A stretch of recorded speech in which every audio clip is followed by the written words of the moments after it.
better on the high tide, or? Changing tides from low to high, yeah. Okay. So we'll have a low tide. We only have two tides here because it's West Philippine Sea.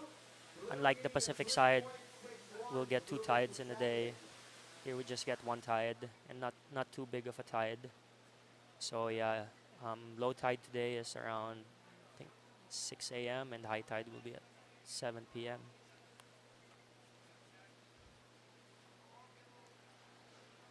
Yeah, Yes, so for incoming tide will be lining up more, wrapping around more in the inside of the point.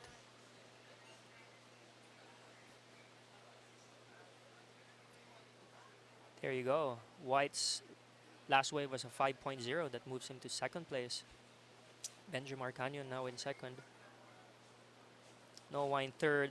Noah needs a 3.61 to move into second. Oh, bit of movement right now.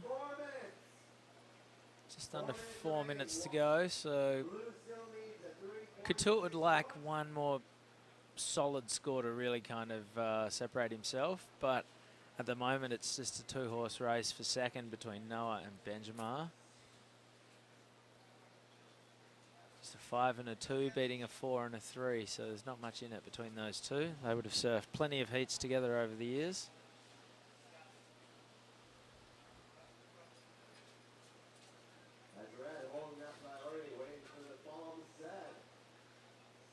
This is Benjamin Cannon looking to get himself back in the picture. Just the one turn, he hit it pretty nicely, and he is out of there. That's the funny thing about the point. You surf it on full tide, and you surf it on dead low. It's a totally different wave.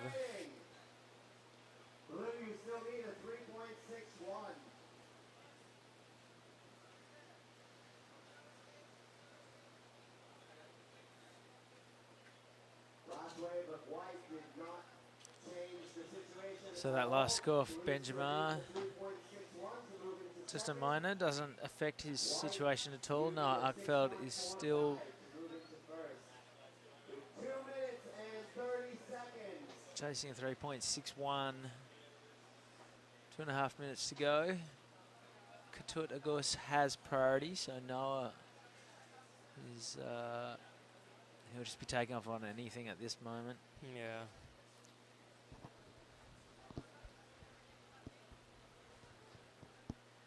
Katut has the lead and priority. 2 minutes. Best position to be in. 2 minutes. 2 minutes remaining.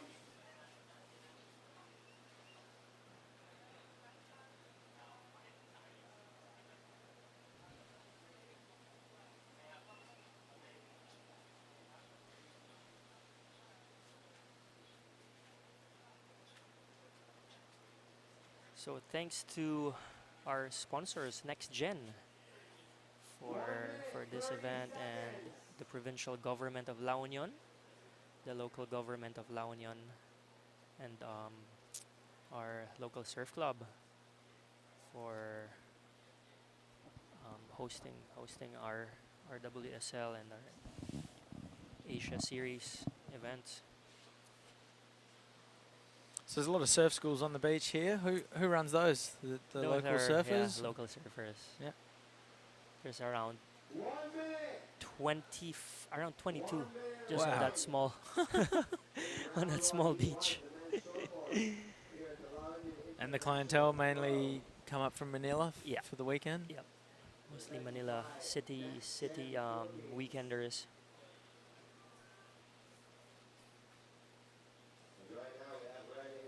What's the growth of surfing been like in the Philippines? Huge? In this side of the Philippines, it's especially during the pandemic, we thought it was gonna be oh, here we go, Benjamin Canyon on the left again. Oof. Well, that's not going to help Noah Uckfeld. That was probably, I mean, it was the left, but here goes Noah. He needs a 3.61. He's flying down the line. He'll want to ride out of this one. Well, there you go. He's done it. And Couture Gus throws the big grab rail reverse on the wave behind. That was cool. I'm not sure Couture quite rode out of that, but Noah Arkfeld, I'm going to say he has done enough with that last manoeuvre.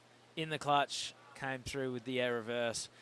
All right, that is our first heat, round 1. Action from the La Union International. Don't go anywhere. We'll be back with more from this QS 3000 event right after this quick break.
Or send Tippy to do it.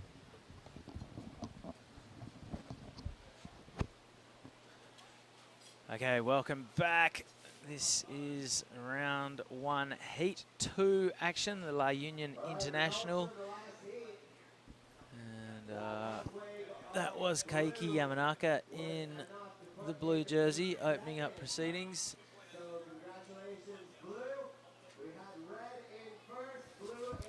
Good morning, Chris. How are you?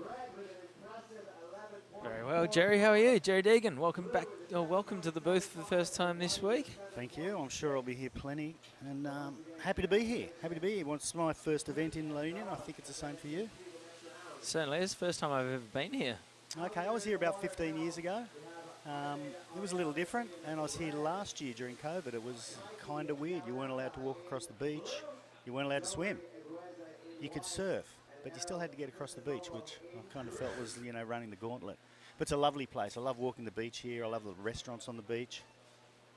Yeah, it's a very cool joint. Yeah, sunset last night was pretty spectacular. I saw you there taking your Instagram photos there, sending them off to your lovely wife. It's very nice. It's not my wife. Well, your lovely girl or your boy or whatever you got. So second heat here. We're going to try to get through all of round 1, I believe, today. Yeah, of men and women. Okay. I mean, the predictions weren't great, and all of a sudden, not all of a sudden, but the swell was good yesterday. It was meant to be tiny, and it wasn't. I'm pretty happy to see that. Yeah, it just didn't go anywhere. And you got a couple of surfs in yesterday? 4. Taking advantage of it. Well, I'm sure if you get a break today, we'll see you up the beach there. We'll be able to see you from the veranda we're looking at here. Squeeze on out there for another 3 or 4 surfs and your half-an-hour breaks. Yeah, it's a pretty decent view we've got behind us. It's epic, isn't it? You know, we're looking at the South China Sea. It's unusual for me in the Philippines to be surfing in the South China Sea on the west coast of the country. Normally, of course, I spend all my time on the east coast at Cloud 9. But funnily enough, at this time of year, the west coast here can be more consistent than the east coast is in surf season. You get these big nor'easters that zip down past Japan and past Taiwan, and they just push swell down into the South China Sea. Okay, this is Jo-Marie Buesa. Quickly in, quickly out. And now Aimade Ariana, otherwise known as Pajar. Indonesian surfer in the red jersey on his backhand, doing some work. This is a great looking wave. And it'll keep running. So you were chatting to Luke before. Does it look... He's actually doing pretty well on that, making the most of it. I feel like I want to turn around and watch it. It's tough. Yeah. And what did Luke say about how the waves will change during the day? Did you have a chat with him about that? Well, hopefully it should just keep getting better with the tidal push. It's a 6 a.m. low and a 7 o'clock p.m. high, so just the one tide for the day, and as the tide pushes in, it'll be good through the guts of the day. That's another weird one for me, the tide thing here. You know, I mean, obviously I'm from the east coast of Australia. You're from the west coast. I think we've both got 2 tides a day, 2 highs and 2 lows. Is it the same on the west coast? No, I think we're just the one. You're the one as well? I think so. See, I don't know anything. In all my years, I don't know anything. We have the same in Sydney, where I'm from, as we did in Cloud 9 or on the east coast of the Philippines. 2 a day, varying between maximum about 2 metres. And here it only changes about, I don't know, less than 1 metre. So it's not a huge change in all the day, and you can surf all day, which is great. I love that. You know, spent all that time in Cloud 9 and at low tide, there's nowhere to go. Well, that's not true. There's secret spots, but I won't be chatting about them. It's amazing how, you know, you spend time in Indonesia and the tide, you live by the tides. 100%. And then there's other parts of the world where, yeah, they obviously have an effect, but you don't have to sort of plan your day around them. If you want to surf in the morning, you can still surf in the morning. Yeah, no, here is amazing. And yesterday as well, the wind didn't change pretty much all day. The tide didn't change. Nothing changed. I mean, that's a real bonus. So that's a hint for those wanting to possibly go on a surf trip, you know, this time of year. And I think it starts around November and carries on till around March.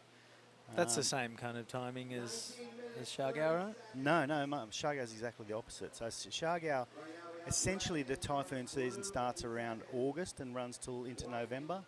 Then the onshores start. Those same onshores that bring the swell around to the top of the country here go onshore at, in Siargao or at Cloud 9. So August to November. And it doesn't mean you can't get waves at other times. You certainly can get some decent windows, but May, June, July tend to be really small and clean. Beautiful time to take your family there, you know, take a longboard or whatever. Then the next few months you get the swells, you get the typhoons, and then you start to get the onshores, which is called the Amihan in the local language. And so when the Amihan's there, you don't want to be in Siargao. You want to be here. You want to be there when the Habagat's there, which is the offshore trade winds. And they're generally generated by low pressures or typhoons. It's a funny thing, you know, certain parts of this country you dream about getting typhoons, and then one hits you and you hate them, but you want them because they bring you the swell. Yeah, it's the traditional surfing double-edged sword, really. We sort of live for bad weather and what it brings. 100%. All right, so Pajar opens up with a 5 and a 0.5. Keiki Yamanaka is sitting second with a 4.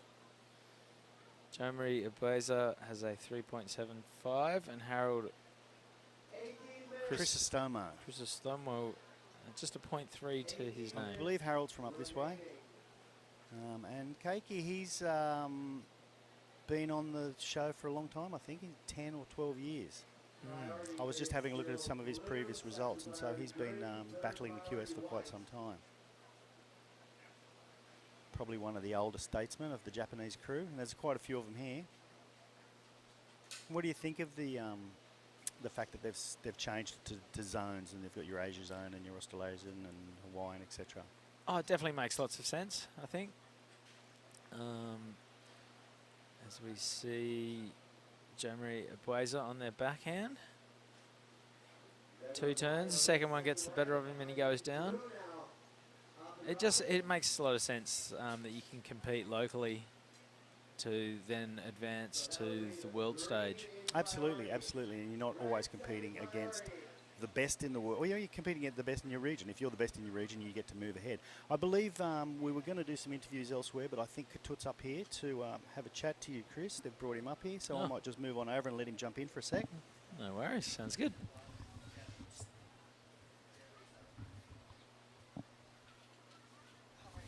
Hey, bro.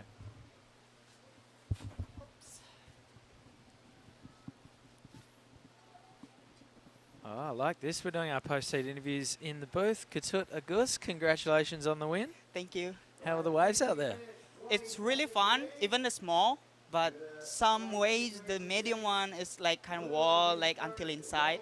So lucky to get that waves. Yeah. So I got a 6 point. There you are. You obviously got here a couple of days early. You've been practicing, putting in your time out there?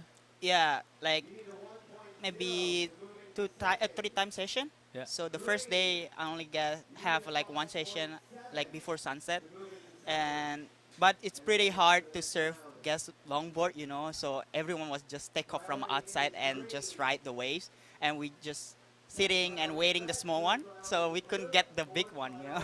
We just like try to chill, trying to if they give it to us the way, so we appreciate that, you know. Yeah. Yeah, but I get a couple. Yeah. Nice. And who are you traveling with?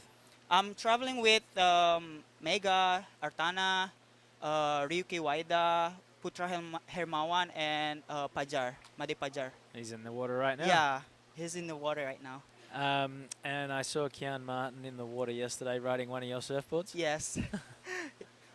I was thinking like, oh, I just spoke to Charlie, and Charlie like calling me, hey, Kian needs a surfboard. Can Kian riding one of your surfboard? Like I say, yeah, why not? I bring a 4 board, you know.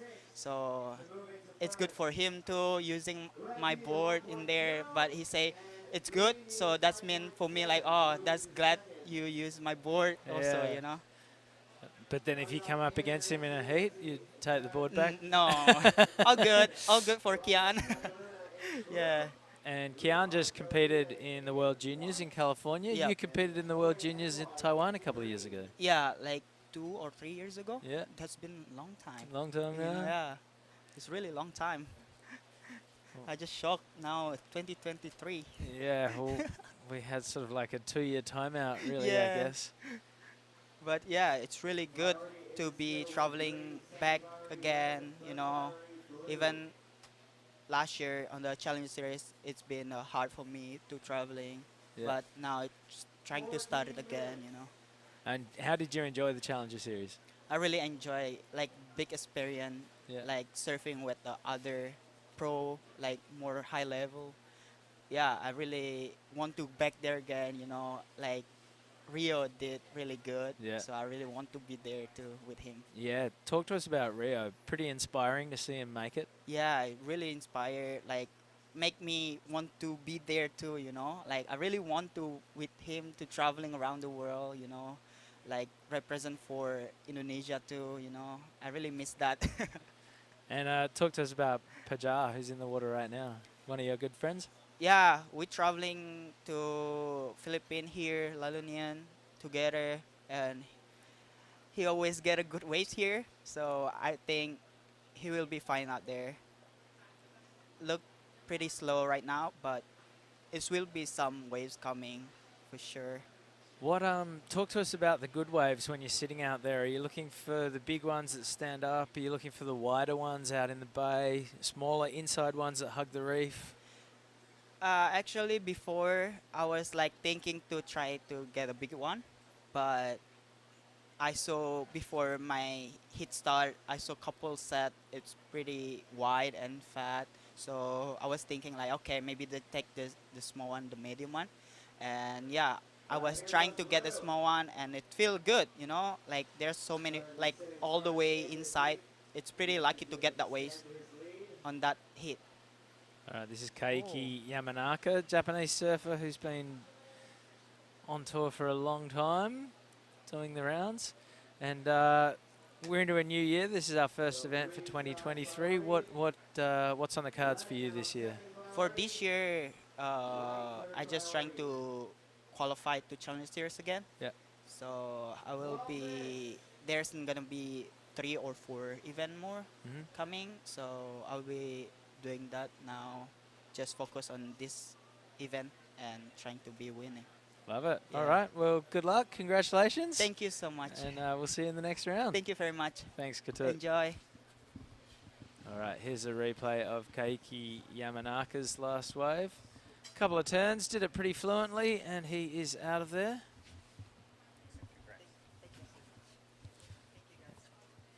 And Jerry Deegan, welcome back. Thank you very much. I've got the wet headphones now, which is great. Okay, this is the green jersey. I don't know what colour green is. I'm guessing this is Harold Cristomo.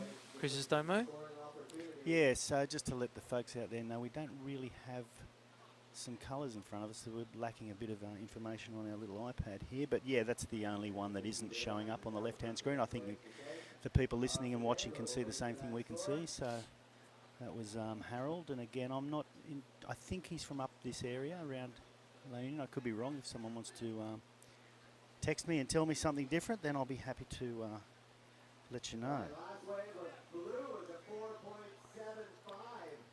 So Jerry, tell the viewers a little bit about yourself. You first came to Blue in first. the Philippines, what, 25 years ago? It's actually a little longer than that. It's I first came to the Philippines in 1995. Yep. My wife, I'd say at the time, but it's still at the time with the same wife, she was in Europe. We decided we'd meet somewhere in between, and I, of course, wanted to go somewhere where I knew there was some waves, and I had heard about this wave at Cloud 9. Something had been published the previous year in Surfing World, maybe, or one of the American magazines. I think John Callahan had been here with a couple of guys, and he had been there at Cloud 9. And I just said to the wife, let's go there. We'll go there for 2 weeks and see what happens. Then we'll travel the Philippines. Somewhere convenient and easy to get to. Oh, it was a nightmare. It was a nightmare back then. Now there's, 10 flights a day in there. But back then it was a flight to Manila, a flight to Cebu, a boat to Surigao, a boat to Siargao, a bus across the land. How did you get your better half across the line on that one? She's pretty solid. She's pretty solid. So, but what happened was we went there for 2 weeks to Cloud 9 and got some waves and met some super duper nice people. And then we decided we'd travel the Philippines. We got about a week into our travel of the Philippines, and I said to her, I'd really like to go back to Siargao. And she went, me too. So we went back to Siargao, and we spent the next few weeks there. And we met a Japanese guy, Naoki Nakata, who was there, one of the only other surfers there at the time. And I think we had a drunken conversation on the Tanduai, which is the local rum in this country. And he said, wouldn't it be nice to do something here, And we were like, yeah, whatever. And 6 months later, I got a call from him, and he was in Korea in transit on the way to Australia, and he'd put a deposit on the land that apparently we'd talked about, and the rest is history. We thought we'll go for 1 year and see what happens. And so we lasted from 96 to 2018 when we sold our resort there in front of Cloud 9. Amazing. It's one of those things, and, I say to anyone out there, if you've got an opportunity, go for it. If you say no to things, then you don't know what's going to happen. Mixed emotions, the sale? Oh, 100%, 100%. I mean, my daughter wanted to come back and go to a proper school, and we got an offer that was nice. I thought I was just going to come back to Australia as a surf bum and be a brickies labourer or something, and as, the offer was okay. And so, yeah, very much mixed emotions, and I miss it. I think I miss it probably a little more than my wife and daughter, but I'm the surfer of the family as well, so, All right, this is Pajar on his backhand. He's down in third at the moment. Keiki Yamanaka got a 4.75 for his last wave. So just low scores so far. The judges clearly sending a signal they want to see a bit more from the surfers. I think everything's a little bit sleepy at the moment. It does seem to be, yeah. I mean, I thought I saw some better and bigger sets earlier. Maybe, we just need that little tide push. I'm really looking forward also to the next heat. Okay, Aimade Ariana got a 4.35 for his last wave, so he has now moved back into the lead. So Joe Marie Abueza and Harold Crisostomo have some work to do. With 7 minutes left.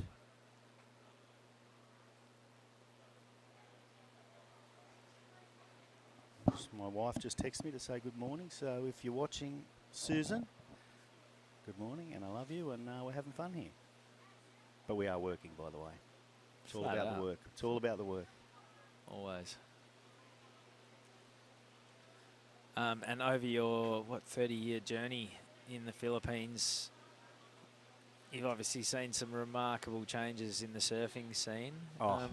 Could you have pictured the sort of trajectory it would have taken? No, not.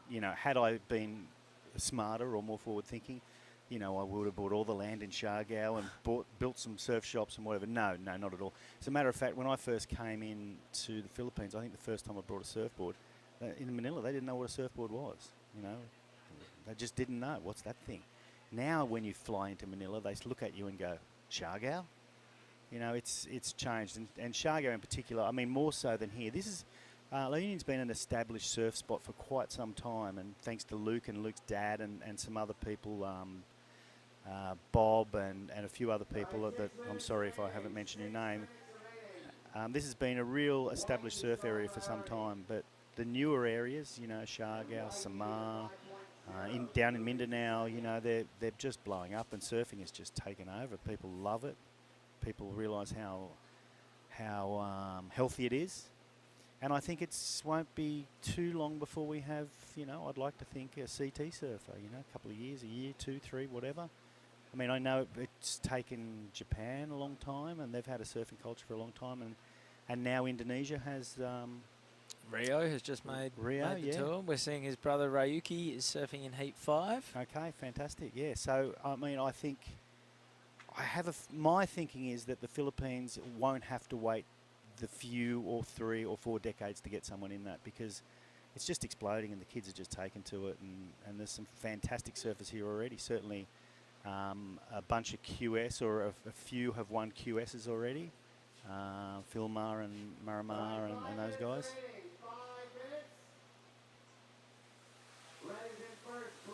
Yeah, Rio White has really sort of shown how it can be done. Of course, he made the Olympics, and I think qualifying for the Olympics was huge, because in the eyes of the government, it then sort of proves that surfing's a legitimate entity, and that has opened so many doors for, you know, Rio travelling from Indonesia, which isn't the easiest passport to get around the world on. No, it's not. And yes, that's exactly right. The government thought, oh my God, it's in the Olympics, it's a legitimate sport. I mean, we've always known it, but the same happened here in the Philippines. You know, once it was announced, they were working towards getting someone into the Olympics. Now, it didn't happen for the Philippines this time around, but that's what they were working towards. It kind of legitimised the sport, you know, whether that's a double-edged sword. You know, for me, I'm an old bloke and I love, you know, not being crowded. But it's fantastic for the country, and it gives them something really good to work towards. You know, the ultimate goal is to get someone in the Olympics, and the second goal is to get someone on the CT. White still has priority, blue second priority, red third priority, and green fourth priority. So 2 questions. Where were the 2016 Olympics held? 2016... Jeez, isn't it funny how you forget these things quick? 3 minutes and 30 seconds. Rio in Brazil. Okay. I was just about to say that because we were talking about Rio. Yeah, and what was Indonesia's only gold medal in? I would think boxing, possibly. No, that's a big no. You got the first letter right. I'm not going to say basketball or baseball. You got the first 2 letters right. Badminton. Yes. Okay, yeah, right.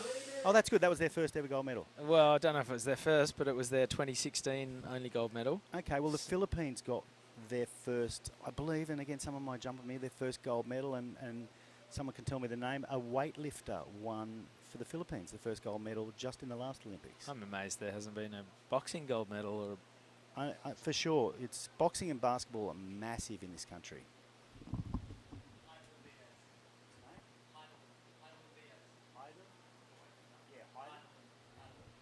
Huddle Diaz was the winner. I was just being told by John Carby in the background. Didn't know he could hear me. He's got good ears, that guy. So yeah, I'm surprised they haven't got a boxing one. And when I've spent some time here, and basketball and boxing are the big things here. They've had some fantastic sports people. They had Efren Bata Reyes, who was a world champion, I think many times over in I don't know whether it's pool or billiards. He was a bit of a hero. And then, of course, Manny Pacquiao came, and Manny Pacquiao's been the hero of heroes. It's been fun to be here and watch, you know, the rise. And I won't say the fall of Manny Pacquiao. He's just gotten older. But, he is just beloved in this country. And I love him. He's a great, you know, he's come to Shargau a couple of times. Has he? And yeah, he came to Shargau and, you know, gave poor people money, came in on a helicopter. And no, he's a legit humanitarian. Did you push him into a couple? No, but I believe he went out there. I wasn't part of the deal, but This is Joe Maria Bueza. And he needs something there. He really does. Oh, throws the reverse. That draws a reaction from the crowd. He's claiming it. He's there. He is there too. Okay. I thought he was going to just not get through that one, but he did. That's interesting. With 1 minute and a bit to go. Yeah, he needs a Good turn. 5. I'm not quite sure if that's there. That'd have to be the best wave of the heat. We'll find out soon enough there. 1 minute remaining. 1 minute remaining.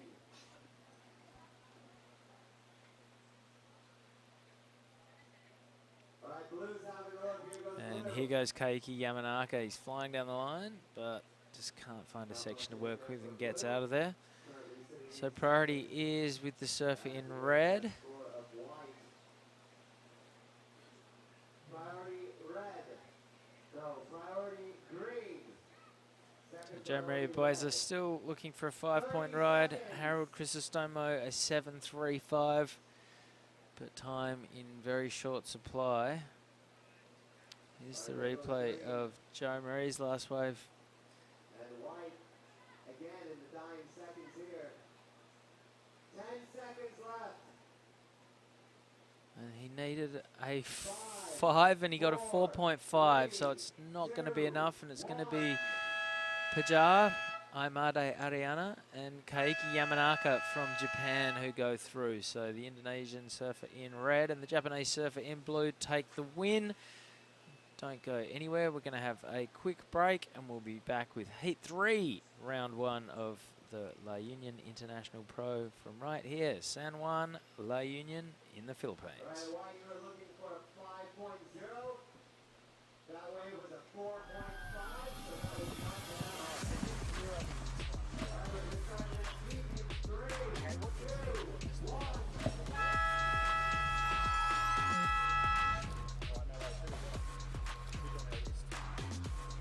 All right, 25 minutes on the clock. Results of the last two, we have red in first, blue in second, white in third, and green in fourth.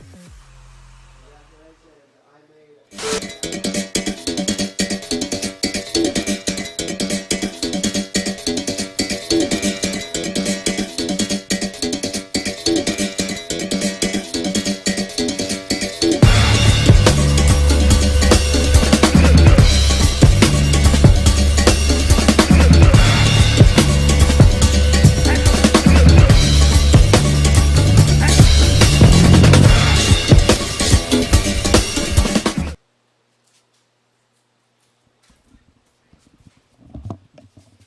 Okay, we're back. We're back with Heat 3.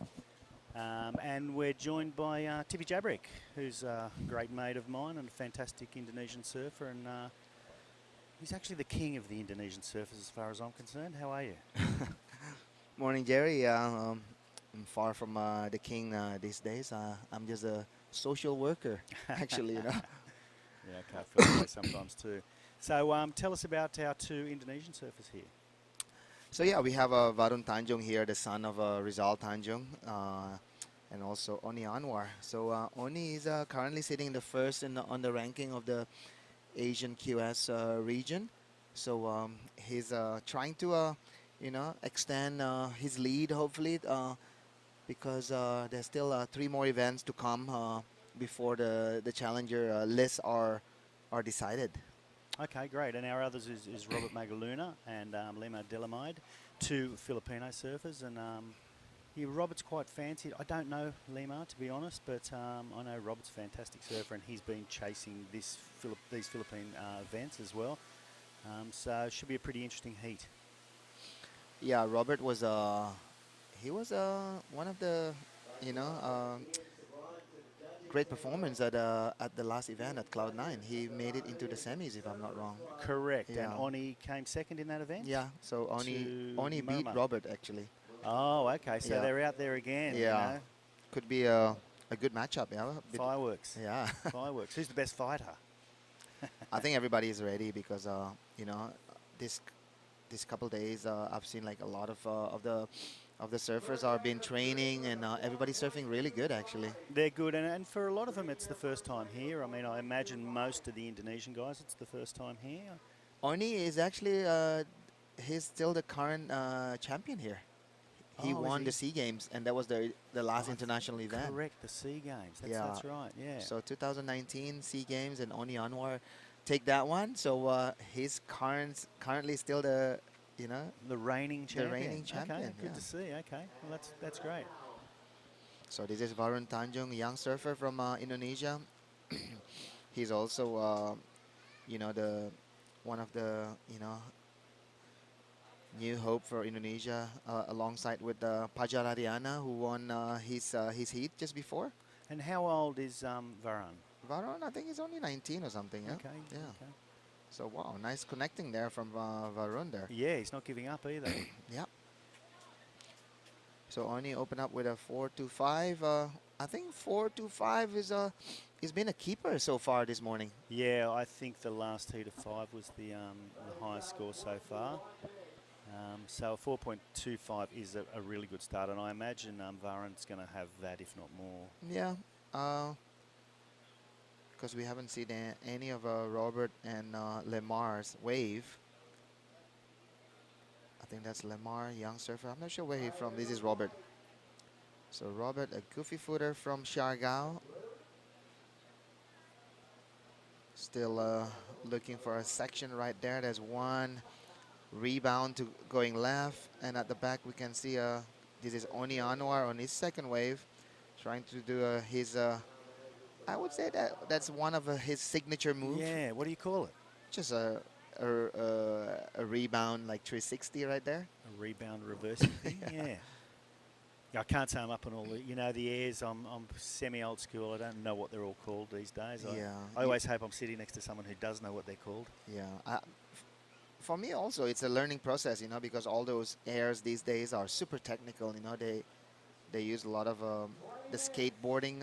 Correct, and different grabs and different things. Yeah, yeah. Because sometimes the grabs are, you know, different hand, different fingers, different, you know, touching the rails on different part of the surfboard is different name, yeah.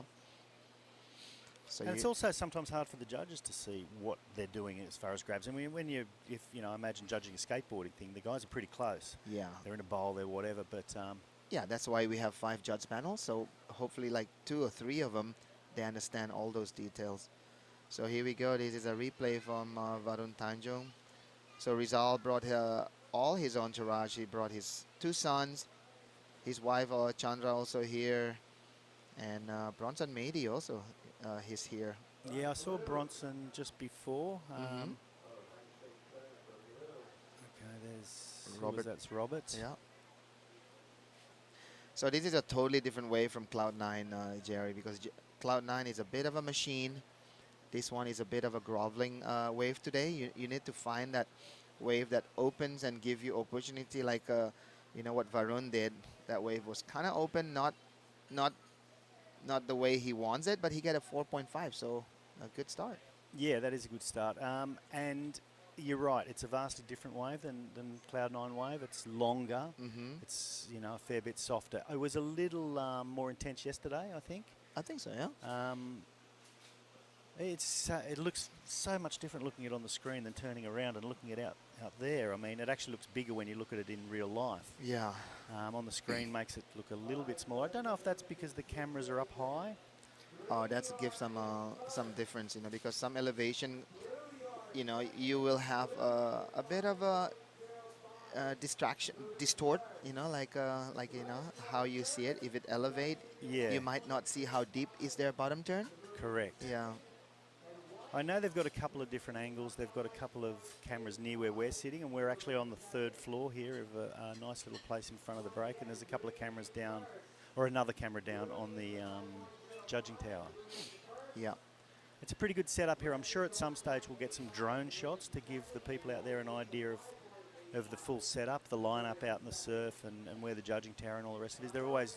I always really like looking at the drone shots, actually. Yeah. You know what surprised me, Jerry? Like I don't know, you've been travel a lot of places, especially in Australia. You don't see building right on the sand like La Union. No way, Jose. Like we are. I mean, I could jump from here onto the beach. I and know. We're on the 3rd floor. It's insane. And I, you know, as far as Siargao is concerned, and again, I hope I don't continue to harp on Siargao. And everyone, Siargao is another fantastic surfing island in the Philippines. There's restrictions and rules there about how far you can be from the high tide mark, and the actual rule is you've got to be at least 30 metres. That's a local rule. The government rule is 20 metres. Okay. Here, I think because 20 centimeters. Yeah, it's 20 centimetres. But I love it. I'll be honest with you. I love walking the beach here and having little bars and little shops and hearing music. And, you know, it's a real interesting surfing community here. And it's vastly different than the other ones that I see around the country. Yeah, one thing for sure is everything is it's nice and when it's sunny day like this. But I was here during the typhoon season for the sea games. Those typhoons like hitting this place really hard. Oh, really? A nightmare. And then everybody have to be kind of like evacuate from the contest area. They don't let us come surfing actually. So So what happened in the long run? They had to delay it. Yeah, they delayed for I think it was like 3 to 5 days delay. Okay. Yeah. And then we end up surfing carrils. Oh, okay, yep. That was really good. So yeah, back into the action. We have 15 minutes and 50 seconds to go. Looks like Oni is just catching another wave there. We'll see if that's gonna help his better his situation. It looked like Robert's paddling back out as well. I'm Yeah. not sure if we missed something or maybe they got caught inside. Oh, actually, looking back out there, I think they got caught inside. So it really doesn't give an indication. I mean, that set was, you know, in the old school, that was a 3-foot set, a solid 3-foot set. And they actually got caught inside.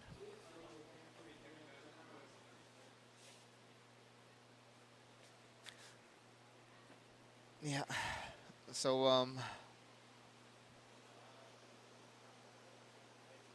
yesterday have a bigger, little bit. I think this morning have a bigger sets coming, you know, through the channel here at Mona Lisa. Yeah. Yeah, I thought it was a little bigger this morning. Now I don't know whether the swell's dropping off or it's just a bit of a lull, waiting for the tide to come back because the tide's super low.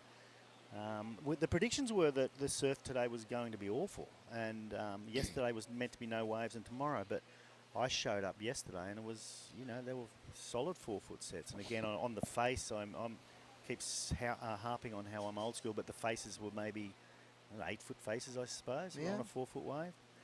So I don't know. What do you think about, you know, all those forecasts, you know, been missing from the prediction, Jerry? Oh, that was nice. That was nice. Sorry, I got distracted by Oni there. Yeah, Oni also with his signature turns there, and trying to finish this one.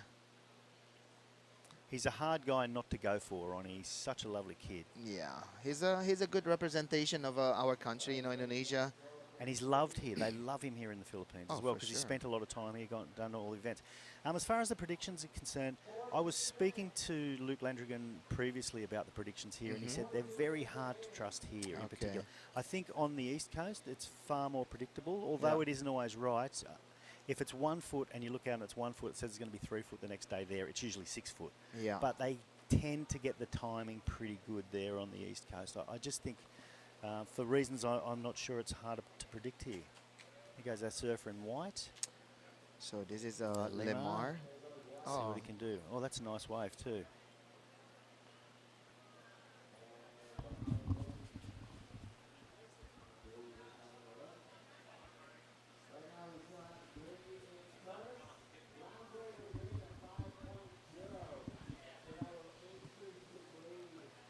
So yeah, if you're looking at the map here, Jerry, we are like this is like facing South China Sea. We are in the South China Sea. We're not just facing it, we're in the South China Sea. So all this swell is not coming from the Pacific. Well, funnily enough, it is coming from the Pacific. So what happens is, from Japan, over the top of the Philippines and past Taiwan, you get these really strong nor'easters at this time of year called the Amihan. And they just push swell. So the swell officially and the wind is coming from the Pacific, the northern Pacific. But it comes through that gap over the top of the country and runs down and refracts and comes in here. It goes all the way down into Palawan, all the way down the swell goes. As a matter of fact, if you're looking at a map there and you open it right up, the swell moves all the way down into Malaysia. So they get waves in Malaysia. And so the they're creeping through from from Taiwan, between Taiwan and Philippines, Yep. they go past a little bit of a Hong Kong and went into Malaysia. Correct. You can get waves in Malaysia. You can get waves in the bottom of Cambodia. You can get waves at this time of year at any of those places. I remember many, many years ago, I was flying from Manila to, it must have been Singapore, I guess, and the flight was, something happened in Singapore. We had to circle a few times. But what they ended up doing was heading directly north along the Malaysian coast. And it was this time of year. And I saw point after point after point of what looked like pumping waves. Now, we were at, I don't know, 20,000 feet or whatever we were at. So I'm not entirely sure, but it made me want to one day, you know, just go there and go up and down the coast in a boat during this season. Yeah. And I hope I'm not giving away someone's secrets here and someone listening is thinking, oh my God, you know, in next January I'm going to get a boat and go up and down the East Malaysian coast. But I know that there's waves there, and the South China Sea does get swell in it. Mostly it comes from the north and over the top of the Philippines. Wow. So they travel that far because You can get a pressure system in the South China Sea that will cause waves as well. Yeah. Obviously, any wind causes Yeah. waves, but the consistent ones come from That far, this yeah. same swell. This same swell that hits here can go all the way to Malaysia. Wow. Yeah, because you know, I surf Hainan, that island in South China Sea. Mm. It was like a pumping, like 4 to 5 feet, perfect left. And I was like, wonder, like, where is this swell coming from? Because South China Sea is not as big as Pacific or Indian Ocean. No. So, no. But you know, people surf everywhere. People surf in the Great Lakes in the USA. I mean, you can get. if you're that desperate. Yeah, it's cold and miserable, and yeah, some people are. But I know I've seen footage of that and yeah. surf everywhere. I mean, where don't people surf these days? I know. I think they even surf like in the middle of the big lake in Russia. I heard, you know, there's also a surf community there. Any wind will Yeah, cause waves. You know, I mean, you need the wind to slow down so it's not messy. But Yeah. yeah, any wind will cause some waves. Yeah. So here's a replay of Oni.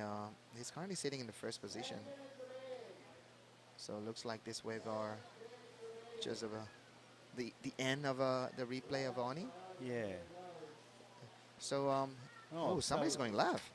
It's Varun that Yeah. went left, yeah. As I was speaking to one of the officials yesterday who went out surfing, and he kept going. He went left all day yesterday. Said it was fantastic. Yeah, I think the left is a bit of a leftover of the right. Nobody going left. So. Well, yeah, maybe. And look, when you're out there and you're you're not one of the young guns ripping fighting for waves, you got no choice but to go left. Yeah, I would go left, no Well, problem. like Cloud9. Cloud9's got a very underrated left, and for many years, myself and a couple of other people would go at Cloud9. There's 30 people going right, and 2 or 3 of us would be going left, I know. getting barreled time and time again. On the last event, Philmar got a 7 and make his heat from a left. Well, there you go. The problem with the left there is it's hard to see for Yeah. the judges. Here, the left's fairly easy to see, but Yeah. I'm not sure about the paddle back out through it. So yeah, talking about La Union, do you have a lot of experience here, or are you more like Siargao? No, Siargao. I mean, this is my 3rd trip here. Yeah. One, which I was telling Chris before, was about 15 years ago. Mm. And one last year, I was here during the end of COVID, so it was Okay. very quiet here. That was nice time, probably, no? Restaurants were all closed, but I hung out with Luke and his family, and just surfed a bit out the front. I loved it, to be Yeah. honest. I think COVID times were really terrible for most people, but some people had the greatest times of their life during Yeah. COVID. I know the people that were stuck in Siargao. Yeah. Once they allowed them to surf again, there was no one there, no tourists there. It's terrible for the businesses. Yeah. But for your average surfer, Yeah. it was wave after wave, and people were very happy to be doing it. Yeah. And I'll say hello to my Siargao mates that I know will be listening. So hello, all you friends there in Siargao, Alon and all the boys. I hope you're getting waves. Apparently it's been pumping there the last couple of days. Yeah, I heard it's been raining for a couple of weeks ago, but today has been really good weather. Oh, yeah. they've had terrible floods there, actually. Yeah, that's what I heard. Okay, That's Robert Magaluna. And talking about Siargao, Jerry, half of Siargao people are here right now. I think we have 20 competitors or so from From them, Siargao. yeah. Well, we got 2 in this event. Robert and Lemar are both from Siargao. I'm told that Lemar just never gets out of the water. And again, these are young guys, and had it been a few years ago when I was living there, I would know them. But because I've been away for 3 or 4 years, I don't know them as well as I know their parents, actually. Yeah. But I'm told that Lemar never gets out of the water. And it goes to show how good they've gotten in such a short amount of time. I mean, 4 years ago, I knew every single surfer there. Now there's guys that have up and coming that are just ripping and going in the QSs. So they're young guys. Oh, there's Varun just taking a bit of a nosedive there. He won't be happy about that, and he needs the wave. It's just under 7 minutes to go.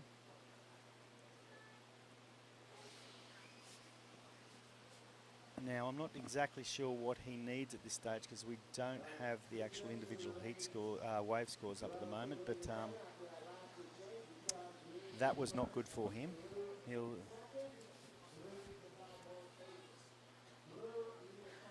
Yeah, talking about numbers, you know, on the competition, you know, sitting in the fourth or third, that means like you are under pressure to get the score. Sitting on the first with not a big lead is also a pressure. So this is all numbers game that create all those, you know, like your comfort zone. Look, for me, it's just incredibly stressful. You've got 4 guys, only 2 go through. They've travelled a long way to get here. You know, they're after the points, I suggest more than the money. Yeah.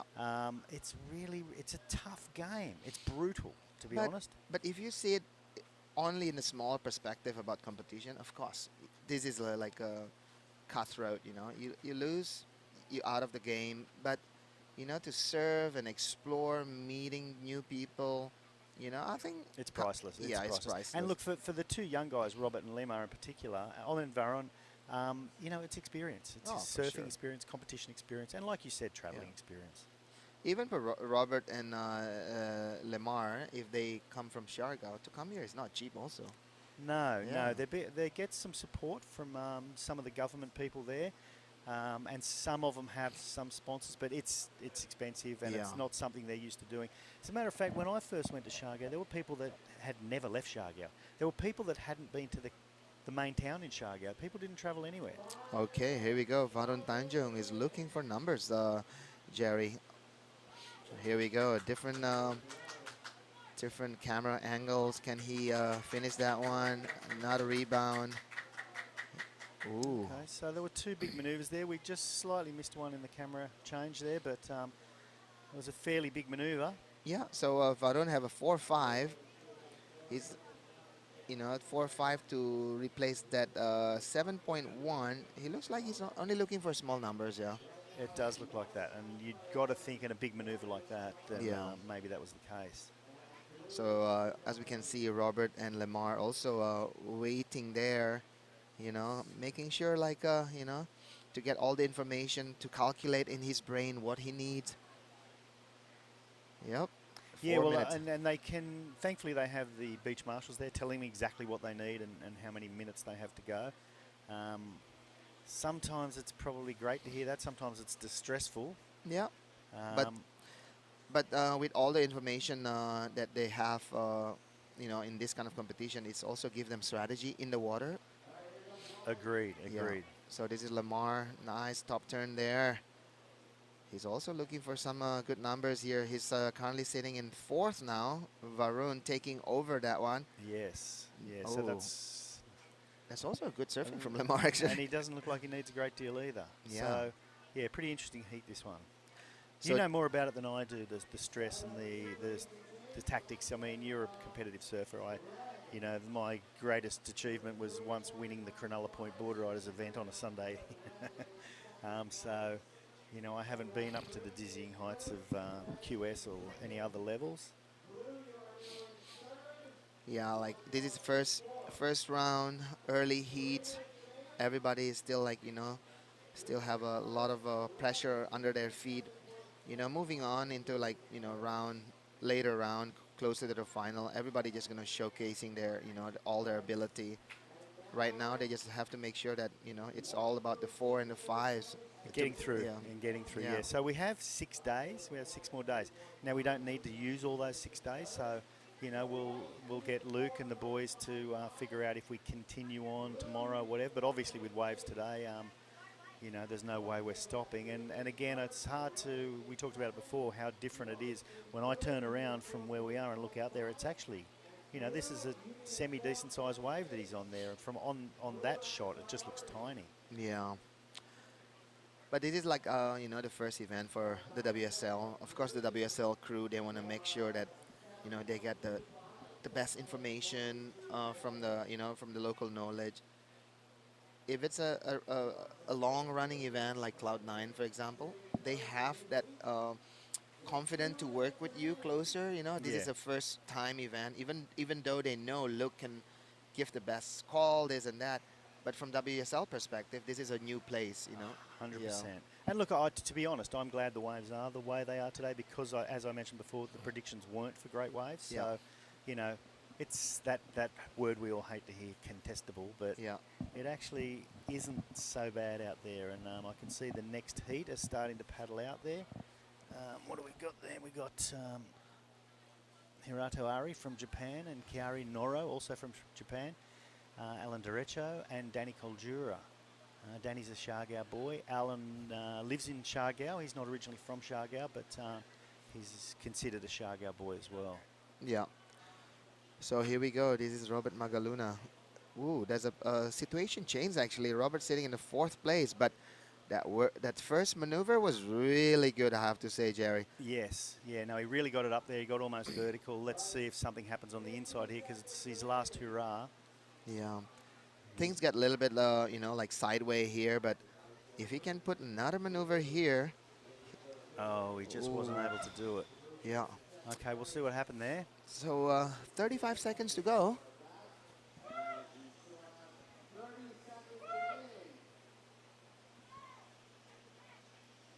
Anything coming?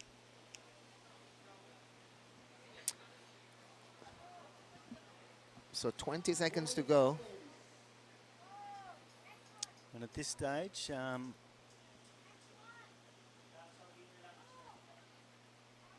we still have our 2 Indonesian surfers with just a few seconds remaining. And someone's having a paddle here. 4, 3, 2, 1. So yeah, that's the end of this heat. As we can see, still Farun Tanjung. It was a nice little wave too. Yeah. You know, it could be a situation change, only changing him from 2nd to 1st because it looks like they're both, the 2 Indonesian lads are through anyway. But Yeah, still waiting for Robert's wave. Is that in already? well, yes, because he was sitting in 4th, so that's it. So Ooh, okay. I'm not sure if we're taking a break at this stage. We're going to take a break at this stage. We'll be back shortly for heat number 4. Close, yeah.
Okay, welcome back. This is hit number 4. I'm here with none and only beloved John Carby.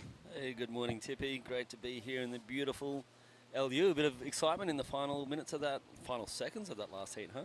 Yeah, it was a good heat between Farun and Roberts and Lamar, actually. So congratulations for Oni Anwar taking that first place, and also Varun Tanjung. So talking a little bit about this heat, John, what do you know about Alan and then also Danny Koldora? All right, so from Shargau, we have Alan Derecho. Alan Derecho is actually one of the all-rounders from the Philippines. You basically go to any surf destination and they're going to know Alan Derecho. He's a great guy. He's one of the Bagtick, the sponsored from the Congressman Bingo.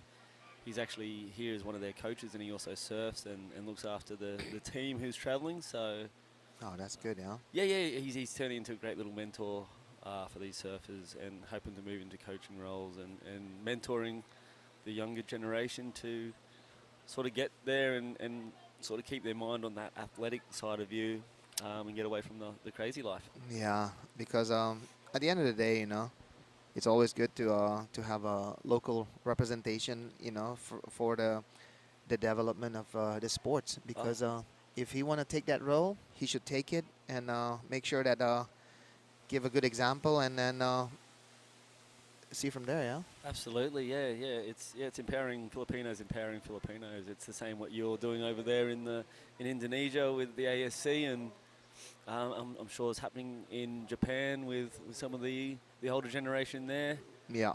So it's beautiful, and it's the way the sport needs to develop, and it's a nice positive culture that we're developing in these individual growing nations in surfing. Yeah, for sure. You know, with Olympic is not too far. The 2024 Paris, you know, everything having that good momentum. You know, because sports is a big part of every nation, including Philippines. You know, Philippines is a country with rich wave, so you cannot left out the development of it. Absolutely. Yeah, it's great. As Jerry and Chris were speaking earlier, these developing surfing nations, we're all sort of following the lead of the West world, but oh, there we go.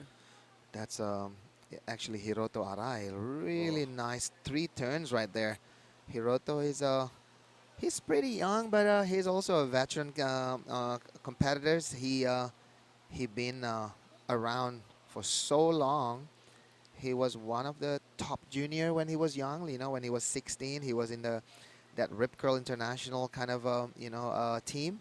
He was traveling around the world. He did really good in a lot of juniors, and looks like he's having quite a moment on his QS campaigners. It took him like 5 to 6 years till that juniors, until we see him right now. So he's trying to go up into the ladder, trying to get into those CS right now, actually. It's definitely a long game, isn't it, for a lot of these surfers? Yeah. There's the shining stars every now and again that they just boost and they get the career jump of a lifetime. Yeah. Rio Aida, who definitely did his time, but he definitely got boosted to the top of the ranks on his skill and hard work. Yeah. But a lot of guys think that that's the way you do it, but a lot of the time you do it like like this. You just keep working and growing and developing your game plan until you hit that maturity, and everything sort of comes together for you. Yeah, if you think about Rio, that things doesn't happen just like that. No, That's a lot of work from a lot of people, making a lot of planning. It's all about blueprint, you know, because if you have a vision and a mission from day one, and our day one is 2001, so it takes that long, you know, to have a Rio up there, you know. So those planning is not only for Rio, actually. It's all for, you know, we work hard, you know, for the Asian region. Yeah. So this blueprint that we all creating, you know, between the Indonesian, the Filipinos, you know, you see people in, you know, crew like Jupe in Thailand. They're all making this blueprint. Absolutely, and Hiroto is evidence of that in Japan. You know what I mean? The guy who's just working and working and working to get where he was. And what did he get for that last one? It was definitely up there. It was one of the highest scores of the... Wow, it's his combining total right now is a 925. So he could have quite good numbers, actually. He does, and that is that crisp competition surfing, putting those 3 smooth transitional turns, not transitional turns, major maneuvers together. Yeah. With that variation on each turn, it was... Yeah, so the judges really love to see, like, you know, turns between turns, like there's no wiggle, there's no like downtime. So what Hiroto did there is just pure connection. Yep. So and the judges rewarded him for it. Yeah. We got Danny Caldora up in surfing at the moment. So yeah, you know, when I see people surfing, I can identify them, but I don't know most of their names. But when they surf, I can identify, oh, this is the guy, you know? Yeah, it's the Yeah. joy from watching, especially a vantage point that we have up here. Um, Looking down from 3 stories up, you can pick the turns, you can pick the approaches, you can Yeah. even pick the arm position sometimes on these guys. know. And you get to know them, and you get to see where they are, because you're also a part of the coaching team there in Indonesia, so you know that technique's a lot of it, but individual style also plays a major part in the aesthetics of the judges, basically. Yeah, for sure. Oh, here we go. This is a last ride from Hiroto Araya, 6.75. So that's quite good numbers. Up there, I haven't seen too much of the numbers coming in. There we go. Oni threw a... What did he throw in his one? Only get a high 7 just before. So this is Kairi Noro. Kairi also from Japan. So 2 Japanese and 2 Filipinos. Good mix. I think the Filipinos make up about half the field that we have here. Yeah, I think every event, every QSs that goes around in any countries, local representation is always strong. Yeah, and you're always looking about half the field. We've got a great representation from Japan, and then obviously Indonesia. We have Koreans, we have Taiwanese here. Yeah. We have competitors from France and also Sweden through Kian. Kian Martin, yeah. And So then also France through Luis. yeah, All usually Asian based, but it's good to see them out here mixing up with the locals and the Indonesians and the Japanese. yeah. So that was Alan Derecho on the screen, getting that right-hander there. He's on the backside. So Alan is a goofy footer. He is. Usually we'll find him out there on a twin fin too. He's moving into that stage of his life where he's getting a bit old and just starting to enjoy the joys of twin finning and that sort of soul surfing. And Danny Caldora is also a goofy footer out there. Yep. So talking about goofy footers and natural footers, you know, this wave is majority is a right-hander actually, but there was a couple guys early in the heat trying to go left. And yesterday also on the free surfing, I've seen like a lot of guys like, you know, throwing a lot of good turns also on the left. So with this kind of like multiple peaks right now, I think there's also a chance to go left. There's definitely, and there's a sort of a ramp that sort of will come at you on the left-hander, so some of the more known air boys might start to eye that off. Yeah. Particularly on this lower tide. As it fills in, the point will generally start to just hold a bit more shape, a bit more face on those right-handers, and the left won't be quite as steep as it is in these early mornings. So it's sort of interesting to see the guys. Not anyone really looking at that major manoeuvre on that left-hander yet, but I know it must be in their minds, especially for those goofy footers. Goofy footers can find a left-hand wave on the most substantial right-handers in the world. Yeah, for sure. So I was talking to Jerry before, John. So he's saying this swell is coming from Pacific, and we are like, you know, facing South China Sea. I was wondering if this swell. Oh, here we go. Talking about laugh. There we are. This is Danny. Danny responded. Thank you, Danny, and he didn't quite capitalise on that, sort of mishitting that little top section. Yeah. So talking about that swell, is this kind of the same swell that goes to Cloud9 also? No, we're in almost two different time zones. This is caused by, we call it the Amihan season. It's a huge trade wind that blows from basically. You're getting unstuck there. It blows through from the bottom of Japan, sort of whistles in between China and the Philippine sea there, which sort of creates, we're talking winds 60 plus knots sometimes, sustained. So this is a wind swell. This is all basically long-range wind swell. It's not I usually see. from low pressures or anything like that.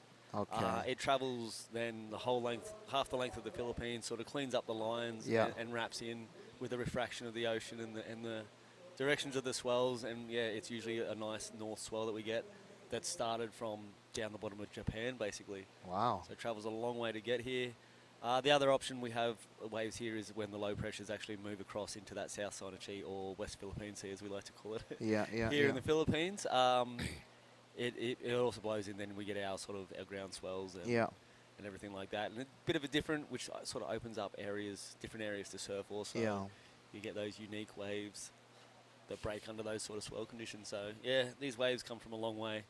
Yeah, if you're talking about surf spots in Philippines, there's like the one that goes down a little bit, from Mindanao side, and there's up here in uh,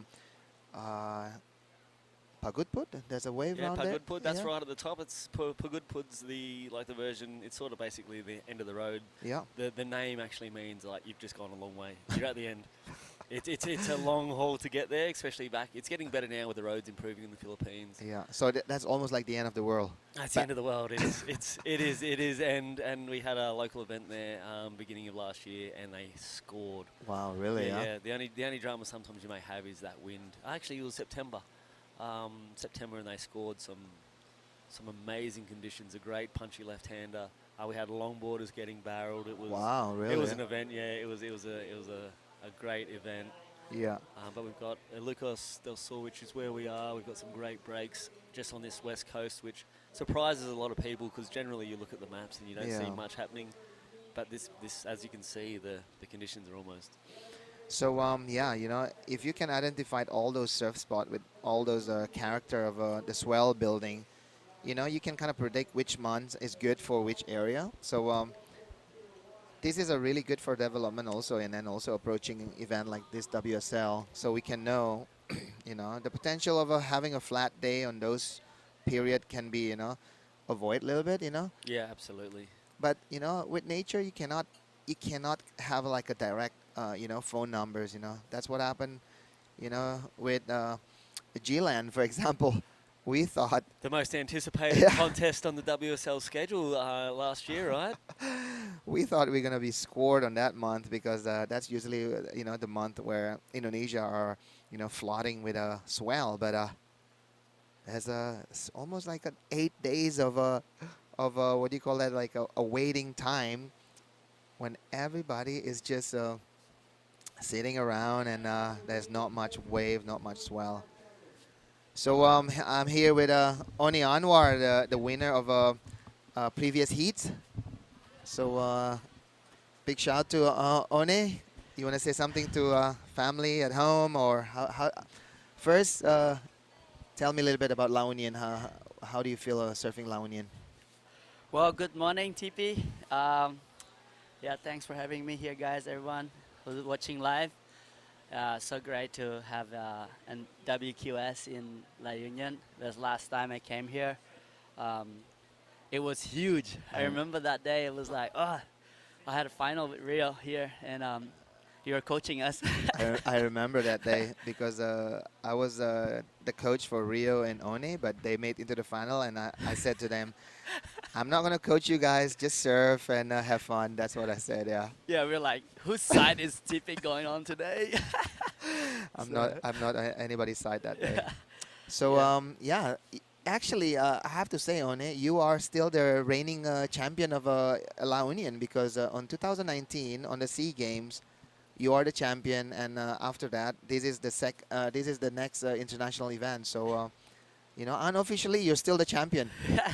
Well, thanks for my travel partner, TP Jabrek, for bringing a good vibe on the road, and he's believing in me in here. So, firstly, I just want to have fun. I don't really think about the ranking or anything as much as I used to be. And like, look at this, I get to surf and the good weather in Asia. I think like being who's this guy? Is Sergao boys. So competing in Indonesia, that's a good start for me. So that's why I figured out like, why am I putting so much pressure on myself in all these events around WQS, going to Brazil, like going to America, Hawaii, all these things. I never being able to enjoy my surfing, and coming to the NIAS and Krui, and then all the Asian contests. This is like an door open for me to realize, hey, bro, chill out, have fun. Yeah, for sure. I think, if you see the way you surf and the level that you have, sometimes you put pressure on yourself not because of your surfing, just because you put too much pressure, because, you have to let the surfing do the job and let that pressure out, for all those turns and making stronger turns on those with that pressure. Because I've seen like guys lose, by taking wrong decision. But this morning, I have to say, you take all the good decision. You got a 7.25. Is that a 7.25? Yeah, I think that was like, yeah, that was result there. We're like chilling, having a breakfast this morning. We went for a walk with Faroon, and he was just like, I saw Faroon, like up and coming, all these young stars coming up in Indonesia. And for me, he said to me, oh, I think I got you in my heat. And he said, look, you don't have me in my heat. You got the nature with you, not I me. know. And like as we talk, Hiroto, right? He's my travel buddy as well in the Key West. He were talking today. Hiroto and I probably the oldest one in this event. He's 28 this year, and boom, look how mature surfing is now. So Yeah, I think like he don't have any pressure the way he surf. exactly. Yeah. And the pressure is like talking back to the pressure, TP. Yeah. I think that's the biggest part in our surfing in the contest. I think that's more our opponent than the other guys in our heat. So if you surf with pressure, I think that's when you start losing. Yeah, for Doubting sure. a lot. And I don't know how to decide which wave to take and what turn to do in that section when the pressure is in me. So out there, I'm just like, okay, I'm just doing flickier reverse, and like, oh, I said, what am I doing? But at the same time, dude, just have fun. Who cares what people think about me in the water or in the beach? Just like, I think that's me having fun out there today. So, but the wave is gonna get better, so I'm excited. Yeah, so the plan today, I think we're gonna move into the women's division after the men, so of shortboard, and I don't think so. You're gonna surf again today, so it's still a long day, but I think the call will come after this first round of men's and women. So good luck with you, Oni Anwar, and you want to say anything to friends and family at BGS, maybe? Yeah. Look, guys, keep an eye on us. The La Union Pro is going to be good. And I would like to say thanks to TP for having me here, bringing up me around his wings. And also to Alina. And I'm going to be a dad soon. So Wow, I'm excited. So I think that's a good energy for me. So this is official, yeah? You're already putting it out there to the world. Yeah. So you're going to be a dad, yeah? Congratulations on it. And well, I'm waiting for the time. So that's why I need to enjoy myself right now, surfing. And yeah. If you're going to become a dad, so somebody is pregnant then. the mother is telling, mention my name. So yeah, I think we all know her because Yeah. she was traveling with you on the last event. So yeah, congratulations. Yeah. And having a baby is also a blessing, because it keep you motivation, Yeah. making sure you're in the right direction. And yeah, I think all the energy is coming to you on it, and hopefully you can stay first in the ranking, and then you can travel for the Challenger Series next year. Yeah. Yeah. Oh, actually, it's this year. Yeah. I'm getting ready for Snapper Rock. No, getting ready for this event first. Yeah. Yeah. Yeah. Make sure you finish this event with a good result, and Yeah. then move on into the next event, which is going to be hopefully one in Japan, Avoca, and Newcastle, and that's going to be the end of the Asian region. Yeah. I'm Yeah. excited for that. There's gonna be a lot of Japanese tours going for that event, so it's good rivalry between all of us right now. For And, sure. hopefully you can see the Philippine boys make to the Challenger Series too. Would be nice. Like Marma is looking so good, and he's training really hard and surfing really good now. So, Yeah. yeah, it'd be nice to have a multiple Asian crew in the Challenger. Challenger Series. Yeah. So Philippine, Indonesia, and Japanese. yeah, so we all can have a big breakfast of a big, rice.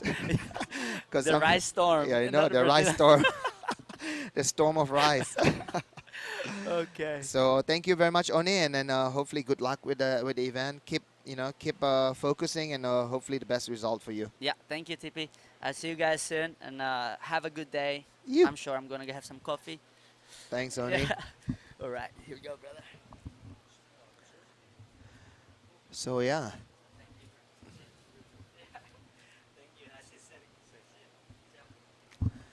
So Jerry, there was Oni Anwar giving us a little bit of a positive vibe, as usual. The guy is Yeah. full of positive vibe, and I apologise to the people out there that I'm here instead of your famous John Carby. He had to go and do some duties with UPSA, which is the United Philippine Surfing Ah. Association. I think there was an interview or something like that. And just while I'm here, I want to mention NextGen, which is the non-government organisation that supports Philippine surfing, supports UPSA, and they're really turning the country around. Like it's becoming incredibly professional thanks to UPSA and of course Gino. NextGen. Gino's the head, and Ralph and the boys and girls there at UPSA. Everything's changed here. You know, it's Yeah. easier for us as event directors. Not that I'm event director of this one, but they're just making our life a lot easier, and they're turning surfing far more professional than it's ever been. Yeah, you know, at the end of the day, it's all about good turns like that. So That that's was- Kairi Noro, like a really nice turn there. He's trying to get away from Alan and Danny a little bit. He's sitting in second.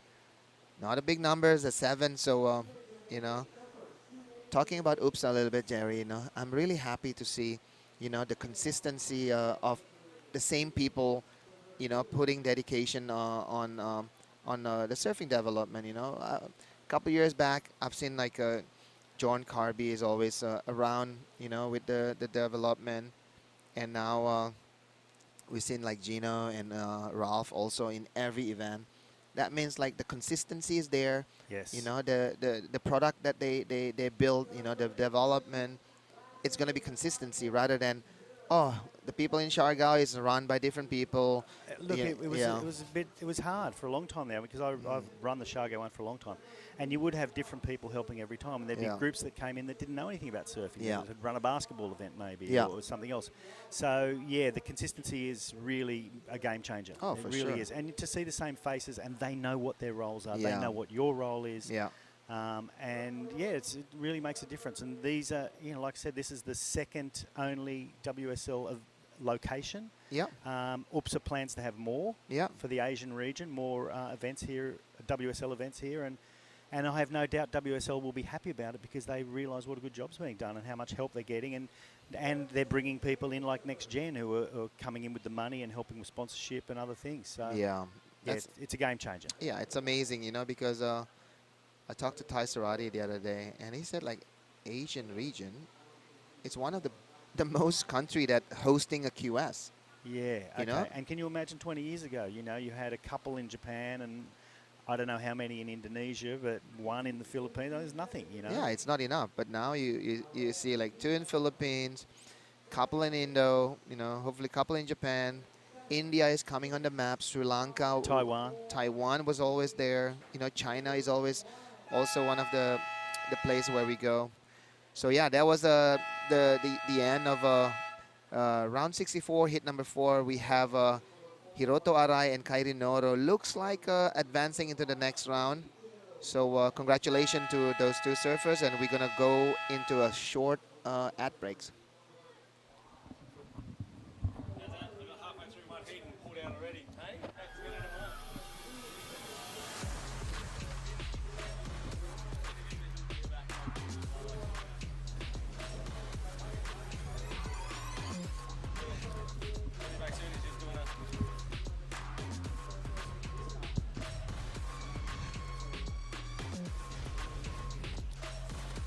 What are we up to? How come this thing's not live feeding?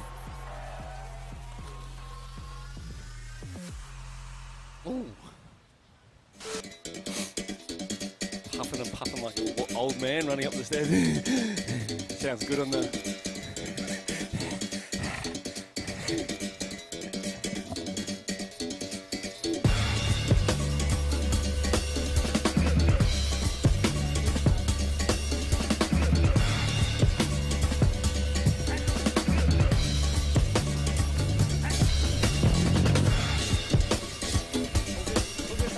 Judge tablet and we'll just change scores.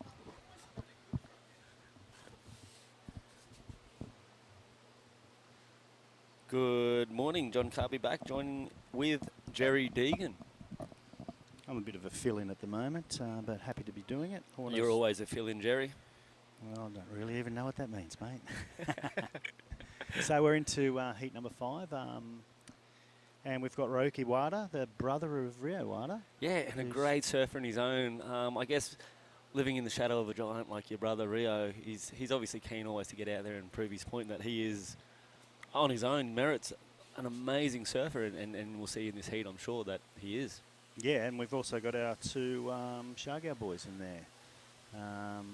Jayard and Toby. Toby is the second generation, the son of Dodo, is that correct? The son of Dodo, if you walk into Shargow, one of the names you're going to hear often is the Espion name. Yes, yes. And Dodo, I believe, is in the event, later in the event. And for mine, oh, that's a nice fin. Oh, That's young Jaywood.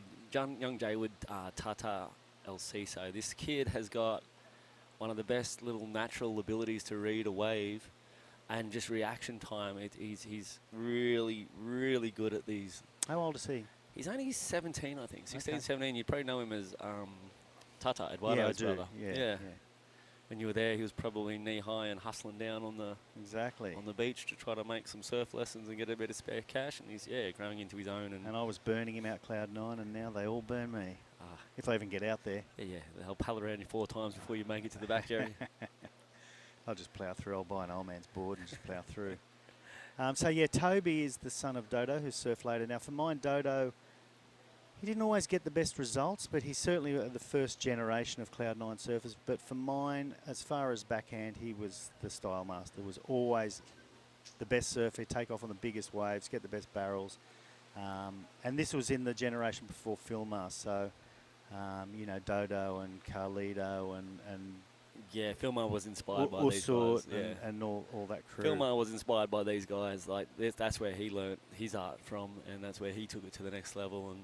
And now these are the next generation after that. These are his kids. So there's 3 of the family here. We've got Toby Espion, we've got Troy Espion, and the dad Dodo Espion. Also, here's Toby. He's a lot like his dad. He's got this very smooth, fluid motion that Dodo also has. That little bit more power than a lot of the other guys. Well, that's what Dodo looked relaxed, but then when he hit the lip, it was full power. Yeah. And that was, and I'm looking forward to seeing him surf. This size surf and this grunt out here is probably not quite enough for him. Yeah, that's our technical man, Sam. You're a wonderful, wonderful man. Thank you for that. Sam the man, I am Sam, knows how to... Sam has just given us a better screen with more scores, so it'll going to sound more like we know what we're talking about, which of course we don't. Fake it till you make it, Jerry. We've got us this far in life. Oh, we talk about you all the time, don't we? We used to talk about you, right? Yeah, so we're at 20 minutes to go. So as you can see, we have 25-minute heats. This is the round of 64, and this is heat number 5. I was about to say that's a great little call by Luke and Ty to sort of run these at 25 heats. It's a little bit slow out there. Yeah, exactly. And, so give them a little extra time. It's a bit of a paddle, too. If you get a decent length wave, there's a little bit of a paddle. But it does seem to be dropping off a little bit. Whether the tide helps us or not, I don't know. The tide's not moving much at this stage. It's strange over here. There's 2 tides only for the day. Yeah. No, we've had that discussion before, and it was a bit of a shock to me. I didn't realise that was the case. So 12 hours.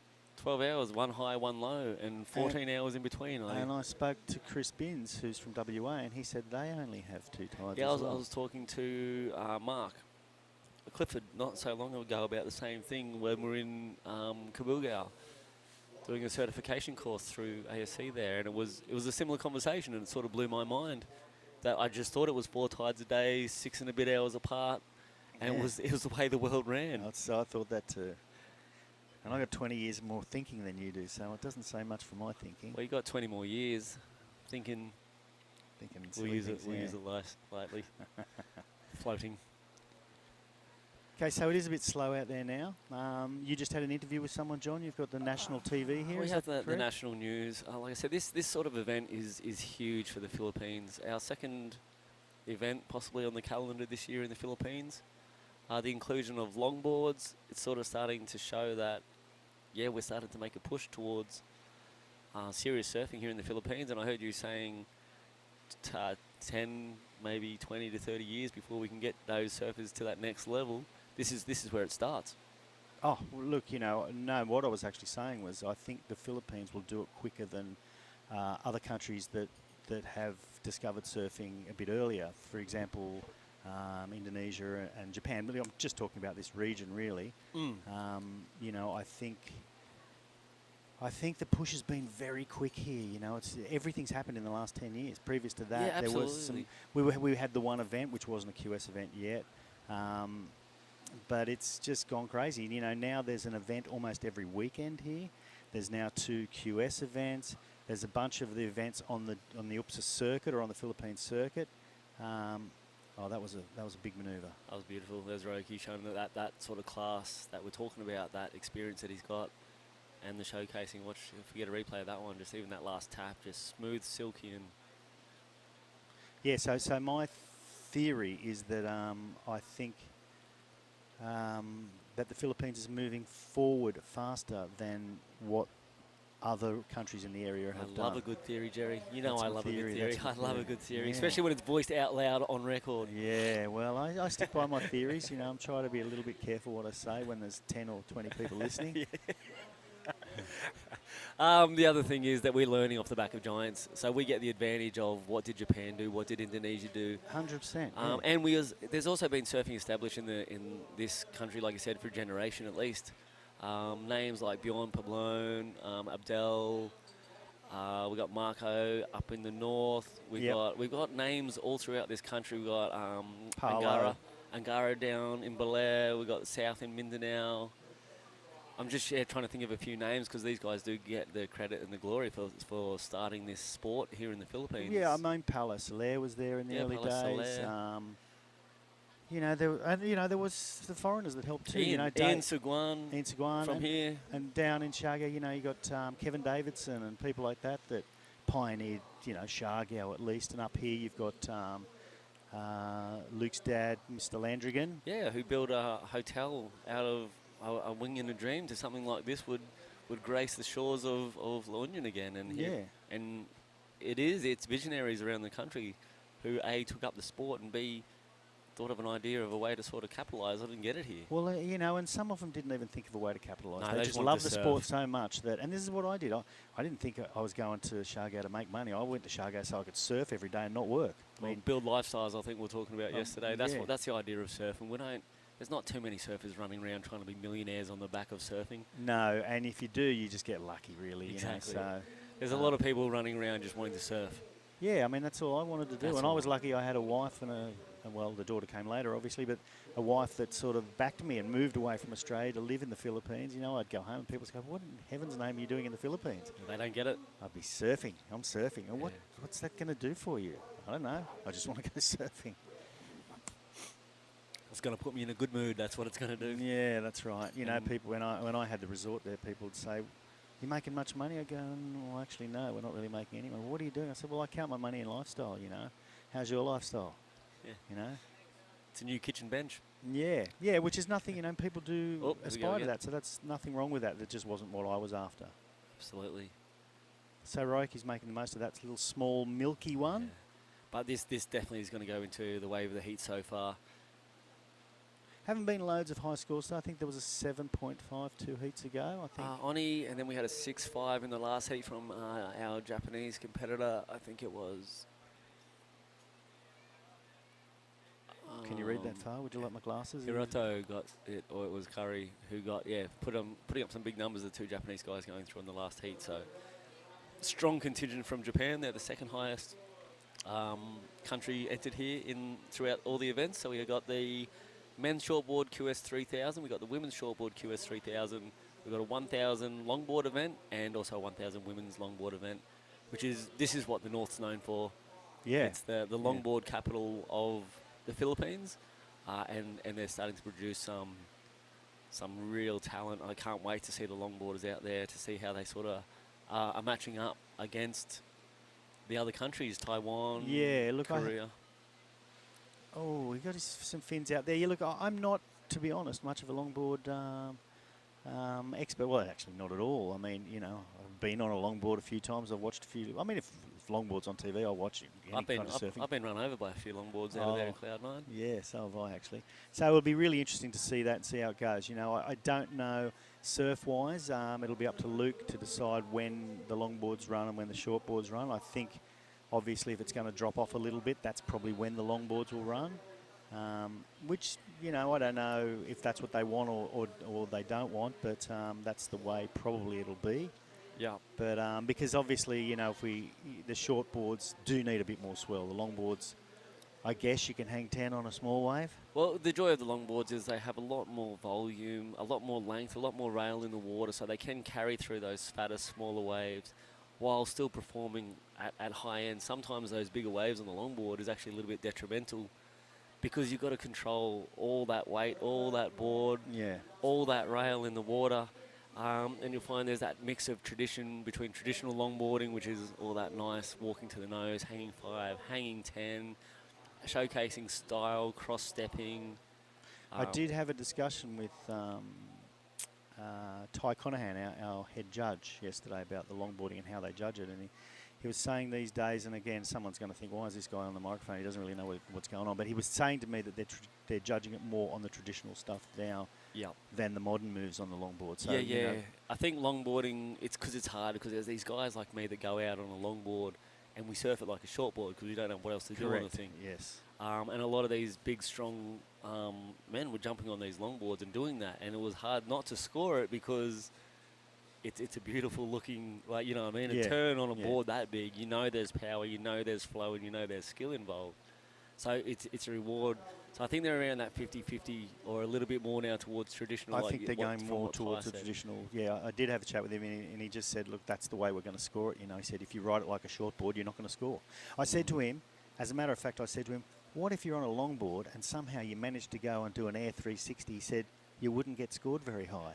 Now that seems seems weird, but he said, look, that's a modern manoeuvre, and just you longboarders out there listening, apparently that's the way it's happening. So stop doing those air 360s on your 9-foot log. I think if you're doing an air 360 on a 9-foot log, you've got the skills to walk to the nose, so you're probably going to be the best surfer in the world at that stage anyway. More than likely. And your Instagram's going to blow up anyway, so you just go that route if that's what you're going to throw out here.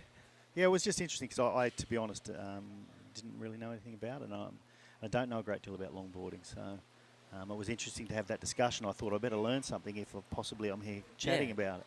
Yeah, absolutely. And it comes down, from what I've found, it's very technical in how to score it, because there's everything you can also dissect to that next level. So a hang 5 isn't just a hang 5. There's also how far your feet are apart, how technically well you've held that high, How much air under the nose of the board was something someone else said. Yeah, and even the style on the nose, the leaning forward over the nose is more technically difficult than the soul arch style that you'll see, because it's actually putting weight back. Like I said, you actually dissect each piece of each manoeuvre, the transition between the manoeuvres, also the transition between the manoeuvres on the wave with the positioning, where it's done in the critical, plus also that speed, power, flow. It becomes a rhythmic, all the numbers buzzing around my head right now. Yeah, well, I'll be really interested to watch it and look forward to when that starts, actually, because I'll learn a lot. Yeah, and like I say, the difference between a great longboarder and a good longboarder can literally be transition between manoeuvres, or something as small as a switch fade back as opposed to walking back with your normal direction. Yeah, okay. Well, like I said, you know, you learn something every day, and I'm going to learn a bit more about that. I might actually go down there in between and stand behind the judges and watch those numbers sort of go in, because it is. I don't know what the rules are about judging short and judging long. And there's Toby. There's Toby. There we go. This is going to make it a bit more interesting. I think that might put Toby a little bit closer towards Jayward. Currently, at the moment, we have Ryuki Ueda out there in first. He's got a still 2 minimum scores. Like I said, it's a bit hard out there for these short waters. Hopefully we get a little bit of a pulse as the tide fills in throughout the day. Yeah, I mean, like I said, the swell has hung on and hung on and hung on, and obviously that's what we were thinking it was going to do today. Now, whether we need to make more decisions a bit later in the day, I'm not sure. Here's a replay of that wave. It's just a nice little wrap there. Just waiting to see if he gets a bit of a wall there, and he does find a bit right there. There we go. That may actually get up there into the higher end of it. I think it's dropped in there at a 3.10. Okay, puts him into second place. It does, gives him a situation change at this moment. Now, Jaywood's going to be chasing only a 2.36. It's nothing. This can go anywhere at any time. This just need a bit of a set, a bit of a wall. Yeah, it's one of those positions when you're out there as a surfer, you don't want to leave it for chance, and that's where it is at the moment. You're leaving it for that open door for anybody to take the lead at any stage, to put you into third at any stage. So three-man heat, it's usually a little bit less pressure, but it's also a lot more pressure because you're the only one missing out if you don't quite get there, and it feels a little worse than if you... I'm sure that when you look at the draw and see that you're in a three-man heat, you're pretty happy about it. But, yeah, it's probably harder to lose by yourself than with someone else. Yeah, absolutely, and then you're that guy. Yeah. I wonder, though, well, I don't wonder, I probably know. I mean, as far as rating points, there's always rating points for wherever you finish, so you've got slightly better rating points than if you finish fourth. Splitting hairs if you get down to that. That's why it's a round one. Losses is generally the 3 round, not the finals, I guess. It's amazing how the little bits and pieces of points can make a difference, though, and it reminds me of that South Africa event that the Shark Attack won. Yep. And they ended up having to split the winnings at the end. They both got 8,000 instead of one getting 10,000, one getting 8,000, whatever it was. They didn't. Those extra points were lost. And I think, and someone may be able to remind me, but I think Fanning may well have gone on to win the world title had he had those points. It made a huge difference. It did come down to pipe that year, I believe. It was a pretty stressful, incredible year. There was a title race of about 3 or 4 people. Yeah, and so those 1,000 points. It's obviously the way they did it, and we looked it up, and they did what the WSL was meant to do. Nice turn. There we go. On a bigger wave too. But yeah, one gets 10,000, one gets 8,000 for a win and a second. But what happened was because they cancelled it, they both only got 8,000. So there was 1,000 lacking points out there. Yeah. 2,000 lacking points out there. I was wondering why they didn't get 9,000 and 9,000. But again, I looked it up, and that's what happens in that situation. It's a very, very rare situation. Thank goodness, hey? Luckily in the Philippines, we don't have too many of those bigger grey man suits floating about. No. The water's a bit too warm here. I know there are, but I can't, in my life of my, almost 30 years here now, remember hearing about a shark attack at any stage in the Philippines, and we're probably not even allowed to talk about that, are we? Shh. We do have a drone up there, by the way, folks. So the drone is always looking, but no, we're pretty safe here. Yeah, and it's not an issue here. And like I said, I think it's one of those things we don't talk about, so let's not talk about it. Let's move back on to... Someone will hit me about that later. Yeah, Jerry, what did you do that for? So 6 minutes and 10 seconds there remaining. We go. Some numbers moving in. Like I said, Roki was on definitely a bigger wave on that last one. He got 2 good turns in, and then he sort of faded off the shoulder. So it's interesting to see where the judges will go with that one, because it was definitely bigger and a bit more critical than the other waves out there. And here he goes again. Might be just getting that little bit of a feel for it now. And then also Jay Wood's locking in another one. That was a nice turn. See if we can get another one there. So we do have another situation change there, Jerry, as we approach that 5-minute mark, with Jay Wood's now jumped back above Toby. He dropped. He got the requirement and he needed a small 2, and he did get a small 2. So the hunt for second at the moment is swung back towards Jay Wood, and he's back up again. Nice little slubby reverse there. Be interesting to see if we get the start of that wave, because I don't know how that's going to end. Not very critical or not more at that stage, no. Roki's wave was very nice, and that's that's through there at a 4.15. So that's only going to help him, move away from those 2 lads. So it's still open though. One decent score.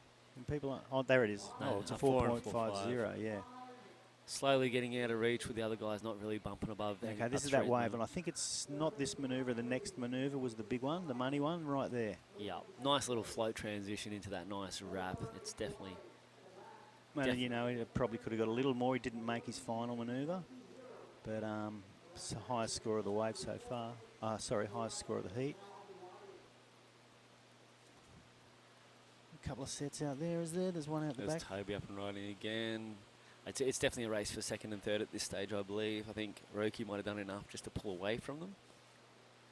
Well, with 4 minutes, I mean, you've got anything could happen from out there now. And sorry if I sound a bit funny. I'm turning around to watching it in real life, just to see if there's any sets out the back.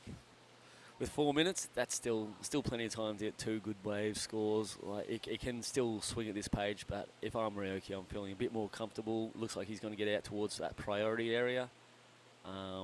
He'll be either in first or second priority by the looks of things. Yeah, there's a bit of a battle going on there. Yeah, which is always good to see. So very important when you get to that priority, especially on a point break like this where there's not too many waves. You want to use that priority, and you want it. You want it in your corner. You can see Jay Wood pushing pretty hard. Jay Wood El-Ciso pushing pretty hard. He knows he wants that second priority, and let's see what happens. See what the boys decide. Okay, that's it. Jaywood had the inside section, but it was a bit closer in. So Roki got it. Roki got there? Yeah, okay. So Roki was on the outside and he was just in more of a position deemed by the priority judge there. The priority judge is, his only job is to sit out there and decide whose turn it is to go next, basically. Yeah, and there's actually two of them there. I think Rust is helping out. Yep, so Rust is the one putting it on the board, so the surfers can look back towards, the athletes look back towards the beach and they see what order they're in. We've got our beach announcers letting them also know that you're in the first wave position, which means you get to select the wave you want to select. You want to take the best opportunity and let your competitors go the smaller ones that you don't want. Strategy. Yeah, I mean the priority thing is another thing that's certainly not new anymore, but pretty interesting, and it's changed the face of competitive surfing. It saves the hassle, that's for sure. But yeah, I mean it's funny when you watch someone paddling out, they've got some priority and they can just burn someone. And again, was that Slater at Kira? There's been some good ones. There's been some good ones, like I said, and the probably most famous recent one was the Medina pipeline. Correct. Yeah. Over was it Yoga? No, it was. It was another Brazilian. I can't remember who it was. Ooh. Oh, okay. I don't think he's going to improve his situation. Neither do I, and from where he is, it's probably going to take him 2 minutes to paddle back out there.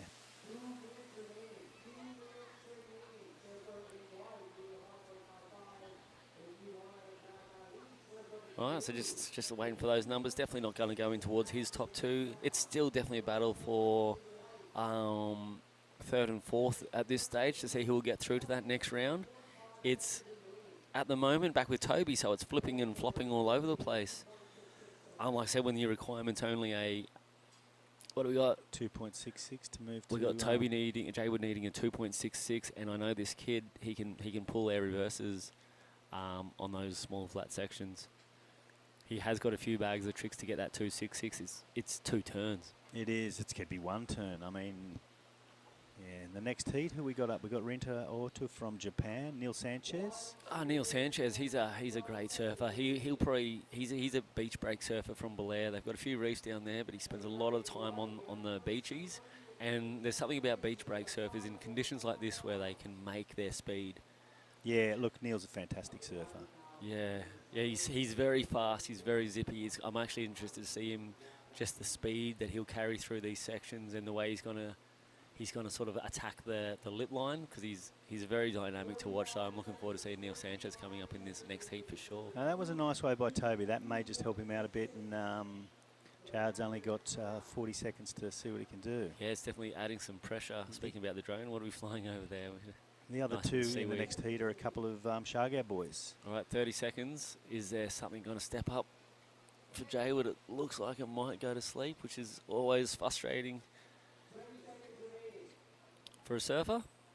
Nice bit of seaweed floating there beside him. He's going to have a look at this, but it looks like this one's going to clock away, and Toby did put the requirement up a little bit to needing 3.75. So a 3.3 for Toby's last one.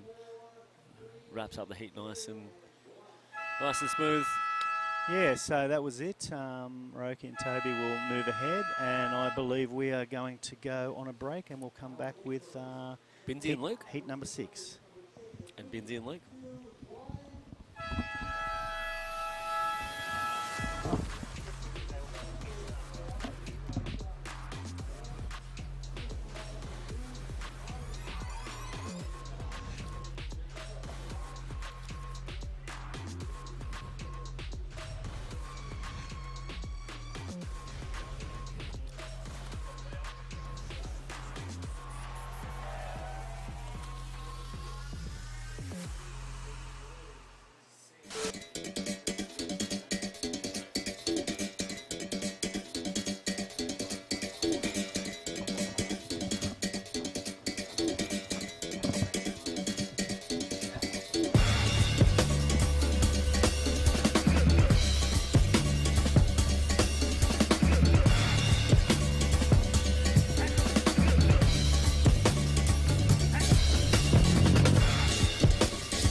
Welcome back to La Union International Pro.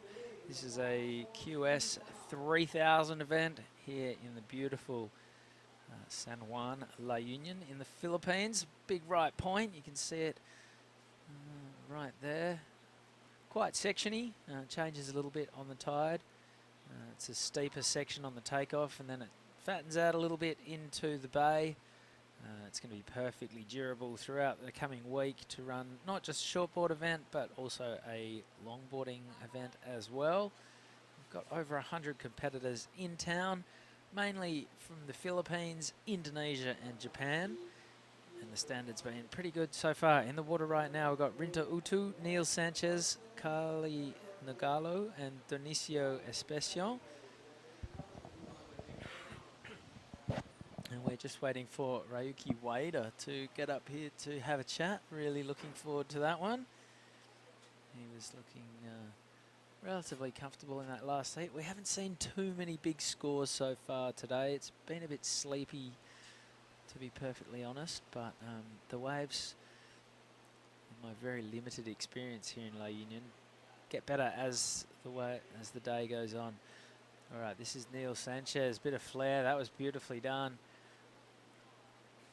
Two-turn combo so far, and unfortunately can't get the finish. He's out of there, but that will be a solid opening score. Rinta Utu got a 5.25 for his first wave to move into the lead.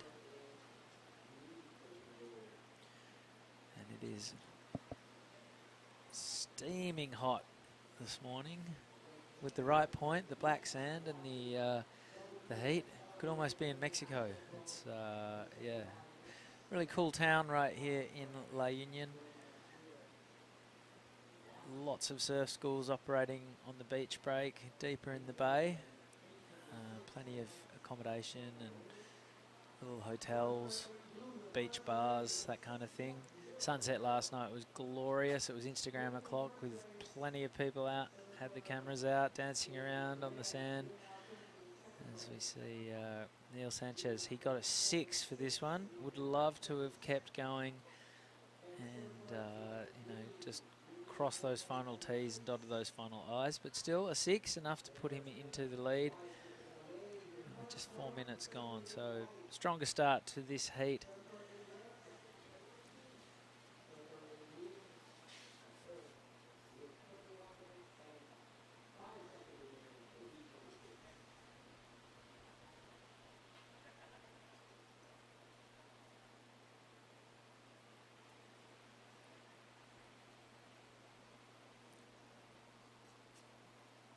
So Rinta, the sole Japanese surfer in this heat.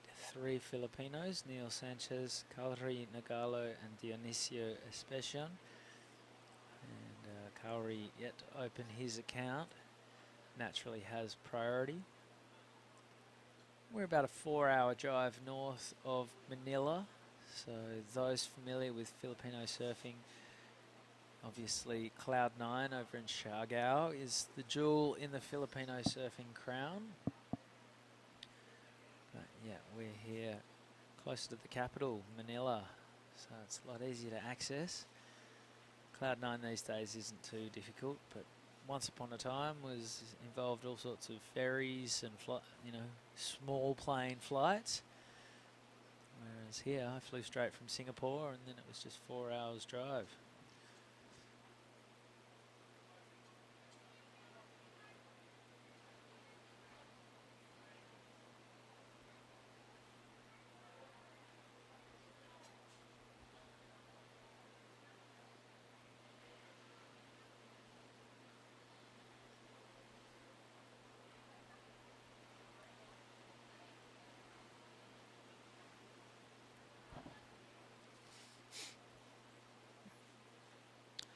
Okay, this is Kaori Nagalo opening his account. Swinging hard on the first turn.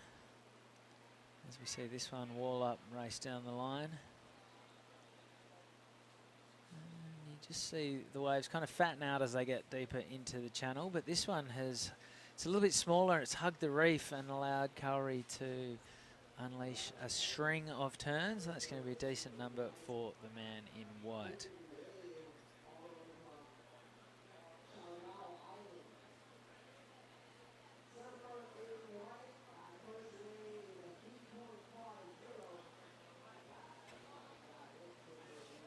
goes Rinta Utu, currently sitting second. Behind him, Neil Sanchez, tail high, reverse, can't ride out of it. A few gasps from the beach. We've got decent numbers in attendance already. It's 10:15 local time.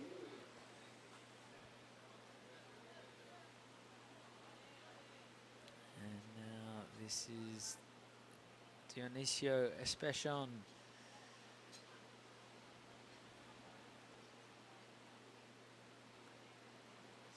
Our surfers putting some points on the board. Last wave for Calgary Nagalo was a 3.5.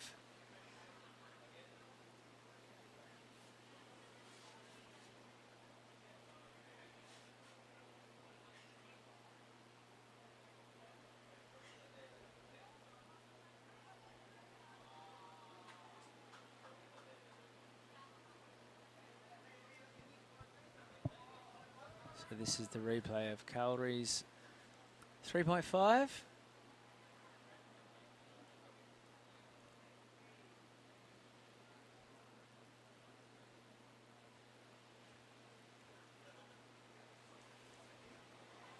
And we'll see what Rinta got up to.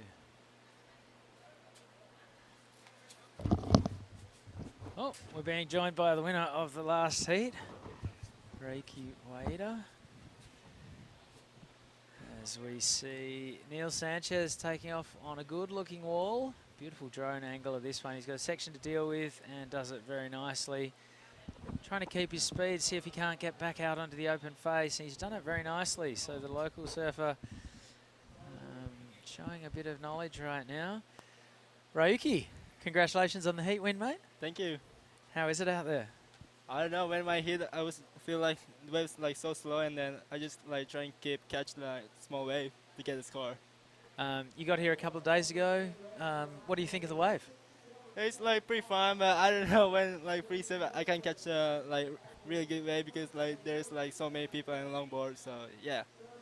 And it works all day long. You can surf it on low tide in the morning, and then even as the tide comes in the afternoon, it gets a bit better.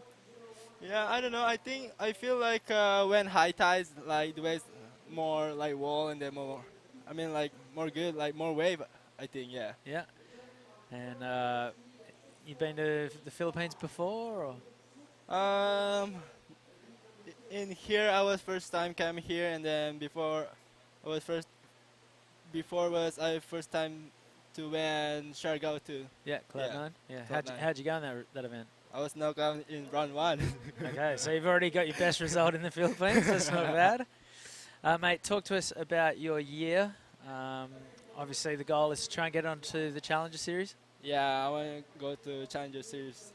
Like, hopefully I can go. And I can't not ask you about your brother. Are you going to try and go to a few events with him this year? Rio's obviously qualified for the championship tour.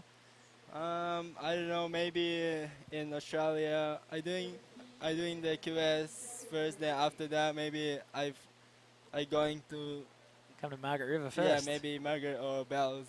Nah, come to Margaret's. It's a 3-hour flight from Bali. Oh, that'd be awesome. And is Rio watching right now, do you think? Or is he in Hawaii surfing? Maybe yes. You hope so, right? Yeah. What about, who else is watching back in Bali at the moment? Maybe my mom. Yeah. Yeah. And who are you traveling with this week?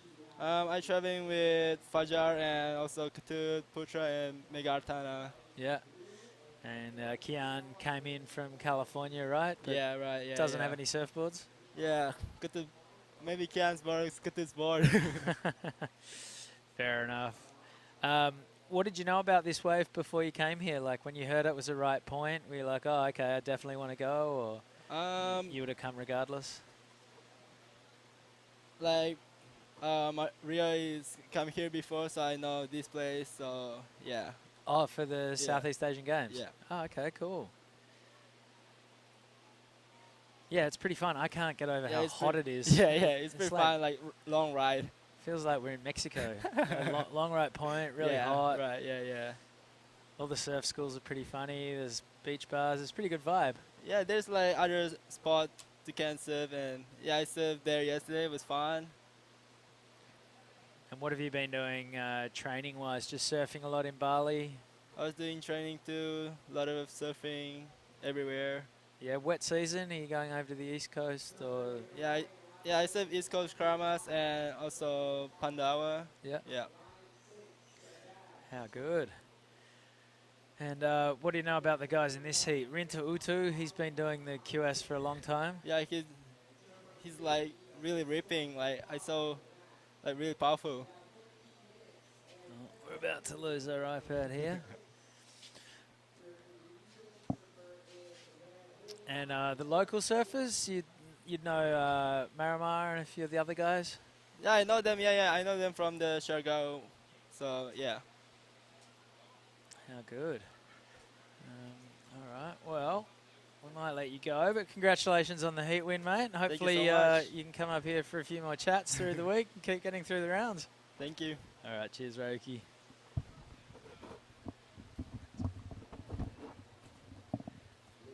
All right, so this is Neil Sanchez back into action. He's currently sitting second. Looks like he's got a pretty good read on the wave here at Mona Lisa Point. Rinta Utu is out in the lead. He got a 6.75 for his last wave. That's one of the best waves we've seen so far today. Hopefully we can catch up on a replay of that one just to give it the attention that it deserves. How's your chat with Ryuki? Yeah, it was good, mate. Luke Landrigan, welcome back to the booth. Here goes our heat leader. This is Rinta Utu. He's just dropped a 6.75, which I think might be about the best wave of the day so far. And that wave's not going to go into his top two. Nice. Who we have here? Rinta, Neil, Carly, and Junicio. Yeah, so Neil's from local boy from Balair. It's in the Pacific side, right across La Union. Carly Nogalo, from Siargao. This kid's like 16 years old, and we have Junicio Espihon. We call him Dodo. He's one of the first surfers in Siargao. Oh, really? Yep. And Neil is from Balair. So that's what, 4 hours from here? Yeah, 4 or 5 hours. Direct opposite Pacific side. Looks like he surfed this wave a lot. Yeah, he's been here a lot of times. Yeah. He's a couple of waves he's caught so far. He's really had a good read on them. Yep. Here goes Dodo on the left. There's Junicio.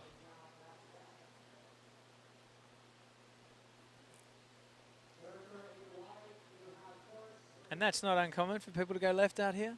Not really. Yeah. But it's still a dominant right-hand wave, but we saw a few heats. They got some scores going left. This Carly, 16 years old, I believe, son of Carlito. Carlito is in the comp too. Father and son. Oh, how good. So Ryuki hasn't been here before, but he was saying Rio competed at the Southeast Asian Games a few years ago. He's been here a few times. Oh, has he? Yeah, he's been here for a few comps before the Asian Games, Southeast Asian Games. And yeah, I think he got second to Oni in the Southeast Asian Games. Yeah, Oni set himself up with that win. Yeah. Did very well out of that. So 10 minutes to go. Rinta Utu still in the lead, just a minus score for his last wave. The 6.75 still the highlight of this heat.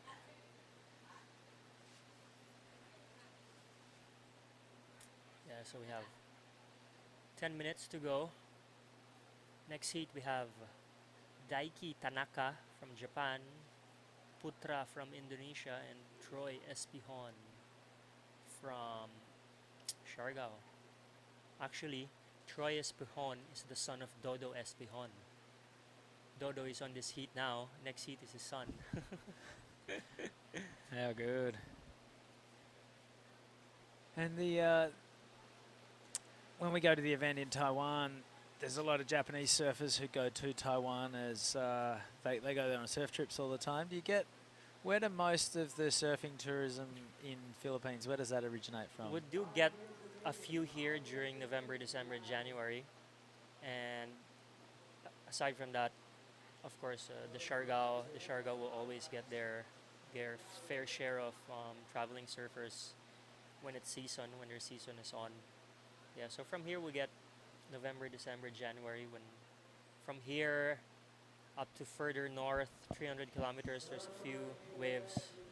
There's Kabugao, you know, there's Badok Island, there's up the tip of the island in Pagudpud, and they call it Heartbreak. So yeah, shout out to the boys there if you guys are watching. Do you think most of the waves in the Philippines have been discovered by now? Not yet. Really? Yeah, not yet. What- There's still a few. One of my friends actually just showed me a photo. Abdel, one of the guys working here now in the media, he surfs a lot. He drives his motorbike up and down the coast. He showed me this wave of just hour and a half south of here, which I've never seen before, which is really good right-hander. I was Yeah. shocked to see it, but it only works on the south swell. So, yeah, hopefully I'll visit there one time. And in some of the outer islands, do you have like surf charter boats? No, none. There's none of that. None of that. Is that a potential I hope so. avenue? Yeah, I hope so. Buy yourself a boat. Yeah. That's the excuse. Perfect. Yeah, I think that's the perfect setup down in Samar and Cloud9, Siargao, Catanduanes region. And excuse my ignorance, but do you call this the mainland? Is this This the, is the or is does the Luzon. island have a name? There's 3 big islands: the Luzon, Visayas, and Mindanao. Okay. Yeah, so we're in Luzon. We're in where the Manila is, where the main capital is. Yep. And a lot of American and Spanish influence. Yes. Everyone speaks. The level of English is incredible. Yeah. With an American accent, unfortunately. In school, we used to have 9 subjects, and 8 of it is in English. Oh wow. Yeah. Only 1 is in Tagalog, which is our main dialect, Uh-huh. and there's about 80 plus dialects around the island, from Mindanao to Visayas to And is there Luzon. a lot of transfer between the dialogues, or are there people who Oh, it's can- totally different. Oh. Yeah, from north to south, they have totally different accent. So often English might be the easiest language to communicate Yep, in? yep. Wow. Okay. So here in the northern part of the Philippines, we use Ilocano as our dialect, and down south they have Bisaya. Yeah.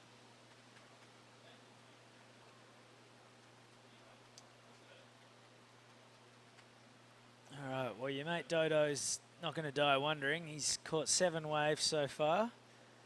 Unfortunately, he's still sitting in 4th.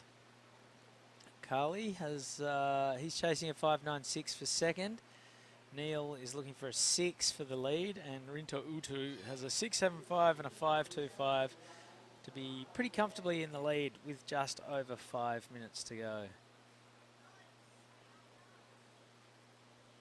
So after this round, I think we're gonna run the women's round, women's shortboard. We'll see after the last heat of the men's. Still waves up out there. So we've got 16 heats to run Yeah. for the men. 16 of the men and 8 of the women. Will it be dark by No, then? we'll or- still have time. I'm just- Usually we have sunrise here at around 6:30, because we're on the west coast. We have a later sunrise and a later sunset. But you think I'll be able to get a surf in once we're finished? For us, Yeah. we have to finish early so we can surf. Okay, perfect. Just checking.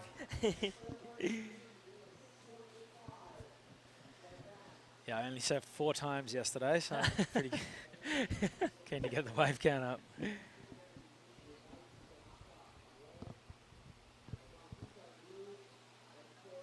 Yeah, so north, about 6 kilometers north of this point, is their Baknotan.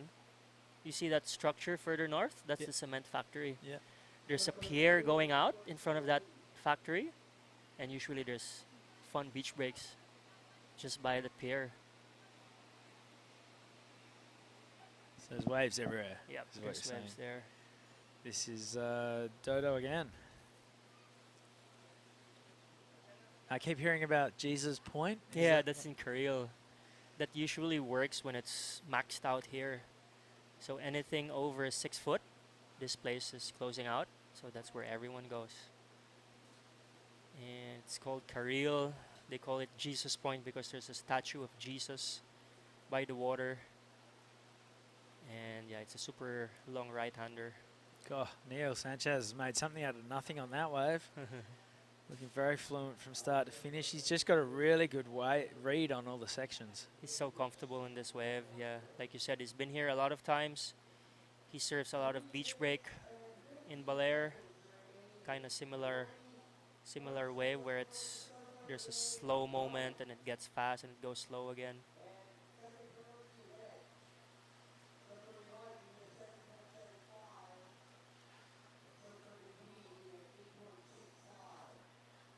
Okay, so this is coming at a 5.25. This is Neil's second high scoring wave. Goes into his top two.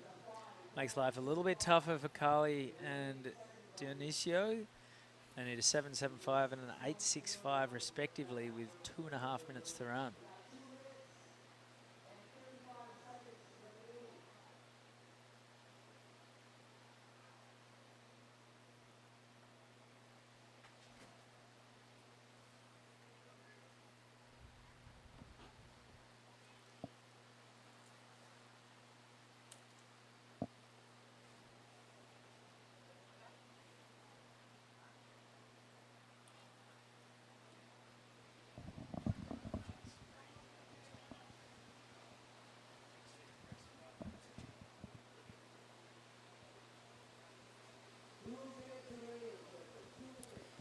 So 2 minutes remaining. So after this, we have round heat 7.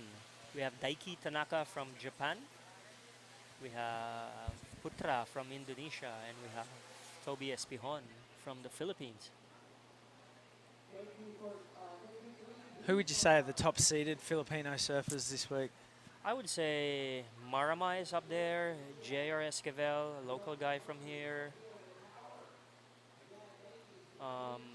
Yeah, Philmar's here.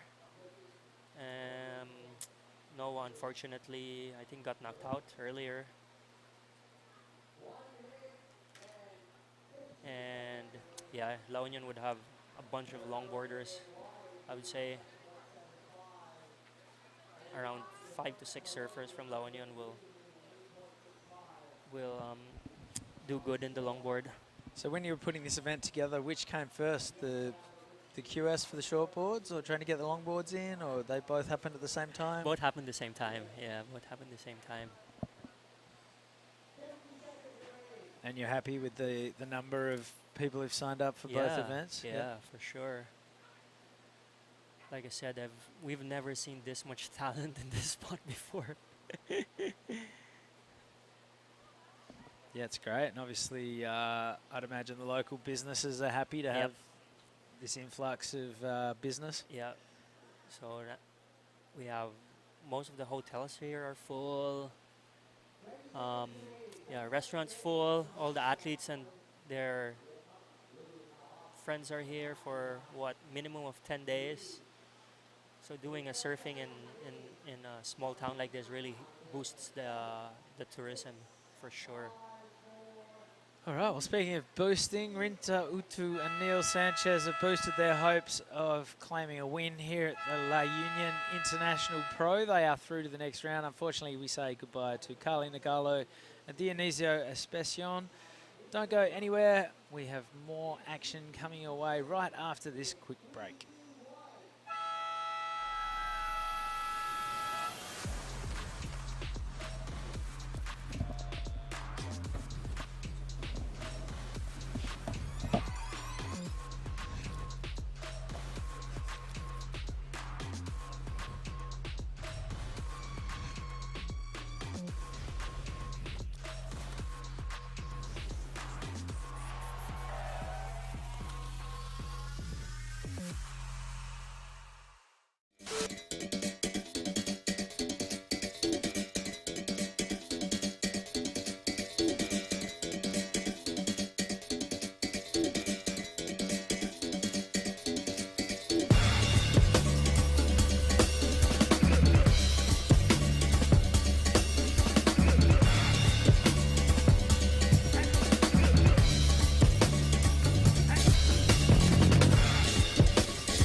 All right, welcome back. I have Jerry Dion here with me. Hi G, how's your morning? My morning's been pretty good, sitting here watching surfing, having a chat with a couple of mates. It's been actually really nice. Sun is out, waves pumping. Beautiful day. What are we in, the heat number 7? Yep, we're in heat 7 now. We've got Daiki Tanaka, Putra Hermawan. Oh, low battery, let's close that. Putra, and we have Troy Espihon. Troy Espihon, one of your boys from Siargao. Yes, yeah, really good surfer, really good surfer. And looks like... He's the oldest son of Dodo, right? Correct, Yep. correct. And looks like Daiki actually got a 4.75, which is not a bad score for the day and a great way to start the day. And he's up again. Oh, hi, that's us. Pleased to meet you all. Just behind us there is the wave. the wave. Yeah. And that was just an up and down there from Daiki Tanaka. Up and down for White Troy. Here we go. Here's Putra from Indonesia. I believe Putra won Cloud9 event a few years ago.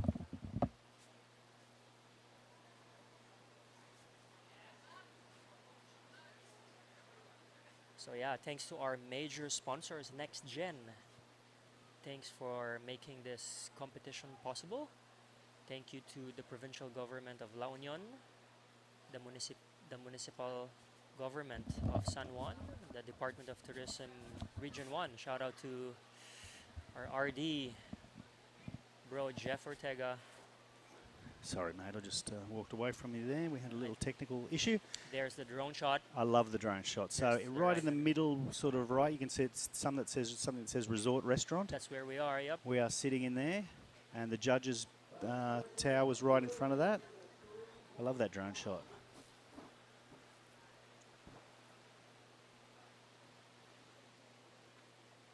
Here we go. Here's Troy Espihon. Goofy footer like his dad. I was away. How did his dad go? It was the last heat, was it? Or was Yeah, that he was in the last heat. Didn't make it through, or he No, did? he didn't. So he really needs a bigger wave. He's a super powerful surfer. And he's not going to like that his kid's probably going to do better than him. He can start coaching now. Yeah, I'm sure he is already. Yeah, I used to compete with Dodo a lot in the national tour here in the Philippines. He would be the scariest guy to compete against Siargao. Oh yeah, look, he's a big figure, and he's he's well known there, and he doesn't take anyone's crap, and on his backside too. But legitimately, his surfing's just phenomenal. Yeah. And I mentioned it earlier, and for many years, once that first generation started down there, he was the best goofy footer. Yeah, for sure. For a long time. I'm getting a couple of messages here from people that would like me to say hello. So I'd like Shout to out? Yeah, shout out to Archie. Archie's down there in Oh, Siargao yeah. watching it. So Chichi Monsta, who's in charge of the Alima merch and Alima video that plays during the commercials. yeah, so good on you, Archie. We're supporting you up here. We're thinking about, well, we're not really thinking about you. You sent me a message, so I said hello. But, Shout out good to day. all the locals in Siargao watching. Yep, Alan Dassa, he's watching too. He sent me a message, and a couple of mates of mine from Australia. Mark Rogers, who's not doing so well at the moment. Good on you, Mark. I hope you beat this thing, and we'll be surfing again soon. Same time happening with this event is there's a local comp in Palawan. I did hear about that. Yeah, Yeah. it seems like the timing's not epic because the people here love to travel, and going to Palawan to surf is nothing nicer. But so it's kind of a shame. Do you know much about the event? Yeah, shout out to Marco. Marco's judging there. Oh, I Marco heard Villarreal. Piso is up there competing too. Oh, okay. Yeah. So here's Troy. Get around this section. What do you think, G, is more advantage here, goofy or regular? Look, at the moment, I think it's hard to tell, but kind of fattish waves. I've always liked being a goofy footer on a fat right-hander. You seem to be able to get more manoeuvring happening. Your cutbacks certainly look a lot better because you can bounce back off the white water a little better. But if you're asking me anything about natural and goofy, I'm going to say goofy regardless, Because you're a goofy footer. But yeah, I think a wave like this, I don't think it hurts at all to be on your backhand. And, there was a time that it really hurt, whether it was left or right, to be on your backhand. But, since what would it be, the 90s, the early 90s. Like going to J-Bay on your backhand was hard to win, Yeah, right? but then they learned how to pig dog and really how to backhand barrel right. And particularly if it wasn't a super round barrel, if it was like an Armady barrel, they certainly learnt that. And now there's no real disadvantages disadvantage going either way because, you know, in reality, the backhanders are getting, like I said, regardless of whether they get left goofies or natural, they're getting deeper, they're getting better, and it actually looks better. It looks harder. Yeah, So as a judge, I would score it, you know, the exact same barrel on backhand and forehand. I would tend to score slightly better on your backhand because I just think it's harder to do. Here's a replay of Surfer in white.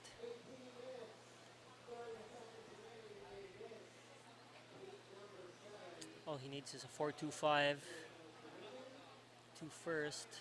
Oh, that was a terrific last manoeuvre there. It wasn't even the last manoeuvre.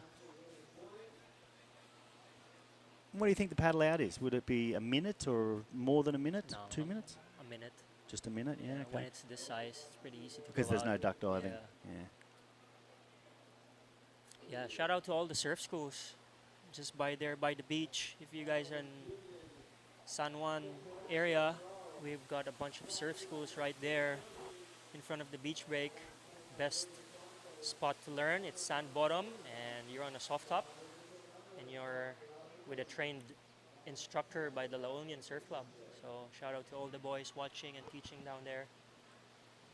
Yeah, it's a real good setup down here. We've mentioned it each time I've come on, how different the setup is here than a lot of the other places in the Philippines. I love the beach. I love the big wide beach with the, you know, the shops everywhere and the surf instructors. It's a real cool atmosphere. Also, when you're out in the lineup, you look back and there's like a mountain, like a hill behind it, full of greens. Yeah, so it's a special place for sure. Almost as good as Shargo, I'd say. No, I love it up here, and I'll be spending a little more time up here. What's good about here too is when it's raining in Siargao, it's our season here. Exactly. November, December, January is the best time to be here. Yep. And it's raining in Siargao. When June, July, August comes, it's raining here. It's a good time to be in Siargao. Well, that's why Densho and the guys are all up here at the moment. Yep. You know, they're getting away from the miserable rain and the onshore winds down in Siargao and spending time up here in the sun. Yep. The other thing I love about here is the beach break. Yeah. You know, there are no beach breaks in Siargao, so it's a little more difficult for the beginners. Here you've got this just epic beach, and you've got miles and miles of beach. That's a Navy base down to the Yeah, that's south, an is it? old Poro Point Air Base by the Americans way, way back. There's an airport there actually, and a good golf course, G. Well, They if we, rate it the top 3 best golf course in the Philippines. if we have a lay day, can you get us on? Thunderbird, yeah. Let's do a lay day tomorrow. Well, you're the event director, my friend. I did throw a golf shirt in there just in case. I've got no golf shoes or anything, but And there's a really nice waterfalls just 40 minutes away from here. It's called Tangadan Waterfalls. all right. It's in the town of San Gabriel. So yeah, if any of the boys would want to come, let's do it in our Volkswagen car. Yeah, thank you, Volkswagen. Yeah. Gave us a car to drive. Well, not me, a car to drive around, but they gave the event a car to drive around in. And John Carby's really taken advantage of that. Thanks to Justin for hooking that up. Yeah, that's a real nice thing to do because I assume it was a late. Oh, here we go. We've got Troy. Not going to get around that section, is he? No.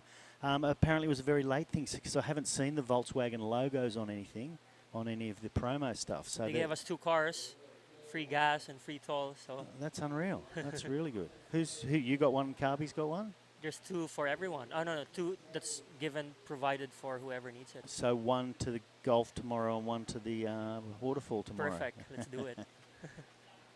So what do we got? We got 15 minutes remaining. We got Putra leading nicely with a 4.25 and a 3.50. Troy's in second with a 3.5 and a 2.25. Daike's got a 4.75 and just as a 0.50. So he's easily going to move up as soon as he can get his second wave, and he could easily go into the lead. He's in a good spot. He has priority. There's 14 minutes to go. And it seems to be a bit off and on at the moment. You know, there's some sets for some heats and there's no sets for other heats. And that's surfing, isn't it? Yeah. And so this is your first time fully event directing an international event. Are you feeling stressed about it? All good. All good? Good. Like you're the best guy to give me advice. We'll see. But yeah, it's stressful. You've got to make a lot of decisions, and not everyone's always happy with your decisions. You know, everyone sitting at home knows more than you, unfortunately, and sure, yeah. So that's yeah. Well, that's us, and that's the surf in the background. He's our event director, Luke Landrigan. Jerry Deegan, event director in Siargao. Yeah, that's my general thing that I do once a year, and they've thankfully invited me up here to do some commentary and have a chat with Luke and make sure things run smoothly. And it's running smoothly, you know. We want some slightly bigger surf. And right behind me I can see a couple of decent waves breaking. But thanks for inviting me up. Thanks to UPSA and NextGen. And your local government have put a lot of work in, the Department of Tourism, I think. The Department of Tourism, our regional director, Jeff Ortega, who actually surfs too. So he'll be here in a few days. He's just doing some work out of the country.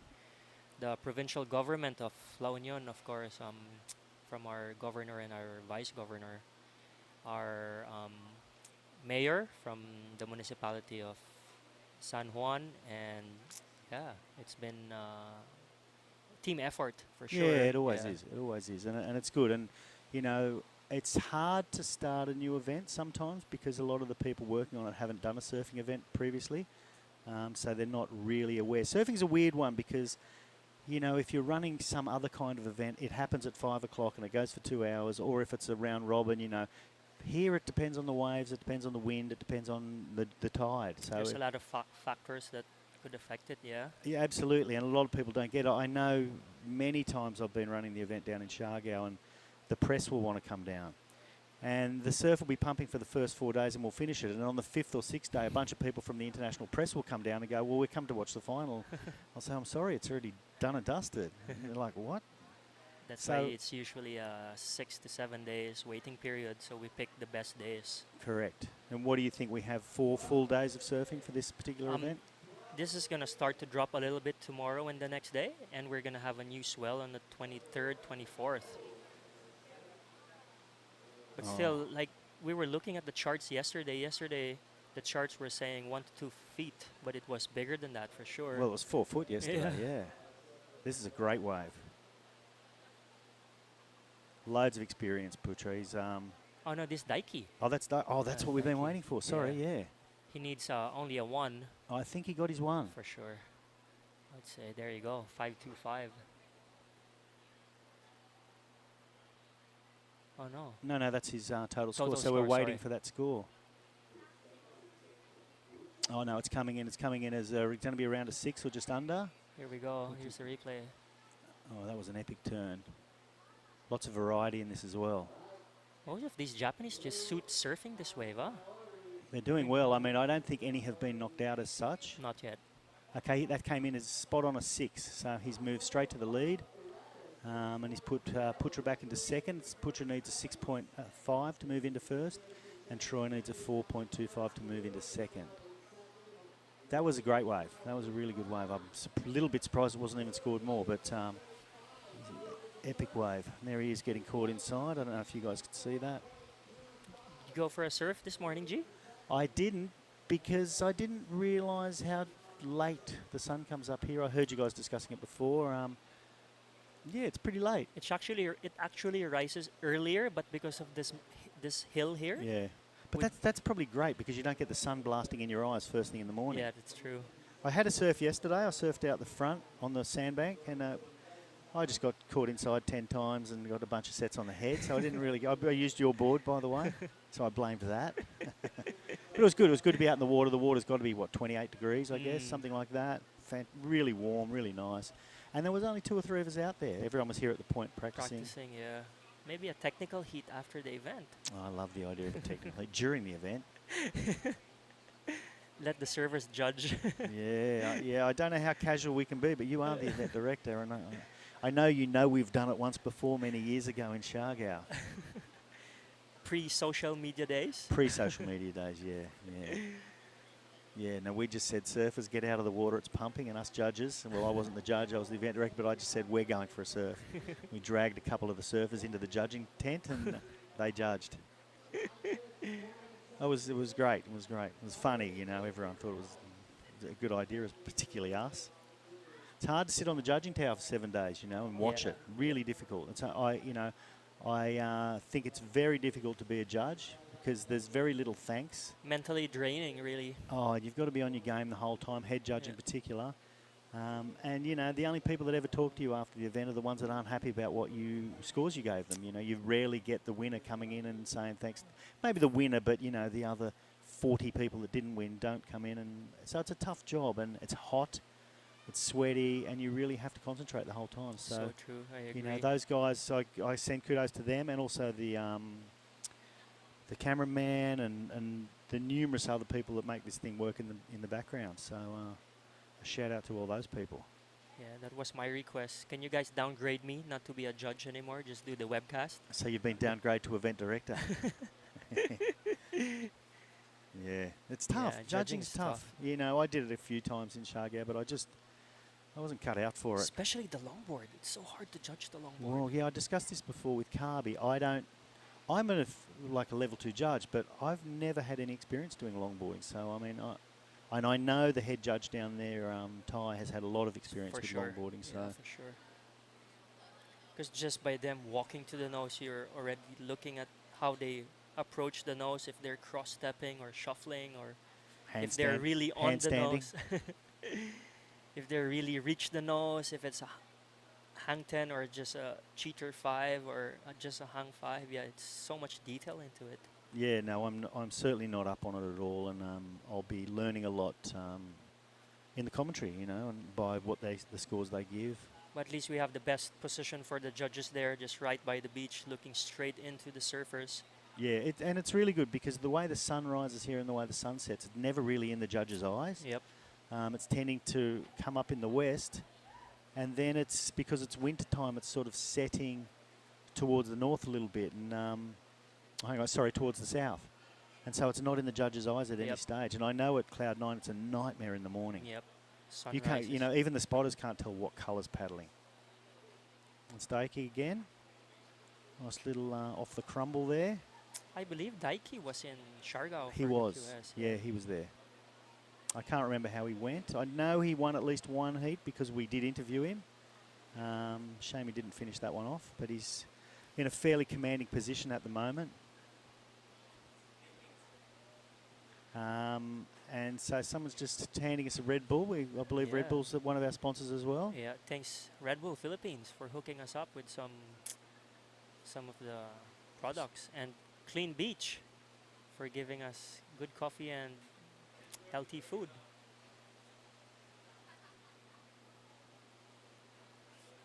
So what did he get for that one? It's coming in as a 4.5, so it's not going to add to his score, but it's still, he has the three highest scores there. So he's doing really well. Putra's fairly solid in second place, but Troy only needs a 4.25 with just under 6 minutes remaining.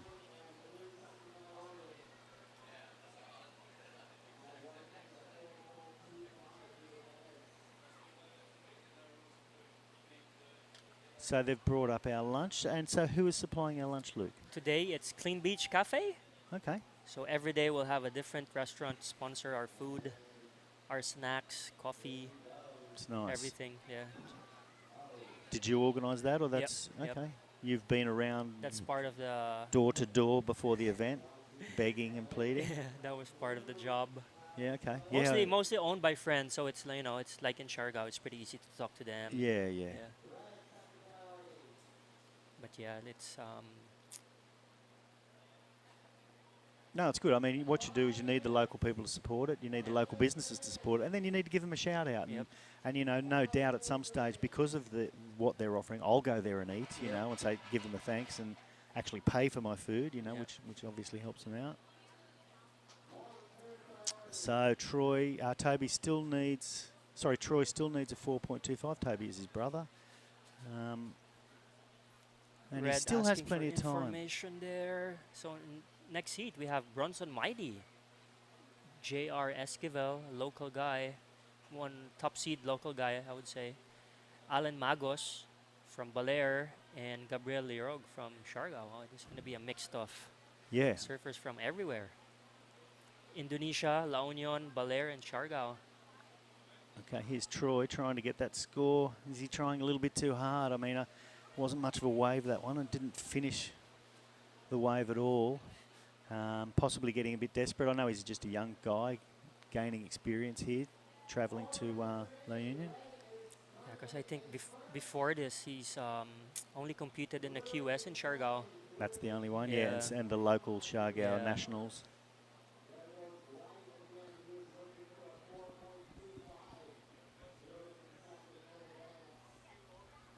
Well, I hope one of the Espihons gets through. They're a family that I've known for many, many years. There's a few of them. There is a few of them, and they're very local. They're very Cloud9 local. Oh. Mr. Tanaka again. Just over 3 minutes remaining. So Putra's sitting out there with priority and probably trying to stop Toby from getting anything at this stage. He's a pretty seasoned surfer, Yeah, Putra. Well, there he is. He took a wave. He's doing well. He needs a 6.5 to move through. Okay, we missed the start of that wave, so... He need a 6.5 to become first, yeah. Oh, sorry, to come first, yeah. That's why you're the event director. And I don't know, I'm going to keep doing it until she texts me and tells me she's watching, but I'm going to shout out my lovely wife and my lovely daughter. And they're hopefully watching. And oh, hi, Susan and... Susan and Lily. I think Lily. Lily's going to a new school, so they're out buying some new school uniforms. But I know at some stage they'll be listening, so I love you too. See you in a week and a half.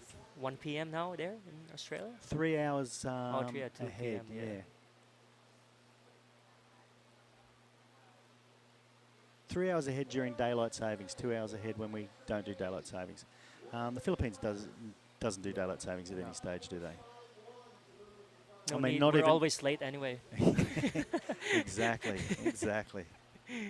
Yeah, I don't know how many times I was invited to a wedding at 10 o'clock and I'd be ready at 10 o'clock. My wife would say, look, don't go yet, don't go. And I'd make her go and we'd sit there for an hour waiting for the wedding to start at 11, even though the invitations always said 10 o'clock. I just never, in the 25 or almost 30 years, the one thing I just couldn't grasp. I was always on time and still am. Here we go, 1 minute 20 seconds. Toby in second only needs a 6.0. Troy, Toby was the brother, Troy, yeah. sorry. So yeah, Putra made it much harder for him with that last wave, which was a 5.25. Yeah, 6 with a minute to go. It's going to be a hard ask, I think. We'll see, yeah. He's 1 minute with priority. Hopefully he gets one more chance. And turning your head around, is there anything? Oh, it doesn't look like there's much out there at this stage. There you go, there's the wide shot. Doesn't look like a lot of sets out there. He's going to paddle for this little one. I mean, he's going to need to, I think. Oh, no, he didn't do it. Is that the drone or a bird out the back there? Looks like Drone. it's the drone. Okay, here we go. No. You know, obviously, being a Siargao boy myself, kind of, I'm always cheering for the Siargao lads. Next seat we'll have, we have JR, probably the best local boy out here. Knows this spot. He's been surfing this since a very young age. Lives right in front of the spot. Okay, that's it. Unfortunately, Troy didn't get through. So we've got Daiki and Putra. We'll move on through to the second round and we'll take a short break.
This is Heat 8. Yeah, this is Heat 8. In red, we have Bronson Mighty from Indonesia. In blue, we have Rogelio Esquivel from La Union.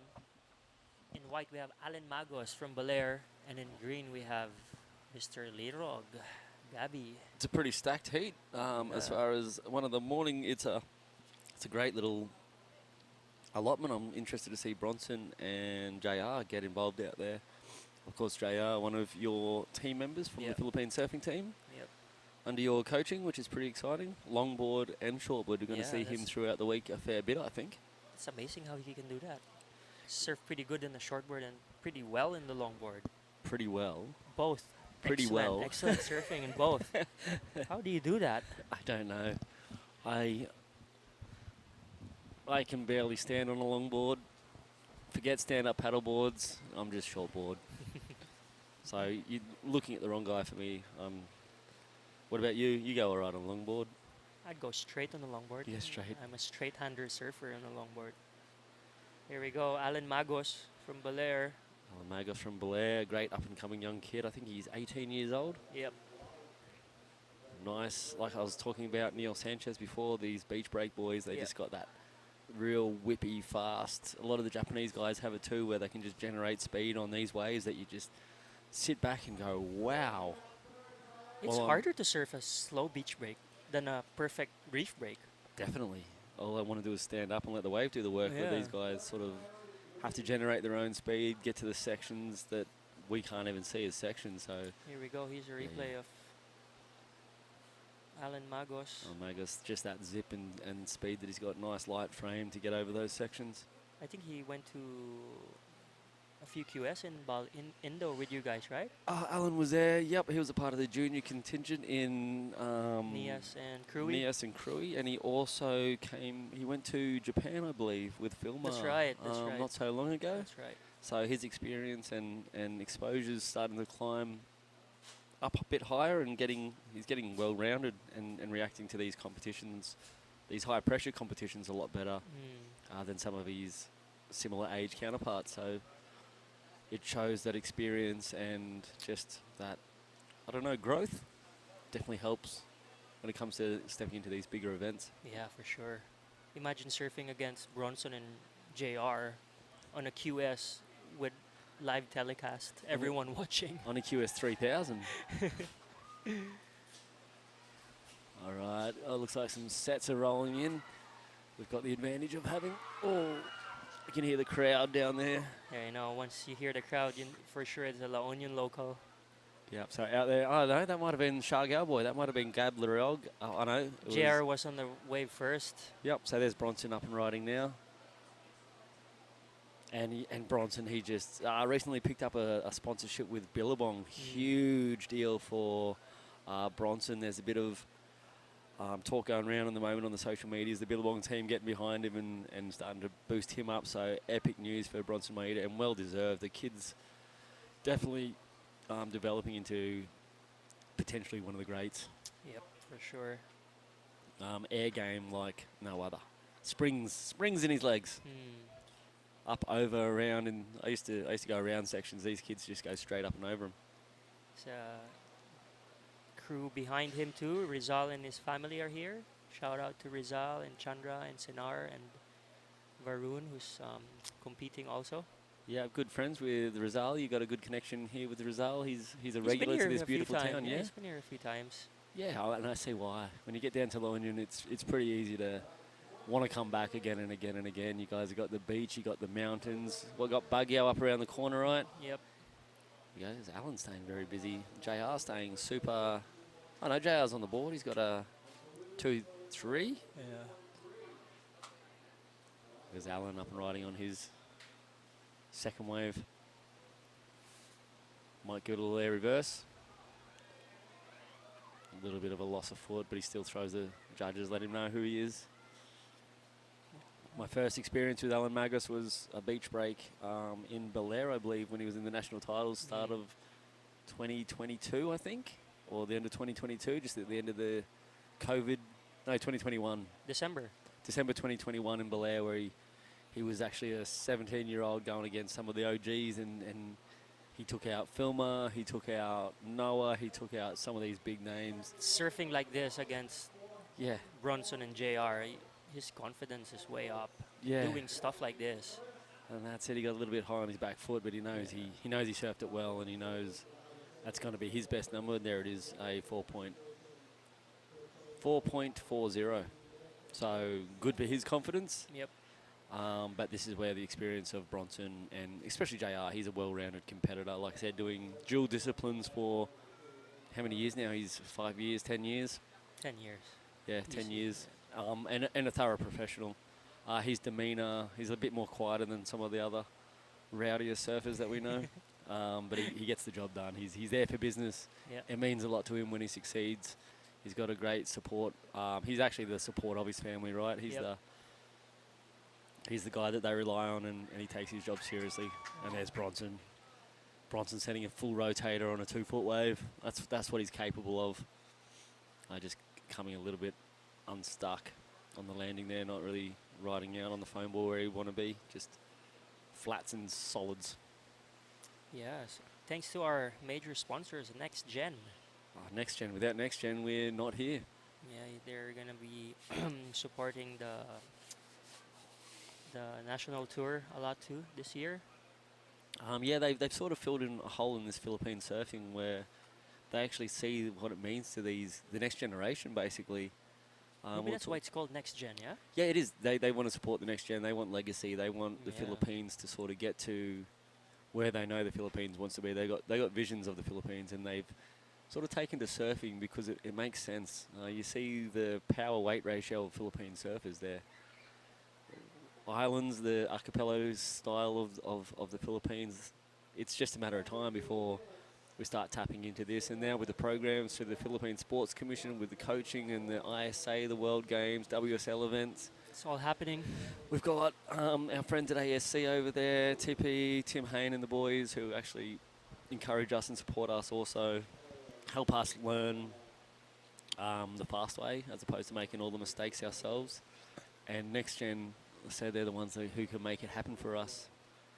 They jumped on board with UPSA. Shout out to the NextGen boys. Yeah, NextGen boys and girls, the organisation.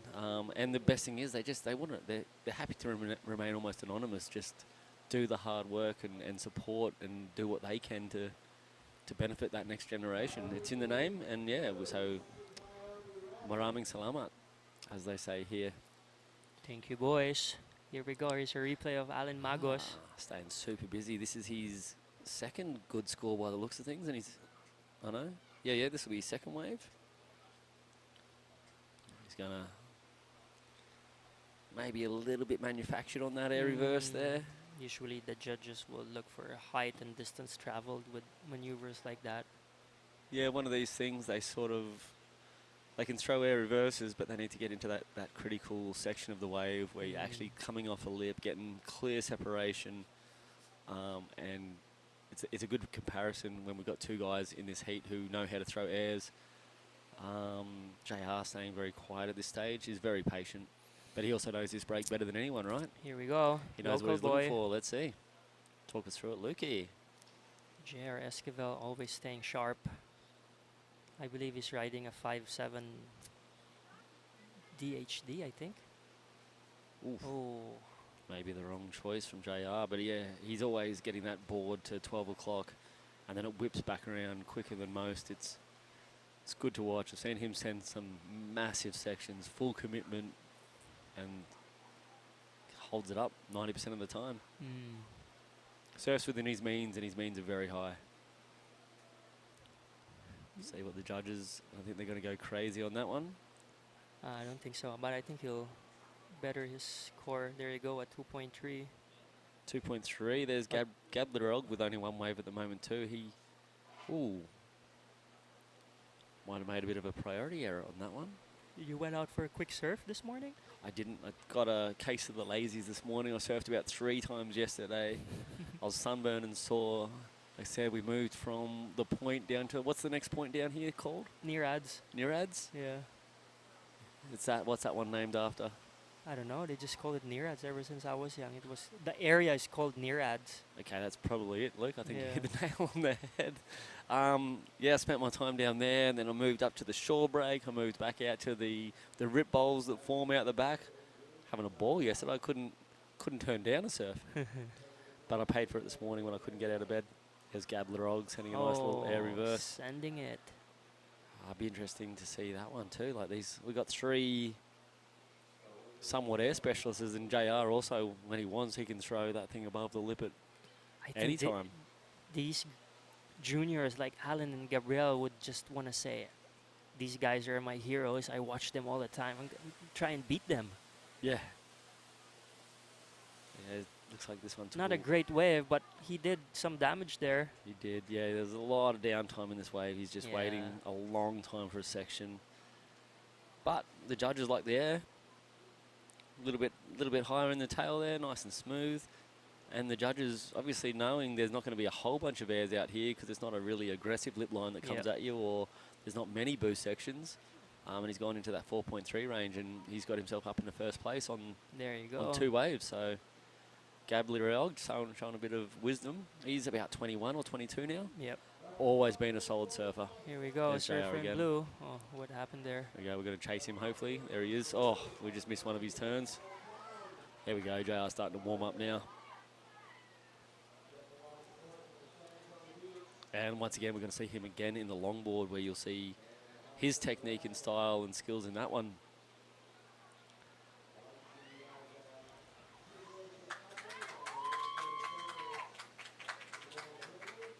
Cameraman following and bouncing off everybody, wave after wave after wave. These point breaks, 4 surfers in the water. It's the cameraman's nightmare when you got 4 in a row. It's a judge's nightmare too. Definitely. We've been into some locations here in the national tour where the waves are long enough where you can get 4 surfers up and riding. They're all doing massive hack turns, and you're trying to figure out how. How's that last comp we did in Kabugao? There's like 5 sets, and there's surfers on every wave. Yeah, and not just, there's no downtime on the wave, so they're rapping and turning and hacking all the way. You just, there it is, there's that first turn. There you go. Followed up by a second. That second turn's the money turn by the looks of things. Yep. But it's the combination the judges are going to be looking at. Not too many people putting 3 turns back to back like that with smooth transitions, bit of variation. So has he locked it in a number for that one yet? There it is. Whoa, there we go. That's exactly why. That's just gone through the roof. A 7.5. A 7.5. And I think Bronson's last wave was a 7.0, yeah? He's gone a 7.0. Yeah. Yeah, look at that. So it would be good if we can get a replay of that last wave of Bronson so we can compare it there to JR's. 2 sevens dropping for Bronson and JR. There we go. The beach is getting the news now, so they're pretty excited about it. Yeah, like you said earlier, you were surfing like the beach break, and you went to near ads, and you went to the point. That's one of the good fun things about here. You can surf the point, come in, surf the beach break, go out, surf near ads again in a span of 500 meters. Absolutely, and then you're exhausted and you can play around on the shore break. It's good fun, and it's good for all levels. Yeah. So you've got the many surf schools down there on the beach. A lot of the local legends down here. We've got Lemon, who's one of our workers down here. Ian We've got has a surf Daisy school Valdez. there. We've got Luke down at San Daisy. Juan. Who else we got down on the beach down here? Give them a plug so we know for all the people from Manila who want to come and learn this beautiful sport where they should come down to. There's around 22 surf schools down there. And all very professional, know what they're doing. Yep. They're trained by the surf club. Laonian Surf Club makes sure they go to through a training every year. So they let them swim out, let them surf, and let them do the basics and make sure they're not getting rusty with all the teaching they do. And one of the best things is we've got sand down here. Yeah. Great way place to learn. Great place to learn. When you're jumping off a surfboard onto sand, it can still be very dangerous. That's why you got instructors, and we recommend you get an instructor for the first few times. Yep. And then when you move out of that instructor, get a guide. Yep. Because it's just someone that you know is going to keep an eye on you and make sure you're protected. So For 250 pesos. it's how much is some that? of the cheapest prices How much in the is world. that in Australian dollars? If we're going to convert that to Australian dollars, it's going to be less than $10. It's going to be about $8. $8, yeah. If $8? $8. for an instructor to be with you the whole hour Yeah, if for you- your safety. That's so worth it. Yeah, what's your worth? What's your life worth? I think it's a bit more than a couple cups of coffee.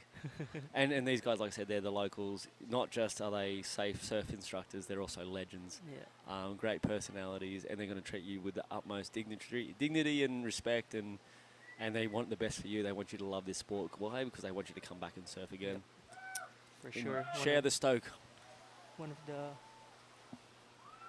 Well, we've got Here some we whistles go. and yells. It looks like some. who's in Some more priority? sets. Oh, we have Alan Magos in priority. Alan Magos. Okay, so currently with 8 minutes, we're looking with, what is it, Bronson Maedi out in front with a 10.15. Closely behind is JR. He's probably looking to throw away his 2.3, which is definitely within his means. But Bronson also wants to get rid of his 3.15. Looks like Alan's going to get onto this one. Might be a little bit deep. No, there he goes. Ooh, what do you reckon, Luke? Bit hard with the drone shot. There it is. Not quite that punchy No. section. He's looking for a 4.91 to get himself out of 4th place at the moment and improve his thing. I'm going to throw it out there that it's not going to get there.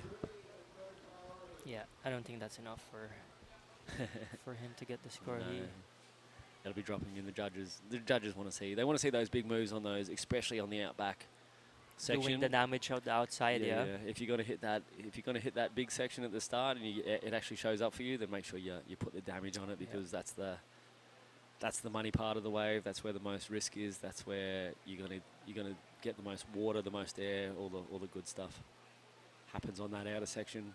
How'd that burger from Clean Beach? Oh, Clean Beach, thank you. I've misplaced my iced coffee. That's also delicious. So Thanks to Kerwin, to Cams, and to Harold for hooking us up with your good coffee and good food.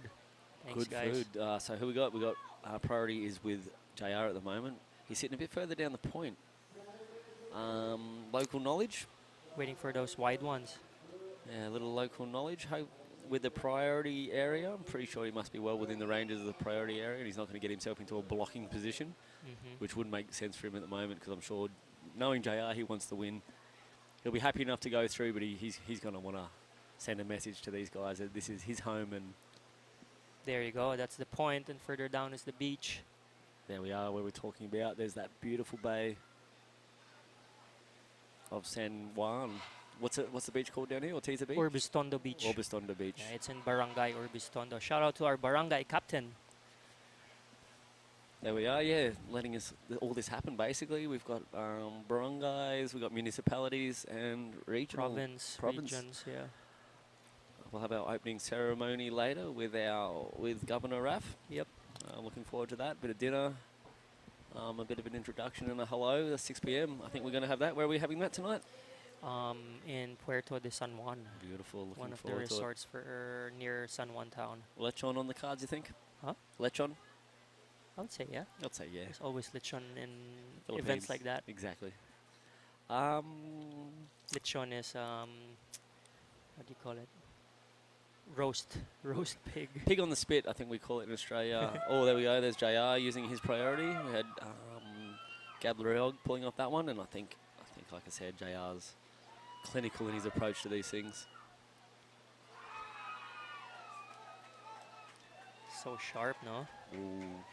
If he gets a completion on this, we've got TP overlooking here in the cheers for the boys. He knows exactly who they're cheering for. He's got his man Bronson out there. Indonesians, we got great group of people here in the commentary. We've got a great group of judges down there from all across Asia and Australia. Timmy Hayne, does he call himself an Indonesian now, or is he American he's Bali still? boy. He's a Bali boy. He's Indonesian through and through, right? All right, 5 minutes. Let's see what that last one from JR drops in at. If he can jump into the lead, I think the numbers are There already you locking go. in. Bang, situation change. Oh, he got a 3.9. Got a 3.9, wasn't huge, but definitely enough to put him up into first place, where you get that little sigh of relief. He's obviously never safe out there with Bronson in the water in that first place, and then you get into third place, and then you start to get a little bit worried. Yeah, Bronson only needs a 3.9, and he has priority. 4 minutes to go. Yep. And even Gab, he's only chasing a 5.7. 5.7. He's got to go for something big on this end section, I hope. Oh. heart in the throat there. He was definitely going for it, which that's what the judges do reward. They want to see that commitment, Degree of difficulty. putting those big manoeuvres onto those big sections at that big time. That's what the judges are here for. They love it. Alan having a look at a little sneak insider. He's got a bit of requirement to catch. 5.76, same as Gab.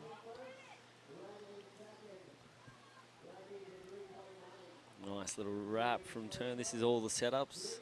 He's just waiting for that inside to stand up. And this one really dropped out in the bowl. Look at it sort of steeping up at this moment. And he's eyeing that section already. Oh, imagine if he made that. Would be interesting to see if he got it. Definitely would have been up around that 5.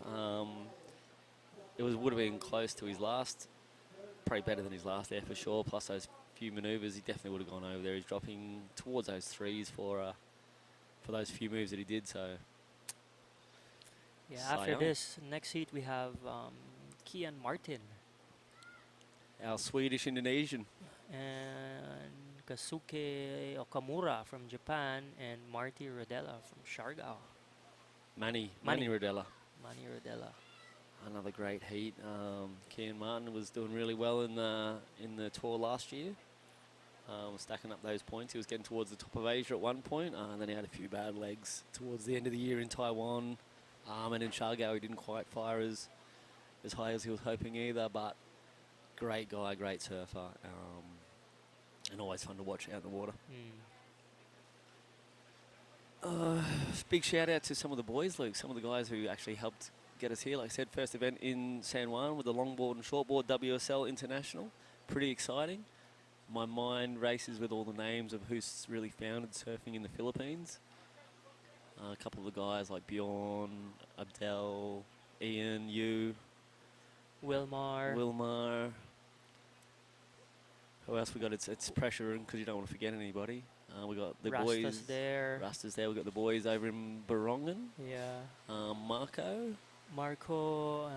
Olin's there. We got the Roy Angara down south, Roy. helping establish things down there. We've got, dude, there's so much. There is so much, and I don't want to miss anybody Kido out. from Cabugao. Kido's point up there, beautiful wave. We recently came there. Boys from Real Quezon, from Palawan, from Zambales. From Zambales, Mate, yeah. Davao, Lanuza. Bjorn's a Zambales boy. He's in Manila now, but he's a Zambales boy, isn't he? And Daet. Daet. Boys from Daet. Yeah. Yeah, big shout out to everybody because it's all grown off the back of all this, right? Like this sport's still relatively new, but the guys have been doing it for a generation now. 1 minute, magic minute. Let's see if Gabrielle or Alan can pull anything off. It's good to be out there in second position in priority. Bronson may just wait this one out unless he can improve his score, which, like I said, smart kid like Bronson. Looks like maybe some sets coming in. We've got 40 seconds for him to get there. You can see Bronson on screen and Alan paddling for it. We'll see. Alan looks like he's looking at this one. Beautiful drone shot is there as it rolls out. Alan up and riding, and I dare say we'll see Bronson on that second one. There we go. Nice little snap from Bronson as Alan does a bit of work on the inside, waiting for it to stand up. Nice high air from Alan, going a bit tail high, but I don't think much is going to change in this last exchange. So we'll see those numbers drop in. Looks like, from safety point of view, I don't think Alan's going to get towards that 5.76. Bronson got a wave. I don't know if they showed it. Yeah, Bronson got a wave. Didn't have too much running on it. It looks like he sort of got caught. This is Gab's last effort, I don't think. So far, not bad. He's got an air reverse. If he can get another one on the inside, he might be in with a... But more of an inside groveler. That was out of desperation. Yeah. Putting the question towards the judges. And going to be an exciting finish. We might have to update when we get back from this short break. What do you reckon? Yep. See you guys soon. in a bit.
So welcome back. This is heat number 9. We have Keon Martin just opening his first wave there of 4.00, with just a couple seconds to start. He already have a 4.00. So really aggressive way to start your heat right there, John. Yeah, that's how you want to start. Look at this thing. He's got the speed. He's one of those guys, isn't he? You look out on the horizon and who do you usually see on the bomb sets and the good-looking waves? Look at him. He's ripping this thing apart. It's Keon. He's got this style. He's got this speed. Yeah, so talking about Keon, Looks like Manny's got a little one on the inside too. yeah, so talking about Keon, he came to this event without a surfboard. He just came back from the World Juniors in California, and his board got lost in the system somewhere in the turbulence. I don't know where. Let's not blame airlines because it's never the airlines. Yeah, so Keon came here with no surfboards, but luckily his two of his teammate from Channel Island is here, which is Ryuki Waida and Katut Agus. So a couple checks on their equipment, and Keon spotting one good board that he put his Billabong logos on. So he feels like feels good. I was having a chat with him too, and Ryuki wasn't a big fan of the board either. I don't think it was a bit light and a bit heavy for him, and Keon's just gone yes. Yeah, Suited him to a T. The funny thing is, all those three guys have the same kind of like weight, the posture, like a small and skinny crew, but they might have a 1 liter difference between all three of them, but it makes a big difference actually. It does, and these guys are like scientists when it comes down to shapes, sizes, dimensions, rails. I know. You can talk equipment if you're in the business of talking to these surfers about equipment and stuff, fins even. You can get into a very detailed, mind-boggling conversation about tails, rails, concaves, leaders. It's a very complex, scientifically based. I know everybody is a scientist if you're talking about the equipment. Yeah, that's it. You can. We're not the surfers anymore. We are scientists. We're scientists. Yeah. You can be sitting out there in the lineup with 6 guys going over the falls talking about the rake of fins for about 4 hours. Yeah, I know.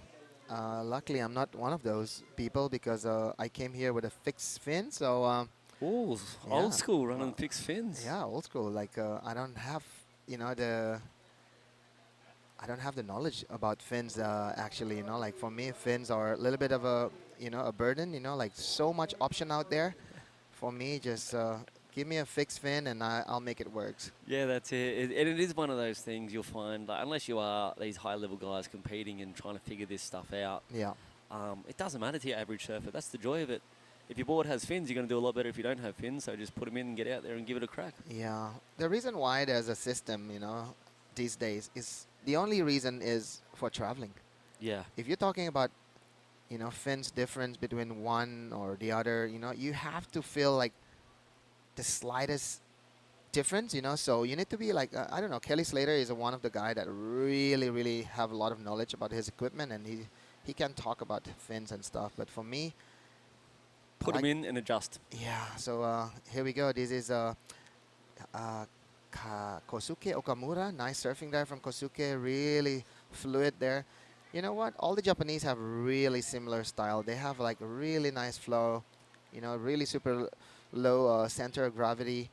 And I have to say that the reason why they are built like that is because the character of the wave. Yeah, In absolutely. Japan, you have to be a groveler. Most of the days there, like in Chiba and Shonan, on a daily basis, you have to be ready with any condition. And when the typhoon season come, Be ready for the 6 to 8 foot stuff as well. yeah, and they're regulated also. So, like guys like from Florida, for example, like the Hopgoods and Slater, they start surfing on a wave like Florida. But when you put them in chopu or pipes, they're dominating. Absolutely. So it's pretty interesting on how people, the way they're coming from. Yeah, and it's great that these Japanese, this is going to be suited for them. Like you say, they're used to these groveling beach breaks where you have to generate your speed, you have to push for those sections, and you have to sort of be a visionary and see what's coming without knowing what's coming. So they're really good at reacting and reading situations on waves that, Yeah.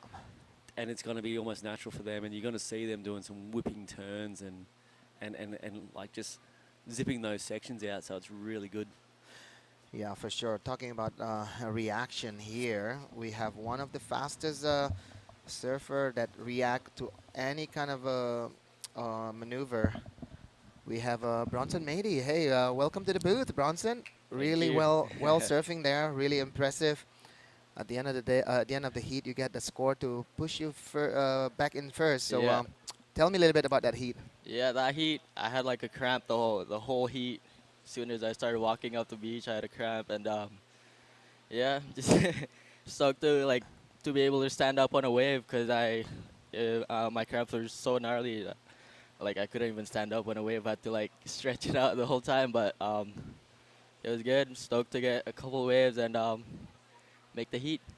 Yeah, that was a bit you know, unlucky for you to have a cramp on your heat, but I don't know. You know, you're still young. You know, you need to have all those preparation, Bronson. Yeah, your stretching, your your food before you heat. You know, the wax and everything. So preparation is one of the big deal. So talking about the guy in your heat, which is JR, he's a national. I mean, like he's a local hero here. know, yeah. How do you feel? I was just going into that heat. I was just cruising. You know, it's just another heat, and I was just trying to get the best waves, and yeah, went pretty good for me. Yeah, your surfing is really impressive. You know, you're super fluid, super flow. You know, you're attacking all those section really well. So, is this your first time in La Union? This is my second time. Oh, second time, yeah. I was here like, I don't know, maybe 2019 or before that. Oh yeah, you were here before. Yeah. Is the condition similar? I've never surfed here. This is my first time coming here and surfing here, and I used to just surf at the beach break, but pretty sick waves here. Yeah. So as you know, Philippines have a lot of wave. Here we go. This is Bronson Mady, 13.35, 7.0, 6.3, one of the highest score. Oh, that's pretty good. Yeah. I thought I got like a 6 or something on that last wave. No, 7. So Nice. three good combo right there. So yeah, talking about Philippines. So what is your highlight so far on this trip at La Union? I don't know. I'm just surfing. 7-Eleven? Nah, no. No, Well- 7-Eleven's better than Taiwan, so I'm not really. So what is your highlight in La Union so far? Just Meeting a really cool crew, nice people here, yeah? yeah, just stoked to see all the boys here from Siargao that came all the way here, and they're super nice. And Who's been Nice. taking care of you here while you're here? we're here with Rizal. The whole family's here, Uh-huh. and we have Rizal's friend that's like taking care of us pretty much. Nice.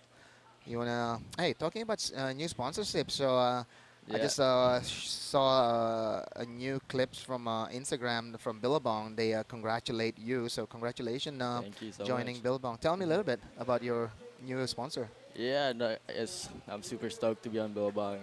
They have a lot of great people, and it's a really like nice brand. I like the brand. Yeah. Yeah, I'm super stoked to be on the team. There's a bunch of amazing surfers in there, and yeah, that's pretty much it. So what is your plan after this event? 2023. What is your plan? Probably after this, I'm just gonna go back to Bali for a bit, and then we have 2 more Key West in Australia, and Yeah. then have to go do that, and hopefully qualify by the end of the QS. Yeah. So here we go. This is Keon Martin also chasing a couple of QS points. So he's he's looking good so Yeah. far on the ranking, but He's second. yeah, but still, still 3 more events to go. And then also you also chasing scores. So Yeah. so 2023, is it about, making clips or chasing points for you? For me, it's pretty much just chasing points. Okay, so that's Clips- your Clips focus. can come after, but main focus is just to get points. Okay, so good luck, Bronson Mady. You want to say anything to your family back home? Yeah, I want to say hi to my mom watching probably right now, my sister, my dad. Yeah, can't wait to surf in the next heat and probably, hopefully, make it into the next round. Okay, well surfing there from Bronson Mady. Good luck for everything, yeah, Bronson. Thank you. So yeah, that was Bronson Mady, up and coming juniors from Indo, surfing really smart. taking out JR there in second position. So not to worry, JR still in the next round. So we have here Jerry Deegan. So what's been going on in the area, Jerry? Not much, mate. I've just been going down there trying to drag surfers up here for interviews, and they're pretty popular down there. There's some national TV trying to talk to them, and there's Upsura taking an interview from each one of them. And Bronson, I saw him come out of the water, and he was grasping his leg. Did you guys talk about that at all? Yeah. So during his heat, he have a cramp, like a really bad cramp, and he's during all the time of his heat, he was trying to stretch it out. Yeah, not a good way to have a cramp during your heat. No, and you know he's a pretty capable surfer if he's got a cramp or heat and still wins. You can win a heat with a crampy leg. Maybe he'll try to get a cramp before his next heat. Oh no, I think he's saying like he's so focused for the next round that he wanna, I don't know, just prep better or something like that. Yeah, I don't know. When you're a young kid like that, you know, cramps come when they say lack of salt, things like that. I get them if I drink too much, to be honest, you know, and I don't think he's a young fella, so I don't think he's been drinking too much. I don't think so, yeah. You know, he's only 19 years old. He's super focused. He know what he's won. He just signed with a new sponsor, so I think the future is pretty bright for him, and he want to take care of it, you know, have a good career. Career, yeah. Oh, look, you know, what you wouldn't give to be 19 and have his ability, you know. Yeah. So good luck to him. I mean, it's a hard road to follow. Pretty difficult, lots of obstacles, and not many make it. But, you know, if you don't try, you never know. Yeah, that's true. So going back to these heats, we see Kian Martin here, up and riding, currently sitting in the first with a 5.5 and a 4. Kian with a borrowed board here. You know, after this event, he need to return that board back to I think to Ryuki, if I'm not wrong, Ryuki or Katut. So what happened to his boards? Did I miss something? I talked to John Carby just before. Oh well. So the board get lost in the system on the way here. We don't know what system is that, but we know it's between airports. They mishandled it and didn't arrive in Manila. Oh, that's disappointing. Yeah, maybe it goes back to Sweden. They thought he lived in Sweden, so maybe the board goes there. Oh my God. Yeah. Not a lot of good surf in Sweden, so I'm told. No? There is surf. Yeah. People surf in Sweden. They surf, I think it's also on the west coast, on the east coast. But it's freezing, no? It's cold, and I can't remember the place there. But I know some guys that have surfed in Sweden that still do. You know what? You know, time's just gonna reveal more places. You know, in this world, just new discovery about. Hey, there's surf in Sweden, there's surf in Norway, there's surf in Siberia, you know, like there's surfing everywhere. You just need, you know, to have encourage people to go there. Look, it's a finite thing, but certainly not everything's been discovered yet. No, I don't think so. If you walk like, I don't know, 100 meters to the right of Mona Lisa, you might surf by yourself. Absolutely. Look, the countries. I mean, look at the East Coast. It's just everywhere you can go, and the West Coast. The place, so many unsurfed waves here, and I've got a friend that has he lives in front of a private wave. It's not a private wave, he doesn't own it, but no one else goes there. Because it's so remote or something? It's so remote, yeah, and he's built a little shack there, and he's living there and loving it and surfing this epic right-hander every day. Yeah. I've been there to visit him, and it's great. There's no internet. You know, you've got to take all your food with you. It's full of turtles and dugongs, and it's unbelievable. You have to be committed to be off the grid to have that luxury of having your own surf breaks, you know. But you know, you're from Cronulla. You have to share a lot of those waves. I do. I do. The funny thing is that you know, when I left Cronulla, it was really crowded. You never left Cronulla. No. Never. You can take the boy out of Cronulla, but you can't take Cronulla out of the boy. Yeah. So when I left there and moved to the Philippines, it was really uncrowded in the Philippines. It was really crowded in Cronulla. I mean, now I'm living back there, and certainly as long as it's not school holidays, on a Wednesday morning at 10 o'clock, I surf Cronulla Point with 2 or 3 guys out. It's actually less crowded than Cloud 9. And you feel lonely sometimes, no? Like, where's the crowd? Yeah, what's happened? Is there something else out here? Yeah, so that's what happened when, you know, you live in the surf. I have to say it's a surf city also, no? Cronulla is like 100%. You know, and we've got the legends from Cronulla. We've got Jerry Deegan, Jerry Deegan, Mark Okalupo, you know, Johnny Oluwatu. Dog Marsh, Johnny Oluwatu especially. Yeah. There's a bunch, you know, Connor O'Leary, obviously. Connor O'Leary, yeah. And Jarvis Earl, Jarvis Earl, we the just world got champion. Junior world champion. Yeah. Yeah, no, Cronulla is rich with great surfers, me definitely not being one. I know. But Yeah, I not heard meant that. to agree with that. Is it a male-dominating town or something? All you're saying is all male. What's going on there, Jerry? Well, you know. You have women's live there, no? No, yeah, there's all no male. women, no women in Cronulla. Yeah. No, we've got a lot of female surfers now. Jazz Turner is one of the best surfers there. Or, you know, she's just a mad keen surfer. Surfs every day. Wins. Yeah. I think she just recently won the Sand Shoes Board Riders. That's one of our little local surf spots. Yeah. Cronulla Girls Board Riders is pumping. There's must be 200 girls in it. Wow, that's amazing. Yeah, to see girls out there and pushing, you know, their rights. It's amazing. I would love to see more girls dominating lineups, you know. Yeah, well, you know, at this stage, I guess they're not dominating them in Cronulla, but every year there's more and more in the lineup. Yeah, that's good news. I You know, I don't know. At the end of the day, to have more females is a better energy, you know. Less aggressive, less whatever, yeah. They manage things better. I'm pretty sure you don't manage your money. It's your wife. Oh, you know, well, I probably won't go into that, Susan. I love you if you're listening, but she knows who manages the money. Okay, so you're still wearing the high heels. The dress, yeah. Oh, the dress, yeah. Kind of. So, 7 minutes and 40 seconds here, Jerry. Looks like we have our surfer from Philippines, Marnie Rodela, is looking for 381. Still manageable, you know. We also have the Japanese surfer sitting second right now with a 4.1 and a 3.5. And Kian have a 5.5 still with a 4. Yeah, it's not an incredibly high-scoring heat, this particular one, and Yeah. certainly easy for Marnie to get up there into second place. And it's actually fairly easy for Kosuke to get up there into first place. I mean, a 5.41, it's been done a bunch of times today. Yeah.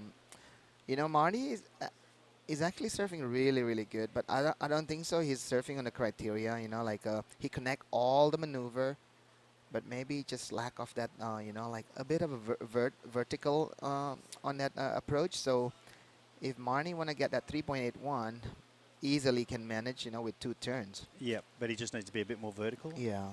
Which the other guys are doing. But, you know, they have a lot more experience than him, and, you know, hopefully he's got someone recording this and he can go back and watch it. And again, it's not over. You know, he's still got 6.5 minutes remaining. I have to do a little shout out. I apologise. Sure, do it. So some of the Shargow boys, they have a band, and the band's called The Mosquitoes. Mm-hmm. And a shout out to Midras, who's in Australia, Noy, who's in France, Marlo, who's here in La Union, and I was surfing with him yesterday, and Patrick, my good old mate Patrick in Davao. So g'day boys, there's your shout out. You all owe me one. You owe Jerry Deegan a big one. A tall one or a big one is up to you. I'll take just a beer, thanks, mate. That's why. A tall beer or a big, I don't know. How do they call them here? Tallies? A grande. A grande. So this is Kosuke Okamura. He's looking for 5.41. Kosuke is one of the Japanese who came for this event. You know, so far throughout all this Asian QS, the Japanese been really, really consistent. You know, most of the finals we always gonna see a Japanese name there, either on the women's division or on the men's division. Even on the double sanction, like the one in Taiwan or Indonesia, the Japanese is always up there. Yeah. The Taiwan was sanctioned with the Australasian and the Asian. Was Yes. that correct? Yeah. Okay. So in that event, we have 2 Japanese women's in the final, Nanaho and I forget the other one, and it was a really great final. And how was the surf for that event? I have to say the wave was really, really consistent. You know, it's never been like a small day, but wind is a big factor. But I have to say it was a great event. Okay. Taiwan, Philippines, it's all the emerging nation that want to promote surfing. It's a cool little circuit, the Asian circuit. So what have we got in Indonesia for QS events? So far, the most consistent one is Krui and Nias. Those plays been a a really a draw card for people to come because the quality of the wave. But we're also trying to work for G-Land for a QS and then also for Lakey Peak. Can you imagine G-Land and Lakey Peak is on the QS schedule? Oh, epic. People go there for holiday. Yeah, yeah, yeah. You know, imagine if you have a comp there. It would be amazing. Yeah, that's what we're working for. Okay, that'd be fantastic. And so you would be looking at 3,000s or bigger, or you just don't know. It depends on sponsorship and the rest of it, government support. Yeah, at the end of the day, it's all about how big is the investment and how big is the prize money, determine how big is the QS rating. So everything is about how big is the investment. And how much support does the Indonesian government give these events? And, is it on a local level support or on a national level support? Most of them are in the local, not provincial, like regional government. Yep. And they put 100%. And then for the national government, they put a lot of supports, you know, from the tourism, doing promotion, doing extra support. So it's been a little bit one-sided, but hopefully in the future, it's a bit like a collaboration between, you know, every stakeholder that need to promote surfing as a tourism promotion now. Yeah, and it is a crazy tourism promotion. You know, 30 years ago, no one cared about travelling surfers really. Yeah. And now everyone's a surfer, and so everyone wants to travel, and everyone wants to have a surf when they travel. It's amazing. You know, at the end of the day, tourism is it's a all-in industry. You cannot have a destination saying, "Oh, sorry, this area you cannot have a beer." Oh, sorry, you cannot do this. You know, like it's an all-in. It's like playing poker. You have to put everything in front of the table. Yep. So, you know, for countries like Philippines, Indonesia, whatever, you know, from central government to regional to community, they need to understand if they are trying to promote surfing, even the airlines have to understand. When surfers come to Philippines, for example, you cannot have like, oh yeah, we would like to welcome you to surf our beautiful beach, but your surfboards, we're going to charge them $1 million. Or they can't simply fit on the plane. Yeah, no, we've had some issues there with, and I'm not going to mention airlines at this stage, but yes, that has been a problem without question. Yeah, so I think like if all the stakeholders are committed to promote surfing, I think everybody have to be committed on, you know, every single level. Yeah, every level, you know. Yep. You don't want people come here like from Australia, you know, having like a 6-hour flight and then, you know, they saying, oh, sorry, your boards have to be charged, or sometimes you cannot bring your boards. You know, like it's not excuses that you can tell to tourism. No, and all it does is brings bad press. And in these days of social media and the rest of it, you know, that is all you get, bad press. Oh, for sure. So far, you know, our experience in the Philippines been amazing. You know, all the locals been really, really friendly. You know, even the government people, you know, wherever we go, the congressmen always welcome us, you know, having like a big dinner. You know, that kind of hospitality is something that you cannot, you know, like fake. You know, it's a real hospitality. Absolutely. Yeah. And I believe we have a big opening ceremony this evening. Oh, nice. So we're going to have a big feast. We are going to have a big feast, and I know they love to put a lechon on, which is a roasted pig. Oh. And it's probably not the healthiest thing for me, but I eat it. I love it. Yeah, it should be all right. So not long to go here. Who we got? We got Kosuke Okamura right now up and riding. Looks like this is a nice connected wave he's on. He tried to do a roundhouse cut back there. If this gonna still offering him anything, because looks like it is. No, he's gonna end up on the rocks there. It was a nice wave. We missed the first manoeuvre, I think. We've just missed Kian's, but yeah, it's looking a bit grim for Marnie at this stage with 20 seconds to go. So yeah, I'll just turn my old head around and see if there's any sets in the background. He's going to paddle for a little inside one. So so far we have 10 seconds to go. Looks good for Kian and Kosuke. We're still waiting for a couple scores to be locked in. And next heat number 10, we would like to throw some ads, and we'll be back after this couple messages.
All right, welcome back to the La Union International Pro. That is beautiful San Juan, La Union, here in the Philippines.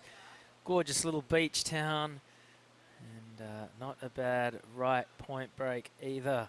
In the water right now, this is Heat 10, the round of 64. Nathan Monchette, who's from France but lives in Bali. He's a Canggu kid. Kiyoshiro Suda from Japan. Manojo Yahagi from Japan, and Taka Inoue from Japan.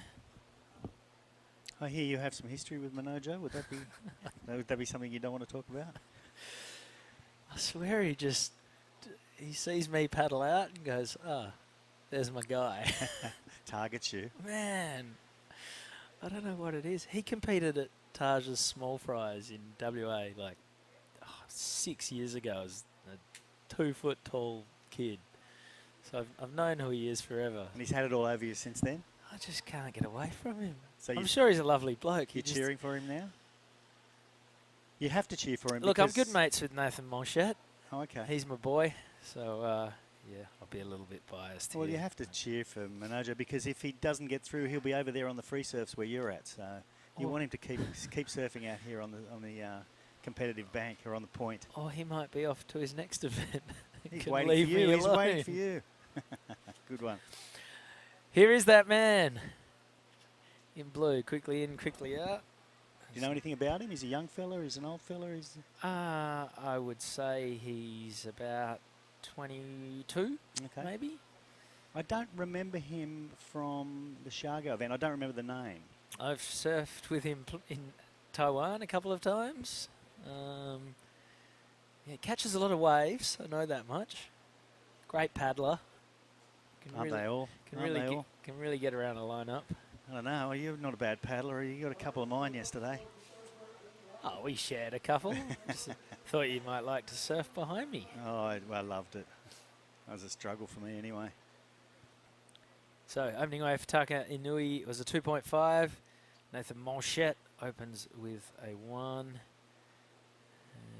And my man Manojo a 1.05. And Kishiri Suda a 3.25. So just a round of not much to get things going. Judges have been quite miserly. I've been thinking the with same their thing, to be scores honest. today. Yeah, I think yeah. they're just trying to really incentivize going big. Here's Manojo. And a couple Throwing of a big lot of spray. Yeah, I like that one. Now, some of them are linking up. They're not linking up much. They seem to link up for one last manoeuvre. A couple of them. Oh, this one's actually linked up a little more. We get another quick one in. Did he did. Yep, that'll be the best score of the heat so far.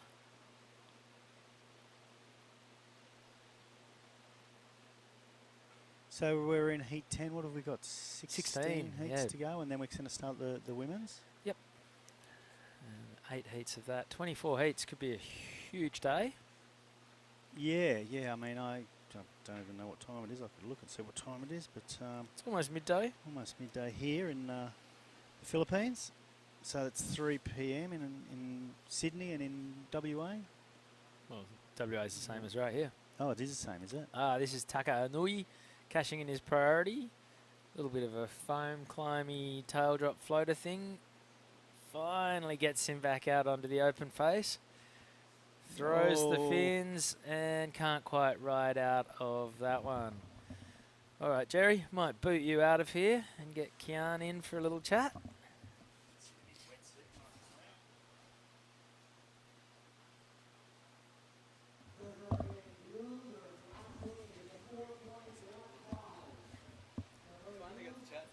All right, Keon Martin, dripping wet, fresh from his heat. Yeah, that was fun. How are you? Are these your board shorts? No, they're not. I have nothing with me at the moment. I'm currently using Bronson's board shorts, and They've got pockets. literally, It's been a while since someone won a heat with pockets in their trunks. and Katut's board too. There you go. It looked to go all right for you in that last heat. I was just kind of, there was a few waves I didn't want to catch in terms of like knowing it wasn't going to be a good one, but I just kind of didn't. I won't have too much opportunity trying that board, so I was like, I just really wanted to like feel it out and see how it goes in all kinds of waves. It's funny, we were surfing last night with 1 million people in the water. That was crazy. Heaps of waves. Now there's only 4 surfers in the water. Still doesn't seem to be too many more waves ridden. Yeah, it's kind of like, it's hard because all day was kind of glassy and then the wind just came up. So you get these waves that just have a chop and it's kind of like 2 waves on top of each other. So it's super hard to read and choose the right one, but if you do get one, it's kind of still fun. And run us through your program. You've turned up without your boards or your bags, but you were just at the World Juniors in California. I was. That was definitely one of the best experiences of my life. I got to see all the boys after so long and kind of surf against the top surfers at my age, and it was good to see everyone from all kinds of, from different parts around the world, and everyone put on a show. And it was, for me, like, unfortunately I didn't get the best result, but I learned a lot, and yeah, I'm just focusing on the next one, well, this one. Are you the first Scandinavian to ever compete at the World Juniors? Have to be. I think so, for sure. Yeah. That's the goal, be the first Swedish to kind of do these things and take Swedish surfing into the history books. So you're the epitome of a Bali kid. You've grown up in Bali. Your dad's Brazilian, your mum's Swedish. You're surfing in the Asian League to qualify for the world through under a Swedish flag. It's crazy. It's funny because, like, if you look at the rankings and everything, it's just every flag's either Indonesian or Japanese, and then you see a Swedish flag up there. Everyone's like, what's going on? And like, you surf for Sweden, but your dad's Brazilian. You live in Bali, surfing for Asia. So it's a good mix. It's a funny mix, actually. And so, how many languages do you speak? Right now, I speak Indo, English, and Portuguese. I'm currently learning how to speak Swedish. I feel like that'll be good for me in the future. And yeah, how does it work? Because you compete at the ISAs for Sweden as well, so is there a Swedish surfing federation? So there is currently now. Like, back in the day, I kind of did it on my own for a few years. We had a friend that I was supposed to do it with, Christian, but he got hurt. So the first few years that I went in the federation, I was doing it on my own. But now we kind of got a good team, a few younger boys coming in from like Cali and Teddy also from Bali. So now we got a solid team, but I just want to thank them as well for giving me this opportunity, and I'm here to make history for them, so let's go. Oh, it's exciting. Have you ever surfed in Sweden? I haven't, not yet. I've been there once, and it's kind of like hard to be there for when the waves are there because it's like a 3-month window of when there is surf. Yeah. And every time I go, I just miss out. I'm too late or I'm too early, and that's kind of a dream to show a different side of me that no one's ever seen, like in a 6 mil wetsuit or like surfing in the snow. So I'm kind of excited for that. Is there a bit of a rivalry with Norway? I think Norway probably has better waves, right? They probably do because they're more West Coast. The West, exactly. But yeah, Sweden all the way. Let's go. Oh, good. Oh, mate, it's a wicked story. I love telling people anytime you've got a heat. Thank you. Your backstory. And going to California, you've been there a few times before? So that was currently my second time. Yep. But I went when I was super young. I think I was like 14 to do the Volcom TCT. This time was better. I'm turning 21, so I kind of got to see a bit more of a different world. And could meet a few more people. Yeah, and just kind of like enjoy it more on my own and like explore. When I was a kid, I just didn't really have I just went to the beach, went home, went to the beach, went home. So this trip, I really got to see new places, meet a lot of people, and just enjoy my time there. And the surf was pumping. It was pumping. It's hard to say because I was kind of expecting a lot worse, and as soon as I get there, they said it was a 50-year swell. It was big. It was perfect. It was kind of went my way, but yeah, I'm just happy to be a part of that swell and all those waves that we got to surf. And yeah, I think I was saying to you in the surf yesterday, it was crazy to see the big left that you guys had the comp on is like usually the little left that we've seen in every Rob like Machado clip. Yeah, for the like last a little 20 reform years. short, but it was actually like 6 foot plus, perfect waves to hit, and just it was kind of gnarly, to be honest. It was big, but it was super heavy, so a lot of people were struggling, but I felt good out there. My boards felt good, and I just kind of got unlucky in the heats and blew that one, but let's keep it for the next. This is Minojo Yahagi currently sitting in second. I haven't seen too many big scores so far today. There's plenty of waves, but is it a little bit funky when you're out in the water? Yeah, so it's kind of like this I would say from Nathan This is your boy. Yeah, we're currently staying with each other. From Bali as well. French, but living in Bali. I don't think I've ever seen him ride a regular high-performance shorty before. Yeah, he's always a 20 guy. I kind of grew up surfing with him, and he's always on the 20s or like the fun boards, the lane splitters and stuff. But happy to see him on the thruster and trying the QS and stuff. And yeah, let's keep it going, Nathan. It's funny that he rides a 20, but then he's like such a good skater. True. Like you think he'd be more technical when it comes to Exactly, yeah, makes surfing. sense. But yeah, it was so like from Bronson's heat, I feel like all day was kind of clean and glassy, and then when Bronson's heat came up, it was one right before mine. That's when the wind kind of hit it, and then the chop kind of, like there were bigger scores in the morning. Like Oni got like 7-2. Yep. Couture got like a 6, but it's just I feel like it's harder to get those cleaner waves right now.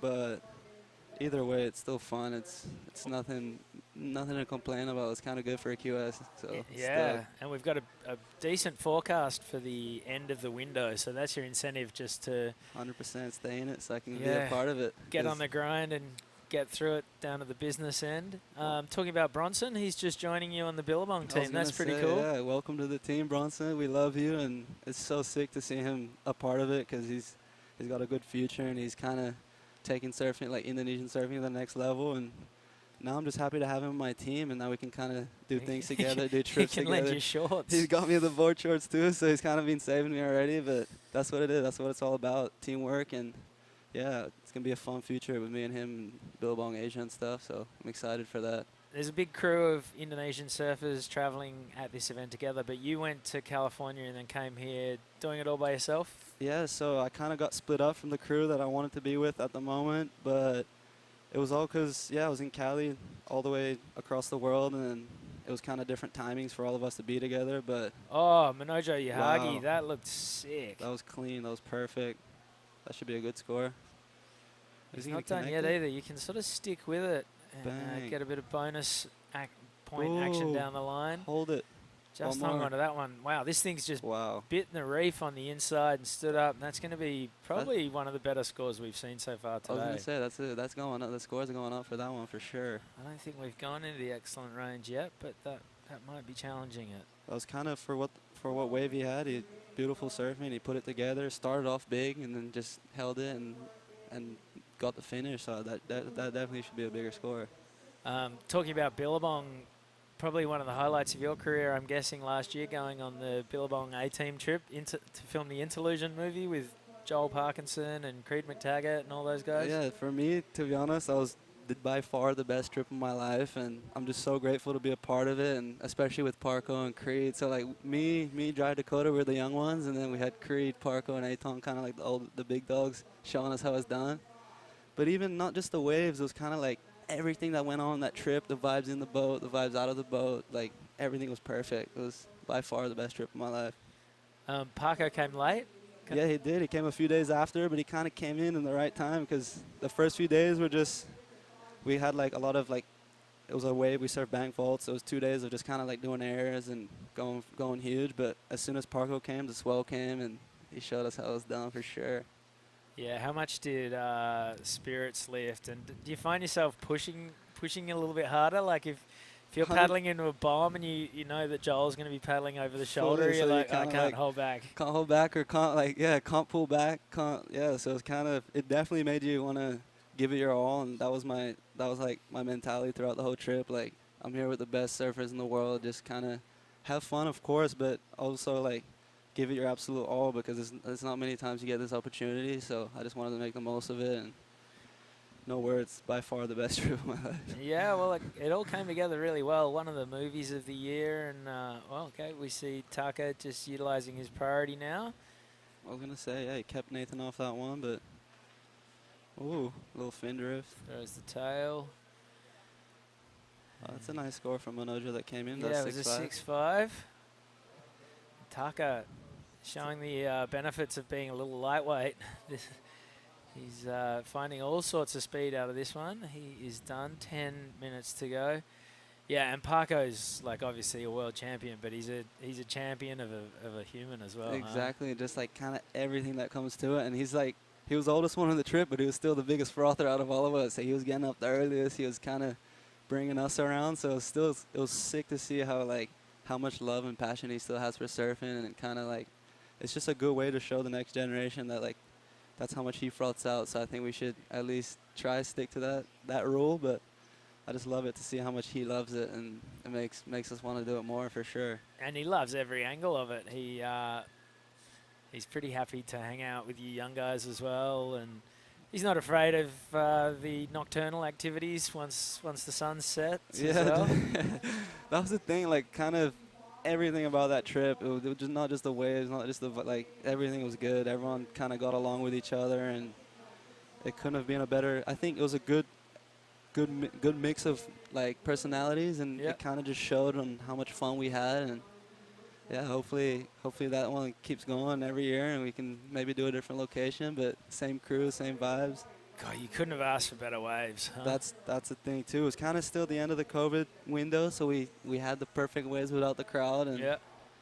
even that, like, we got no crowd. We snuck away from everyone, and Medina was actually there at the same time, but he did his own thing. He wanted the airs, and we wanted the barrels, so it was kind of like, it was perfect. I think everyone that was there at the time, it kind of just, we knew how lucky we were to score these perfect waves with no one around. Is that when Gabby did the punt Into the tube, kind into of the switch tube yeah. stall thing? Yeah. God, he's a freak. Freak. He's definitely one of the best surfers in the world, and I Have look you- up to him a lot. Have you spent any time with Gabby? Have you got a I have, Brazilian brotherhood going on? for sure. Like, in a few trips, he came to Bali not long ago after the CT, and we hung out with, like, I have a good friend of him, Rafa, which is his photographer as well, and he kept, like, inviting me to, like, cruise with the boys, and I was super scared at the start, but it was just like, it's so sick to see how he's actually a normal human being. He's the Yeah. same, you know, and I definitely learned so much from just being around those guys, like looking at his boards and just listening to how, like, they live their life, and just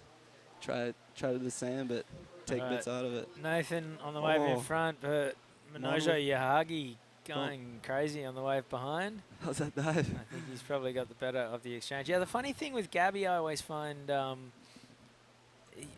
I don't think anyone can relate to, in surfing at least, just how big his star is and like Fully. how many people want a piece of him. So he is a little bit guarded and Yeah. closed off.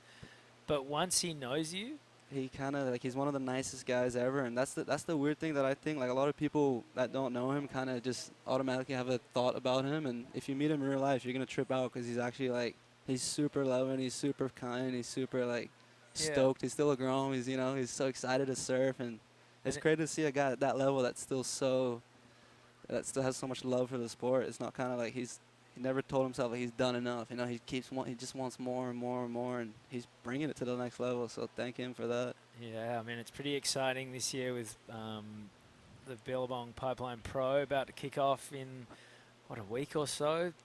This year we've got a healthy Gabby, a healthy John, Healthy. Philippe and Italo have both won world titles, so we've got 4 world champs in the mix. That's gonna be a fun year. Oh. 2023 is gonna be a good Like, year to watch a surfing. I think yeah. everyone just wants to see the big John Gabriel showdown, right? Fully. Like, we haven't had that one year where they've both just really gone head And to now head. they're both kind of at the same. You know, they both had their break, and they're gonna go next. It's gonna be insane to watch. I cannot wait to watch the boys put on a show.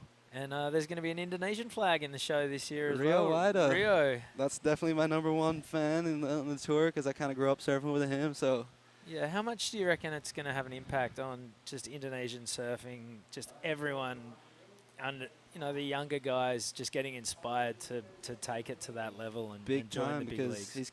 he's the first one to do it for Indo, and like currently there's not many Asians on the tour. I think it's Rio, Kanoa. I'm not sure if there's more. So he's definitely. Amuro on the ladies' side On sort the- of has yeah. been there.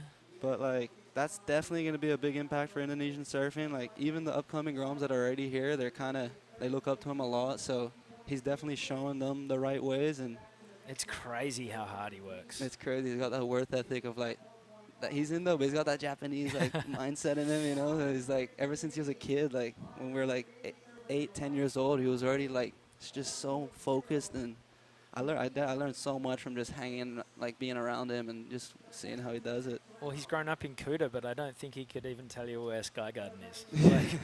Like he can tell you where F45 Well, he grows up in is. Kuta, but or- he wakes up, he surfs Canggu, surfs Krama, surfs Ulu, surfs Padma all in one day. So he kind of doesn't have that Yeah. wherever he likes to surf more. It's kind of just everywhere, everything, anytime. And when he's not surfing, he's either training or watching surfing. Literally. Like Yeah. any clip that comes out, he's on his phone, on YouTube, just Inspirational for sure. cannot consume enough surfing. It's, yeah, He's sort of laying down the blueprint. All he wants to be is a pro surfer, and he's done that. And then he's like, right, now all I want to do is be on the championship tour, and he's done that. And he's done that, exactly. And you'd have to And think... it was the first Indonesian to qualify for the Olympics, too. First Indonesian to qualify for the Olympics. So he's already made a statement for sure, but he's got more. Trust me, he's just getting started. Well, he's not going to come on and make up the numbers. You feel like he should be aiming for the top 10 in his first year. For like sure.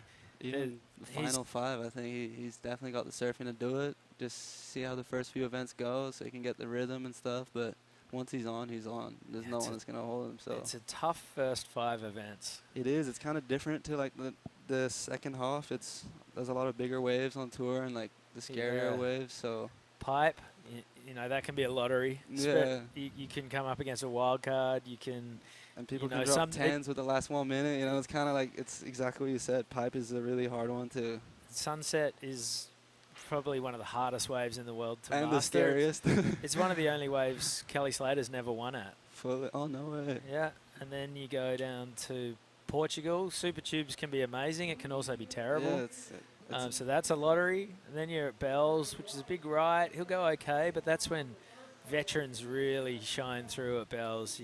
Just the guys like Geordie who've surfed it forever just know that wave so well. Literally. And then you go to Margaret River, which can be North Point, it can be the box, it can be 10-foot main break burgers. It could be like, fat or like a slab. And then it's crazy. the cut. And then it's the cut, yeah. That's the crazy thing, too, because now it's kind of like I feel like you get so stoked to qualify, and then you realize that the cut's there, so it's like you're almost like, I don't want to fall off, and then you don't, I don't know, it's a tough one, so... I think if you've worked so hard to make it to the championship tour, the incentive to get past the cut is to go to J-Bay and then and those other Chopes. events, exactly. Like my dream is to surf Chope, so then it's like after the cut, so it's kind of, if I get on, I'm definitely going to do my best to stay on, and it's just, I think it helps though. It gives people more opportunities to qualify and kind of change it around more, so... All right, here goes Taka Nui. He's chasing a 366. He would have got it if he'd ridden out of that. Here goes Nathan on the inside.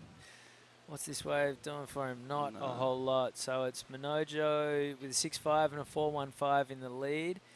Kyoshiro Suda is chasing a 6.65 with a score still to come. My man Minojo, who catches more waves than any human at this event. What wave he's on? He's almost on 10 waves. Yeah, he's got 9 for the heat.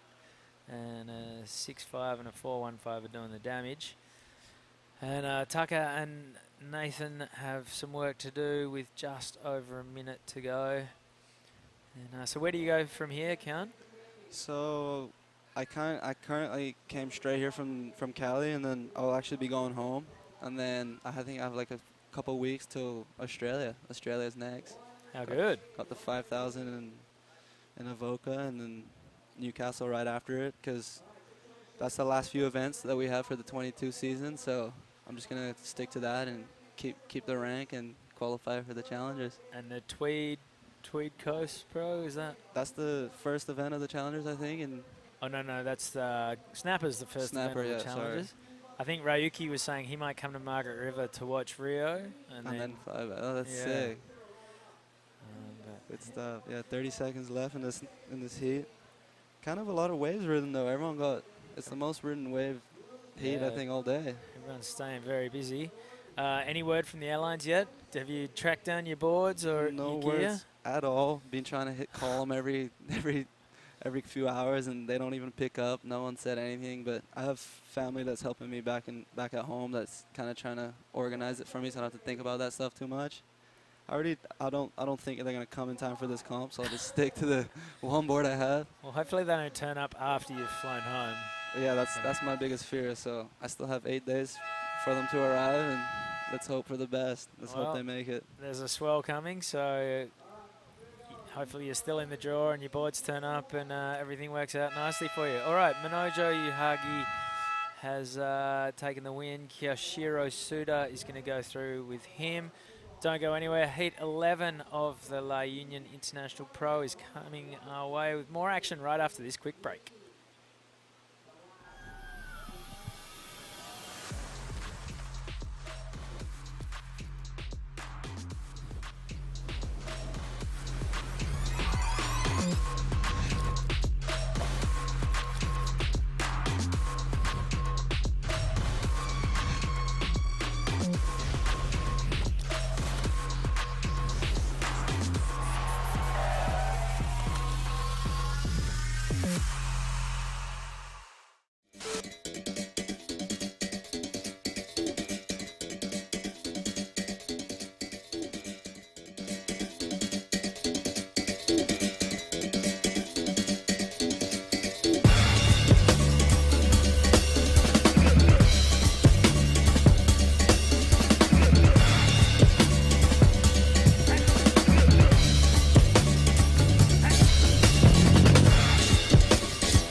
Oh, that's us. We're back. We are back. Welcome back. John Carby, Chris Binns here in the booth at the La Union International Pro. Charlie Arjuna, Takuto Ota, Arashi Kaito, and Tibi Jabrik. Ooh, here we go. We've got Head honcho, Big Cheese of the Asian Surf Co., our co-commentator. He'll do anything to get out of talking. He will, won't he? Well, he loves to talk, loves to chat. But, He loves the chat. It's work. I think it's a work thing he's avoiding. Nah, he's a good man, and I think he's recently just taken a break as the president of the ASC too. He sort of handed over to someone else so he can have a bit of a relax and focus on the international events and the surf team. I heard he was taking a break from being president of the ASC to become president of Indonesia. He could be. He could be. Okay. Yep. All right, Right. first scores are in. Arashi Kato, a 3.5. Charlie Arjuna, a 2.75. And Jerry Deegan's dancing around in front of us. What's he... He's showing us his back. So this is presented by NextGen. Big shout out to NextGen for helping us support this La Union Pro. International Pro, we have the I Love La Union logo on there. San Miguel Infrastructure, Department of Tourism also playing a massive part getting us here into the beautiful Region 1 of the Philippines. LUSC, we have Seabuds, we have Alima, San Juan Surf Resort. We're staying there at the moment. Beautiful little surf resort down here right on the beach. You can't get any closer if you tried. You actually take a lot of the sand back to your rooms. Sure do. I'm laying with half of the bed. We got Hiraya, Kermit's, beautiful pizza located down on the beach. We got Warung Local, Surftown La Union, Tagpuan Coffee, La Catina, and Sabong. Big thank you to everybody that makes this event possible, because without you, we can't do it. Tibi Jabrik. Tibi Jabrik. Ooh, Here goes our flair. man in the green jersey. All right, so opening, Charlie Arjona. Arjona, there's a silent J in these Filipino names. Yeah, and here he goes again. There he is, busy Almost, boy. almost runs over Tippy on the way through. Make way, old dog. Yeah. New kid, new tricks. Biding his time. Oh, drops the other shoulder. A little bit of a lazar, a little bit of a drop wallet. Takes to the sky in the end section, loses the board, and he is out of there. Dropped his keys back there, I think. Reached down and picked him up nice and fast. So Tibi opens up with a 2-point ride. And Takuto Ota is yet to open his account. He has priority. That's him in the red jersey on the right of screen, sitting deepest.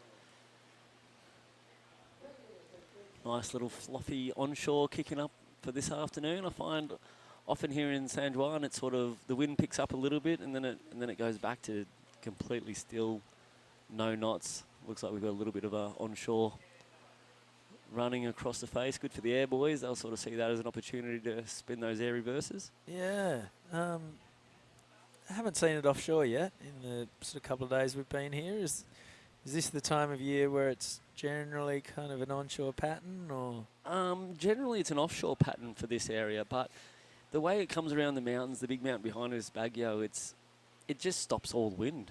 So it's very rare to get the offshore because of the mountain ranges behind us. So it's actually a really strong wind that's blowing up over us at the moment. And I think this onshore generally comes from the wind swirling back and down. Here goes Takuto Ota opening his shoulders. First turn was strong, fluently up and over that second section. And he's got great rhythm to his run down the line. Seamlessly transitioning from rail to rail. Good variety of manoeuvres. This one stands up on the inside. He's got speed to burn. And he would have been hoping for a little ramp to pop an air, but wasn't to be. So just chops it a couple more times and is out of there. But that'll be a strong First wave for Takuto, possibly the best wave of the heat so far. But it's Charlie Arjuna who's in the lead. Ahona with a pair of 2.75s. I think he'll be looking at the surfer in red as he goes up and riding now. From start to finish, he was just linking turns together. Nice, well-held rail there, straight up into that vertical snap. Like I said, 3 different turns already. A little bit of downtime on this wave now. He's just waiting for that ramp again. Nice little wrap cut back with a bit of a rebound. And then he's looking for this finish. I'm sure he wants a bit more on the end of this. I'm sure he would have loved to throw a little tail reverse, but solid finish, solid wave, and it's definitely going to be the highest number, and there it is, dropping in. Best 6. Glorious. Best number so far. Balance him out. He's going to be nice and comfortable and relaxed after that one. All right, here goes Tippy, the big boss from deep downtown. He's got some work to do to get out on the open face. Decides that he's not interested, and he is out of there. 18.5 minutes to run. I know Tippy would be looking for these. He likes double the swell of this. He likes a bit more energy in his waves to get his momentum up and going, but very professional approach when you see him open up and start putting the numbers up. He knows how to do it. I love that he wasn't committed to going in the event. The waves are going to have to be of a suitable standard before he'd accept the invite to compete. I know, but testimony to the waves, he's out there. It's a good little spot. It's a nice little wrapping point break. It's pretty hard to look at it all day and say no. Oh, isn't it? I'm just hoping that we're done today with about an hour of daylight left, and I reckon I'm going to surf well and truly into the dark tonight. Ooh. Is that illegal? No, they're pretty liberal down here in San Juan. They do have a bit of safety. They're big on safety. They don't want to lose any of the tourists out in the ocean. So if you're coming down for a surf lesson, they don't want you in the water past dark, because a lot of people make a lot of silly decisions, as you know, with the ocean, Chris. So they are aware. They got lifeguards and security on duty just to make sure no drunk fools are jumping in the water and getting swept out to sea. So you're trying to tell me I can't get a lesson after 6? You can't get a lesson after 6, unfortunately, but gosh darn it.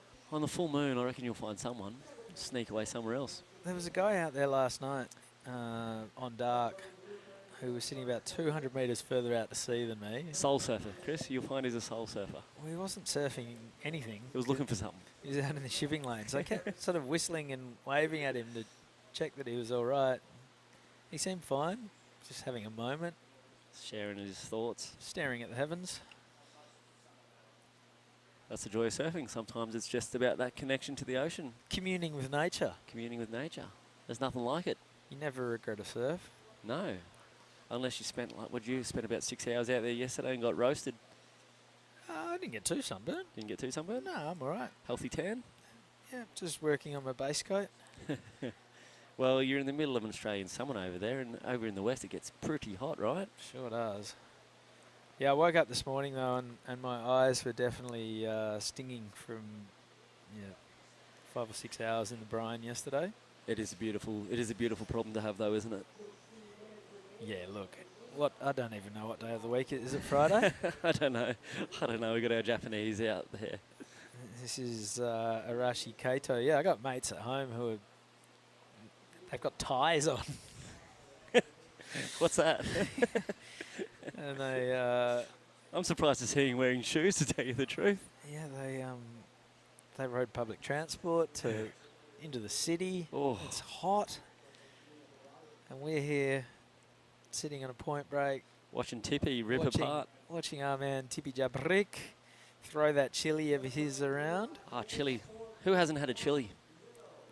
What an established brand is made in Indonesia and sent across the world. I remember jumping on a chili faded for the first time and having an absolute blast and trying to find out where it came from and who made it, and Tippy's name kept coming up. Yeah, he's done well. James Teal, the shaper from Northern Beaches of Sydney, who has set up a fantastic operation in Canggu. He's been shaping out of Bali for the best part of 10 years now, and has a great team. Guys like, I think Oni Anwar will be appearing, or we've already seen him win a heat on a chili this morning as well. Here goes Charlie Ahuna. Charlie Ahuna getting a little caught up on that one. Got a good little air game, Charlie. He likes to send those air reverses. He's got them on point. Just wants to throw them at every section possible. And he's also working on his rail game. You'll see him throw those laybacks. They look real good when he's laying into a Cloud9 Classic. Yeah, nice. Full bowling out. Makes sense there. What's the surf industry like in the Philippines? I've seen there's a few brands getting around, but are there shapers getting into it as well? Yeah, we've got a few shapers. Like that's a part of what we're trying to do at the moment is build industry. Without the industry behind us, it's you know what I mean. It's like driving a car and running out of petrol. We want to create careers. That's why we're so stoked to have this La Union second WSL event in the Philippines, because we want awareness of this beautiful surf. And we've got a few shapers. I want to shout out to Din Takong. He's there in Siargao. We've got Dasa Shapes, who's actually Israeli, based there in Siargao also. And these guys they make beautiful crafts. We got about probably a handful of surfers. Probably better off talking to Luke a bit later about some of the other local shapers from different regions. But yeah, we got some over in Belair. We got some in Barongan. There's shapers everywhere, and they're making quality equipment. It's good. It's just we're just hoping that a little bit more, getting some factories in the Philippines. It makes sense. We got to get to that next level. Put it that way. You mentioned an Israeli shaper. Is there a bit of a connection with Israel and the Philippines? I remember there being... There's sort of an agreement, a tourism agreement between Israel and the Philippines. So it's very hard for Israelis to travel the world and get to many countries. And the Philippines, being a Catholic nation, have a tendency to go towards the birthplace of Jesus, obviously. So there's a great connection, and they've got sort of a free tourism agreement where Israelis don't get visaed into the Philippines and the Filipinos don't get visaed into Israel. It's a great little back and forth, so we get a lot of Israeli tourists, which a lot of the world doesn't get privy to. At the Maldives as well, you run into a lot of Indonesian surfers. Yeah, great people. And yeah, and it's a great community, and they often travel with a lot of them. Yep, they sure travel. They sure travel, so yeah. So yeah, there is an agreement between Israel and the Philippines, and it's mutually beneficial. Amazing surf scene in Tel Aviv these days as well. We did a Stab and Red Bull no contest episode last year, filmed in Tel Aviv. Leon Glatzer, the German/Costa Rican surfer, went and surfed in the beaches around there. The South American German. Did massive things getting into the Olympics. Representing Germany. It was a huge thing for the surfing scene in Germany, of all places. Yeah. Costa Rica might have had something to do with it. Yep. And yeah, growing up in Pavones, probably a bit more beneficial than Berlin or Munich. I've actually surfed the Eisenbach, the river wave. Oh, you've done the river? In Munich with Leon. Oh, nice. That's pretty much the only way you're going to do it. That's a nice little local crew that sort of hold that very tight to their hearts. Here goes Tippy Jabrick. This is his best wave. Couple of strong turns. And he's riding the Twin Tech, so it's sort of half epoxy, half PU, I think. And that'll be his best score. Here goes Takuto Ota. Good looking wave. So much of it's coming down to wave selection at the moment. If you can find the waves that hug the bottom and offer you that good shape where you can just rhythmically flow from turn to turn, you're in far better stead than, as Kian was saying, some of the bigger waves kind of burger out a little bit, run off into the bay a little bit more. Probably want to be aiming for those medium-sized ones. And you can see Takuto there. He's only onto his third waves, and he's going to probably climb back up into first position after that score drops in. And that's basically 3 waves off wave selection. One of them was a bit of a throwaway. Obviously, he didn't quite get to his feet there, but he's about to lock in his second, what I say, decent number in these conditions, because the other guys are hovering around there anyway. And it's just his approach and his wave selection. You can see him go here. He's got that flow going. These beach break boys from Japan know how to get to sections. Don't they ever? It's what they have to do in their home breaks, where they got to like grovel for sections, and they can read it better than most. This little light shore point beach break style thing we got going on is just suited to these Japanese guys and girls. I'm actually looking forward to seeing some of these girls get out there after this round 1 of the men's. We're going to see the round 1 of the women's, and I know that the Japanese girls are going to probably take to this point very naturally and do similar to things that these boys are doing right now. Oh, it's amazing. It's almost like, say plyometric training. If you're a tennis player and you practice with an overly heavy racket, and then you get into the game and you're back using your light racket. The Japanese surfers, they spend a lot of time practicing and training in substandard beach breaks. And then when they find a wave that they can do a little bit more with, all of a sudden it opens up a whole new world. Seemed to work out all right from that guy from Florida who grew up surfing junk. Yeah. What's his name? I think he's known, right? I think he's. I think people know him. Yeah.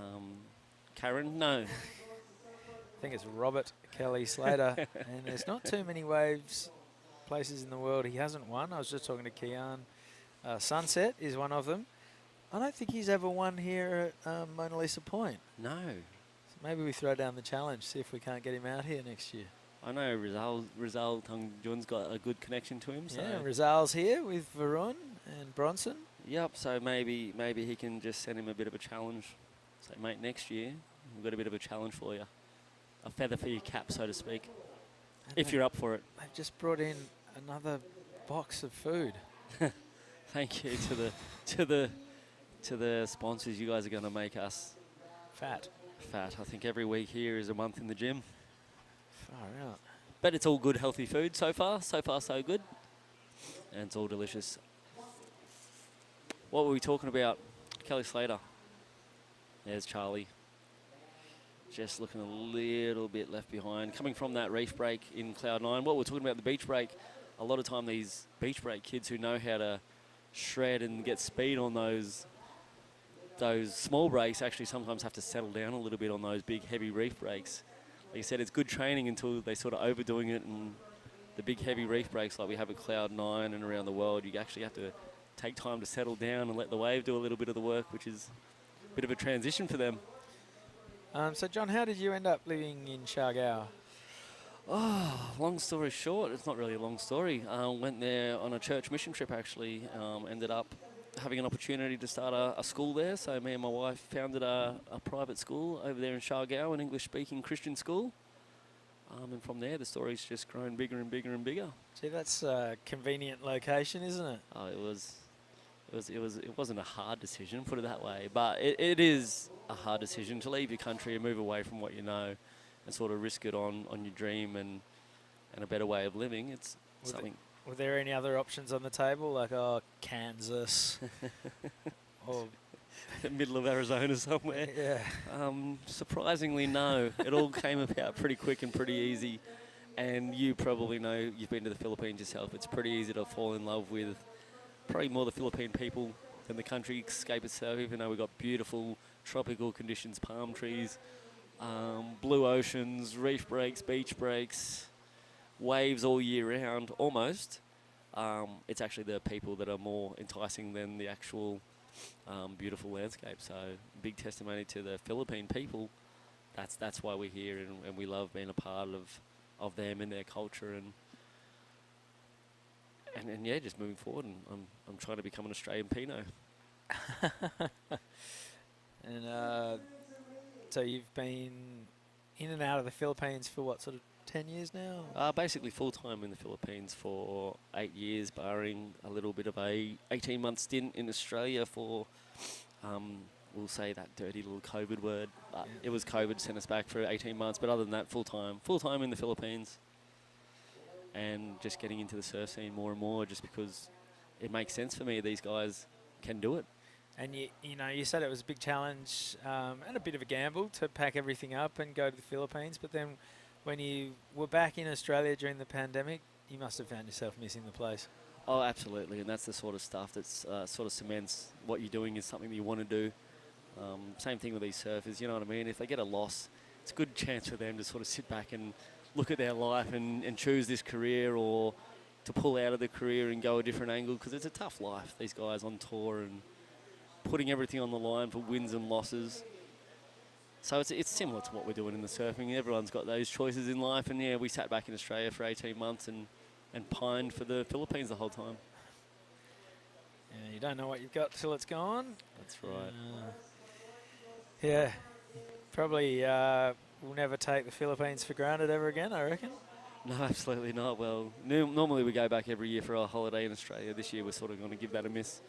18 months has imprinted on us pretty hard. There's a big difference between going somewhere for a holiday where everything's relaxed and easy and actually living it. Exactly. The grass is always greener, you generally find, so we're happy to stick with our decisions. And your time in the Philippines, you've obviously seen the surf scene, the surf culture, the level of surfing just grow exponentially. Yeah, absolutely. And like I say, I can't give enough credit to NextGen, who's our major supporter here of this WSL event.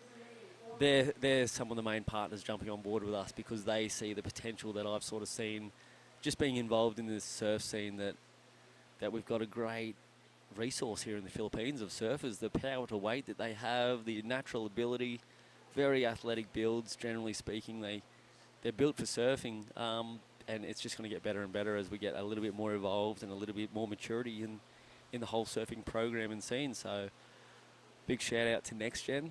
I hope you guys are listening and watching. Hopefully we'll see some of these guys pop in at the end of the week. They're trying to build legacy, and we're going to hopefully do it through surfing.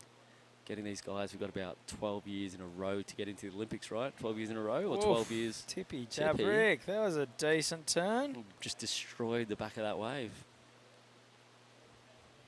So yeah, definitely a developing surf nation, and we're talking before with Jerry Deegan about we've learned a lot of mistakes from Indonesia. We're sort of working behind Japan, working behind Indonesia, and starting to come along with Korea, Malaysia, Taiwan, and we're all sort of developing and growing together. And like I said, we get to grow on the back of giants. You know what I mean? With what Indonesia's done over the last, that was a nice little blowout from Timmy. Really was.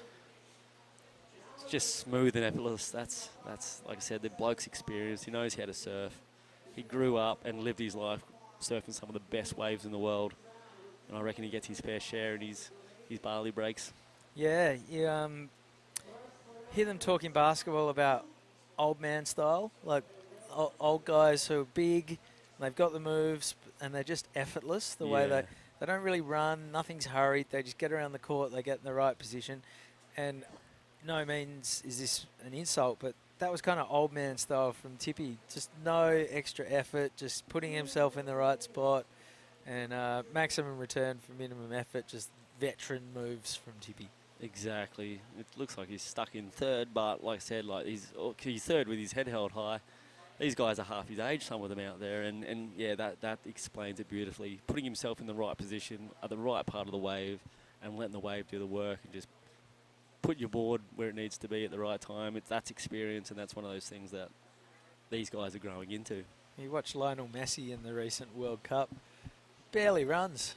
Just walks, kicks the ball, just always in the right spot, and then when he has to, little burst of energy, but for the most part, just walking to the right spot the whole time. And knows where he wants to be and when he wants to be there. These days, with that recent World Cup win, putting himself fairly and squarely into the soccer GOAT conversation. Yeah, with the bursts, along with Salt Bay, also the talking point of the World Cup. Let's not talk about that guy.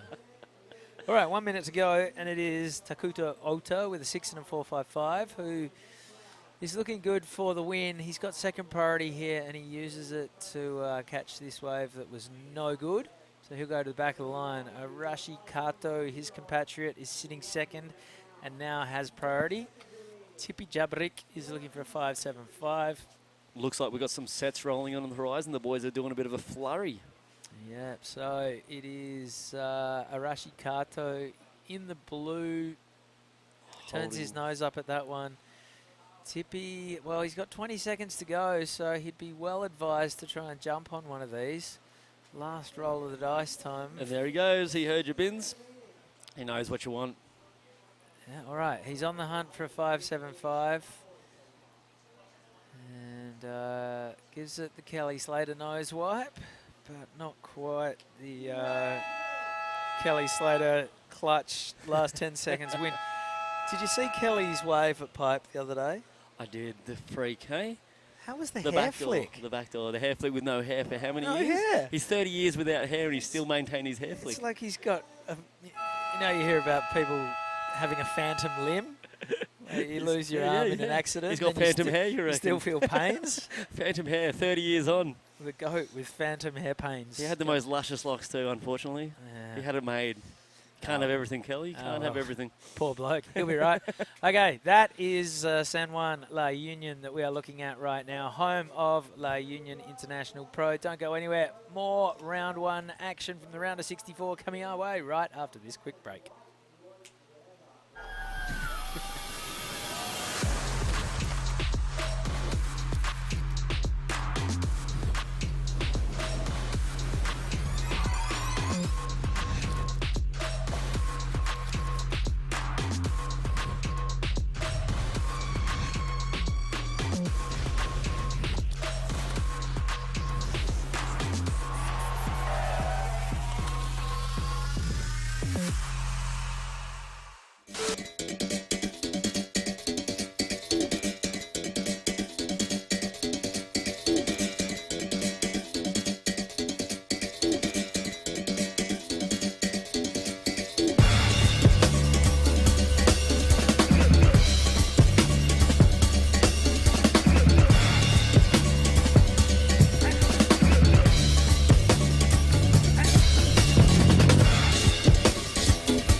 He's up anyway, so I'll stand in for tipping. This is C12. All right, and we're back. No, it's not you. We're in Hey? Heat 12. In red, we have Roy Kanazawa. From Japan. In blue, we had Nyoman Artana from Indonesia. In white, we have Mike Canyon from Siargao, Philippines. And in green, we have Lloyd Nugeraza. Hello, Luke. Hey, G. How you doing? Good. Is this a wave that we missed? That was I know. pretty sick. It's Nyoman Artana from Indo. Backhand smash, and we've just okay. So Roy, we're waiting on another one there for Roy. And Mike Cannon has had a wave. So has Lloyd. Okay, so in the break there, we missed a couple of waves. We're getting some replays now. And Newman got to 4.5, which is a pretty respectable first score. There you go, and that's the spot. That's us. We're up there on that balcony. You can see a guy hanging over the balcony almost there. Hang on, I'll wave. We're a bit too far away to wave. So Lloyd started with a 2, backed it up with a 1. Mike, Siargao boy, got a 3.5. Newman got a 4.5. And, Roy got a, they're rescoring it. That's coming back in a second. And that's come in at a 4.85. So pretty good start, particularly for Newman and Roy. I think we've yet to lose a Japanese surfer. Is that correct? No, there was a heat with 3 Japanese Okay. earlier. Well, that's a given that you're going to lose one of them then, isn't it? Yeah. But they're doing very, very well, the Japanese lads, at the moment, as are the Indonesians. And we've got a few of our local boys that have made it through. Yep. And we hope to get a few more. Mike's a good surfer from Siargao. His brother Mark is actually also a really good surfer who doesn't seem to be chasing any more competitions. I'm not really sure why. But they come from a lovely family from Ketangnan, which is the town that is where Cloud9 is. Who's the youngest brother? Mike is younger Mike, than Mark, yeah. They're all goofy footers, huh? They are all goofy footers. That's why I love them. Who's this? That's Lloyd. That's Lloyd. It's a pretty decent wave. He's just going to try to milk Lloyd's that from through to the Belair. inside. He looks like he knows what he's doing. Oh, as I say that, I put the mocker on him. Oh, maybe he's from Siargao. I'm not sure. Usually they have nicknames, and you stick with these nicknames with their faces. And then next thing you know, they have a different name, and yeah. Shout out to the boys from Float Captain, Brian and the boys from Hong Kong. They were here during Christmas break. Hope to see you guys here again.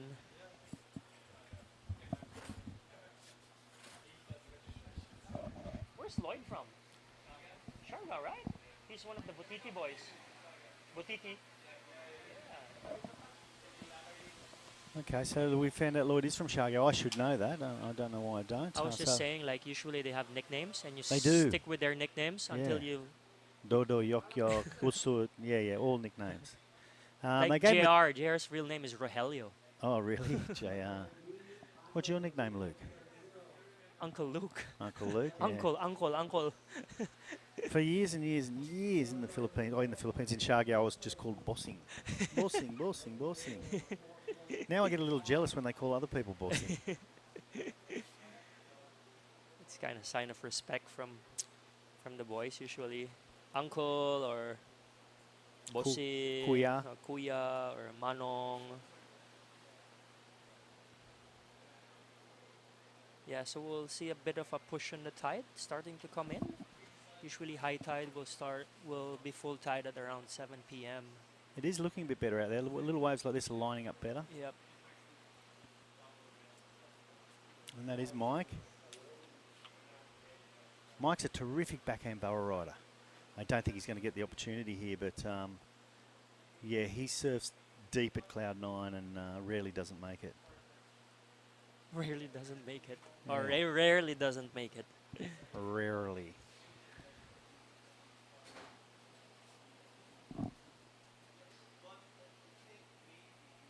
Do you know much about the opening ceremony tonight, Luke? Yeah, it's happening in a hotel called Puerto de San Juan. It's about 2 kilometers north from here. It's one of the first hotels here in San Juan. I heard the governor's gonna be there, the vice governor's gonna be there. Okay. So, yeah. We'll rock up on our VW car. Yes. I hope I can get a lift with that. Hitch a lift.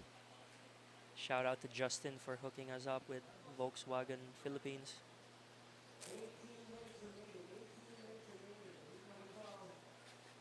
Also shout out to our friends from Tagpuan.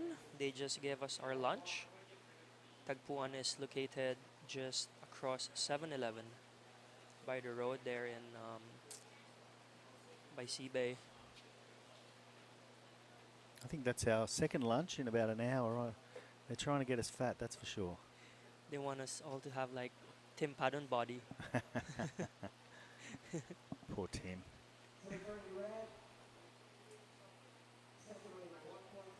So yeah, lot of time on this. 17 minutes in first. We have Roy in red. His total score is 6.25. In white, second place we have Mike Canyon with a 6.20.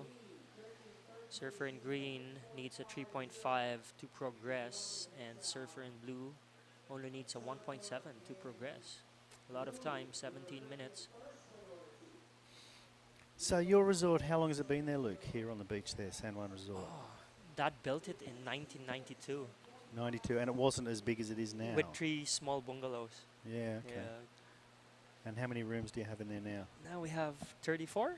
Wow. Yeah, 34 And look, rooms. it's the coolest place to be. Everyone wants to hang out there. Everyone wants to walk through there. Oh, And thanks. I like hanging out there. Yeah. Make sure there's a vibe there. Seabuds Cafe is there too. If you want. Your lovely wife running that Yep. one? Danica. Who's pregnant as well. Congratulations. Thank you. Usually they have healthy smoothie bowls and stuff. Nice one. Well, that's where I'm having my breakfast. So, and that's where the last time I was here during COVID, we had an Yeah, epic that's right. barbecue. That's right. Yeah, that was really good. That was good. I That was enjoyed- December, right? Was it I think December? it was January. Oh, It was January. I yeah. really enjoyed COVID time here. No one on the beach. Well, we didn't get a great deal of surf that time, but I took the longboard out and walked to the plank a little bit.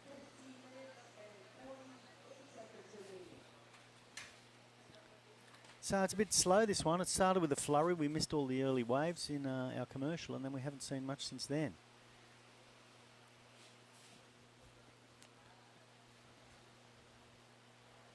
I hear some background noise saying that they might even put the camera on us for a second. Yeah. It scares me. Here we go. A few sets rolling in. There's us, Luke.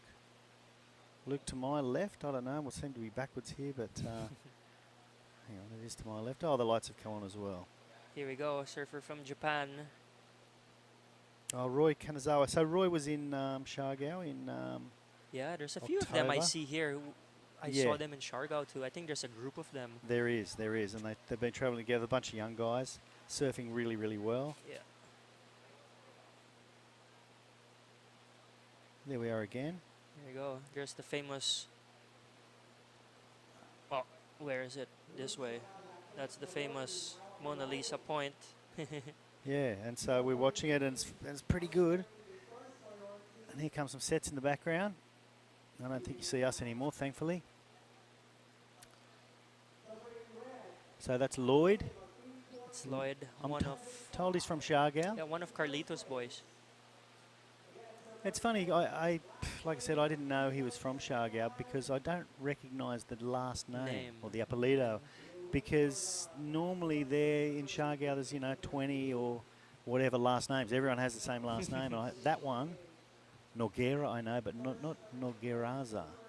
Here we go, Indonesian surfer in blue. Oh, this is a replay.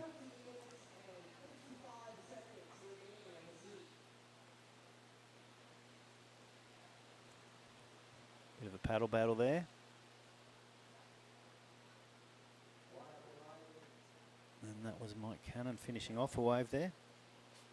Yeah, shout out to our major sponsors, NextGen, the provincial government of La Union, the municipality of San Juan, and to all the workers from UPSA, Pilipinas Surfing, and everyone from WSL. Thanks so much for making this happen. Shout out to Dr. Canlas and Gino Canlas, which I believe Gino is on the way here today. Yes, I think he'll be here for the opening ceremony tonight. Yeah, it's crazy. I mean, I never, would have thought that there'd be a second QS event in the Philippines. And to have it here is fantastic. I mean, the proximity to Manila makes life a little easy. Although it's a bit of a drive, it's going left. Okay. Yeah. This Mike. We tried to finish it off. Probably tried a little too hard there. But yeah, it's epic that this event's here. Not something I was expecting, and apparently there's chat of maybe more events in the Philippines, more QS events. Yeah, that's the bigger picture for UPSA.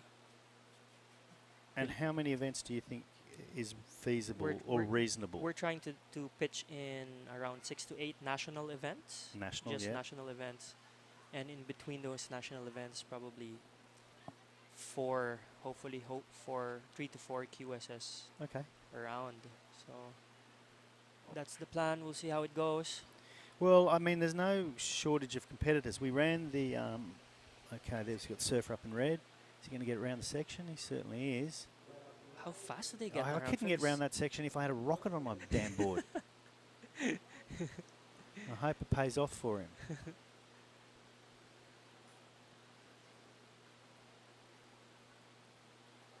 I think we used to surf like that before, G. You think so? I think you did. That was a good wave. That's probably the longest one I've seen. Really well surfed. Lloyd just caught a little rail there that slowed him down, and I don't know. He's just going to hang on, get around that section. Try to get to the inside and have a finishing manoeuvre. Here we go. No, that wasn't too bad. Another long one. I think the previous wave was a nicer wave than Lloyd's. Yeah, Surfer in Red had a better. Here we go. Here we go. It was even a good takeoff. A bit of a foam climb.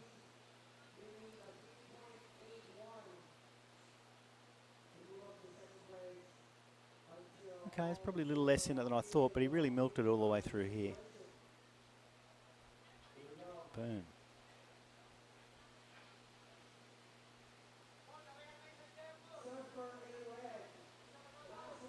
Yeah, it was so a 4.60 for that particular wave.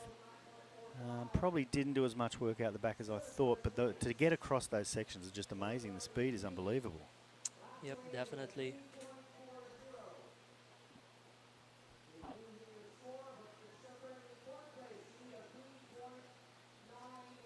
So 10 minutes to go, and it's speeding a little bit more, a few more waves ridden now. We had a little slow section in the middle there. We didn't see much happening. So now Surfer in Blue is in second place, and Surfer in Red is still in the lead. Surfer in White would need a 3.81 to progress, and Surfer in Green would need a 3.91. So after this, next heat is heat 13. We have Yuji Nishi from Japan, Robert Timbal from Catanduanes. There you go. Okay.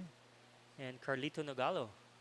Carlito's a guy I've surfed with 100 times over the years at Cloud9 in the early days. I've actually got some really good footage of him getting barrel after barrel. Really, really nice guy. And a great surfer. Great guy to be in and out of the water. So cool to be with. Yeah, he's a real gentle character. I don't know how old he is, but he'd have to be getting towards the 40 mark, I think. Yeah, he's around 38. So Red's only just getting out the back now. That was the longest wave I've seen today. Green's out the back before Red. Green got the wave after Red. That was a particularly long wave, his 4.6. Okay, Mike's going to go left again.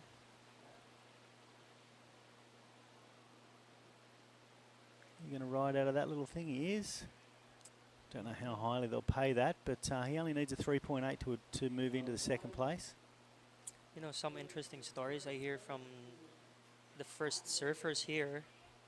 They were saying, like my dad and Aki, they used to say, like, this wave will go through the beach break.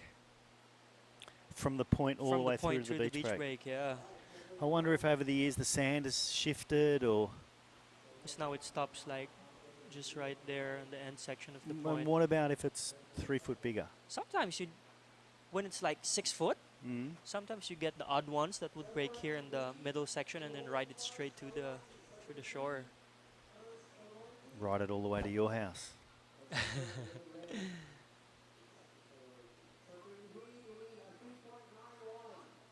Okay, so Mike did not get what he needed to move forward on the last. He got a 3.1. We've still got Roy in the lead with a total of 9.45. Newman needs a 4.95 to move into first place. And Mike needs still the same. Oh no, he needs more now than he needed. So he needs a 4.65 to move into second. And Lloyd needs a 4.75 to move into second.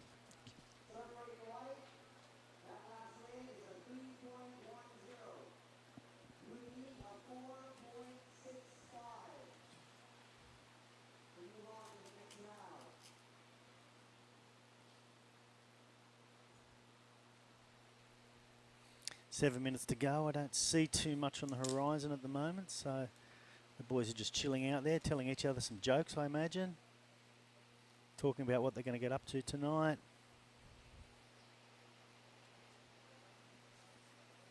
Shout out to Johnsy, our old friend, G.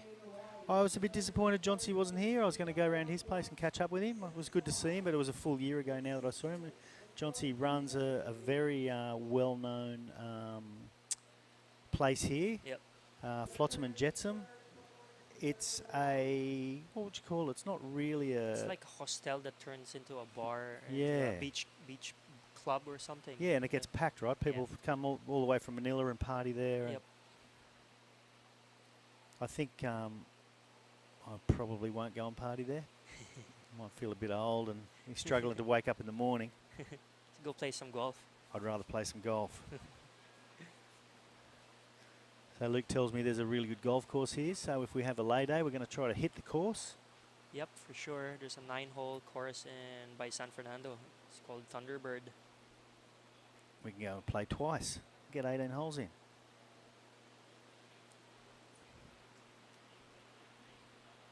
And I think we're probably going to be able to do that because we've had a good day today so far. A lot of heats out the way, and we don't need to run 8 hours of every day for the next 5 days.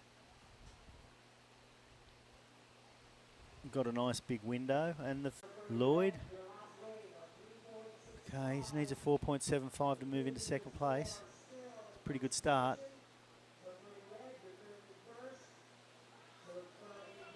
Oh.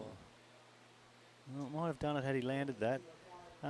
Because of COVID, you know, this event and the previous event, they weren't announced until only, I think this one maybe 2 months before the time, and the Shargo event was only 1 month before the start. And for that reason, we haven't had as many competitors because, you know, it's hard. People plan their years. Last minute, yeah. Yeah. It's just good, though, that it's happening, and all these events are happening, and everything's opening up again. Yep, definitely. You know, we'll work hard towards redoing this event next year, and also getting Shargo on the board for the end of September this year. Hopefully a 3,000. We'll have some discussions about that down the track. Well, actually this week we'll have some discussions about that. Yeah, that would be good to raise it up to 3,000 again. Well, that's where it was, and I think it was due to COVID and the lack of organising time that the reason we didn't have a 3,000 last time. Although we did have a fantastic sponsor in San Miguel. It was a 5,000 way back, right? Oh no, it No, wasn't. it was never a 5,000. Oh, okay. Well, no, in the old days it was star, so it was a... I don't think we ever had a 5-star. I should know, I was the guy running it, but no, I don't think we ever had a 5-star. Oh, good surfing from Surfer in Red. Surfer from Japan. So just under 4 minutes remaining. And we still have Roy Kanazawa out in the lead. And not much change for the other three. Although we've got a couple of scores to wait for. There's Mike again. I think Mike's a great surfer. I don't think he's picking the right waves. He tends to be a little bit possibly anxious, and he's paddling for everything. You know, it might have been wiser to use his priority and hang out the back a little bit, but I don't know. He's out there. I'm not.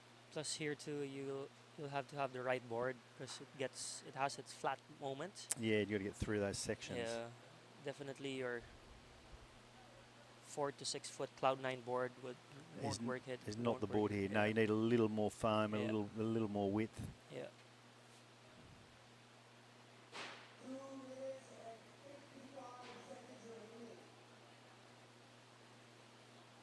This Grom's caught how many waves? My God, 2, 4,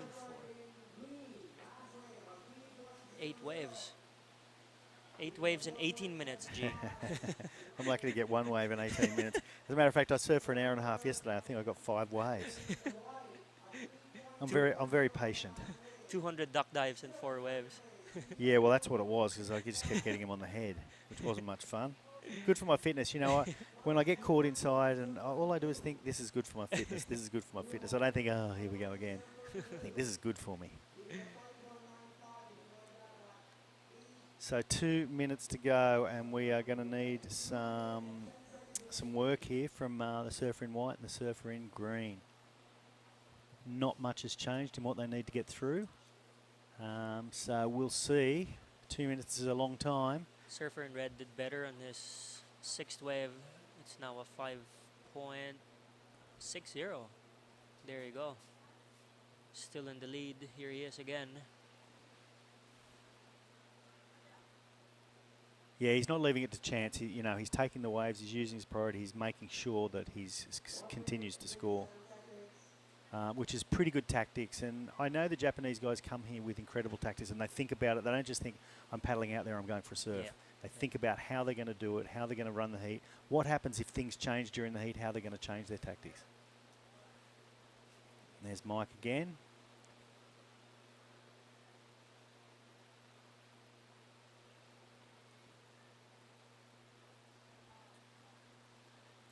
That was a bit of a look of, oh God, oh dear.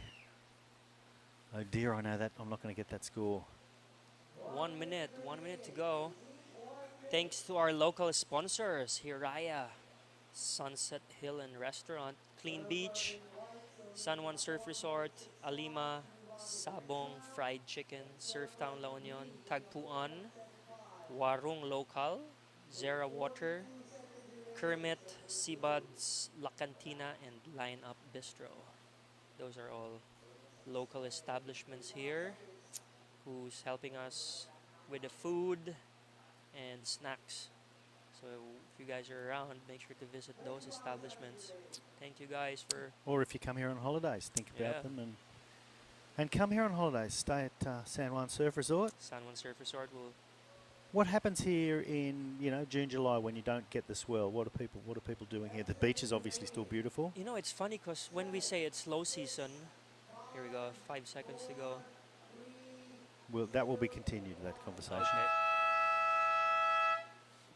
All right, so that was the end of heat number 12, and we will have Roy Kanazawa and Naoma Natana going through to the second round.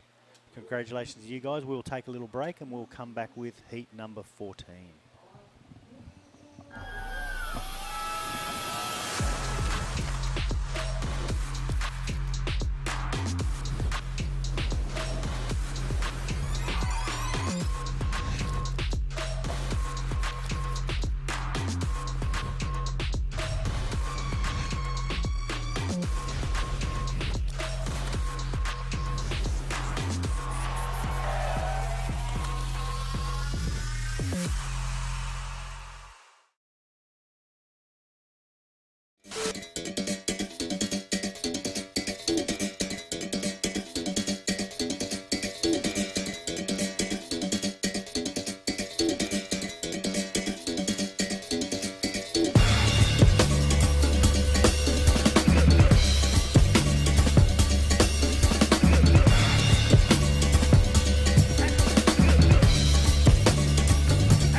Okay, we're back here.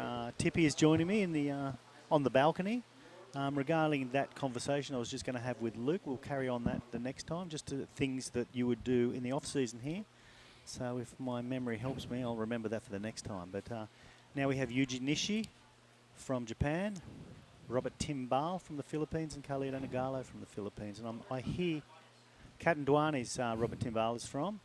And Carlito is from Siargao, super nice guy. And I hear Robert Timbal is the quickest surfer in the Philippines, and we need to watch. Yeah, he's also joining the longboard division, if I'm not wrong, Jerry. Huh? I think there's a couple of them doing the same division, Double, including some of the girls. I know Daisy Valderas does the shortboards and the longboards. JR. JR, yeah. Yeah. And also, that was a super close heat. On the last heat, we have Mike Canyon and Lloyd Nogueraza. Noguera, yeah. Super close, that one. Everybody just looking for a small score. Yeah, they were, and unfortunately the Siargao boys didn't do so well. And the march forward of the Indonesians and the Japanese is continuing. Yeah, super strong surfing there from a couple of the Japanese, I have to say. And then, and then the Indonesian also still marching through.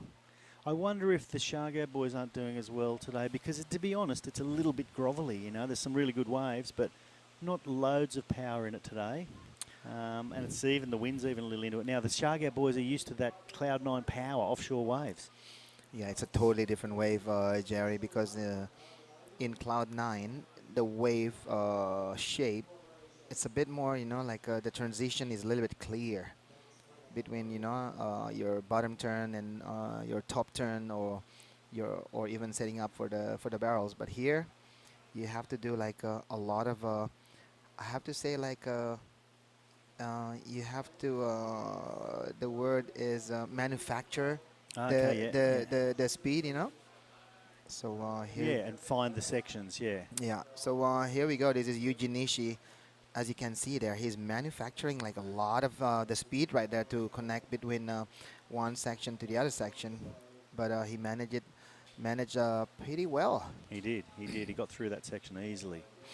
So Yuji Nishi is actually the surfer from Japan that are high up in the ranking, and then he's the one that, you know, have a lot of works to do to maintain his position. A lot of surfers behind him are chasing him actually. So what is the situation as far as the WQS Asia? Where do you have to be at the end of the year, and how many people can move on through? I mean, tell me what the situation is there. So yeah, so surfers like Yuji Nishi actually, he need to finish top 5. That's the requirement to move into the Challenger Series. You have to be top 5. Couple months ago, the requirement is actually top 6, but they changed some kind of a system. You know, before they have around 96 up surfers in the Challenger, but I think they narrow it down to put more quality on the days. So they decided the top 5 of each region, not each region, but from Asia. That's the one that's going to qualify. Okay, so the top 5 from Asia. And you, Yeah. what about from Australasia? Is that 5, do you know, or it's a different number? I think Australasia have a different because of they are a stronger region, so Yep. they kind of like awarded. If I'm not wrong, they are awarded a little bit more. If I'm not wrong, maybe around 5 to 6 also. But I have to see it. Yeah, I'll check it. I'm sure Binzi will know that if we can remember to ask him later. Yeah. So here we go. Looks like. Oh, there you go. The beauty of having a cell phone. If the internet's quick enough, we can find any answer we need. So this is Robert Timbal right there. Yeah, as you said, he is a pretty fast surfer. Yeah, he's a surfer, not surfers. So I would, yeah, because I'm really curious about where is the situation of the qualification, because Thai Sarati sent me some information, the latest one. There we go. So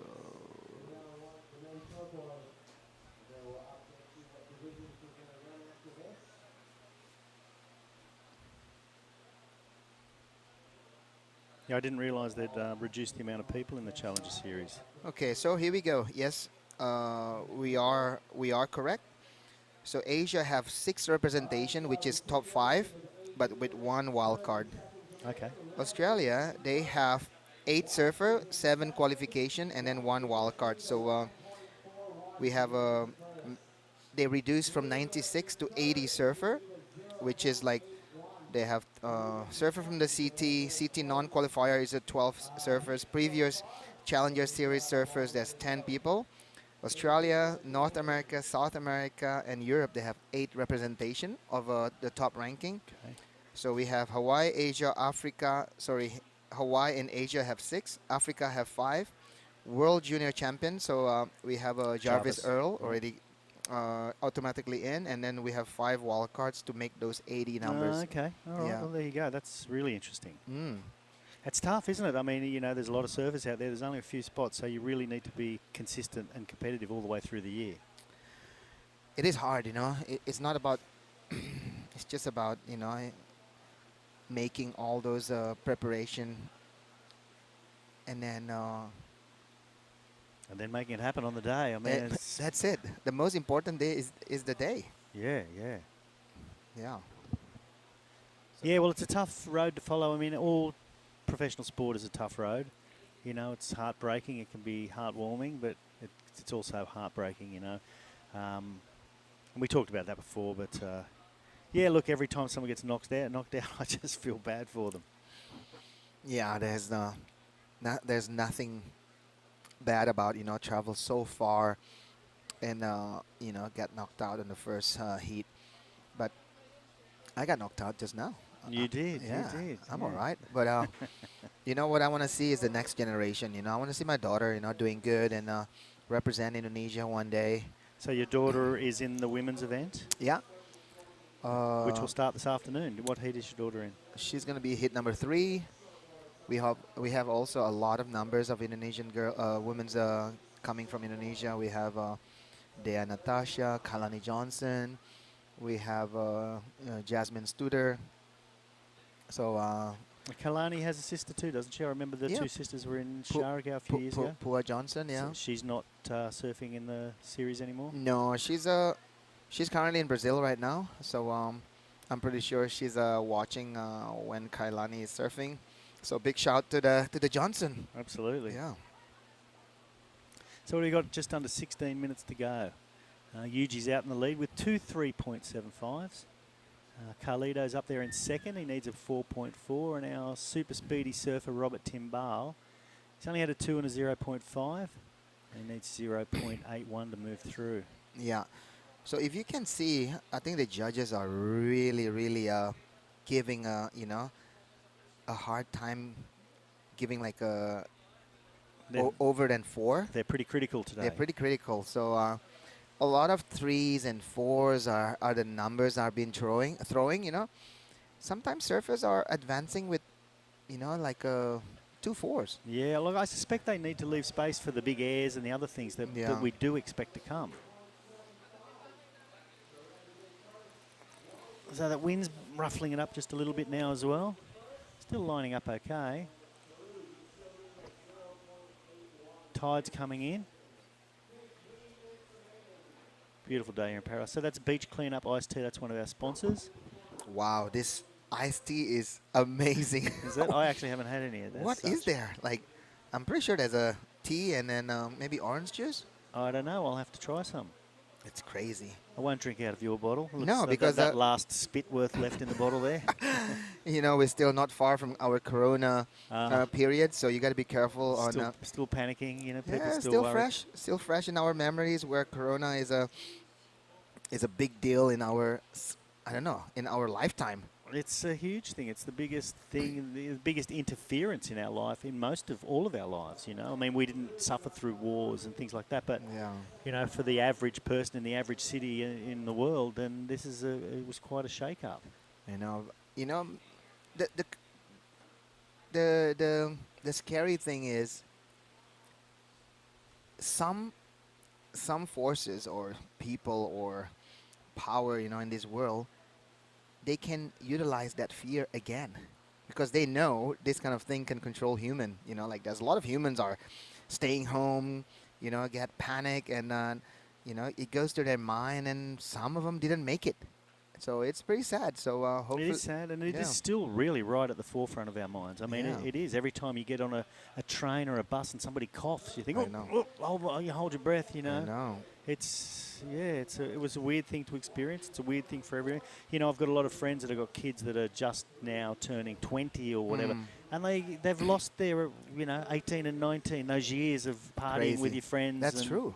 You know, they really lost those years. You know, it's pretty heavy. Every human lost 2 years of their life by doing things that not normally we do. You know, we back in the days when people sneeze, you're like, oh, it's only a flu. Yeah, God bless you. Now God you think, bless get you. away from me. I know. Farting is far more vicious back in the days than now. And now I'd rather hear a fart than I know. a cough. You cough, you think like you know, like there's a apocalypse that's coming. It's weird times. I'm just glad we seem to be on the other side of it now. I mean, here in the Philippines, in Manila, you still have to wear masks. I had to wear a mask on my flight the whole way here. Yeah, but it's less strict, I feel, you know. It's funny because when I flew back from here last October or the beginning of November, no one on the plane had a mask, including the staff. This time flying back here, and we're 4 months later, actually the staff had a mask on. Yeah. You know, I think because Asia is so close to China, and whatever happens in China, like suddenly China are also on high alert again. They are. Yeah. So I think every country just taking precautions because nobody wanna get the same situation like we all did a couple of years ago. Absolutely not. So here we go. This is Robert Timbal, 11 minutes and 40 seconds, a fast surfer here from Catanduanes. He's from Catanduanes, yeah. Yes.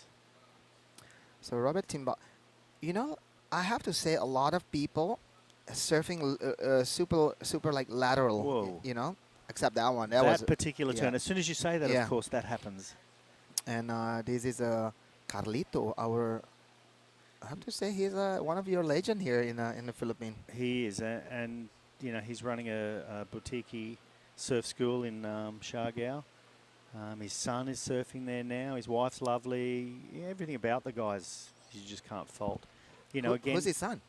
His son is the other Nagalo that surfed just about a couple of heats ago. I'll have to look it up because I forget everything. I'll let you know. So this is Troy, was it Troy? I don't know. The boys are going to be upset that I didn't remember that. So this is Robert Timbal.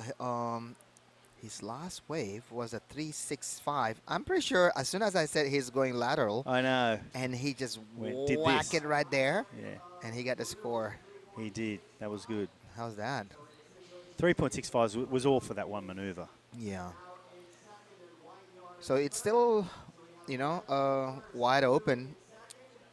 Carlito only needing a 336, and Robert only need a 385. Super. Carlito's a bit like Dodo Espihon that surfed before. He's a bigger guy, he's slightly older, and he needs the sets. Yeah. To show his power, he needs the set. Otherwise, it will be lateral surfing. You know? He really, really needs some power behind his manoeuvres because he has a lot of power, but you can't just generate your own power. He needs something in the wave as well. Yeah. Whereas Timbal, he's young and light and can generate speed. Yeah. His knee and his hips is still having all the fluid that we all need. Exactly. So, Jerry, you're the first guy that emailed me to come to the Philippines. Oh, was I? Yeah, you invite me through Surfing Australia, Surfing Queensland. Oh, that first time Yeah. that was the first time we were ever sanctioned in Yeah. Siargao. Yeah, So, with Starkey, Andrew Stark came out. You emailed me. I was like, Who's this guy? out of nowhere. Like, I thought that was a spam. Like, this guy from Australia, like, trying to invite us to come to Philippines. Like, what is this, And then, like, I think I reply you, and I said, yeah, I would love to come. And I think that was the first time that I met you. And then that's the time where I saw Carlito as a Grom. As a Carlito, Grom, yeah. Dodo, Osot, they're all Groms. And they were ripping.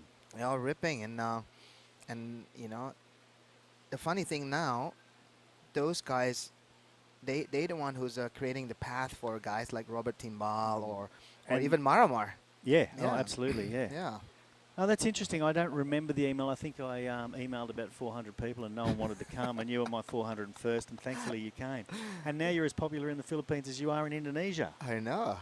It's Yeah. great. And I love it that you bring your family every time. And the last Yeah. time you brought the whole family and, made it a holiday. As a matter of fact, that was your first holiday in a few years after COVID, wasn't it? The last It was. event in Siargao. It was. The last... So a lovely shout out to your wife. I hope you're listening to us, and we miss you not being here. I know. I was talking to my wife, and I said, every places that we are, doing this event, it's so worth it to bring your family, Surf competition is only, I don't know, 4 to 5 hours a day, and the rest you can have a good dinner, meet your friend.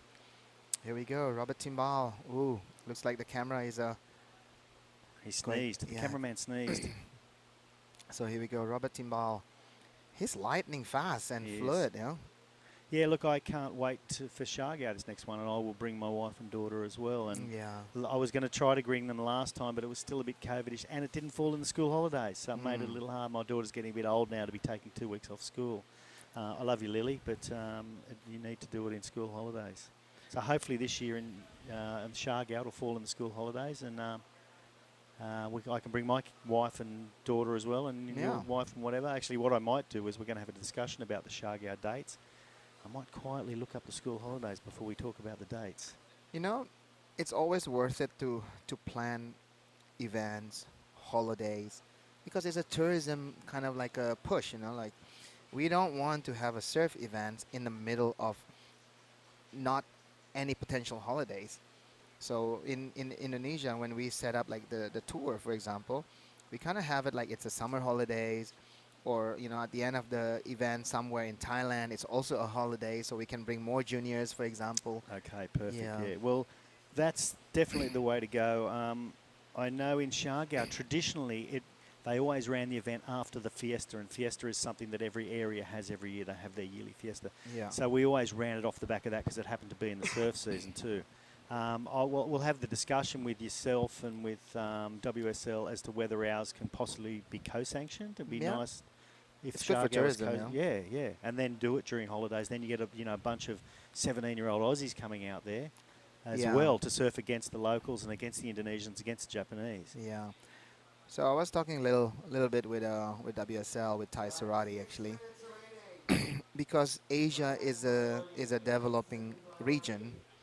I suggest to him to suggest to all the event organizer to always have a junior, because one of the reason is we want to have as much of an experience to give to all the up and coming juniors, because you're putting like a QS 3000, QS 5000, whatever QS. If you put a junior there, it's not only bringing more people, but it's accelerating the junior division development in that country. So hopefully we can see more juniors event in the Philippines. That's for sure. Yeah, well, that was a pretty nice wave there by Yuji.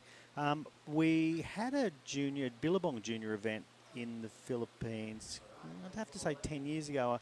I don't know if Peter. That's the reason why Maramar is here, because of that junior event. Yeah. Okay. Yeah. Well, I'd say that was about when that was, and I'd like to shout out to Peter Thew, who was working for Billabong back then, and I think Starkey came to that one, and what's his name?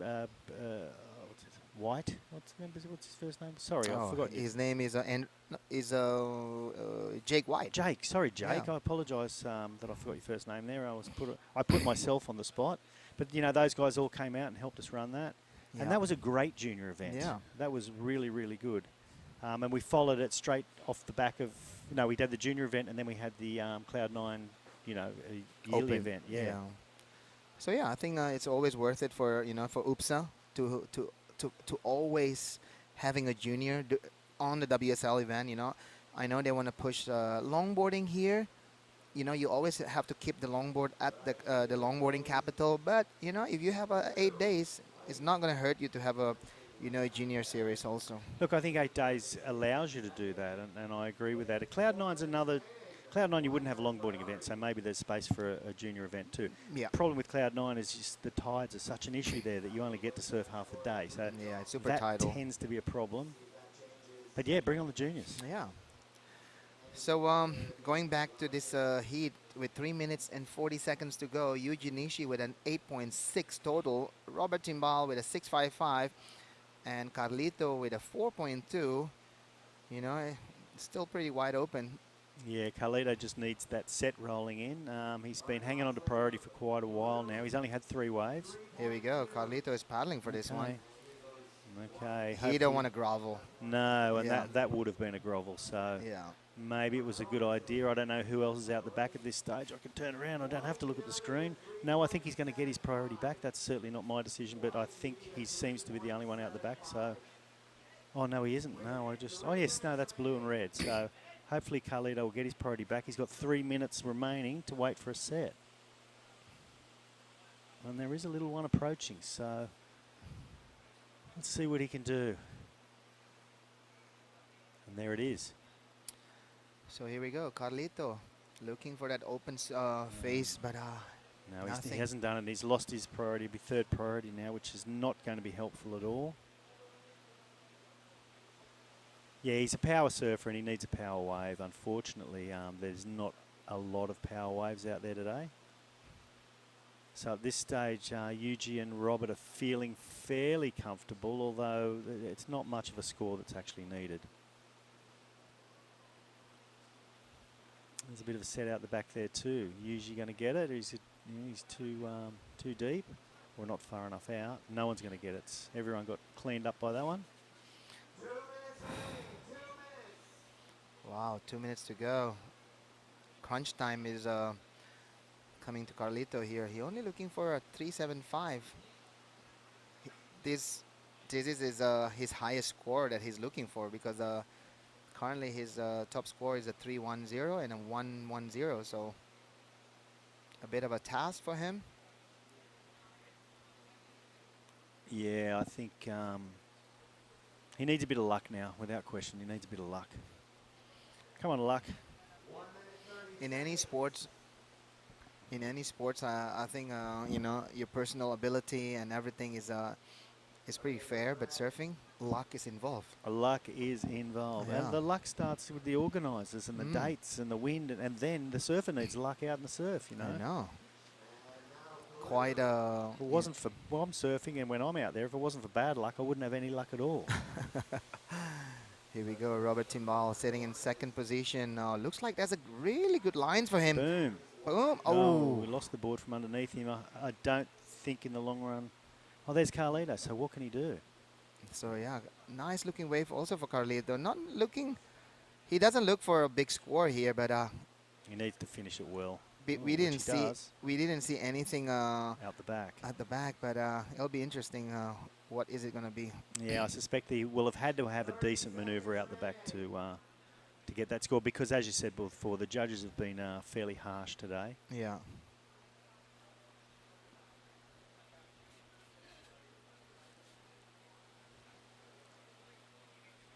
Okay, so it doesn't look like Robert's going to beat his previous scores. And it also looks like Carlito's just not going to get it. 2.4 wasn't enough, unfortunately. Oh. So we'll be back after these short messages. We'll be back.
So welcome back to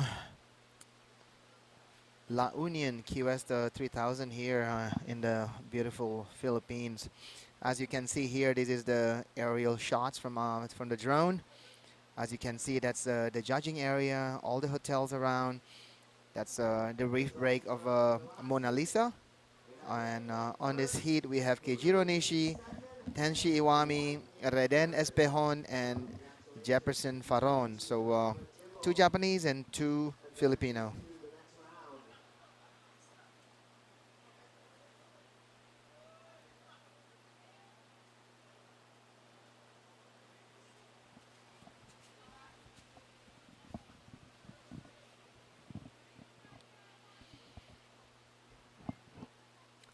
Looks like we have the first Surfer in Blue opening ride with a just a modest 0.5. That's super modest. Super modest. It could probably just a paddle, stand up and kick out.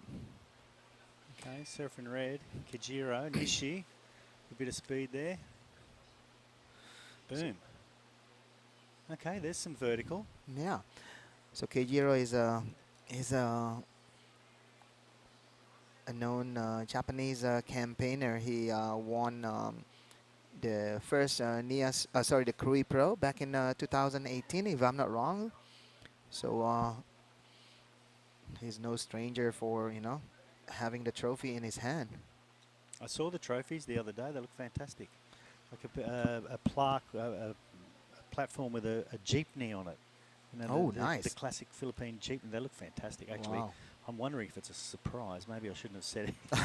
I don't know. Luke was all proud and he was showing me the trophies. I know. You just told everybody about the secret trophy. Yeah. So there's nothing secret about that. Keijiro Nishi opening with a 4.00. Nice wave there. So this is a Reden Espejon, and he's a Siargao boy. One of the youngsters coming up from Siargao.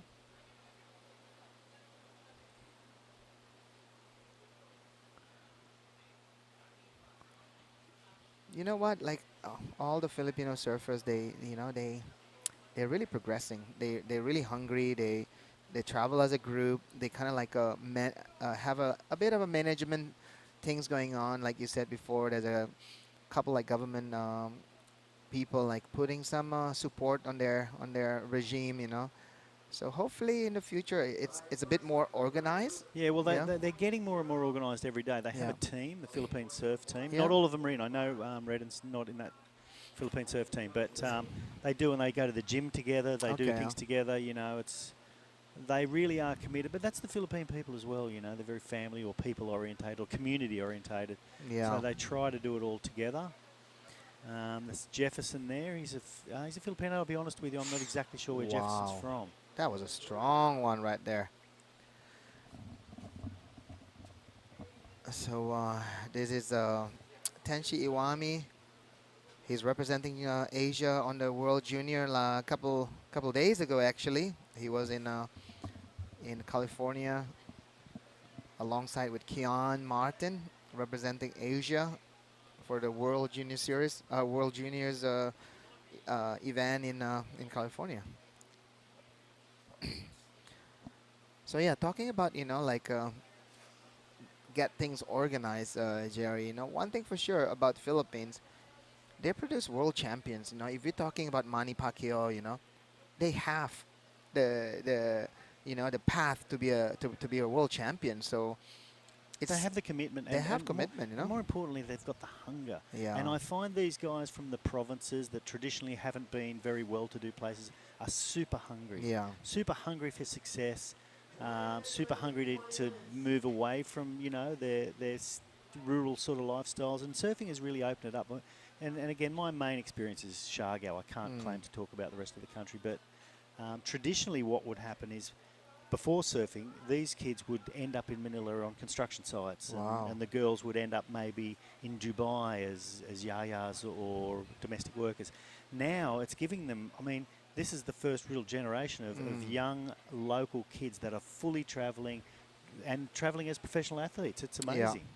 It's a change. It's a black and white thing over there. It's completely changed the way they're thinking. So now all the youngsters are doing is thinking, I'm going to surf and I'm going to follow Maramar or Philmar or whoever, and I want to be that guy. They're not thinking, I'm going to end up catching the ferry to Manila and I'm going to work on the building site and earn minimum wage and try to send as much back as I can. Yeah, that's true. It's really, really changed everything there. And most of them is actually I don't know, they are doing what they love, Well, not only that, they're doing what they love, you know. So not only are some of them making some money, and they're not all making money, they won't all end up professional surfers, but at this stage they're travelling as youngsters, they're learning the world, they're meeting people, and they're doing something they love. So, it's all good. Yeah, it's all good. Talking about good here, Tenshi Iwami doing something good with a 5.25. So he's breaking through those around fours numbers, and looks like judges are rewarding him with a good surfing. He got a 5.25. Yeah, it's the best score I've seen for a while. Here we go. This is Tenchi also back in action. Super fast there. You can see the tail just releasing nice and easy without any bogging, without any I don't know, he's just cutting it through like super like cutting butter. Cutting butter, yeah, I've heard that before. I know you didn't want to say that. You're trying to pull something else out of there, but yeah, that's exactly what it was like. Yeah. And the chop out there now is making it a little harder, and it looked like it didn't affect him in any way. Yeah. Yep, working with equipment is also a big part of successful in any sports. I know a lot of the Japanese, they've been working with a lot of shapers since they were young. Here we go. This is another replay from Tenshi. Now, this is the one we missed, or this was the last? Oh, that's the last one. Yeah. So Tenshi. When I say we missed, I probably missed because I was talking or doing something. No, we all missed it. Oh, okay. So Tenshi Iwami, another good score of 4.45. That's actually only for one turn.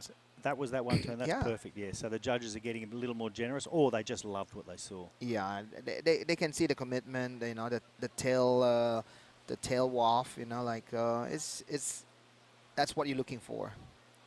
It's not about the quantity. It's about the quality. Yep. So this is Keijiro Nishi.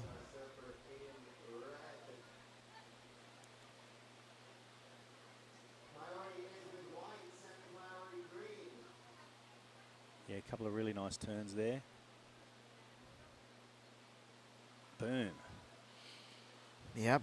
Okay, so the quality seems to be going up. Not the quality, maybe they were just lucky. We talked about luck before. Maybe the waves are coming in a little better. But that tide is definitely coming up. I can see it on the bank there. Oh, that's and the waves are lining up better. It'll be perfect for the women's division.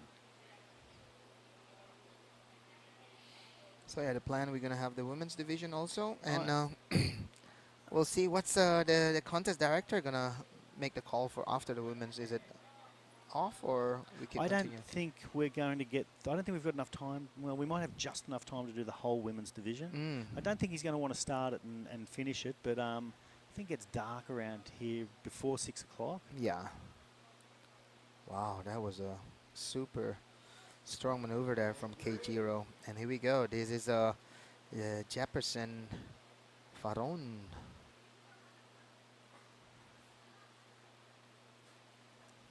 Faraon. Faraon. Ooh, Oh, okay. that was connecting throughout all Shame those he waves. didn't make that last maneuver there. Mm.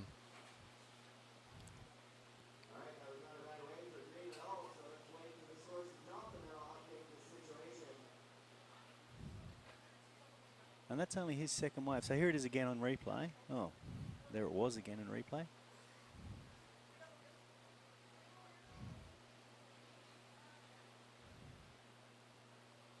So that was a 3.2 from Jefferson there. He's had a 3.35 and a 3.2 to give him a total of 6.55. The two Japanese lads, Kijiro and Tenchi, are motoring ahead at the moment. Keijiro has a 5.75 and a 4, and Tenchi has a 5.25 and a 4.55, giving them very close score of 9.75 for Keijiro Nishi and 9.70 for Tenchi Iwami.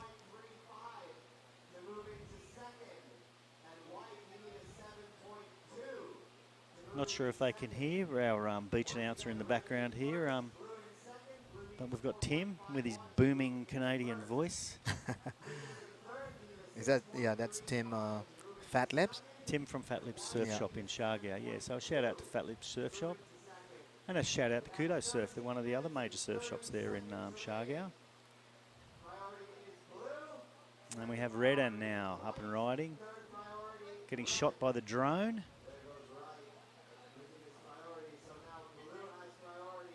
Looked like a different wave then from the drone shot to the camera shot. Mm.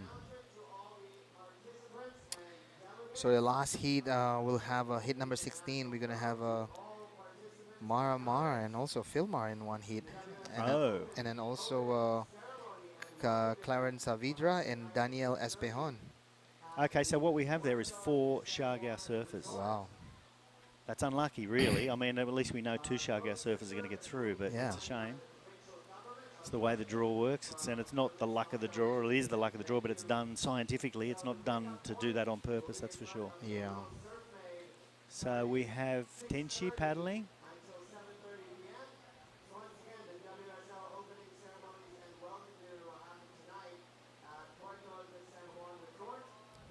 No, I'm liking the drone shot.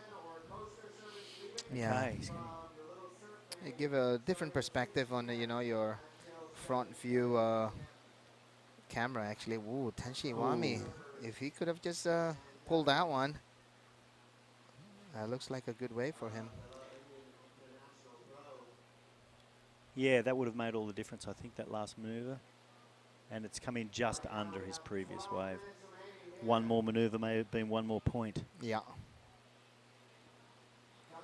So 12 minutes to go. Plenty of waves ridden in this heat. And there's that replay. And that's from the camera right next to us.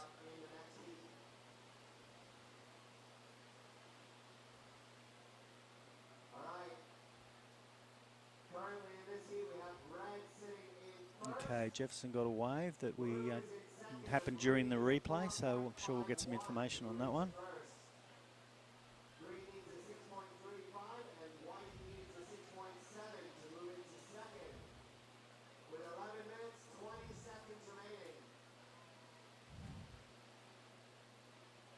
I just want to thank again NextGen. NextGen seems to be the group that are really putting together the money, essentially, for the sponsorship.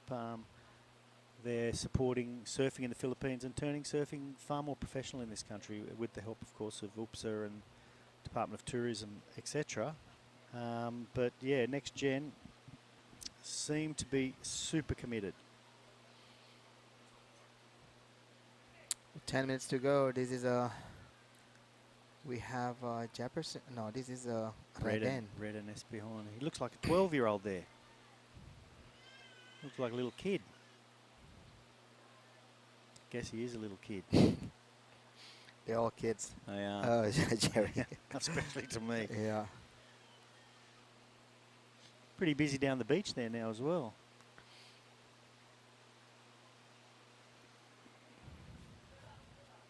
Okay, so we have Kijiro paddling.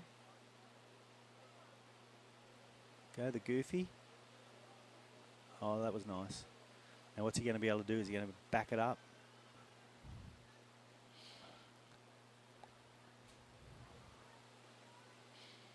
So Keijiro have a 5.75. Oh, that was pretty impressive. Two big manoeuvres there, so we'll see. You know, my prediction is that it's going to go close to his initial, his first score.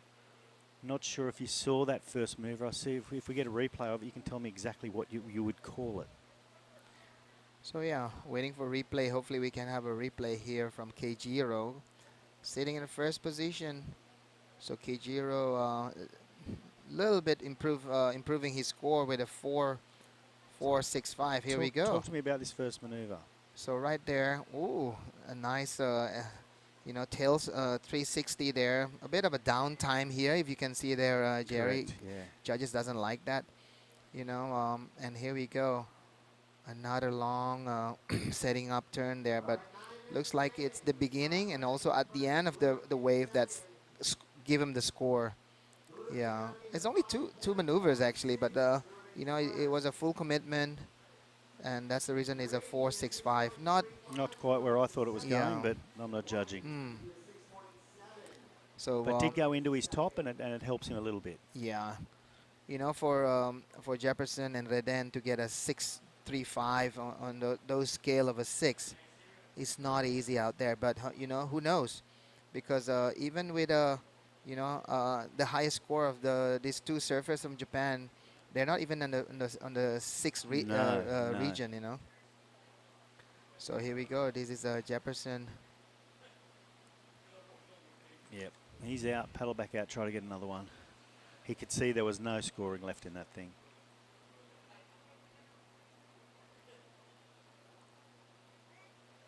Eight minutes remaining, and Kijiro's still up ahead. Tenchi needs a 5.16 to move into first. Jefferson needs a 6.35 to move into second, and Redden needs a 6.70 to move into second. I mean, we've got no lack of waves at the moment. Just seems like the quality's not what we were hoping for. That wind's come up a little bit.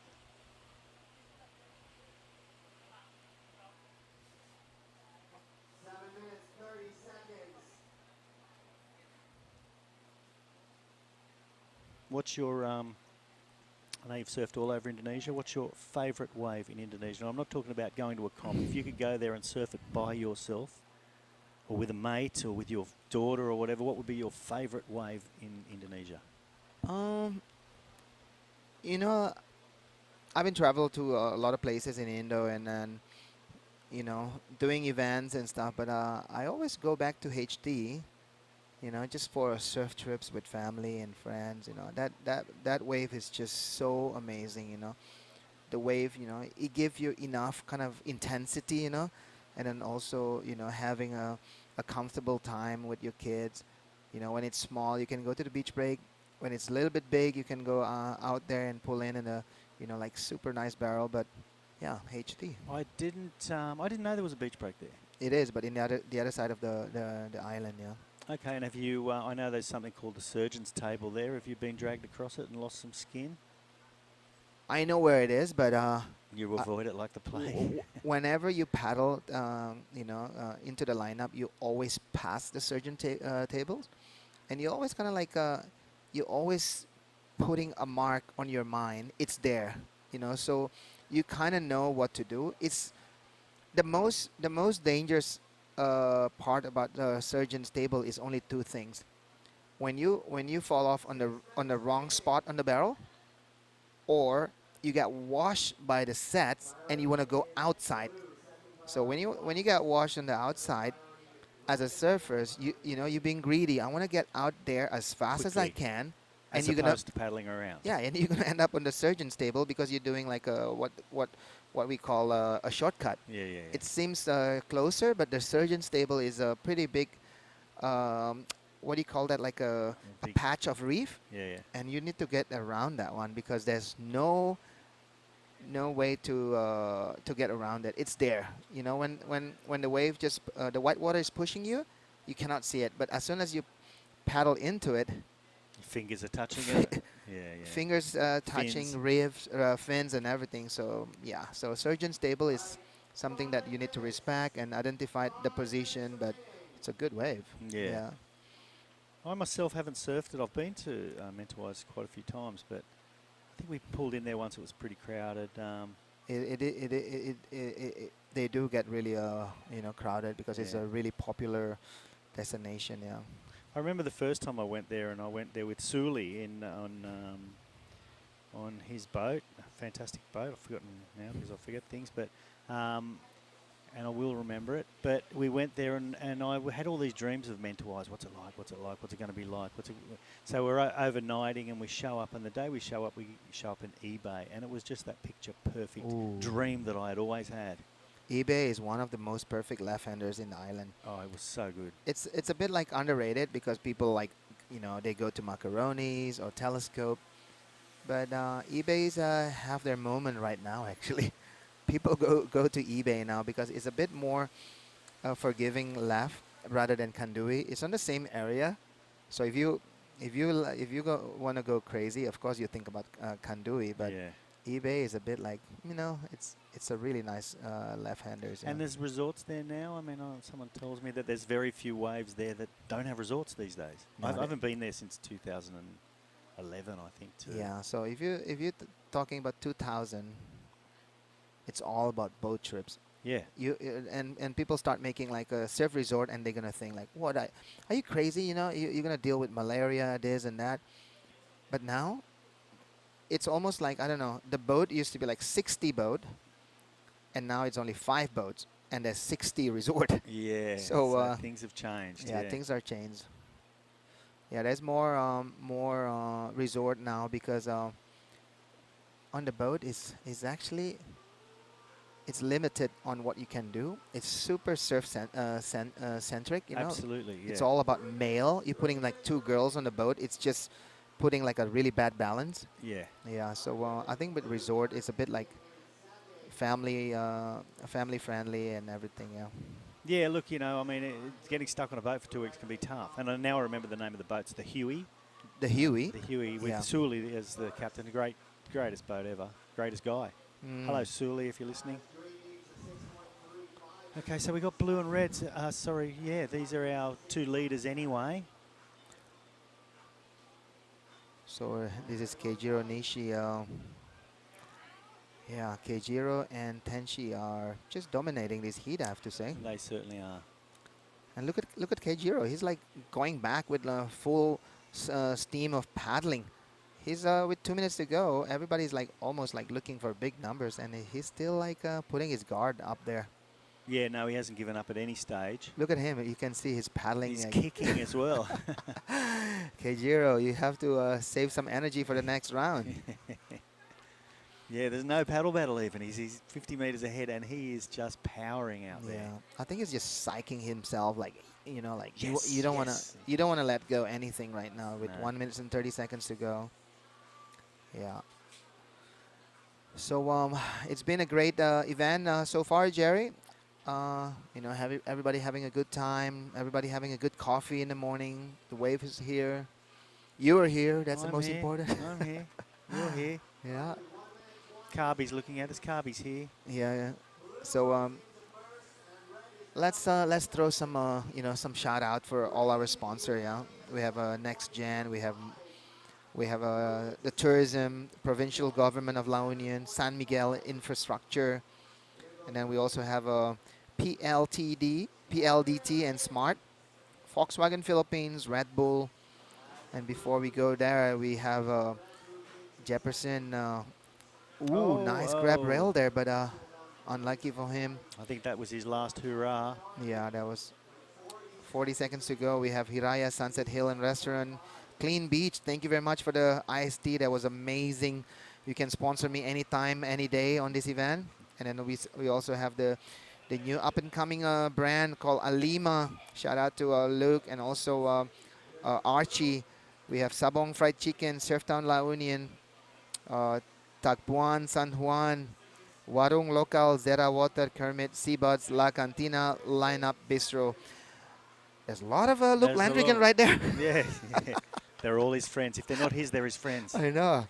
So thank you very much for all that, you sponsors. We're just about done on this heat, and I can't see anything changing at this stage. So we've got Tenchi Uwami and Kajiro Nishi that will move on into the second round. We're going to take a short break. Although, did he take off before? No, we're going to take a short break either because he didn't. We'll take a short break and be back for round 15. Heat 15.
Hello and welcome back to WSL's La Union International Pro here at Mona Lisa Point, San Juan in La Union.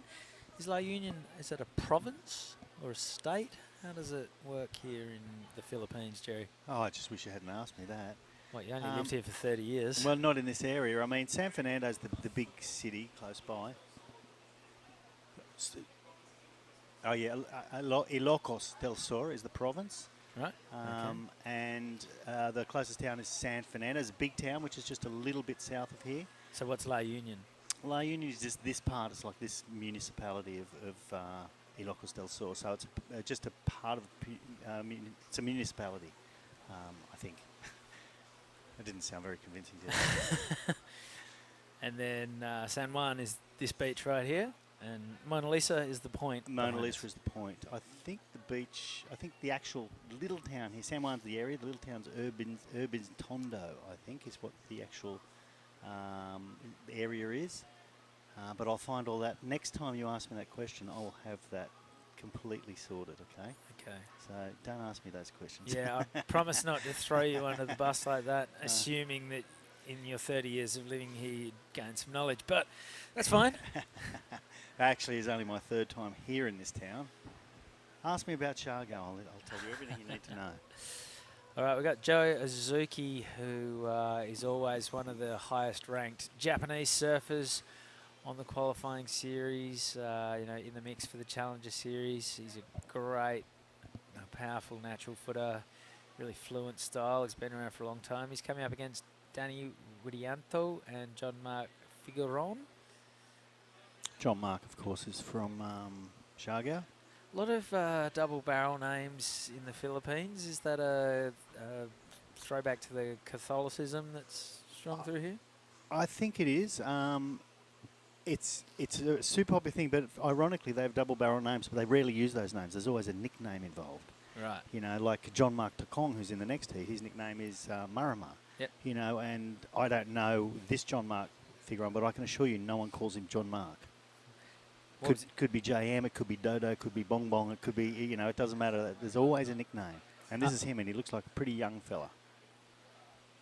He's flying down the line, spindly of stature, and, well, had a little bit of opportunity, didn't really cash in too much, so that'll be a minus score. Did you earn yourself a Filipino nickname after 30 years here? Well, we did discuss that before, yeah. They called me just Bossing. Bossing? Bossing, I was always bossing. Okay, that's us. And bossing is... We're on screen. We are in the shade for about this much time, and then we're going to be in a lot of trouble. Then it's getting hot. Yeah, we might be relocating, I think, because it's going to be unbearable up Shuffling forward. It is 1,000 degrees here in the Philippines. I was thinking it was going to be a bit more tropical. It's just roasting hot. It isn't. It is, but you'll find it's not roasting hot. I think you'll find the temperature's probably not much more than 30. It's the humidity that makes it feel so hot. I mean, in all my time in Siargao, and Siargao has similar weather to here, I don't remember a day that it was over 35. It just feels hotter. You know, the humidity makes it hot. If you don't have a breeze, and I do feel a little bit of breeze now, which is good. But the funny thing here is the water temperature and the air temperature is almost always the same. Right. 29 in the water and 30 out of the water. So not much relief when you jump in for surf. We surf a few places and with a few of the boys, David and Alon and those guys in Glen and those guys in Siargao. And sometimes you have to paddle 300 or 400 metres to get to a spot. And by the time you get back, you are sweating. You're in the water and you're sweating. And your sweat doesn't go anywhere. You just get dehydrated without knowing it. Next thing you know, you're keeling over with cramp. No, you come back and you liquid up with a few beers after that and talk about how good you surfed. A lot of paddling. We used to do a lot of paddling. Myself and Alon in particular. One spot, one day we paddled out there, and when I paddled back, I was knackered, and we go to another wave, which is just a nasty wave you've got to get in on. And I said to him, I did 420 strokes. It was kind of weird that I counted my strokes. And he turned to me and said, I did 410. No, and we both surfed there 100 times together, and neither of us have ever talked about how many, counting our paddles. It was kind of funny. So John Mark Figueron is well in the lead here. He'll be happy to know that. I bet he wishes something would happen and the event would stop here. But all right, here goes Joe Azuki. I don't think John Mark's going to be in the lead for much longer. Couple of strong turns, releasing the tail. That was kind of like a 90s horseshoe carve to tail slide. I liked it, yeah. And he found a lot of power there. That was a pretty gutless looking wave. I thought I was watching Dan Malloy or someone back in the day. All right, this is Danny Widianto climbing up and over, little rock and roll floater, and the hair flick. I like that. I saw him downstairs. He was flicking his hair out of the water as well. That's the claim you have when you're not claiming, right? The no claim, the hair flick. Who used to do that? Oki used to do that. Was it Oki? Someone. Oh, Oki doesn't do it as a claim. Oki just has long hair that gets in the way. Kelly did one the other day at Pipeline. It was unbelievable because the dude doesn't have hair. Kelly can do anything he wants. He can even hair flick better than anyone without hair. Like, it's ridiculous. It's a nice wave. It sure is. So John Mark Figueron doing the do down the line. Joe Azuki quickly in and out again. So the judges got their work cut out for them now. A lot of scores to throw into the mix. Ty Conahan directing the scoring down there. He spends a lot of time head judging here in Asia, particularly in the Philippines. Said to him the other day, because he's a good talker as well, he's very knowledgeable about his surfing. He said, it's hard work being a judge all this time. Would you ever do commentary? He goes, nah, no way. I think he loves his judging. Oh, strong turn from Joe. Almost a little bit too strong. A little bit of recovery time to get out of that one. And backs it up and is out of there. His opening wave was a 4.5. Yeah, the judges, they're interesting characters. Of course, they need to keep to themselves a little bit. They can't be seen to be fraternising too much with the surfers. And yeah, pretty sort of reclusive characters who lurk. They sit on their own table by themselves. Yeah, I noticed that. They have huge wealth of knowledge, not overly inclined to share it. Just play their cards very close to their chest. We've got an interesting panel too. We've got Filipinos, Indonesians and Japanese down there, and our head judge is Australian. I think our priority judge is Australian as well. So we've got a few nationalities down there. I think it's almost the same panel of judges as the Siargao event 4 months ago. Yeah. What is it, January? 3 months ago only. And our loud commentator, Tim. Yeah, who's Tim? Tim is a Canadian guy that moved to the Philippines. I think like everyone, he went there on a holiday and fell in love with it. And I would say maybe 7, 8, who knows, could be 10 years ago. And he opened a surf shop called Fat Lip Surf Shop, which is a very popular surf shop in Siargao. And yeah, he's a popular character. People like him. He's quite animated. I noticed he showed up with black and blue fingernails, which and a sideways cap, which seemed a bit odd to me. But I saw that. I'm pretty conservative. But he's a good bloke. He's a funny guy. Well, And he loves the he needs country. to give Joe Azuki some scores now, because Yeah. Joe's very unimpressed. Oh, and now Danny Widianto's getting in on the act as well. There he goes. Back Still to the needs- judges. Tatsuya, one of the Japanese judges, I reckon he could win a few heats in this event. He's an incredible surfer. I've seen, you were talking to Tippy earlier about the mental wise. I've been at HTs on a big swell and seen Tatsuya absolutely ruling out there. Oh, really? Incredible surfer. I haven't had a surf with him. I've known him for a little while now, but I haven't had a surf. Well, I tend to not surf when the comps are on, particularly in Siargao. And although I did have a surf yesterday, I don't know, I avoid it. I avoid the ocean when the comps are on. I watch them. I do what I need to do, but I don't want to get out there with them. I find myself getting depressed watching them and watching me. Yeah, there's a few schools of thought there. Before the start of play, I like to try and stay out of the way. Fair enough. Give the guys a bit of, and girls, a bit of a warm-up run. As we see Danny Widianto thrashing this one down the line. These smaller ones hit the inside and sort of run a little bit, but unfortunately Danny can't do anything with the end section. He goes down.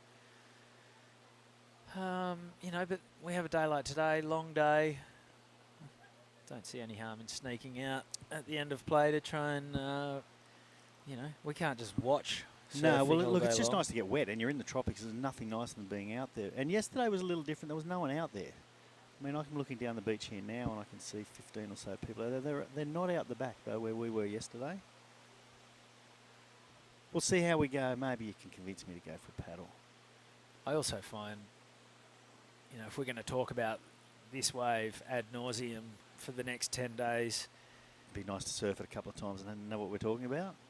we'll vaguely have, you know, a rough ballpark idea of what goes on out there, how some of the different sections operate, how it behaves on different tides and all that sort of biz. Well, see, I come here as an imposter, so I don't claim to know anything anyway. So, you know, I'm just trying to get away with it. Well, you've been doing it very well for 30 years. So Well, I know a little more about Cloud9. if it ain't broke, don't fix it. Cloud9 is a wave I do know. And I used to know intimately, and I don't know if Stuart Cadden's listening, but I'd like to thank you, Stuart, because in the early days, I think in 95 or 96, Stuart moved there as well. And Stuart was a pro junior, I think a 2-time pro junior champion. And he taught me how to pig dog, and it changed my life. It probably saved my life, but it changed my life, that's for sure. Well, I was going to, as a goofy footer, you couldn't live at Cloud9 and not know how to pig dog, surely. I grew up at Cronulla Point, and Cronulla Point's a hard wave to get barreled on your backhand. And so I got the odd one over the years.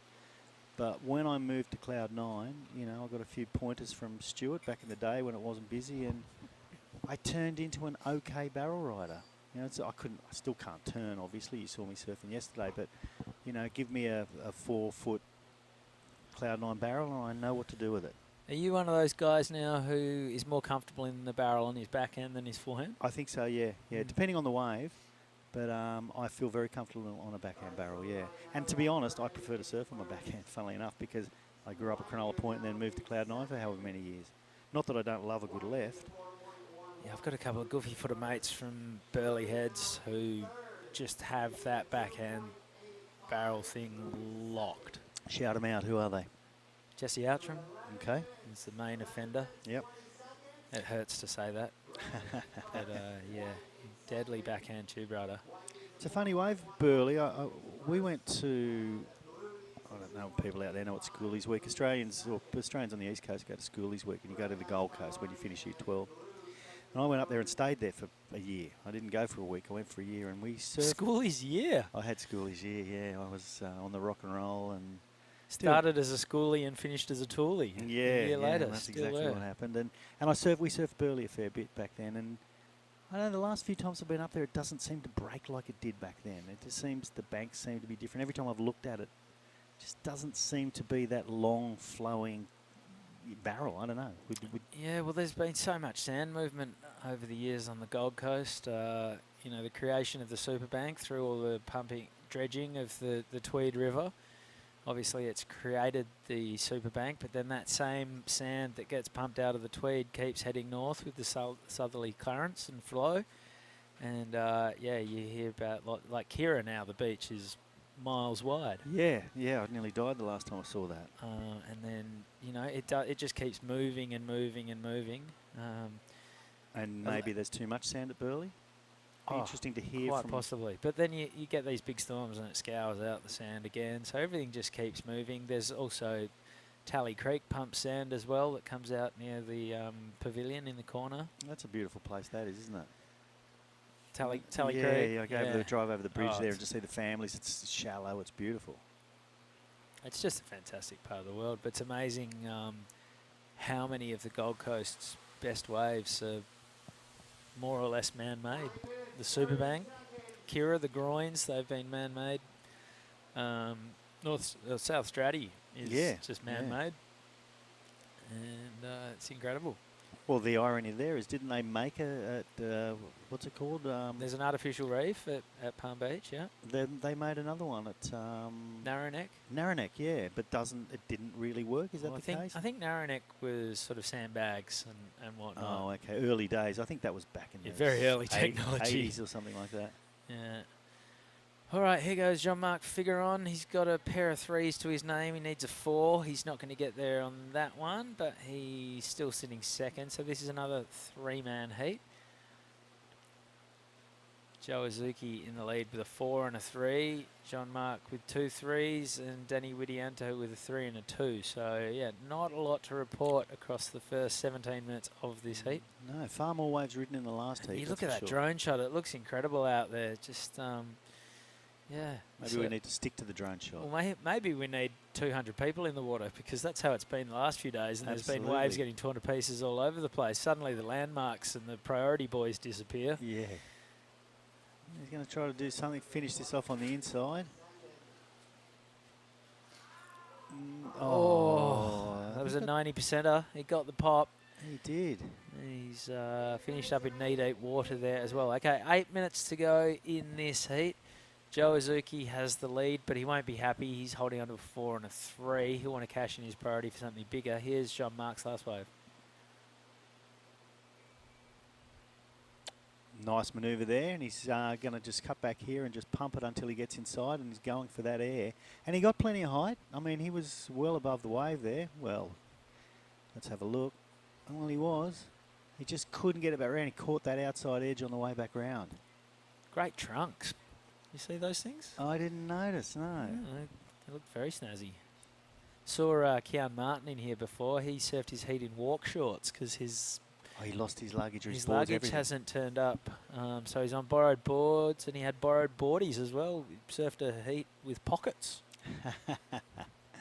I was with John Carby yesterday. He was looking at new board shorts, and he just chose not to buy the ones with pockets. Oh, look, he's in there. He's showing me. He's got them on. What about your boardies? You know, I buy boardies these days. I don't want a back pocket. I want a side pocket, because these days you've got a phone all the time. I find you stick your phone, you're wearing, you sit on that thing. So I've become a guy that looks for board shorts with side pockets. The things that happen in life, eh? Things you think about. You know how you were saying the other day that during COVID over here you weren't allowed to cross the sand to go surf? Yeah. Board shorts shouldn't cross the sand to go back into the general population. They are purely surfing. As soon as you're done surfing, towel, put on your walk shorts. Then you can use your pockets. What about when you're in your backyard mowing your lawn, and you got your shirt off and your boardies on and your shoes on and you're mowing Then why do you lawn? need your phone? Because you're listening to music. You've got your ear things That's in. what Bluetooth's for, mate. Come on, get with the times. I've got a big yard. By the time I get down the other end, I can't hear the music anymore. Granddad, come on. Oi, here's Danny Widianto with a little tail high rear reverse. No, I need the side pocket. Boys out there designing board shorts, I need the side pocket. What do we got? We got just under 6 minutes remaining. Yeah, oh, there it is. Danny Widianto, last wave comes in at a 3.5, so he's moved up to second. Very tight. Pair of sevens and a high 6, the 3 totals at the moment. So we're waiting for this heat to come alive. And yeah, I don't think he really rode out of that conclusively enough for the judges to throw much at him. No. Wasn't really off too much of a critical section either. Maybe do that turn off the first section and you'll be looking at a bigger number. I'm surprised we're not seeing a lot more big airs, to be honest, and no one's really trying them out the back. I mean, I'm not out there. The wave's a bit flat, I guess. The wind's very favourable. We saw yesterday when there's a little bit more swell, the shortboarders taking off quite deep and really hitting that first section as a ramp, and then the longboarders taking off wider. Also saw quite a little bit of surfers hitting the wake behind the longboarders. Oh, okay. Yeah. Creates that little section for you. It's Well, maybe someone needs to get a longboard out there and take off in front of them. not a bad way of tandeming a wave. Yeah. Have you ever surfed Malibu in the States? No, I haven't. It's an absolute gong show of a circus with I've millions seen of people out. footage of it, that's for sure. On the small days, it's actually quite fun to surf along behind a longboarder and just hit their wash Oh, and okay. do little turns like that. I mean, I've certainly been in the surf or seen surf when, you know, someone's paddle for a wave pulled off and it's given that perfect little section, the guy that's on the wave, Yeah. to smash.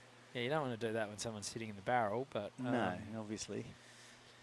All right, here goes John Mark trying to get himself back in the picture. He needs a 3.9. Guess First what? turn was pretty good. He He's did been it out the listening to back, us. that's exactly what you said. Wasn't much of a wave, though. No, so unfortunately.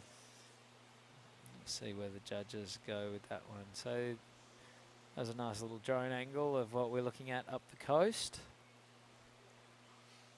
Nice little haircut there. There's He's a Mohican. giving himself a little bit of a Tintin. Okay. Didn't mind that. No, it was nice. His It's nose going to back be in. touch and go. Oof. Needed a 3.91, got a 3.75. Oh, that's a shame. But that is now his highest score, and he only needs another one of them. So, yeah, there's a bit of a difference there. And here goes Joe Azuki. He'd love to get rid of his 3.15 and put something a little bit more substantial on the board with 3 minutes to go. And this one might run through for him through to the inside. I mean, he's done a lot of good work so far. Okay, he's not going to get a finishing manoeuvre. And then Danny Widianto on the wave behind. We'll need to catch up with that one on a replay. Here he goes down the end. He's hanging on. He wants that last one. Boom. And another. Oh, well, it continues to Oh, bend that- for him. Oh, he might have made life a little bit tougher for John Mark Figueron right now. 2.5 minutes Absolutely. to go. Be good to get back to the start of that wave and just see what Danny served up with his first couple of manoeuvres. Looking at those inside manoeuvres, I'm calling maybe close to the best way. Well, I think he's certainly going to get the score to move on up into first. All right, 2 minutes remaining. 2 minutes remaining.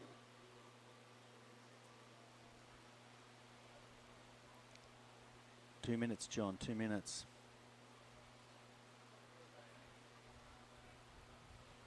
And so I can turn my head around and see if there's any sets are coming.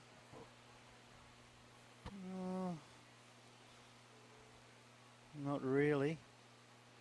He's looking a little frustrated out there, flicking the water. So last score for Danny Widianto came in at a 4.3.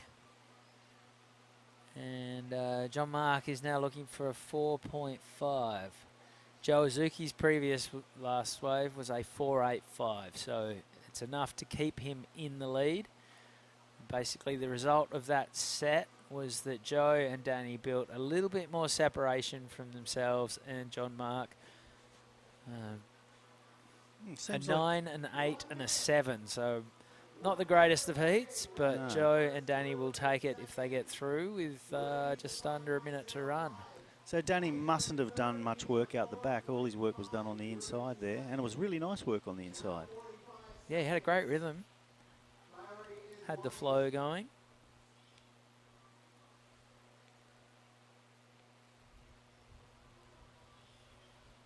John Mark desperately looking around. I'm desperately looking around. I think he needs more than 30 seconds. I do see a set, but it's more than 30 seconds away, I think. Or 20 now. Well, might be the set that Philmar and Marimar need to kick off the next heat. The last heat of round 1, the round of 64. So we're sending 32 surfers home in at the end of today. Here goes John Mark. I think it'll be too little too late. The buzzer might have beat him. And Joe Azuki, this will be a victory lap for the Japanese gun. He's through the next round. One more heat to go in the round of 64. It's two of Filipino surfing's biggest names, John Mark Takong and Philmar Alapeo. Don't go anywhere. More action from the La Union International Pro coming our way right after this quick break.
Well, welcome back to the La Union International Pro, coming to you from Mona Lisa Point, the beautiful right point break we can see on screen right now. We're operating out of one of those two white buildings you can see, and it's another glorious day down here in San Juan. John Carby, welcome back to the booth. Thank you. Big heat. Excited for this one. Very excited. Two of your boys from Siargao, Philmar Alapeo and John Mark Takong. It's actually an all Siargao affair. We got... it's a Siargao showdown. It's a Siargao showdown. Shootout. It's, yeah, exciting. Two of the big names, obviously, Philmar Chipox and John Mark Marimar Takong. Against these two, also shredders, local boys. There's Daniel, SB on up and riding now.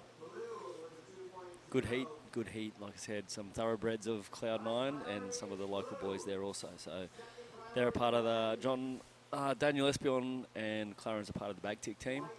Support from the local congressman there in Siargao sending them over, and there's also the Happy Island support crew through Philmar and the boys. So yeah, like I said, close one of my heart. I like all these guys, excited to see the Siargao boys showing what they got out there. And John Mark took out the Cloud9 event late last year. Great to have the WSL come back to town. Yeah, I think he's one of the first back-to-backs there at Siargao. He's won it the most. He's done it back-to-back. Back-to-back, it was 2019 before we hit that terrible period of our lives. And he backed it up in 2022 September. Always good conditions down there at Cloud9. It always seems to turn on. If you go back through the highlights, get onto YouTube, get onto the WSL and just watch it back. Always a good event down there at Cloud9. So what went on at Siargao through the pandemic? Did tourism sort of grind to a halt? Were the local lads surfing Cloud9 by themselves for 2 years? There was a small break on surfing in Shargao. The authorities had it deemed unsafe for a while, as everyone was sort of figuring out what was going on and what to do and how to do it. Surfing was unsafe. Surfing was yeah, like it was in a lot of places around the world. No one was really allowed to do anything, basically. But a few of the local boys were actually arrested and put in the lock-up cell for a bit, and then they were made to go and do a bit of community service out on the farms. So it was a bit of a weird time everywhere where authorities had to make decisions, obviously. And What if you surfed in a mask? well, if you surfed in a mask, they'd still wait for you to be on the beach. Small town, they had a lot to wait for. But yeah, tourism definitely took a hit. Obviously, with the international borders being shut for quite a long time throughout the world, it was really hard. But that said, towards the end of the pandemic, the local tourism from the Philippines definitely sustained Siargao. And a lot of the guys left behind did get some pretty good waves by themselves. And of course, Siargao hit by a huge storm a year ago, 2 years. Odette, 1 year ago. 1 year, 2021, we got hit by Typhoon Odette, 16th of December. Very, very wild experience. I was there for that one, and yeah, it was hard because a lot of the locals, a lot of the community lost everything they had. It was devastating throughout, but as all good communities do, they sort of banded together and we got each other through the hard times. And if you go back to Siargao now, you're almost, unless you're looking for it, you won't see any devastation anymore. There's a few guys, some of the big names who got in there and really helped. It was just an amazing way that the community got together. Look at this set rolling in. I think we might have to get quiet as Espion or no, Blue. Yeah, this is Filmar who's got priority. Well, it's a good-looking wave, doing some damage on his backhand. Haven't seen too many goofy footers find the waves they're looking for. No, it's been a regular footer's dream out there, hasn't it? But I think Filmar, with his experience and his knowledge and his competition approach, he's definitely going to make sure. J.R. Esquivel was the other one who made a bit of an impact earlier. And he was up against Bronson, so it'll be a Filmar and Marimar a good chance, but those other two guys definitely worthy. There he is. He's just putting it together. And we'll see where the judges are going to go with that one. Didn't take them too long by the looks of things to throw in a 4.75 at that. So judges, nice easy work down there. I was down there with the boys before. We got quite the crew down there, don't we? We got some, what have we got? We got from all over the place, Japanese, Indonesian, some locals. Big shout out to the local boys from Siargao. We got in San Juan. We have Manuel Melindo and Rasta down there on the priority assistant with Australians, Indonesians. Great little crew down there judging, and I was watching before, just technical in what they do. Always fast locking the numbers. It's definitely an art form watching them do their jobs. And like I said, didn't take long at all to lock in Filmar's score there.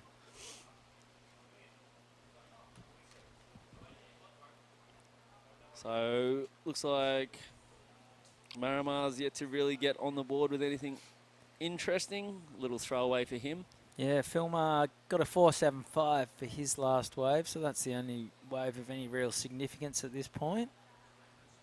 Yep, once again, seasoned competitors out there. We'll probably see Takong, Marimar take his time. He knows what he's looking for, while Filmar's going to chase his back up right now by the looks of things. Yeah, why not? Under priority, just sneaking this one. And it's not going to be a huge score, so he gets out of there. And Jerry Deegan was just saying in the last heat that, you know, a lot of the local guys go by nicknames. Where do the nicknames come from? And for example, what does Marimar mean? Is there a significance behind it? So basically when they're born, they pick a name out of the hat, and it seems to be that way. Some have significance and some don't. Marimar, John Mark Takong, so Mark Marimar. Some of them will mean something, other ones won't really mean anything. Loy is a common nickname in the Philippines. So in Australia, we'll go for like Jono, Binzi, you know what I mean? These guys will have a name that has nothing to do with their name, and they often won't even recognise their own name because nobody knows them as it. And when you see them on a list like this, it's actually pretty hard to recognise them sometimes.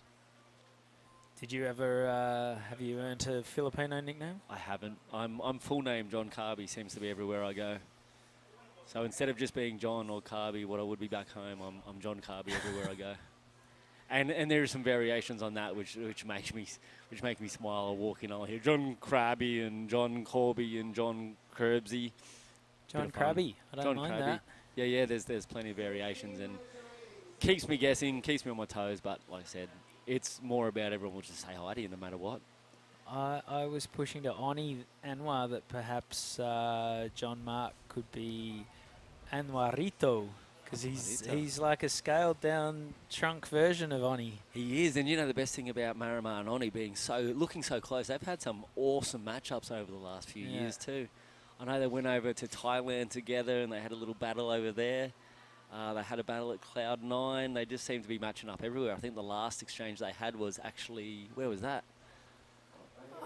And Oni got the best of Marimar finally because Marimar sort of was getting away from him on the scoreboard and Oni finally got him back in his place. And they could be twins, but in the Schwarzenegger and DeVito kind of mold. Or no, because they don't look the same. But these guys, you could put them next to each other and then you just shrink Oni by, like, take it down to 80%. Yep. And then you got John Mark. What do you want to up John Mark by 120%? I think that might be the more beneficial way to go.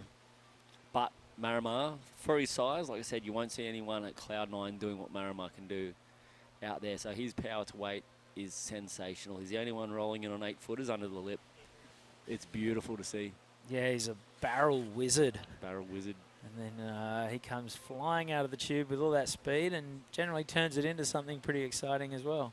Yeah, but he also gives it the hair flick, the Marimar hair flick, which is, it's, once you know it, signature moves are signature moves.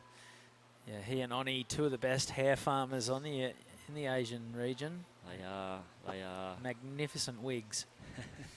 Well, Marimar cut his hair a few years back, and he looked like a 12-year-old boy. I said, Marimar, keep your hair. At least it makes you look like you're a grown-up. And he agreed, and there he is back in the hair. And did it affect his performance? Was it like a Samson type thing? It was definitely a Samson where, he lost his magic powers through. Nah, he can turn on whenever it is. He's actually going to Australia shortly after this to sort of dig into the QS series over there in Australia. Does he have an Australian partner? He has got an Australian partner. Big shout out to Danny Takong, and their beautiful little girl, Olive. Great little family unit. I'll shout out to the Shargao crew, everyone back there in Shargao. I'm sure we've got a lot tuning in. Big shout out to the Takong family and the Alipayos. Like there's some big names back there, and everyone's going to be gathering. They're both huge supporters of both Marimar Chipox and these other guys too. Clarence Saavedra, one of the young up-and-comers, and Daniel Espion. One of these guys been around forever, so I'm pretty sure Shargao's blowing up right now. So a big shout out to everybody back there in Shargao. Marajal, Karajal, everybody back there. Miss you guys, and I'm sure you're cheering your boys on. There he goes. Marimar's waving at you right now. See you right on cue. Hello, everyone in Shargao. Yeah, it definitely wasn't asking for the time. No, it was a wave. It was a wave to family and friends because, like I said, there's a lot of them back there. To Kong Village and Alepayo's General Luna versus Katangnan is what we got going on right now. All right, how we going? Marimar's quite quiet. He's quite a patient surfer. Experience. We'll see how he goes if he can find that rhythm. Sit there in second priority. Exactly halfway through this heat. 12.5 minutes to go. A few lines out on the horizon. You can see all four surfers in motion. There's not much behind this wave, so they're going to let it slide through. And that might be it for a little minute. We've got PJ sitting out in front. Throw away in a 4.75. At the moment, that 4.75 is not a bad score. Yeah, you look at the last heat. Joe Azuki with a 9 total, beating Danny Widianto with an 8. And then, unfortunately, John Mark Figueron eliminated with a 7.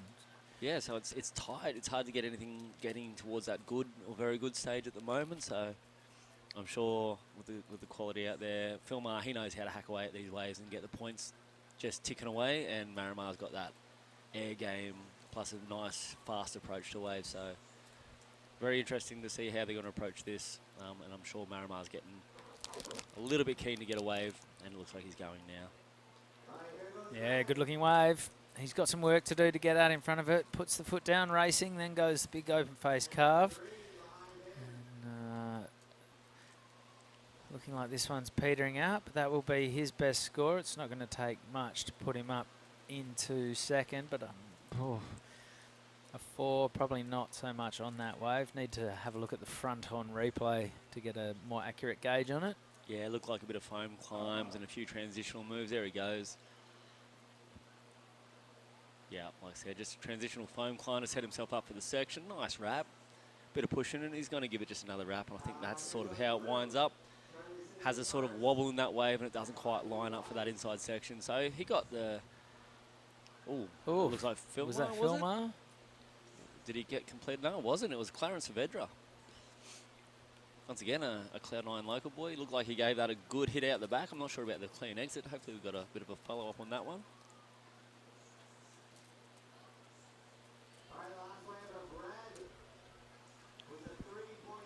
See what's rolling in as we get towards that 10-minute mark. Time flies when you're having fun.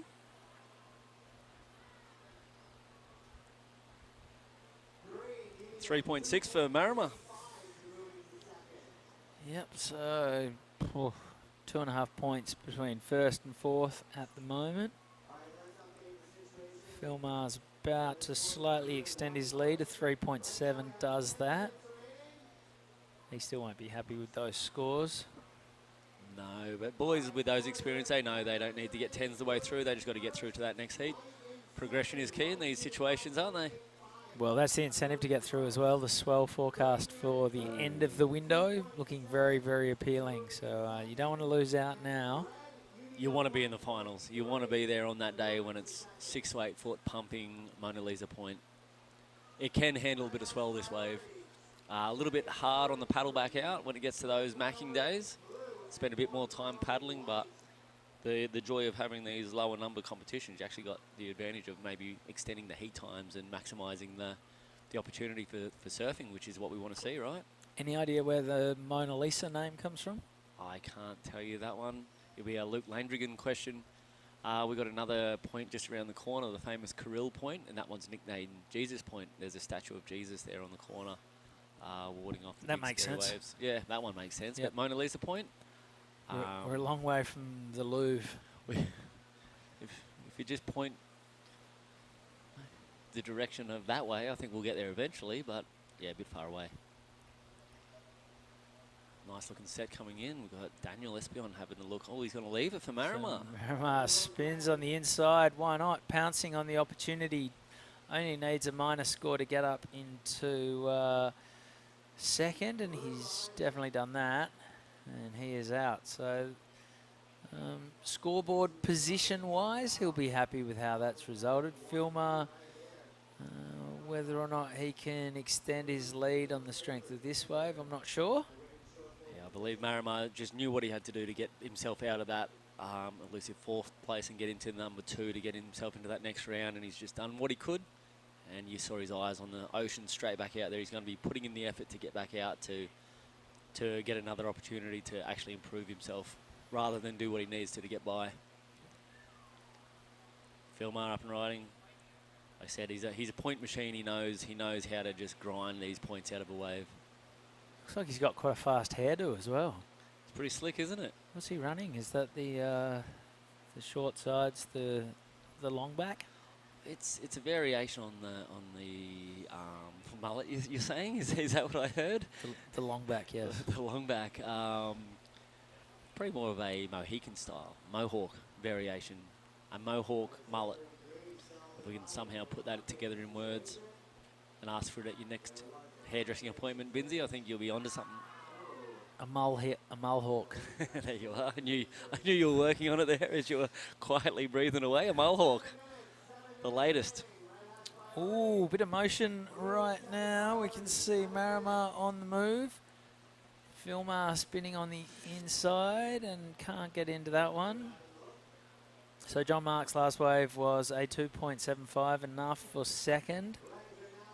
Scores still to come in for, well, Daniel, your last wave was a 4, one of the better waves of this heat. Not quite enough for the lead. So twos, threes and fours are telling the story at the moment. And yeah, Daniel's last wave was definitely putting him into a really good position to get up into that second place, only needing a 2.35 now. That's a couple wiggles, and he can get himself up into that progressing position of second and get himself into that next round. The pressure's going to be on Marama now. With 6 minutes remaining, there's probably going to be another maybe 1 or 2 exchanges in sets. So he's not going to be able to hold on that priority and play the defense. He's going to be looking for something to probably put himself into first, which he's looking for that mid-range score to do that. Like I said, he can do it, but will he get the opportunity on these waves to do it with this onshore and, I'd say, a fading swell?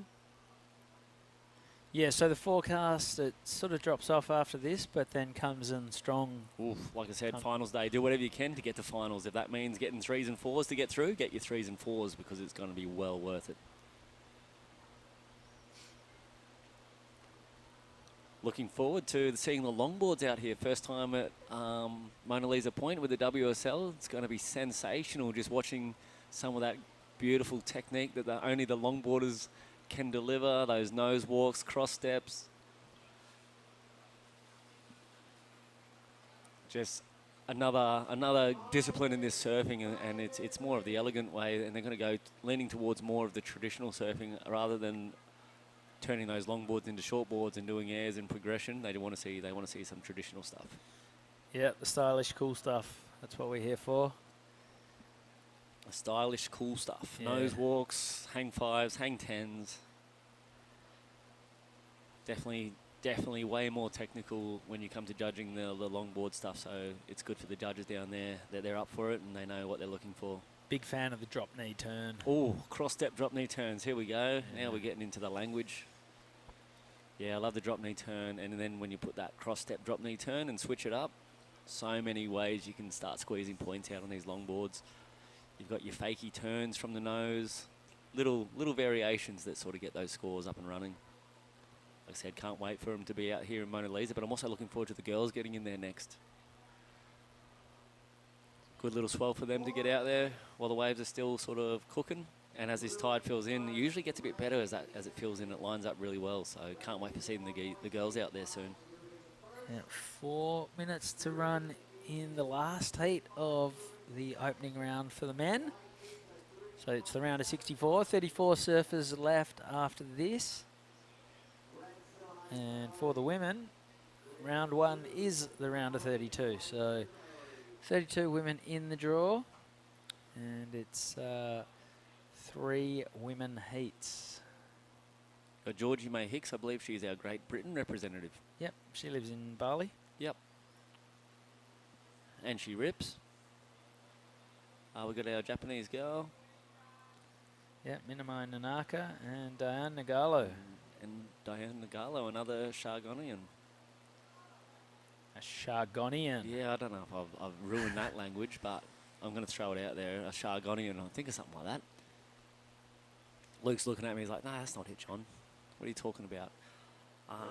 Good little stack. 2 minutes and 48 seconds. Getting towards the business end of the heat. The boys are definitely positioning themselves. The strategy of that priority does start coming into play now. Filmar and John Mark. Marimar's in first priority, Filmar's in second priority, and they're going to want to try to defend their leads. I don't know if they'll be working together. They are good friends, and they do often travel together and surf together, but I'm not sure if they're going to work together too hard. These guys are just more about, they want to get through, they're professionals, and they want to get the job done. It's going to be all about what Clarence, who's up and riding now. Yeah, swinging into action on his backhand. Got a lot of drift out of the tail on that one. But one and done. He's out of there. Looking for 375. What do you reckon, Benzie? What's your initial thoughts on that one? Is he going to get the 375 into that one move? Nah. Straight up. And there it is, a 2. 2.05. Could have been a judge. Yeah, it was just the one turn.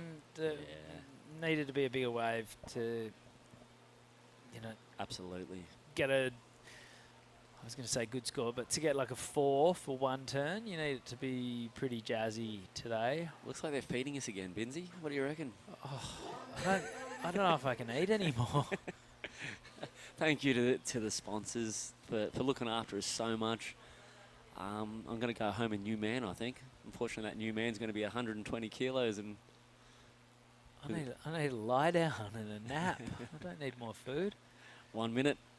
We got Daniel Espion on the move. He's looks like Marimar's shadowing him pretty tightly. He knows he's got to keep him off a 2.35. Exactly. And he's in a priority position to do it. So defense will be the key for Marimar in this dying minute. And Daniel's got to get under him and find a 2, which is definitely achievable on one of these smaller insiders. Well, we've got a set coming.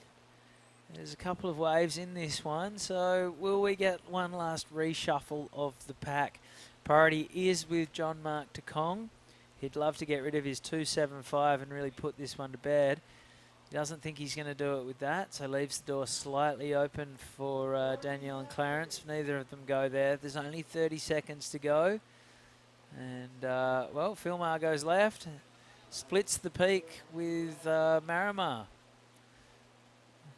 So not sure what John Mark got up to. 10 seconds to go. Will Daniel or Clarence get one last crack at it?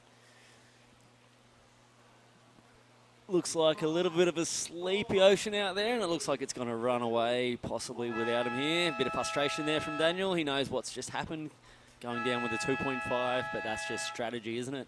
Yeah, well, no surprises there. Two of the more highly fancied Filipino surfers, Philmar Alapeo and John Mark Takong, through to the next round. And that is it for the opening round on the men's side of the draw at the La Union International. We're going to have a quick break. When we come back, the ladies take to the water.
Heat of the women's shortboard open.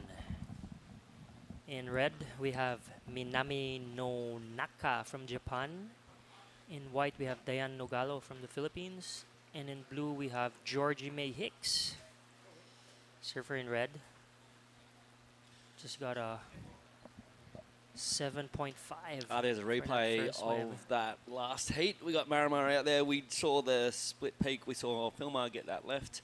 Marimar sent a little air reverse on the right, putting him into second place. Philmar coming in first in that last heat, and John Mark Takong coming in second. Not much between them. Daniel just couldn't quite find that wave at the end, those dying seconds to get himself through. But out there in the water, like, yeah, Georgie May just got herself a 7.5, setting the standard for the women's division. Look at that. Was Minami? Sorry, it was Minami. Minami. Nonaka. Sorry, she got the 7.5. Yeah, I would love to see that replay of that wave. Is this it? No, usually it says replay. But she shreds. Like I said, these girls, Japanese women, they're starting to really set the standard of what women can do. It's exciting to see where women's surfing's going. We're working on getting that replay as she gets her second wave. Hopefully we'll get it up. If not, it's okay because the scoreboard's there and she's just about to drop a really good second number, I think.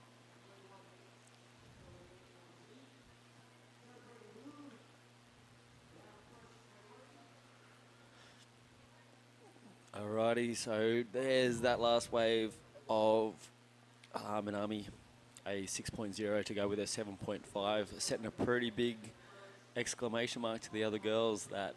If her first 4 minutes, yeah, she can come in. She can come in, she can have a break. Maybe sit it out for a while and see what happens. But with Georgie May and Diane out in the water, I don't think I'd give them too much breathing room. I think applying the pressure might be the best way to go. Here's Georgie May up and riding now. Nice first wrap. I was watching the free surf earlier and Georgie May was hitting some good sections. And here she goes again, finding that rhythm. I believe she's Indonesian based. Most of our Europeans, the French, they're all European based. They're Bali all based. Bali based, basically, Indonesia. And yeah, a bit more freedom living in Indonesia, a bit more tropical. Get away from that cold sub-0 degree water that they get in Europe. They can keep it. Looks like, ooh, Cheapox is making his way in. Get in here. Get in here, fella. Here you come. Joining me right now is Filmar Alepeo. Welcome, Filmar. Congratulations. Got yourself a win. Made the trip worthwhile, huh? Yeah, thank you. Yeah, I was just trying to get busy because it's small day.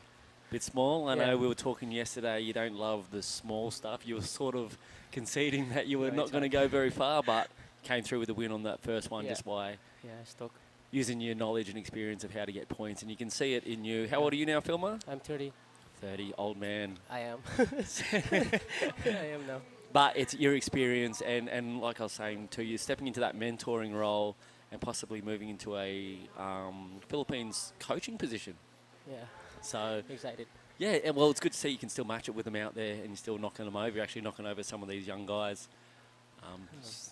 Until you beat the coach, you're not the coach, right? Yeah. How was it out there? There you are on the screen. Could have wore a shirt, but much better without. I'm glad I'm wearing a shirt at this stage, let me tell you. Any shout out to your family back home? Yeah, I want to thank my wife, Andy, and to my family, everyone who's watching, and thank you for all your support, who supported us, my team here. Thank you so much, guys. Let's talk about your team. What's your team? What team are you talking about? So we have a group of team. I'm coaching them and I'm supporting them. The young guys who Siargao and few girls also. And what's the name of it? It's called Happy Islanders. It's our YouTube channel. Happy Islanders. So yeah. so get on YouTube and check out the Happy Islanders. It's basically Filmar and his wife and their family and life in Siargao and what it's like to be a Philippine surfer and a Philippine family living in Siargao Island. Yeah. Yeah, and this is the most outspoken guy I know. Put a camera in his face and he shuts up and he's a YouTuber, but it's actually a great watch and it's a great slice of family life. Filmar's turning into this great mentor for young surfers, like he said, this Happy Islanders team that they've got together. Took it off their own back, they pay out of their own pockets, and they support a lot of the local kids. And like I said, you're still matching it out there, ripping it up. Looking forward to that biggest swell coming? Yeah, hopefully I will keep it going, hopefully. Keep it going? Well, I know you in big waves, you're a lot more comfortable in the big stuff than the little stuff.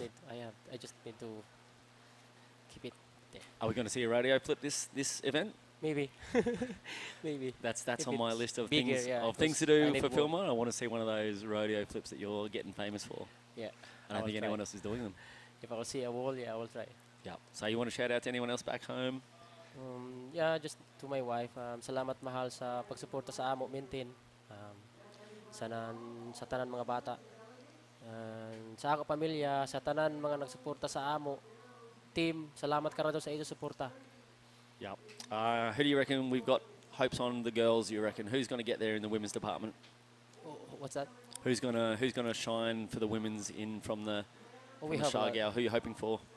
Dayan, Nelby, or Susan. I believe you got young Via Estrellado. Yeah, She's a we have part of Pia your. also. She's part of our team now. She's part of also, your Happy Islands team. Yeah. She's one of the up-and-coming young stoked to have her. surfers in the Philippines. We're She's happy to have actually her also, yeah. Philippines #1. Yes, yes. And she's a competitor. She's really good. She just needed support. You know, Yeah. She just needed support, and like I said, you're mentoring these young kids. She's, I think, 18 years old now, so Yeah. a big future ahead of her. Start to fine-tuning her surfing. She's already got a competitive spirit about her, Yes. like we haven't seen so far in the Philippines. So I can't wait. All right, Cheepox, Happy Islanders, get on YouTube, follow them, subscribe. Don't forget to like and subscribe and follow the, what is it? Hit the notifications button. You should know it by now. Thank you. But congratulations, so good much. win. How does it feel beating Marimar again? It must feel good. Oh. I know he's a fan, but come on, I know it's him. always good to beat him. Yeah, I feel happy. I'm happy. You know. I know, He I beat me know. at the last event. I know he's your brother, but I'm glad. I I'm love glad him you- so much. You know. It's good. It's good to knock he's one my over on darling. him. Yeah. Of course. All right. Thanks, Filma. Thank you so and much. look forward to seeing you in the next round. Give him hell. All right, that was Filma Alipeo. Like I said, get on to YouTube, Happy Islanders. Check out what Siargao life is with him and his beautiful wife, Andy, and his family. Like, subscribe, and follow. Luke knows the YouTube game. Famous YouTuber yourself. There you go. Luke. There you go. Filma Alipeo, Cheepox, one of the new generation OGs stepping through. Alrighty, we got a few waves dropped while we were chatting with Filma then. Yeah, I remember him. I think first time he come here is 2010 for a Grom comp. We Here were we on a go. few Grom. Here's a replay of Flash of Red. I mean, she's putting some damage out there. She hasn't dropped anything under a 6.0 at the moment, and this is why. She's just going to town out there. Minami no Naka. Minami, she would have cut her teeth in. Here's the other 6 of Minami, another 6 comparable. She's just, at the moment, she's out there just doing what she wants. Oh, nice little layback in there. Got a little fin drift. Not too much chitter-chatter and pumping. She just waited patiently for that section to show up. And there she goes. I'm guessing she's got to finish pretty strong on that one. Nice vertical tag. Excellent as Diane Nagalo paddles her way back out. At the moment, Diane's only at 4.35 away from getting into that second place. Georgia Hicks has locked herself in 2 4.25s. So Diane sitting in third place at the moment, looking to get into that next level as Luke gets himself a packet of ding-dongs. Ding-dongs. Okay, we're going to have a look at Diane's replay and see how she went. Yeah, here we go with our surfer in white on her last. I believe this will be the 3.5 or might be the 4.5. That's just her duck diving. So that's how the surfer in white duck dives. Luke, what's the technique? Good? There she is, up and riding. There you go. And Georgie's last wave, I'm believing. Just getting a little bit caught up on that turn. Is she using a blackboard? I love blackboards. I always wanted a blackboard. I haven't got one yet. Like a carbon fiber, no? Yeah, sometimes they're just black. I got warned against them many years ago. I've always wanted one, so I'm very jealous of Georgie's board. Maybe I can borrow it. I'm pretty sure I'm pretty sure we ride the same literage. If she's up around 30 litres, then we should get along just fine. But I'm pretty sure she'd be riding about 20 litres or 23 litres. Here you These go. girls Here's are a toothless. replay. Here we go. Straight Ooh. off the top. Another wrap. All right, this will be a 5.0 from the one she just dropped as we were talking about her. All right, couple of nice little combinations. That opening turn, I believe, would have been all that points. She just nice snap off the top, followed into a a little bit caught in that second wrap, but she was getting that flow and combination thing going that the judges love to see. Yeah. Thanks to our major sponsors, NextGen Philippines, Department of Tourism Region 1, the provincial government of La Union, the local government of La Union, and San Miguel Infrastructure. Thank you guys for making this event possible. How's that ding dong, John? It's really good. Do you want some more ding dong? No, I got a handful of ding dongs that I thought you were going to eat. Like, I'm happy to eat them. The MSG does wonders for the skin. How was your chat with Philmar? He's one of the most outspoken, shy people I've ever met in my life. He's great when you get him one-on-one. He's one of the nicest, most humble guys you'll meet. And you know, like I said, him and his partner, Andy, doing great things in Shargao. They're sort of stepping into the mentoring role. Red. Nice. Ooh. Man, she surfs good. Manami. She is going to town out there. Just smooth and crisp on everything she's doing. Looking for that end section. She's just going to run away from her. I want a board like that. Wonder what board she's riding. Roxy Surfer? Yeah. There's a few of them here. A few There Roxy is. girls up here. A few longboarders. A few shortboarders.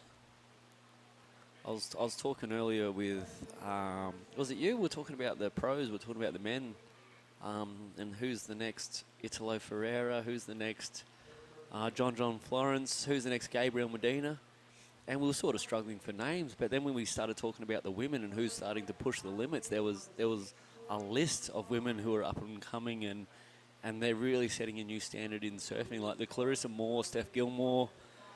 All those women have really taken the bat and set a standard in surfing. But then we got like Sierra Kerr and all these youngsters coming through, and they're doing full-blown rotators and everything on every second wave. So women's surfing's in a great spot, and they're the ones pushing the progression now. They're the ones that everyone's starting to talk about. So it's pretty exciting. Yeah, that's so true. Do you think that has something to do with the wave pools and stuff? All these air difficult technicalities in the air. I saw Italo's post the other day on the wave pool. Oh my God. He's a freak. He actually done Oh an my air, or God. I don't even know what they're going to call it, but he laid back hand on the board. It was a variation of a Superman where he just laid back down on the board and then got back up. There's Manami's last wave at 6.25, so she's increased her lead. A 7.5, a 6, a 6, and a 6.25. That's an impressive list, isn't it? She can win 2 heats with that. She can at the moment, but these girls so far, this is the standard. This is setting the scale for the rest of the girls. So a lot to live up for them. Diane and Georgie's got a little bit of work to do if they want to get into first. To get into first, Georgie's looking for an 8.75, or she's going to have to just push it up with 2 scores, which is a bit of an ask in these conditions, I think. And Diane's looking for a 5.10 at this stage to get up in. She's got a 4.15 and a 3.5, so she's definitely within striking range. You just got to maybe get that wave selection. She's also sitting out there with priority, so we'll see if Diane's got the patience to wait it out and if she can capitalise on her next opportunity. Yeah, she needs 5.1 to advance. Coming up in the next round, we've got another stacked heat. We've got Sumomo Sato, Nilby Blancada, Pinky Alapeo, and Kairi Inoge.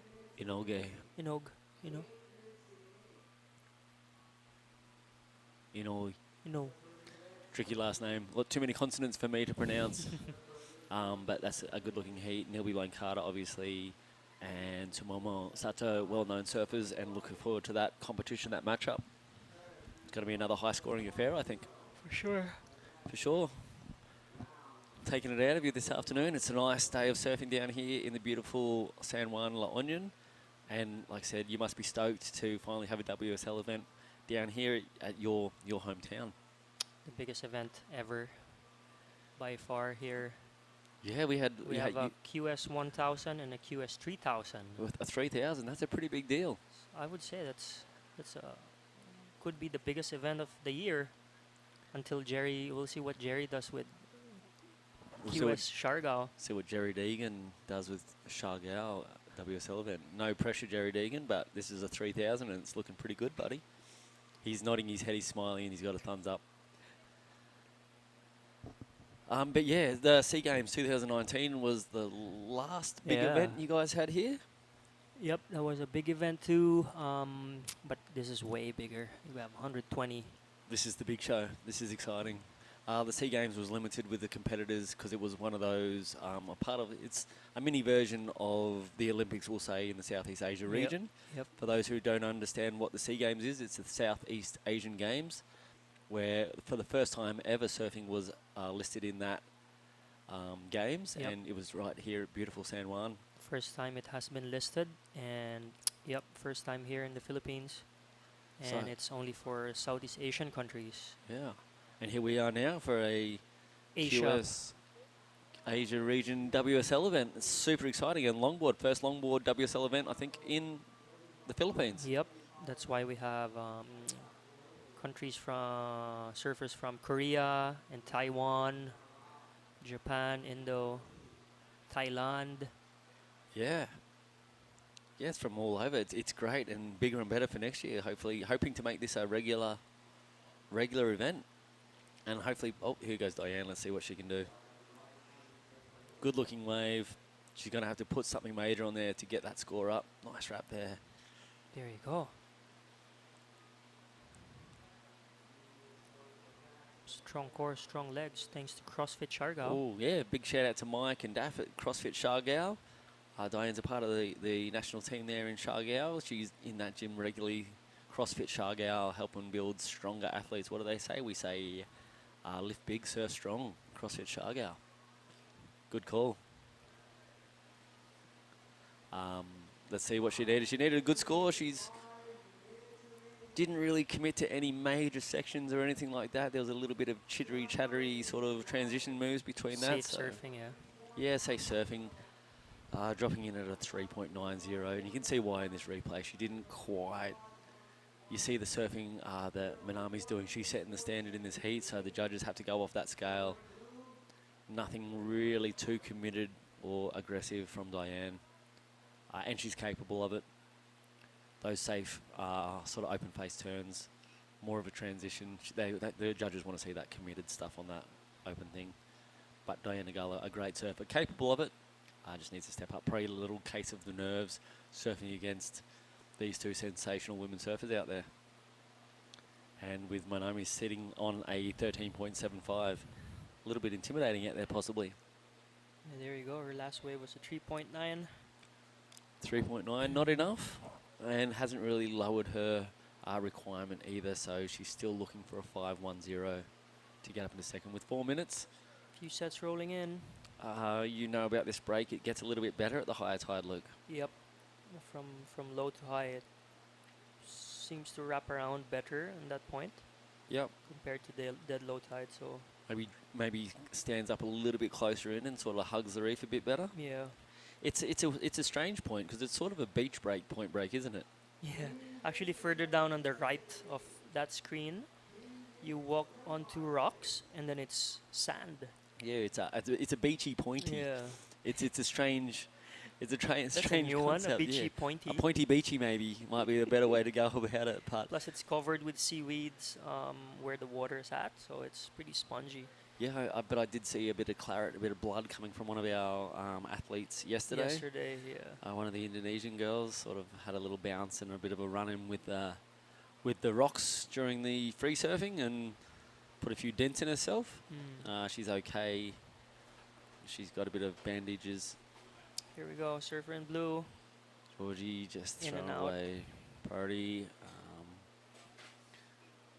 Minami's probably going to sit out there with priority now. If she goes again, it'll be just for fun, I think. She's very safely out in first place. I don't think anyone's going to catch her. She just might choose to pick another one off, so get a bit of practice in. Thanks to our minor sponsors, PLDT and Smart, for our internet connection. Volkswagen Philippines. I saw you driving one. I was given the opportunity to drive from Manila to San Juan. It's normally about a 5-hour drive from the heart of Manila. I did it in about 2.5. I'm just joking. Volkswagen. Volkswagen. while drinking Red Bull. While There you go. drinking Red Bull, that's the other minor sponsors. Yeah, I got a nice little Volkswagen, super comfortable car. Very, very, very nice drive out. Thanks to Justin for hooking that up for us. Shout out to Justin. It was a pleasure. It was great. Just getting to see the countryside, driving yourself. It's sort of good in the vans, but it's also good to have the control and the freedom to pull over and wee when you want to wee. 1 minute and 30 seconds. So next we have in red we have Sumomo Sato. In blue we have Nildi Blancada. In white we have Pinky Alipayo, and in green we have Kate Ino. So that's our heat 2. I believe we're gonna finish 8 heats of this round. I don't think we're going to get there. We might No? get from 4 to 6 done. Yeah, 6 heats probably maximum for the day, so we're probably going to be ending up finishing the girls at a later time, hopefully tomorrow, as if this swell holds in. But we have got the opening ceremony tonight too, which is pretty exciting. Where are we doing that? Yeah, we're doing that in Puerto de San Juan. It's about 3 kilometers north of here. Yeah, and I believe they got some courtesy buses to pick us up. Yep, they're in charge of the transportation too, so yeah, it's gonna be a fun night. Yeah, get there. I think we're going to have some food. And Lechon? Pig on spit. There we go. We did have another go. I believe that was just for fun, but it wasn't what she was looking for. 30 seconds to see if Diane can get herself that 5.10. Doesn't look like too much is happening for Diane. Ocean a little bit quiet out there. Hasn't done the work. That wave, I'm sure she wishes she put a little bit more urgency on that turn with 10 seconds to go. All right, looks like this one's going to wrap up pretty neatly. We can take that break with Manema and Georgia Hicks going through. Take a break and we'll be back with, I believe, Jerry Deegan and Luke Landrigan in the call.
All right. This is heat 2. Women's round of 32. Welcome back, Jerry. Thanks, Luke. Nice to be back. Surf's looking pretty good still, and it seems to have cleaned up a tad. It seems to be lining up a bit better. You did suggest that as the tide came up, it would line up a bit better. Look at this. Yeah. Who we got paddling for that? Surf from blue, Nelby. So Nelby Blancada is a person I've surfed with, as you have many. Oh, they're very unusual. That's a really big mistake, I guess, and a shame because that wave's still powering through there. But that's life. That's the way things work. Here we go. Surfer in red's second wave, I believe. Sumomo Sato. Nice style. Oh yeah, nice finish. So that garnered her a 4.25, and the lead only 2 minutes down. But actually, it is improving. Shame it's going to get dark eventually. We could run this whole round, but has anyone ever threatened to put lights out here or anything like that? It happened at Cloud9 once. A lot of you will remember. We've surfed a few times during full moon.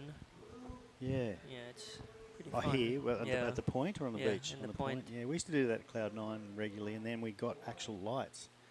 It was someone's idea. Scott Down, a good good mate of mine, and I sort of was trying to help him out, and just didn't work out. You know, it was a terrific idea that just didn't work out, and the plan was to, you know, charge people to surf at night time. The government was in on it, and unfortunately, it just didn't work out. Here we go, surfer in green. That's KD&O from Japan.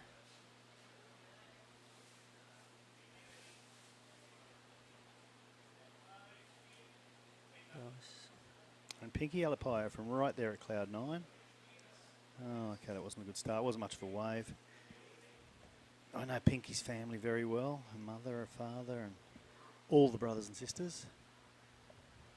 Had a shop there right at cloud 9. Actually, they still do. He's Yok-Yok's daughter, yeah? No, that's no. Pinky is. Yeah, Yok-Yok's daughter. Why? She's always there at Elida's place. No, maybe that's And it's funny enough. Funny you say that because Alapayo is definitely Yok-Yok's name, and Yok-Yok's here. But for some reason, maybe there's another Pinky. Maybe, yeah. Okay, because it is Yok-Yok's daughter. I stand corrected, my friend. And Yok-Yok's down there. I was surprised to see him on the beach. I was thinking, why is Yok-Yok here? So hello, Yok-Yok, if you're listening, and Yok-Yok's all the Alapayos. Terrific family, actually. And a family I've known for a long, long time also. So I promised a couple of people I'd give them a shout out. Jerry Garcia, not the famous one, the less famous one. Jerry in Manila, g'day mate, how you doing? I hope you're well. Here's your shout out, I love you. Wendell, who's downstairs watching. Wendell is a big supporter of surfing, and Wendell is down there on the beach, so whether he's listening or not, I promised him I'd give him a shout out. He's ever sponsored you, Wendell? Wendell Vance, yeah. Yeah, Wendell. He has Vance Philippine, terrific bloke, and a real supporter of surfing. And Rico Rittenback. G'day, Rico. I hope you're watching or listening, and Charles and all the boys. So there you go. I've done my duty. Have a good day and keep watching. And we'll be going on here for another 5 days. 5 more days. 5 more days after today. So keep watching. If you promise to keep watching, we'll promise to keep shouting you out. Sorry, 6 more days. Yeah, it's a 7-day event. So yeah, 20 minutes to go. Surfer in red is in the lead. Surfer in green is in second. Surfer in blue needs a 4.4 to progress to advance. And surfer in white needs a 4.65 to progress. A lot of time, 20 minutes. And Nelby Blancada, whose lovely sister Neldy was one of the first and best surfers, female surfers of Shargo. So hi Neldy, I know you're watching, and we're hoping Nelby can smash through this and take a win. So Nelby has been the best female Philippine surfer for a while. Yeah, I would say 5 years or so, and she's won Cloud9 event. She's won the Cloud9 event, and on her forehand, she's just vicious. I think she's at times unbeatable. Her sister actually is a goofy footer, which is a bit odd to see both out there splitting the peak. But hello to all the Blancadas, and Nelby, who fell off a first wave, unfortunately has plenty of time to catch up there. So we have Japan v Katangnan. Katangnan is the small town at Cloud 9. And I have some allegiances there. I'm not a judge, so I can say it. So we'll see what happens and if a few more sets come through. Been a long day of surfing. We did 16 heats of the men, which is a pretty good day. And we'll have to keep an eye on the swell charts for the next few days and figure out how we're going to, well, you're going to have to figure out how you're going to run things, Luke. Yeah, tomorrow we'll probably run some longboard heats since the swell is dropping. Do you see us finishing these last 2 of the women's heats? I think so, yeah. So There's we'll just 5 more heats after this, and it's only 3:20 p.m. Sunset's around 5:45. Okay, because they did the beach announcer made a call stating that we won't run the last 2. I guess that's what happens when you're the event director, but you're up here commentating. You're not always part of the thing.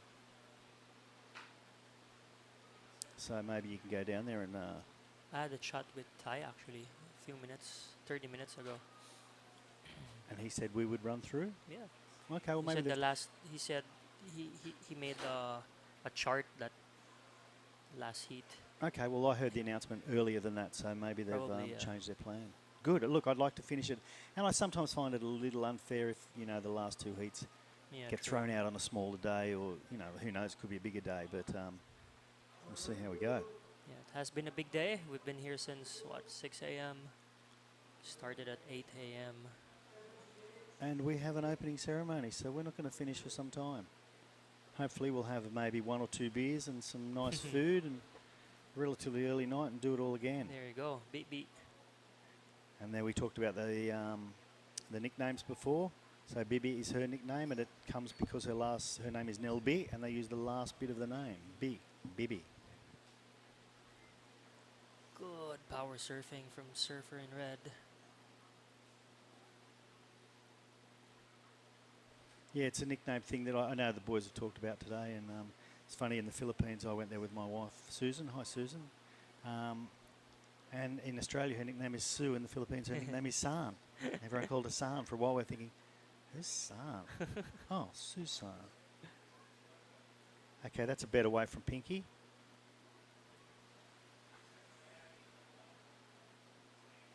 And you've got a young daughter, Luna, who's learning how to surf now. Yeah, she's 5 years old. And she can paddle out. Can she paddle out on her own at She this stage? paddles with me. Yeah. When it's manageable for her. Has she been to the point yet, or just at the beach? Only with me on the same board. Okay. Yeah. Because the last time I saw her surfing, she was on your board, Yeah. and you were doing it together. So now she's got her own board. Yep. Nice first turn from Beat Beat. Oh, nice. Oh, that's the replay from the previous one. Yeah, 3 really nice turns. Just tried to bite off a bit more than she could chew on that one. But a 5.10 gives her the best score of the heat so far.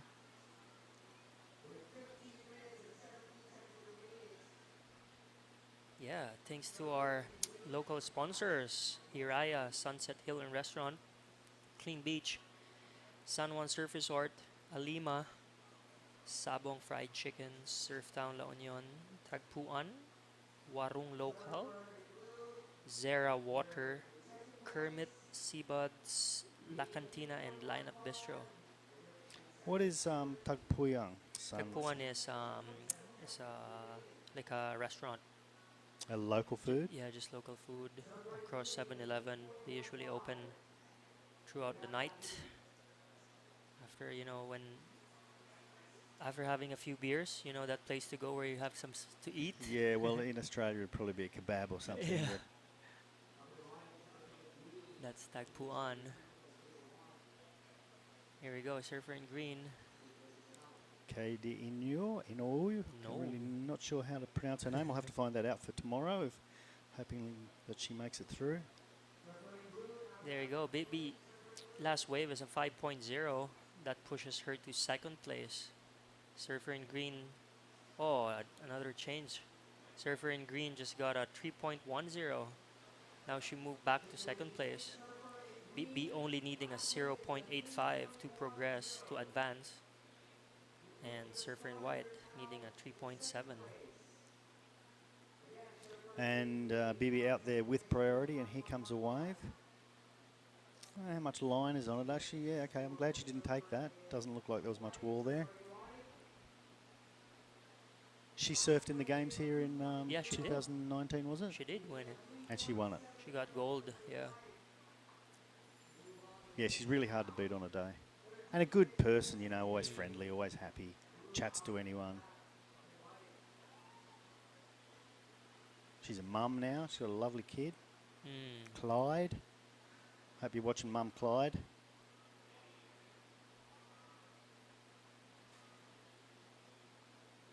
Yeah, putting a lot into the turns. I'm sure she gets a 0.85 for that.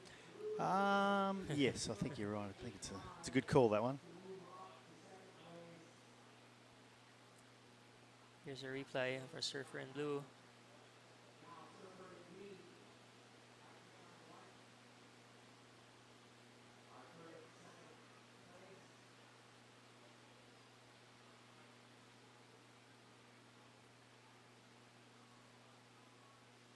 Yeah, not sure if we'll go up to where the last one went to, but nice wave nonetheless. Just waiting for some scores to drop. It was hard early in the day. We didn't have the scores. Mm.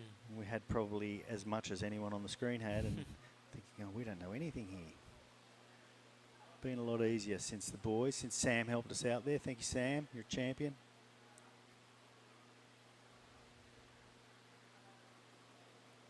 So Lass of Green is a 3.55. And Lass of Blue is a 3.9. That pushes her to first place. All right, so that's good. Nelby's in the lead. Sumomo needs a 4.76 to move into first. Katie needs a 4.70 to move to second. And Pinky's needing a 6 to move into second as well. I think Pinky probably needs to build from there, start with a 4-pointer or whatever, or obviously get a 6-pointer if she can, but not a lot of high scores out there today. Do you think they're scoring the women slightly better than they scored the men? I think so. I've noticed. I saw 7.5. I think they'll have to change the scaling, for the girls. Yeah. To adjust it a bit. That's why. Scores. It's definitely coming in a little better than and what the men were scoring. I think the girls are surfing better too. Well. Just kidding, guys. He's not kidding, guys. Surfing better than us, I mean. Oh. Yeah, well, that's a given. Just over 10 minutes to go. This is Heat 2. So there's a round of 32 for the women, meaning we have 32 starters. Yep, that means there's 8 heats. 8 heats with 4 people in each, although there are a couple with... 3 we might not heats. have 32 starters. Yeah, we're a couple of heats with only 3 starters. But that's the idea of round of 32. It allows for 32 surfers. And the men were 64, which allows for 64 surfers. And again, we had a few 3-man heats in the men, so we didn't quite have 64 surfers. You have to have that even number for the heats. Correct. How many longboarders do you have? Do we know? Good question. I have to check. I'll check it now.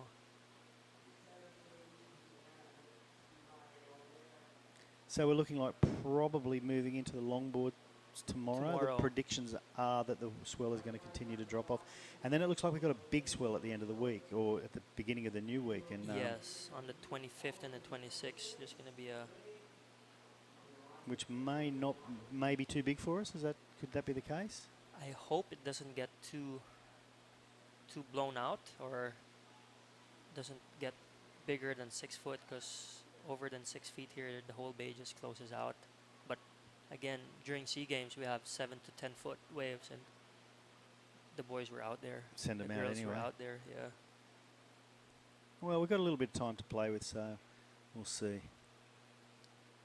How do you see the schedule for the longboard here?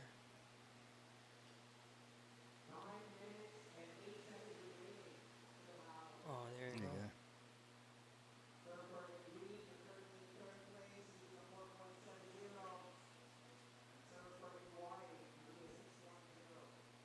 Yeah, so the men's longboard is a round of 32, and the women's longboard is a round of 16. Okay. And once we get to the quarterfinals in both the longboard and the shortboard, we'll do man-on-man? Yes, correct. Are we still allowed to say man-on-man now that we've got women doing it as well? Is there some new term that we need to use? Person-on-person? One-on-one. One-on-one? Not trying to offend anyone out there. Apparently it's pretty easy to offend people these days. So 8 minutes and 15 seconds just about. Slowed down a bit out there. We've still got Neldy in the lead and Susumo coming second. And hopefully a few more sets will power through.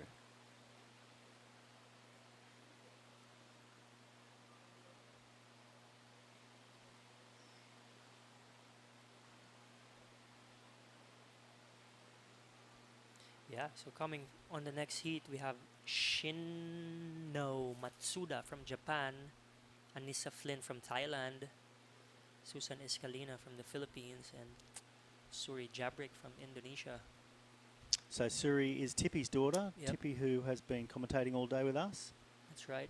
And she's young. She's only 16. 14? Oh, she's only 14. 14, 15, yeah. Yeah, that's, he was hoping there would be a junior division, which there wasn't, but nonetheless, to bring her here and give her the experience is a really good thing.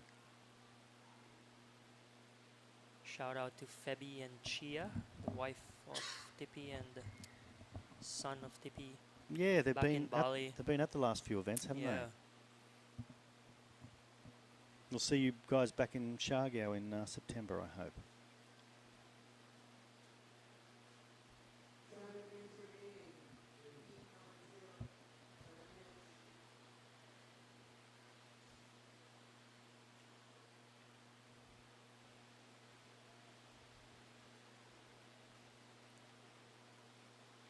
Yeah. Thanks to our major sponsors, NextGen Philippines, Department of Tourism Region 1.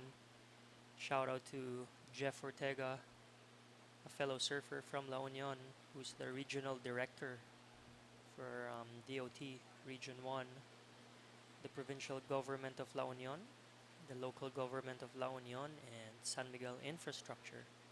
I'm not entirely sure what San Miguel Infrastructure is, are you? They're doing, I heard they doing infrastructures now, like building the expressways. Oh, okay, Yeah. okay. Like civil works. And Yeah. Big company. San Miguel sponsored our event last October in Siargao. They were our major sponsor. San Miguel Beer. San Miguel Beer, yeah. They gave us a fantastic sponsorship deal and we really appreciated it. Thanks to the San Miguel boys. Yeah, so it was thanks to, I think Luli helped us a great deal. I'd like to say hello to Luli and Luigi. Hi Luli, hi Luigi. Luli actually learned how to surf here. Oh, okay, Back and when- then polished her surfing in Siargao. Yeah, back when her and her mom came here to surf. Here we go, surfer in red. She's got Sumomo Sato. plenty of style. She's a great surfer. She's going to get to finish it off. She's waiting. No. Had enough. Time to paddle back out. And there's Nelby right behind her.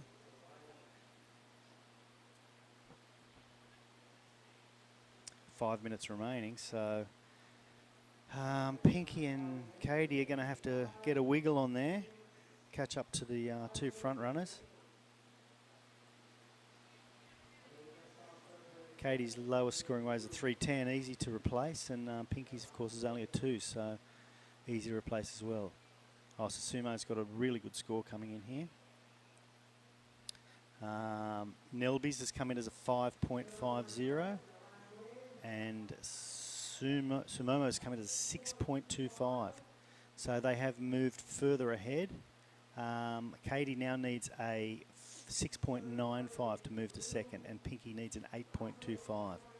And Sumomo needs a 4.35 to move into first. Really close at the top, 10.6 and 10.5. They are tending to motor away from the other two at the moment. 4 minutes remaining. I want to thank those people that fed us today. I don't know why Yeah. we needed 4 separate meals. Feeling kind of bloated. I think I'll struggle to squeeze a beer in there after the day is we had done. Clean Beach and ours and Elvis. 5.5. Oh. Spicy. A drop wallet.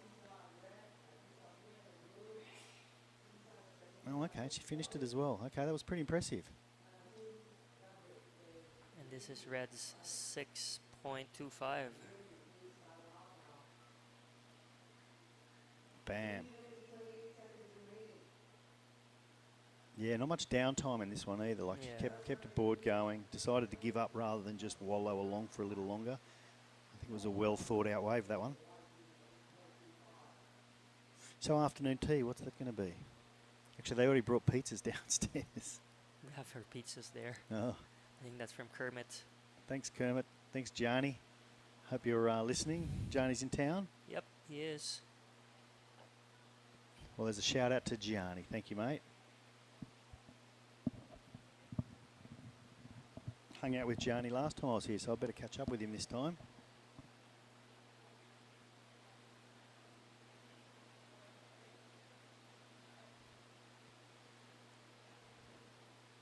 Okay, just over 2.5 minutes to go. And it's getting more and more difficult for our 4th and 3rd places there. Green and white. green holds priority, so I guess they're just holding priority in the hope that a decent set's coming through.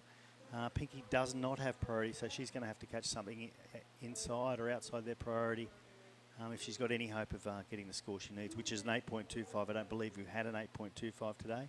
You could break it down into 2 waves, but with only 2 minutes to go and a 1 minute paddle out, I think it's going to be a bit of a struggle now for Pinky.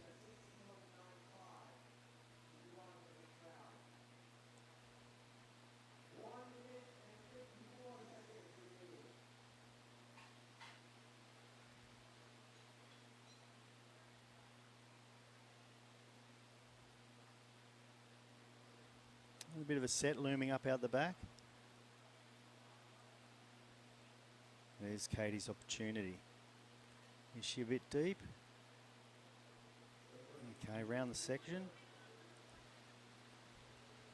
Oh, it's just crumbling away from her. Is that a deck pad in front of her, on her front foot? Oh, I didn't notice. I'll see if the board pops out there. That was a really nice finishing manoeuvre. No, I don't think it was. Sumo's the wave behind.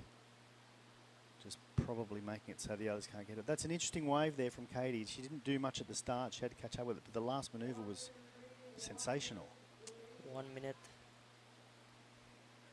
1 minute left. We see the next heat already out there, ready to go. I don't think Nelby's not going to go. She's going to let Pinky get this wave. This is Pinky's chance, and she didn't get it. 30 seconds to go. She's going to go again. Here's this wave. So she chased it and chased it and chased it. And she got some speed up, finished it. Oh. I think that's a deck pad in front of her, on her front foot. Here we go. I missed it again. 10 seconds to go.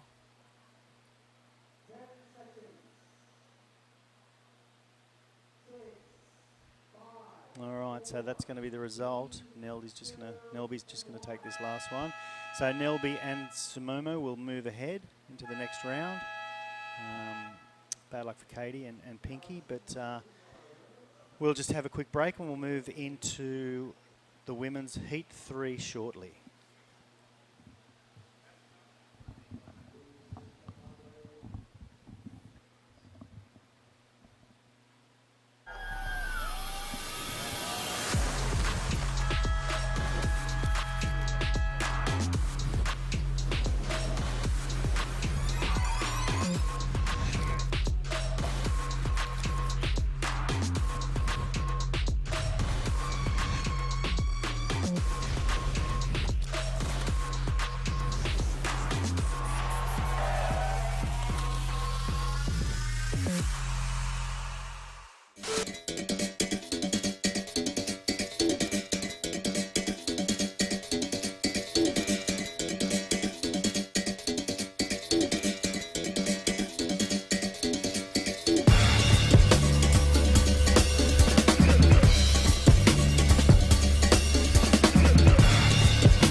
All right, welcome back to La Union International Pro. This is surfer in blue, Anissa Flynn on her backhand. We've got Shino Matsuda, the highly fancy Japanese surfer, in red. Susan Escania and Suri Jabrik in white and green respectively. So we have a Japanese, a Thai, a Filipino and an Indonesian in this heat. The Asian region very well represented. And here goes Shino Matsuda, the top seed, in the red jersey on her backhand. And Luke, I was just down in the judging tower looking front on, a bit closer to sea level. Some of these mid-sized sort of runners halfway down the point On the inside, yeah. seem to have the best shape, and then as it Yeah. comes in closer to the beach, there's still plenty of push. Not Yep. so much on the end of that wave of Shinos, but yeah, lots of opportunity going on out there right now. We just saw Nilby and Momo both putting up 10-point totals in that last heat. So very contestable. We've got some waves pouring in right now as well. This looks like Suri Jabrik. She's wearing the green jersey that her dad Tippy was wearing a little while ago. And this is a good looking wave for the young Indonesian. She's got some work to do to get out on the open face.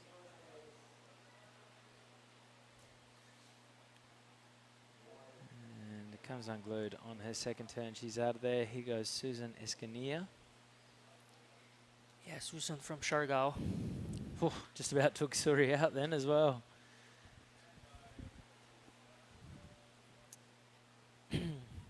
So yeah, who do we have here? Surfer in red, Shino Matsuda from Japan. Anissa Flynn from Thailand. Yeah, Anissa has won here before. She got second in SEA Games, I think.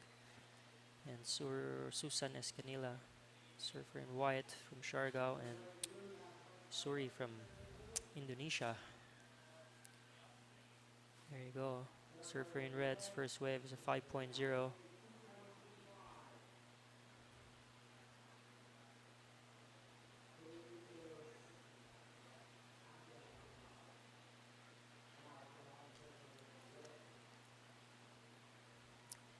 So yeah, thanks to our major sponsors, NextGen Philippines Department of Tourism Region 1, Provincial Government of La Union, and San Miguel Infrastructure.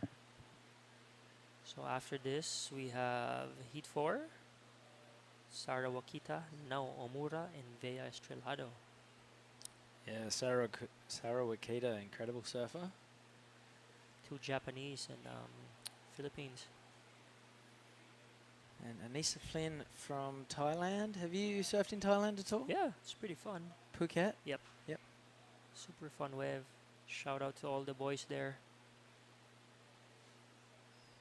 Ooh. Is Shino? Yeah, talking to a lot of the crew from the Asian Surf Co. The Phuket event last year, one of their favourites. Plenty of waves, great times. Were you there? You go? I was not. I'd quite like to go next year though, that sounds cool.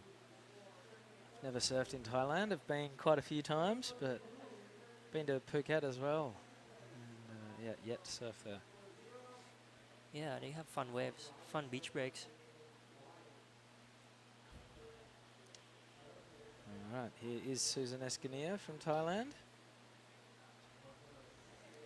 From Philippines.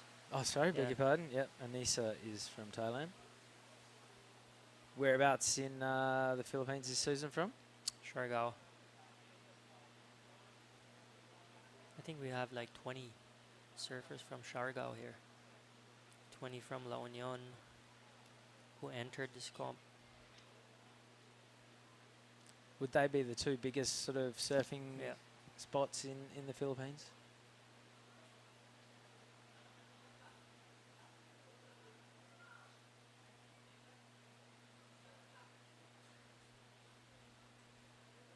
God, it's the thought of getting a boat and just going island hopping and seeing what you uncover is a pretty good daydream to have.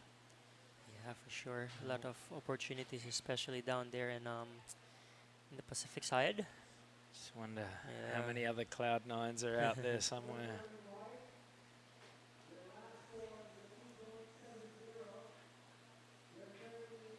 Surfer in white's last wave at 2.7. She's in second place. Surfer in blue in third needs a 2.66 to advance. And surfer in green needs a 2.7 to advance. Lots of time, 18 minutes. Yeah, great atmosphere down on the beach. And with it being a Friday, are we going to see the crowd swell over the weekend? We'll see a crowd, start to pump in starting later this afternoon. Saturday usually is a big day for tourism here in San Juan. There you go, that's the beach. And so the average Filipino who comes up from Manila for the weekend, will they obviously take an interest in the event, but have much of a clue about what's going on, or is it going to be a bit of a novelty? And Yeah, most of them know there's an event. Yeah, like the other day we saw. Well, I saw bunch of tourists by the beach, and we usually don't get that during the weekdays. So yeah, there's a few tourists here from Manila that's watching already the event. That's the beautiful San Juan Point.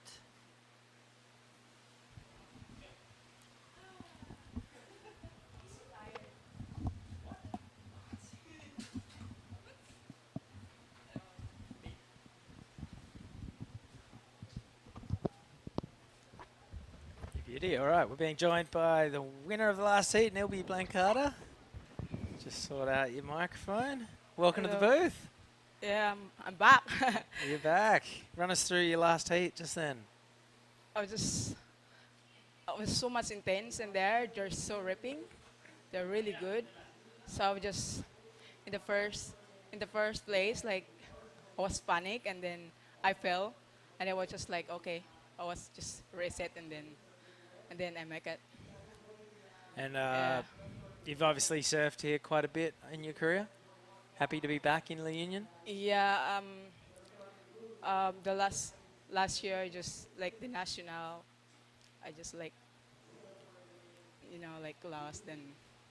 But now I'm happy to be back again. And through And yeah. through to the next round. And Oh, it's so bright. yeah, we're in full studio lighting right now. Yeah. So That's us. Wave to Hello. everyone at home. Oh, God, so bright. it's so bright. What's it like down there on the beach? It's pretty hot outside. No, it's not so much sun. There, Okay. I see some the cloud, and I thought it's gonna rain, but it's okay. The wave, it's fun. Yeah. So much fun. Yeah. And what's been your strategy the last few days? Just surf as much as possible to practice and warm up? Or? Yeah. The waves here, it's amazing, and the people is amazing, and like I just like sleep early, then and like go in the water, and then just surf with the pros. They're so nice. And Yeah. you had some success on the QS last year, of course, winning at Cloud9. Yeah, I was so lucky there, and then You make your own luck. yeah, and everyone here again. I meet them again here, so I'm happy to see them again here to compete with them, and we're excited for the next one. Yeah, so exciting news when you heard that La Union was being added as a QS event. Yeah, actually, I was so happy that it's happening here. It's the first time here in La Union, and then yeah, finally, and it's time. I hope there's another international here in the Philippines also, Yeah, not all right. only here. Susan Escania going left. Yeah, she's ripping out there. She's currently sitting Yeah, second. she's lapping, enjoying the waves. And have you seen the forecast? Looks like towards the end of the window there could be some real swell coming in here. Yeah, I think it's gonna be big swells coming after like the last event. How's that make you feel? Pretty excited? Yeah, I'm so excited. I'm gonna a bit nervous. It's gonna be big there. Oh, not if you surf Cloud9. You'll Yeah. be used to it out here. No worries at all.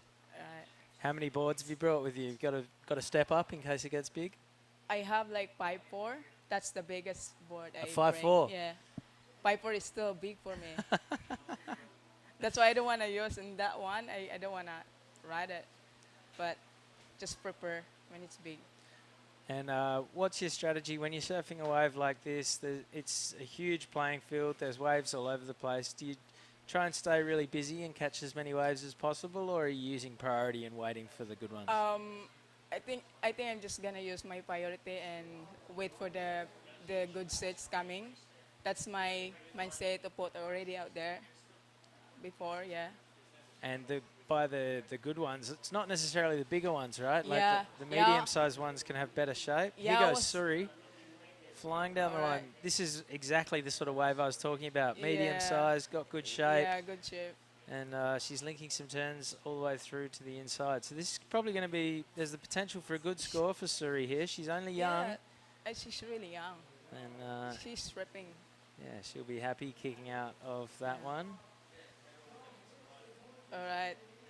And Susan Escanilla, is she from Siargao? She's from Siargao, and yeah, only her. She's the local.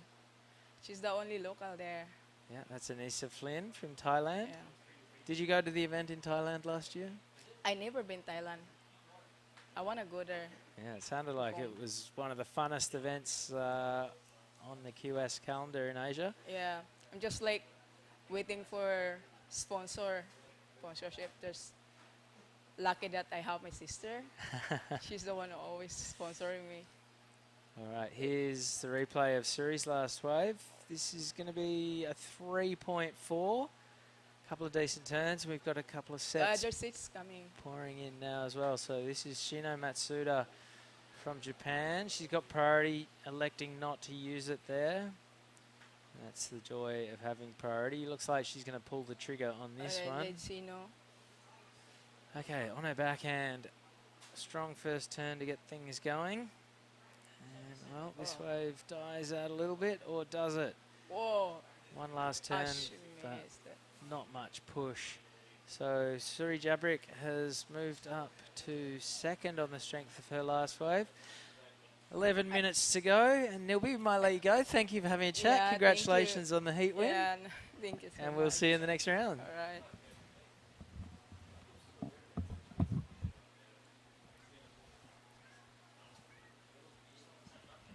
All right, waiting on a score to come in for Shino.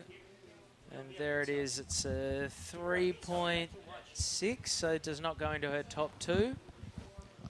But she's still in the lead with a 5 and a 4.85. Suri Jabrick has just moved up to second. She's got a 2.35 and a 3.4. So Shino Matsuda comfortably out in the lead. Not much separating third, fourth, and fifth. And here goes Susan Escanilla on her backhand. She's looked to go left a couple of times. I'm not sure that's the ideal tactic. I'd say you take a left if it presents itself to you, but I wouldn't go hunting them, right? Or maybe in crunch time when you know the Yeah. ride's not that good and No priority, Yeah. need to do something. yeah, it's good to have be up here in the webcast. Always have a good chat with her. All right, here's Anissa on her backhand.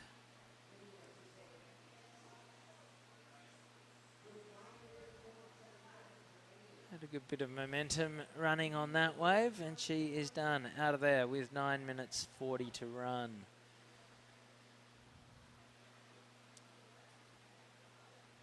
And here goes Susan on the inside.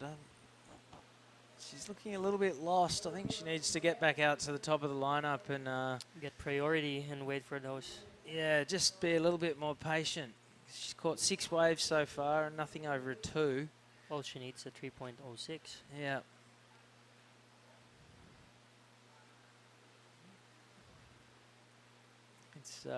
It's an easy wave to commentate, but I'm not sure if at the moment it's an easy way to surf. 'Cause from up here, it looks like there's waves all over the place, but clearly the competitors are struggling to find their bearings somewhat.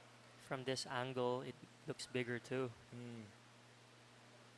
Yeah, swell is definitely gonna drop the next 2-3 days, and there's a new swell coming. This is kind of where we thought we'd be this time last night, right? Yep. So we've managed to get a huge day of competition out of the way. That's a bit of a bonus.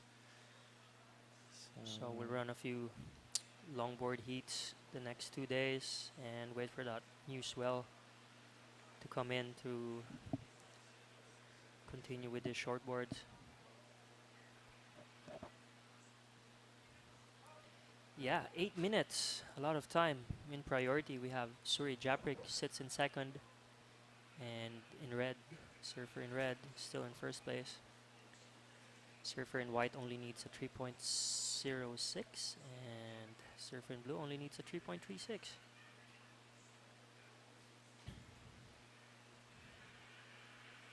Here we go, the current leader of this heat.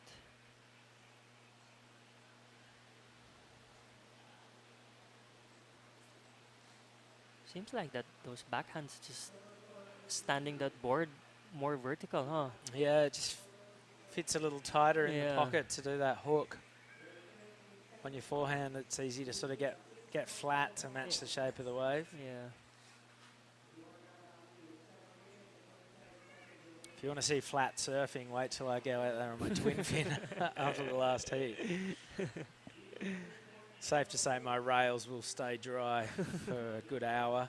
All right, here goes Anissa Flynn. That was a good-looking little left, going against the grain and chopping her way through a couple of quick turns. I quite like that.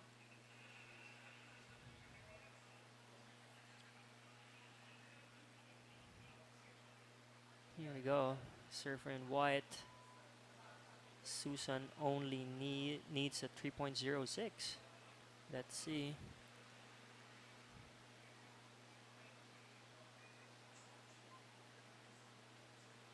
It's funny, once it gets in closer to the rocks, you can feel every sort of little bubble and boil from the seabed underneath. I'm sure once you put in your time out here, you get to know it pretty well, but when you're surfing it for the first time, you're never quite sure of how much water you've got left underneath you. Here we go. There's a few sets out the back.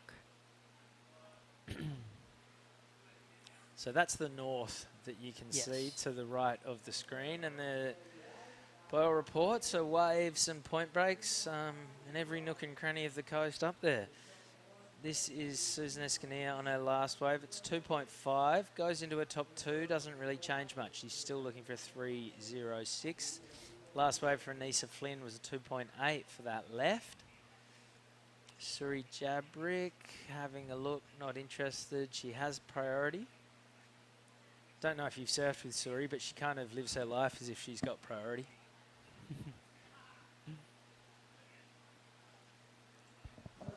Lots of time, 5 minutes, 30 seconds.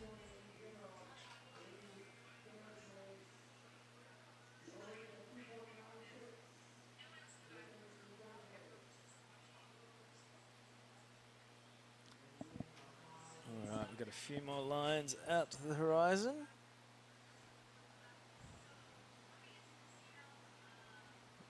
Suri turns her nose up at the first one. I think the one behind it might be shaping up pretty nicely though. And indeed pulls the trigger. So Suri Jabrick would love to put a big score on the board. Strong first turn, I quite like that one.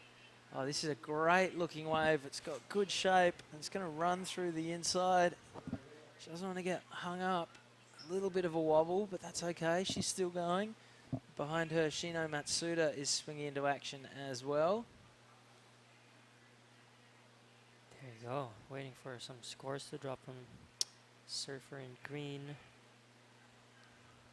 Yeah, and Shino Matsuda as well caught the wave behind that we didn't see.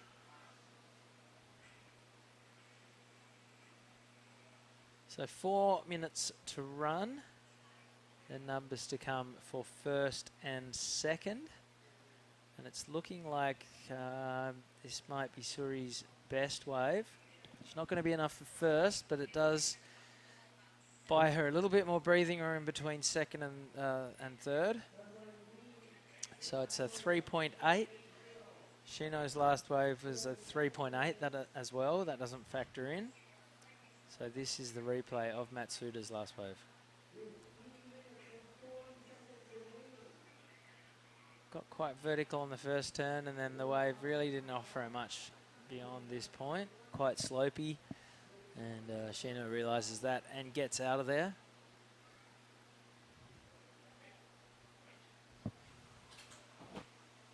Here's Surfer in white.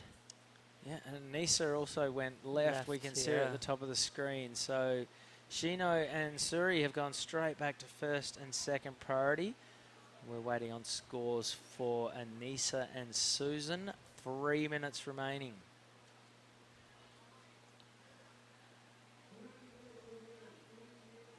There you go. That's the northern part of La Union. Further up there is Bacnotan. There's usually a pier by the beach that has good beach break. And that's a cement factory, That's is a it? cement factory, yeah. So cement's what you make concrete out of, right? It's Yes. the sand that you Yes. add water to? Gotcha. So this is what Anissa Flynn did on the left. This came in at a 3.3, goes into her top 2. What does that mean? Doesn't get her any closer to Suri Jabrick, but, well, it does a little bit. She now needs a 3.9 for second and builds a little bit more of a bridge between her and Susan Escanilla, who's in 4th. Susan's now chasing a 4.5, 2 minutes to go. Shino and Suri are 1st and 2nd.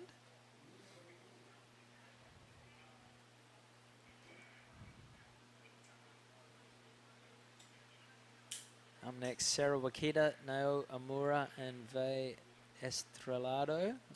And where's Vea from? Do you know? Vea is from Sorsogon. She's. Oh, sorry, just got tripped over. Yeah, she's. Someone pulled her leg rope, or she hit a coconut or something. Sorry, what you were saying where? Vea is from Sorsogon. Shout out to the boys from Sorsogon, to Bitch and the crew there.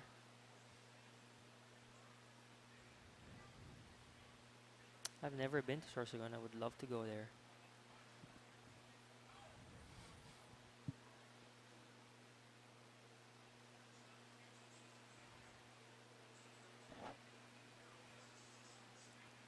All right, 1 minute remaining.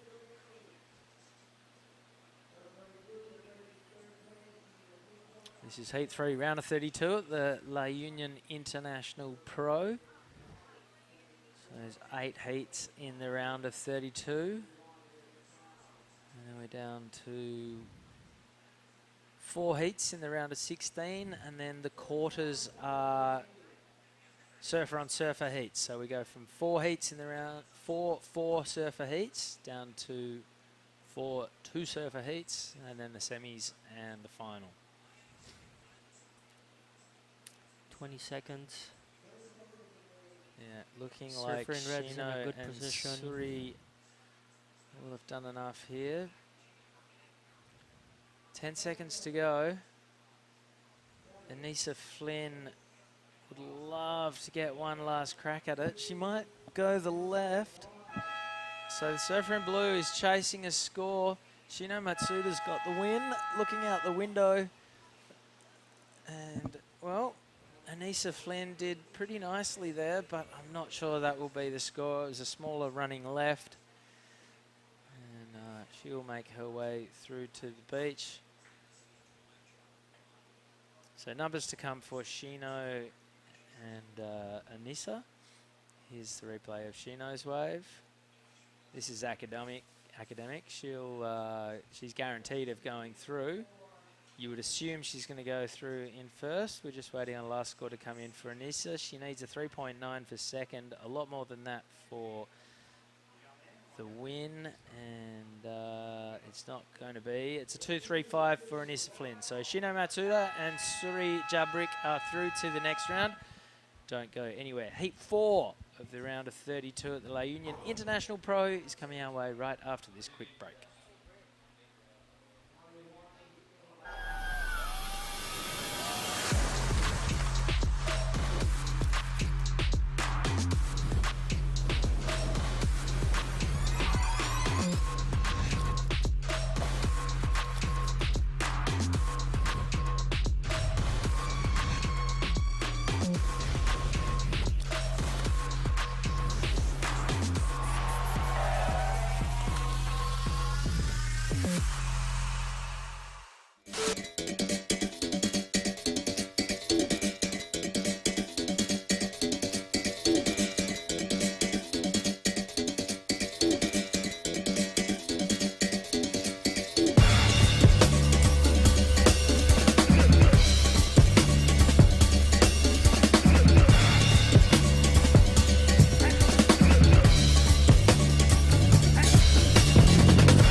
Welcome back to the La Union International Pro at Mona Lisa Point.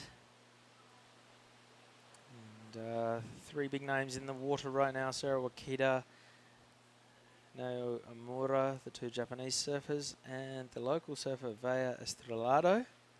And it is Vea in white who has opened the scoring with a 2-point ride.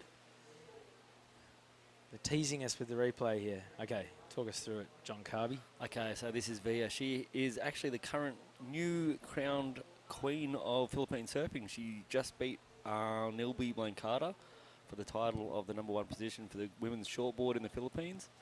Obviously not too much excitement on that opening ride as a 2.0. A well-earned 2.0, I think. She wasn't actually looking at that one all the way down the point. Maybe a poor choice. But it does look like it's sort of starting to pulse a little bit, doesn't it?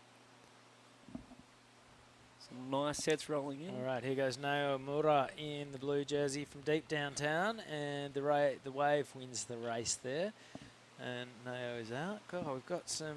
this is Sarah Wakita flying down the line.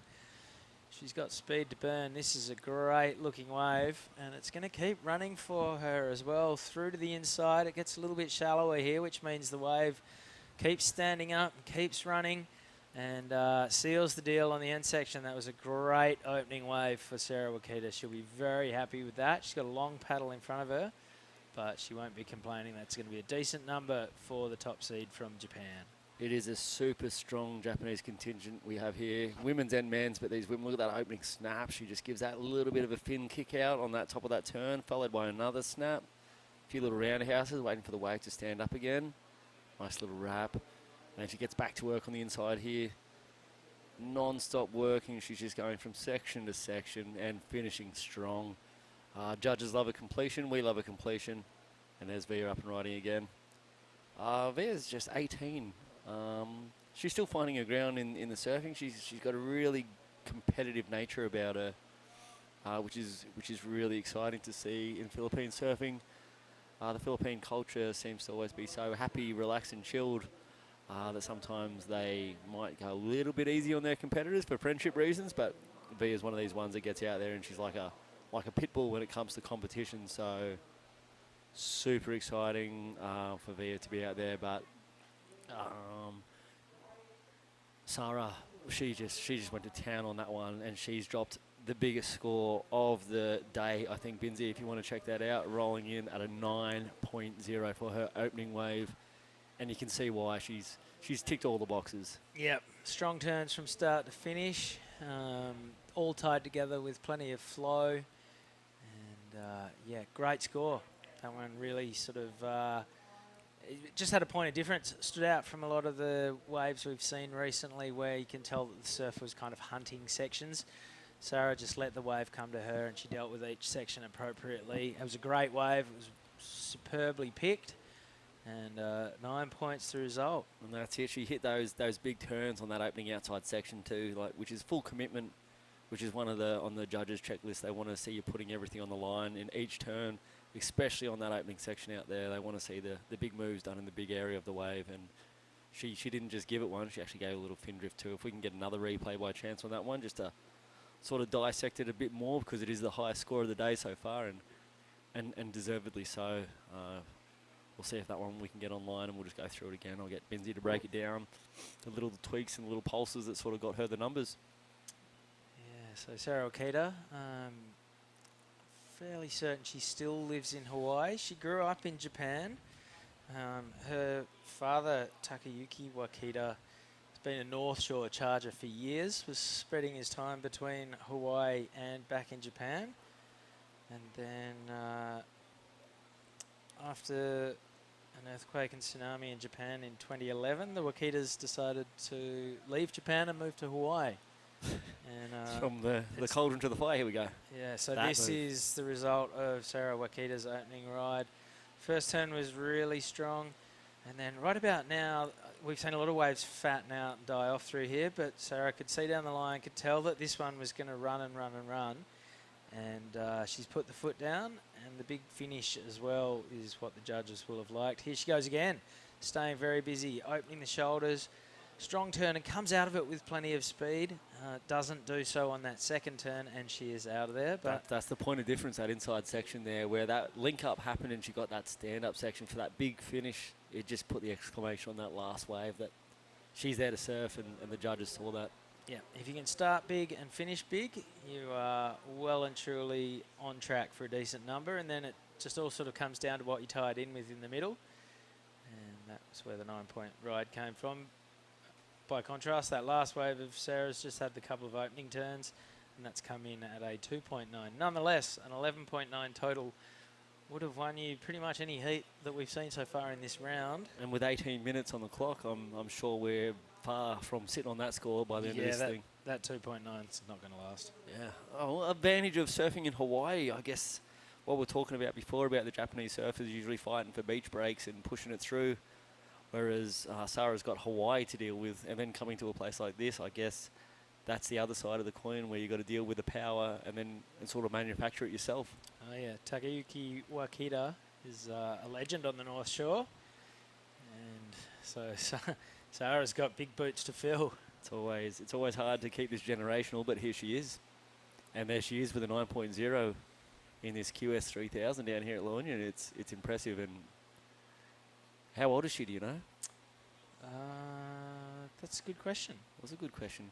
She was competing in World Juniors in Taiwan when we were there in 2019. So that would, I'm going to say she's around about 22. Okay, which puts her in the quite young category still, and plenty of time ahead of her to sort of develop and move towards that later stages of the career where women develop their surfing, their strength and their technique sort of same as men. They sort of comes in that mid-20s where they sort of really start putting the whole package together. The maturity of surfing gets to that next level. Very rare to get those youngsters who can put the whole game together. We've seen it, of course, over the years. And there's always those potential young guns who are going to step up and show everybody the world. And they do. Who else we got? We got out there. So Vea's opened up with a 2 and a 2.85. She's right now in second place with nothing really going on. And Nao Amora, she's opened up with a 1.90, waiting for her second wave to come through, only needing a 2.95 to get up into that second place. So Sarah Okita is 20. 20, bang on. She was born in 2002. I still have trouble fathoming that. I'm an 81 baby myself. I can't believe people are born in the 2000s. It wasn't that long ago we were fearing for the Y2K. These people don't even know what that is. Yet they're born and here they are surfing in an event as big as this. Where does the time go, Binzi? Where does the time go? Life comes at you fast. All right, well, apart from Sarah Wakita's obvious 9-point highlight ride, sleepy start to this heat. Just 4 other waves ridden, none of them over a 2. No, there's that onshore wind, a little bit of cloud cover. It's been nice. It's actually been pretty brutally hot here throughout the day. We've had a lot of sunshine, so having a little cloud cover is a little bit of a reprieve for us. The breeze is blowing and we're enjoying it. Not so hard on the eyes out there for the spectators. 15 minutes. Via looking again. Yeah, this is with second priority. And this one might run for her, actually. She's putting her foot down. That was a strong turn. I like that. But it's just going to be the one turn before she is out of there. She is. She's a tall, powerful build for a Filipina. She's quite strong already. Just getting a bit more muscle tone on her as she gets a bit older. She's definitely going to have a few tools in her belt to get really far in surfing as she continues to put it all together. She was a part of as we were talking to Filmar before, she's a part of the Happy Islanders team, which is Filmar and Andy, his wife's team, YouTube channel. And they're actually sponsoring and supporting a lot of local Philippine surfers to go on tour, to participate in these QS events and also go on the national tour. So how good's that? Yeah. It's locals supporting locals. We were talking to Filmar before. Like I said, he's a YouTuber now. He's getting quite famous here in the Philippines, and he's using his position now to help get other people into what he's learned and grown and known, and the success he's had. He's definitely sharing and caring and showing the community that he's there for them, which is really cool. Is he a YouTuber? Is he a TikToker as well? He's a TikToker. I think he's more concentrating on YouTube. TikTok's out of control here. Everywhere you look around, there's groups of guys and girls dancing, and I don't want to sound old, but what's going on here, John Carby? I'm in the same generation as you, Chris Binns. We would never hold a phone up against ourselves and dance unless it was for a bet. But definitely not in Crocs. Definitely not in Crocs. I don't own Crocs. But it's a cultural thing. Filipinos love dancing. TikTok has its different flavors throughout the world. Philippines seems to be a dance app. In some of the Western worlds, it's more of a conspiracy app. You know which pro surfer is a TikTok star? Gabriel Medina. Is he? Yeah, absolutely. A lot of our young surfers just imitate him. All he does is get on and he does dancing and he does all this stuff. Gabe Medina, get on and check out his TikTok account. I'm pretty sure he could use the followers. Okay, less obvious. Name another surfer who's a TikTok star. I don't know. His brother is competing in this event. Rio? Rio. Yeah. He has something like 750,000 TikTok followers or viewers or whatever they are on TikTok land. Yeah. Even people like Diane Nagalo, Charlie Ahuna, all these young kids, Noah Arkfeld, they've all got TikTok and they're all, I don't know. I'm still coming to terms with Hotmail. So I'll hang around the MySpace accounts. Oh my God. But it's a changing world, Binzi, and cell phones are a very, very big part of it now. I believe the WSL's moving into these smartwatches too for this year. They are, yep. Wearable technology, I think is the term. So the surfers on the championship tour will be wearing an Apple Watch. Apple's come on board as a sponsor. It's going to be compulsory, and it's not going to be you're given a watch at the start of the season and you're just expected to, not lose it or anything. You get given a watch before your heat. Yep. It's going to have a scoreboard on it. It's going to have priority.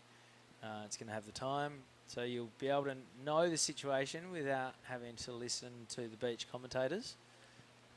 Issue there, obviously, is if the coverage drops out.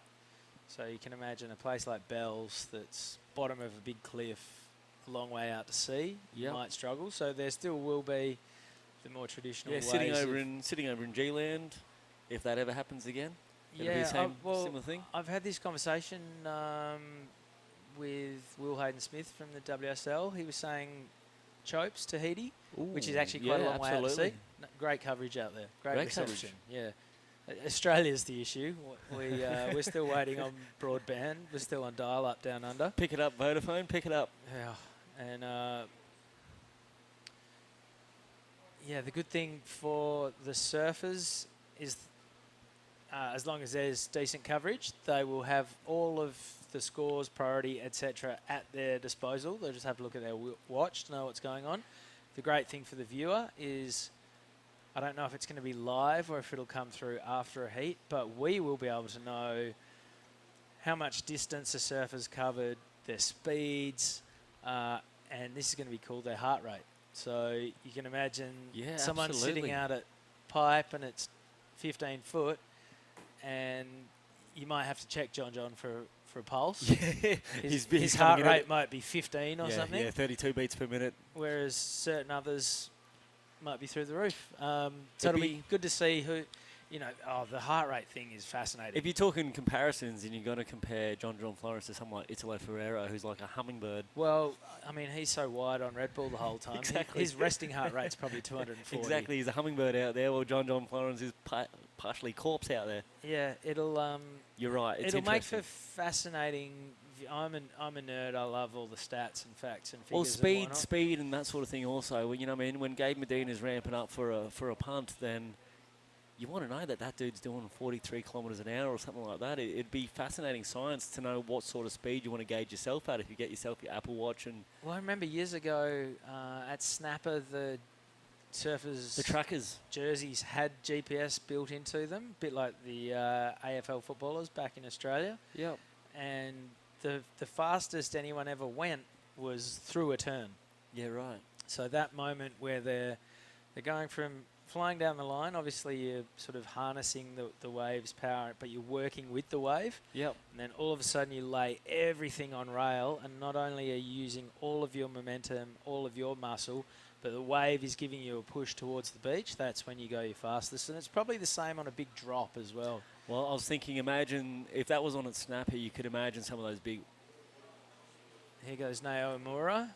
See if she had a watch on right now, we'd be able to tell you how fast she's going through her turns. Exactly. Heart rate's probably not racing, but again, I think it'd be fascinating to see, you know, a guy like Italo, he's probably got his heart rate up the whole time because he's just fast twitch, go, go, go. He works on point, that fella. He John works on... asleep. Some guys might be terrified. Some guys, you know, do it with their eyes closed. Some guys might perform better at a higher heart rate. Some guys might perform when they're more calm and zen and in the flow state. Yeah, it's definitely exciting and a great... Oh, here we go. This is an exchange. We've got 3 for 3 out here. Yeah, this is Vaya. That was a nice turn. Together. Bit of a reaction from the beach as well. Waking up. The Yeah, Friday afternoon crowd starting to roll in. Yeah, well, it should be getting pretty busy this time of day. We're going towards the weekend. Should be pretty cool down here. I'm glad we're not on the road today when we drove in the other night. Chris, after spending a bit of time in the airport, you got a nice cruisy drive in. Why'd you have to bring that up for? I was having a good day. All right, here goes Vaya Stellato. So we're waiting on scores for all 3 surfers right now. So the judges will be going to replays. But this one ran nicely for the local surfer. It's going to be her best wave. Just a little bit flat with the turns. I think the judges would like to see her put it on rail a bit more. But a 4.25 the result for Vaya. That's the same as Sarah Wakita's last wave, which was a 4.25. Nao Imura, she's got the better of that last exchange, a 5. So what that means, Sarah Wakita now has a 9 and a 4.25. She's extended her lead. Vaya is sitting in second. She needs a huge 9.01 for first. Nao Imura is just 0.2 behind Vaya, so she needs a 2.1 to get up into the lead. And yeah, she's got a 5 to her name, so she's probably in the box seat over Vaya at this point in time, but plenty of time still remaining, 6 minutes to go. Yeah, only 2 waves ridden from now. She'll be looking for that one that's going to give her that score. She's been super patient to this point, and she's sitting out there with priority, so she's in a comfortable spot to sort of do what she needs to do to get through this one. And Via's probably going to get out there in 3rd priority, is she? Yes. Yeah, so the watch is definitely an interesting, exciting thing, and I know I feel my friends have got the Apple Watches and they get obsessed with the speed and the amount of waves, and it's all about checking the data when you get home, which is it is pretty cool. Like you say, I'm a bit of a nerd myself, and just to know you've gone out in an hour and caught 33 waves, or 2 in Jerry Deegan's case. Yeah, you know what I mean. I think I dropped in on half of them. It's all right, you had a meeting to get to. I did. I think you I actually... thought he was going left. He's a goofy footer. You actually impressed both of us. You dropped in on me and then followed up by dropping in on him the very next wave. It was sensational. Just wanted to say thanks for having me in the Philippines. Very welcome. I was actually hoping for a bit of a crossover weave to the beach, but instead we almost dinged up our rails. Such is life. Wouldn't have dinged my rails on that the big pink 20. Big pink 20. Very well cured. No, I was on the American. It's actually made of soft skin, so I'm glad we didn't bump. 5 minutes to go. 5 minutes to go. Who we got coming up in the next one? Kailani Johnson, highly fancied Indonesian. Jasmine Studa and Maria Graciela.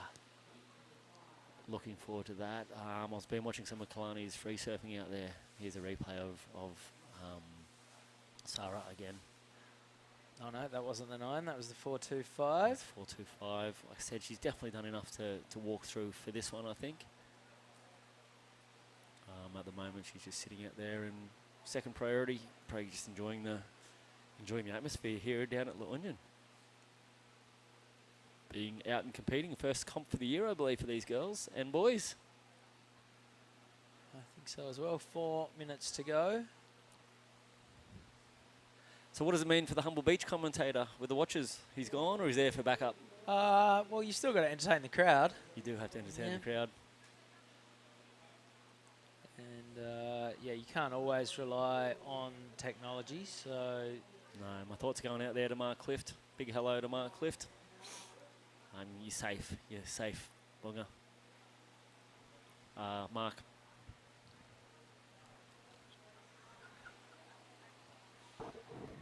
yeah, commentator Taja Small Fries with Mark Clift on the weekend, and he came up here late last year to the Philippines to run a bit of a judging course, I believe. Yep, through ASC we had Mark Clift come in and run as he's a certified level 3 judge for the ISA.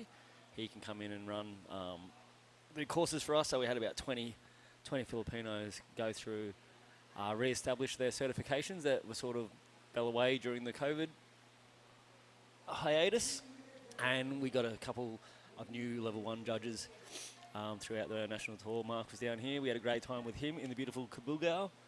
Yeah, so when I found out I was coming to this event late last year, I had a long back and forth with Mark all about the waves here. He sent me some photos, told me about boards I might want to bring. And then last weekend at Taja Small Fry event back home in Yallingup, he was like, oh, I don't think it's the same place. Yes. So this is Nao Amura. She's currently down in third. She only needs a 2.1 to get up to second, and I think she will have done that.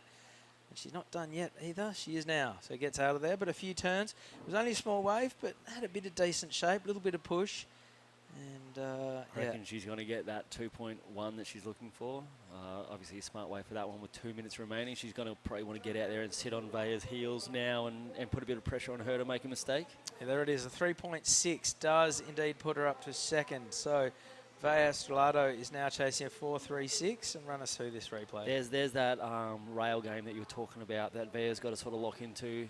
Nao sort of on that opening turn, just set that rail, bring the head, bring the shoulders, opened up her chest, and she's continuing to do that throughout that wave. So there's Vea on her response. Oof, body language doesn't look good. Minute 40 to good. go. Get back out there. You have plenty of time. You're chasing a 4.36. That's very gettable. But not if you're right on the shore. Here goes Nao Amura. I think she'll be using this wave just to get over to Vea, to be honest. Get down the line and make sure that... Oh, she's gone past her. Yeah, well, Vea would have priority over Nao after she's caught the wave. Sarah's going to do. She might sit back and just enjoy the show. Yeah, I think Sarah just wants to stay Here's away. a replay of Vea. See what she did, if it's going to get there in that 4. That wasn't a bad turn. Bit of spray. Just that turn there could possibly lean into it a bit more and just drive the rail through. Yeah, she's a little bit vertical up and down in her stance, just a little bit more experience and age and a few more conditions. She's on a beach break out in, where is she? Oh my gosh. Sorsogon. So she's a beach break surfer. Just got to get a bit more power in her surfing. She's a powerful girl. She just needs to put it into play on those rails, I think. 30 seconds to go, and that last score came in for Vea at a 3.35, so she's still chasing a 4.36, and it's looking like time might run out. We do have some lines on the horizon. Whether there's enough time for Vea to latch onto one of them. 10 seconds remaining. Sarah Wakita has priority. Looks like Sarah wants it too. She'll probably use this as a victory lap, make her way into the beach. Doesn't matter anyway. It's all null and void at this point. Yeah, very nicely done for the Japanese surfer in red, and her compatriot Nao Amura is going to be joining her in the round of 16. We have more action coming up right after this quick break. Don't go anywhere. The La Union International Pro will be back very shortly.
Get out of there.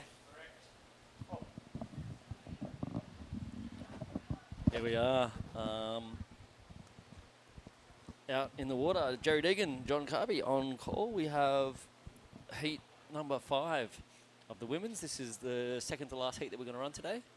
Kalani Johnson out there from Indonesia. Like I said, she was out there. She's been ripping it up on the free surfs.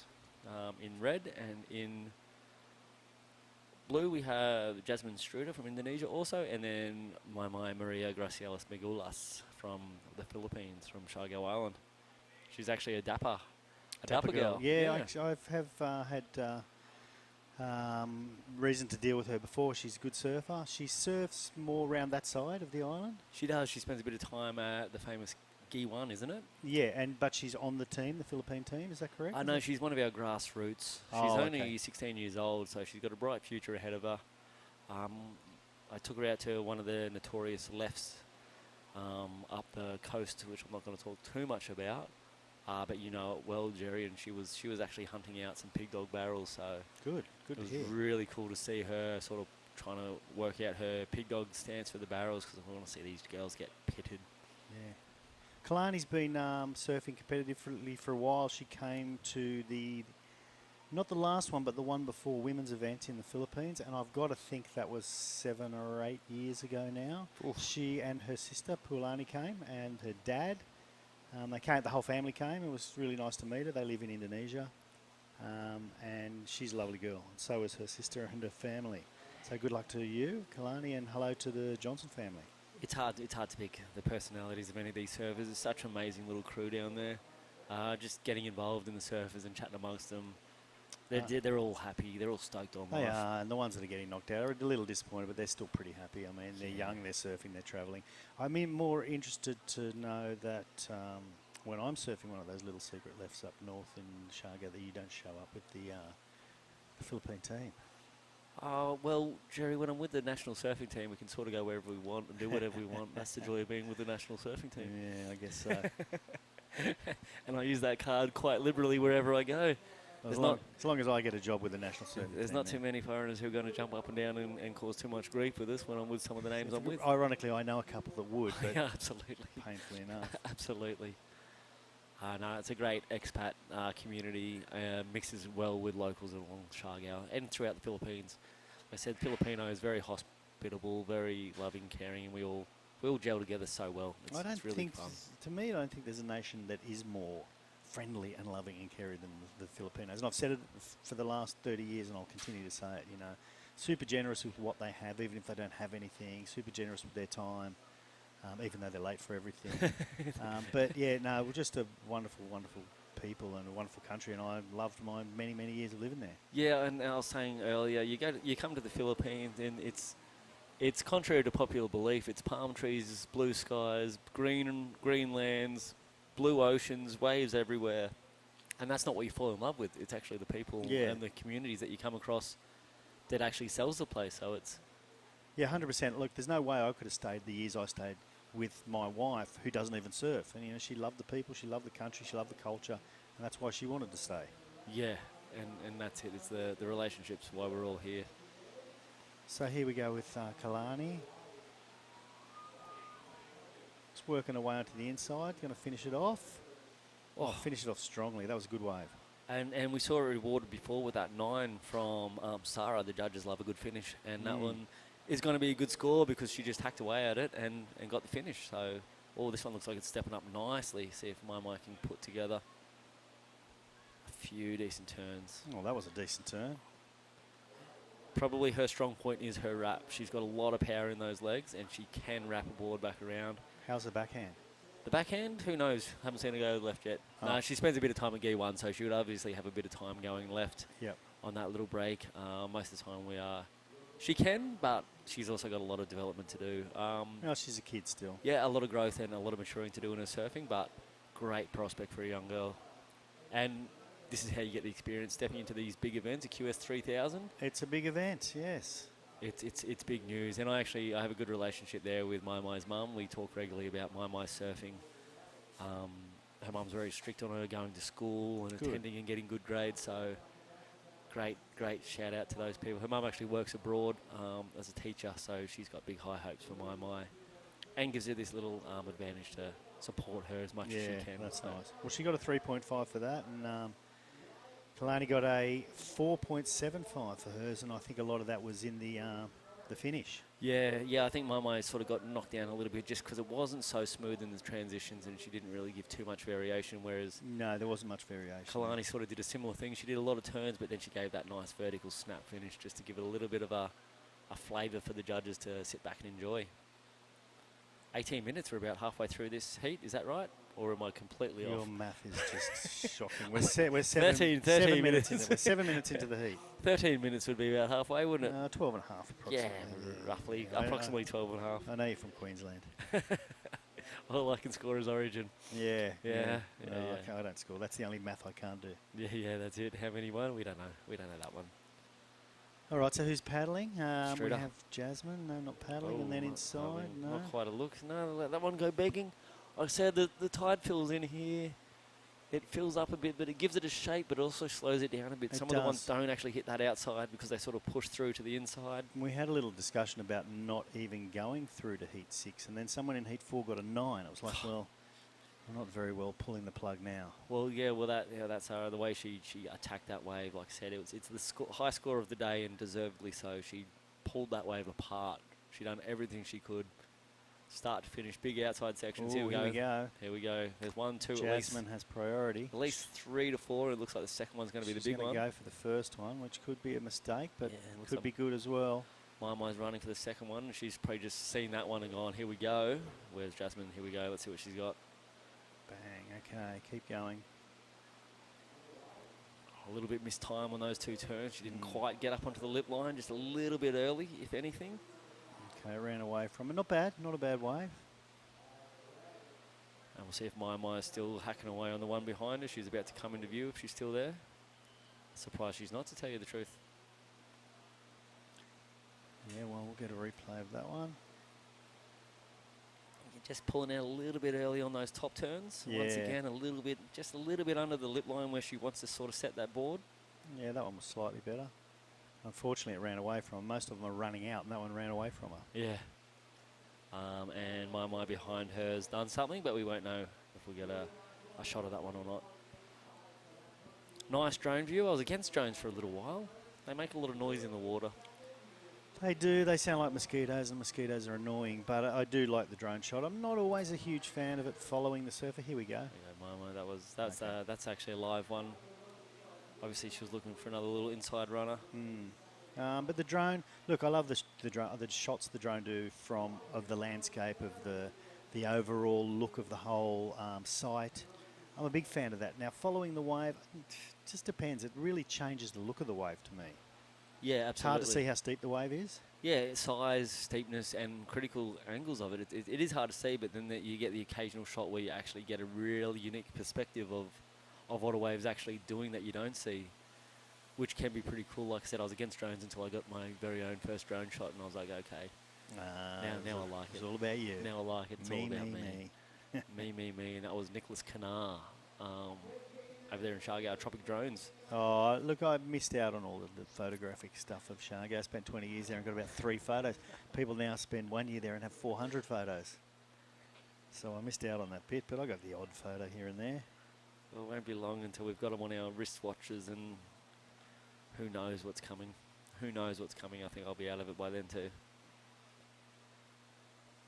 Well, we got 14 minutes. I want to get halfway so I can say we're halfway and do it properly this time. We've got a minute. I know, so I can't wait. I'm going to actually bide my 2 minutes. time. 2 minutes before we're halfway.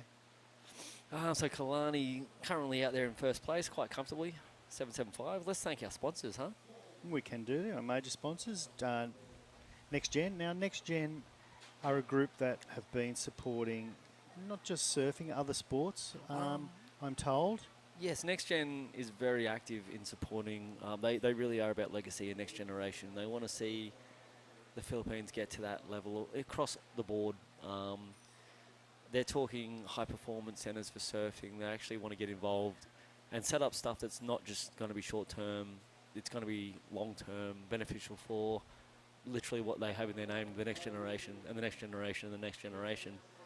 I know some of them personally, and they're amazing people. They have no agendas other than sort of getting what they want for their countrymen and women, for the next generations, the kids and stuff like that. So it's great that we've got, through Ops, we've got a connection with NextGen, and we look forward to working for them long time into the future. Yeah, no, it's lucky, you know, in reality. It's a huge stroke of luck to have a group like that are selflessly supporting sport, you know, and the next generation. So good on them. Yeah, absolutely. And like I said, they're not just good people. They're a pleasure to deal with. They're a pleasure to work with and talk to, and go and have a coffee or dinner with at any point. Yep. Really cool. So the next is Department of Tourism, Region 1. It's funny, I've been announcing the Department of Tourism for 20 years, but it's Region 13. Down there. Here we are in the top Region 1, led by Regional Director Jeff Ortega. We recently had a surf summit up here organised by the Department of Tourism Region 1 to showcase what surfing is in the Philippines, the potential of surfing in the Philippines and what it can mean for communities to sort of create livelihoods off the back of surfing and surf tourism. So great initiative from Jeff Ortega up here in Region 1. Took many years to get this thing together, and then obviously they had pandemic and it got knocked on the head and it got knocked on the head again. So last year, late 2022, we got to have the surf summit here in La Union. It was a great week. Great few days of talking surfing. Okay, here's Kailani. See what you can do with this one. Up and over it. Okay, is she going to hang on? She is. Here it goes, standing up. 1, 2, and 3. Maybe 4. Will she get a finish? She's got to be up on the rocks by this stage. I can turn around and see where she is. She's nearly up on the rocks. She's going to stand up in waist. No, they don't pay for length of ride anymore, do they? They don't. But she surfed it well. She didn't have much downtime on that wave. She sort of gave it everything. No, I think it'll be similar to her last score, myself. Jasmine. You know anything about Jasmine? I don't know anything about Jasmine, other than Jasmine is from Indonesia. Either from or lives in Indonesia, yeah. We need Tippy up here to give us the info. Yeah, it's great. Like I said, we were talking, was it us talking earlier about who the next male prodigy of surfing is, who's stepping up into, No. My mind's almost run over. I'm guessing it probably would have been Jasmine at that point. Yeah. And yeah, we ended up, it's hard to pick the next male who's going to shine like the Medina or we talked about a little bit Jack Robinson and these guys. But then you get onto the topic of women, and these young girls up and coming are starting to do some pretty amazing things out there. In particular, I've got to say the Japanese girls out there today. Out here, the Japanese girls are. They've got the formula bang on. I remember last year over in Indonesia watching them at NIAS. These Japanese girls have got some serious talent. They're obviously putting in the hard work. They are amazing. I mean, the Japanese boys were no slouches either, but the girls seem to be almost, apart from one or two other surfers, in a league of their own. Yeah, absolutely. Yeah, they are. And like I said, they seem to be coming up together. There's the hot topic is the top, I think, of the Asian region last year it's Japanese. Yeah. And, okay, so Kailani got a 5 for that last wave. That's the highest scoring wave, and it moves her further ahead. Here she goes. She's working hard. She put on about 6 or 7 turns on this wave. Yeah, and really tight ones on the inside too. Had a little slow section and then pumped it through here. And I think she did 3 solids in a row. There Boom, it is. and got rewarded. So that was a 5, and that moves her to 9.75 total. Jasmine now needs a 5.90 to move into first. Well, here's Jasmine's replay. Her last one, a 2.90. I think she only really gets 1 turn into this one, and then she sort of has to kick off, maybe 2 turns. There you go. Prove me wrong. Your math is shocking. So she now needs a 5.9 to move into first, and Momo needs a 3.66 to move into second, which is very doable. There's 9 minutes left. You missed your halfway mark. I know. You distracted me, Jerry. I apologise. Here's Momo. She did get. Oh, well, that was very close. Yeah. Do you get points for running people over? I think it's different scale, different schedule. You do get points, but it's in a different category. It's not the one these judges are marking. I actually competed in the WSL over in Shargo. I donated some money to the I remember. to the WSL, and I got ran over by one of the competitors, and they would have given an interference against me if I didn't lose anyway. So Ty, was he the tour director? Head judge, Ty? No, Ty, the tour director. No, Yeah. head judge Ty said he would have given me an interference, but there's no point in losing twice. So there was no point in kicking your dog when he was already down. Well, here's a bit of math. You lost 3 times because James O'Donnell beat you too. James O'Donnell, shout out to James O'Donnell for... James O'Donnell Greenhouse and his all his staff and friends, and Andrew and yeah, Andrew. Who else? guys down there. Lots of guys over there in Shargo that I'm sure are watching. Like I said, we had the Super Shargo heat before, including Filmer, Marima. It was pretty good, yeah. Daniel. Yeah, well, half the crew are here. I mean, guys like Soot are probably down there watching. Hey, Soot and family, I hope you're enjoying it. Yeah, Soot. Love the guy. Who else? A lot of them are here, actually. It's pretty cool. Like I said, the Congressman Bingo supported about 20 surfers to come and join this event, which is a great support for these local surfers. Like 20 surfers from Shargo have been supported here by him, which is really cool. Yeah, and look, it's what happened in surfing. You know, I mean, originally when I went there was no support for surfing. I mean, it's only been in the last, I guess, 5 or 6 years that there's been really solid support. Yeah, well, like we said, it's an industry, it's a resource here in the Philippines. Surfing it's there, and they're starting to take advantage of it and seeing the benefits of tourism and... without question. Look what's happened in Shargo, you know, from 25 years ago, 2 resorts. Yeah. You know, and sleepy resorts. Absolutely. And you know, you can say, oh, it's the beaches, it's the island hopping. It's not. It's the surfing that did it there, that started it, got people to notice the place. And, of course, then they discovered all the waterfalls and the other really cool things to see there. There's a cave under a road over there, which is pretty cool. I've been in the cave under the road, and there's a bat cave, and there's so many things to do there. You can swim around in bat crap for half an hour. Oh, how good is bat crap? But it's the surfing that started it. It is, and it's starting to happen. Like, look at La Union in the last 10 years is also really filling in. There we go. There's a great drone shot that was sort of going on there, pulling back. If you get a bit further out from that, there's not too much going on, but the buildings have filled in, the quality of restaurants, 23 surf schools along the beach. It's a great industry, and it puts in plenty of money to the economy. 1/4 of the time to go. 1/4 of the time to go. It's some maths wizardry from Jerry Deegan. Spends his spare time counting, I believe. Oh, yeah, no, I just ask my daughter any questions I need to know. Lily, I ask you, don't I? Yeah, shout out to Susan, Lily, Christine, my wife, and my kids, Shelley and Asher. Family's a big important thing for us. That's why we travel, so we can go home and take them nice gifts. Surfing's not as important. They're probably not actually watching, but they'll claim they did. Other regions around the Philippines also started to take on boards in Bale. There's a great place there. Also great like surf schools. They're surfing in Palawan. Palawan, there's a competition on at the moment, which is pretty cool. Yeah. So from the north to the south, down the bottom of Mindanao, across to Palawan. Everywhere. We're on the west coast here. Go to the east coast. We've got competitions going everywhere. Surf schools popping up everywhere. If you want to check it out, come over to the Philippines. Start here at La Union and work your way around. I suggest clockwise. Yes. And know your seasons. PS. Know your seasons, exactly. PS, know your seasons. Do your research, and you're going to go home a happy surfer. Well, you know how many people come here for a 2-week holiday and stay for 2 years. Exactly. Oh, here we go. It's worse than Hotel California. Here we go. Who we got priority? We've got Kalani in priority. Interesting to see if she's going to get on this first one. Looks like there's about 3 or 4 in this set. She looks like she's going to give it to Jasmine. See if, oh, here we go. That's a bit more committed from Jasmine off the lip there. Looking to throw away. She's got a 3.5 and a 3.05. Let's see if she can go up, make it a little bit harder for Mai. What do you think? I think that's going to be in the same vicinity as what she already got. Maybe her lower, somewhere near her lower score. There's Kalani behind her on that drone shot. Ooh-wee. We've just been handed the prize money. I think we're going to go halves, Jerry. What do you reckon? Yeah, we're going halves. So the total prize money for the men's shortboard is $20,000 US. The total prize money for the women's shortboard is $20,000 US. I'm not sure exactly what the breakdown is.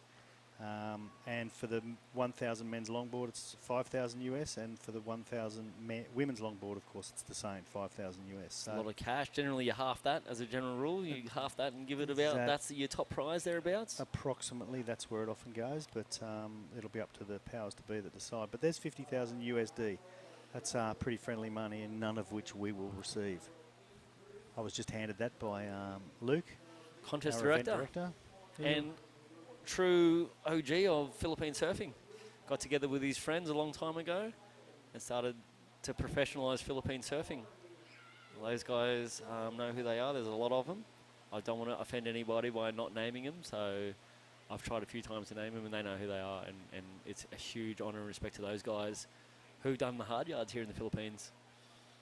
Well, now we soak up the glory of their hard work and have QS events throughout the Philippines, as Kalani just went to town on that. Yeah, so Kailani, we just missed that wave, but she went to town. That's her best scoring waves, 5.75, just making it harder and harder for everyone else with only 250 to go. Once again, she seems to get momentum as she sort of goes down the line. When she gets that opportunity to hit that finish, she's certainly building. She started with a 0.9, went to a 3, went to a 4.75, a 5, and then a 5.75. So I can only imagine the next one's going to be an 8 or a 9. Well, if it wasn't only 2 minutes remaining, we might end up at a 10 here.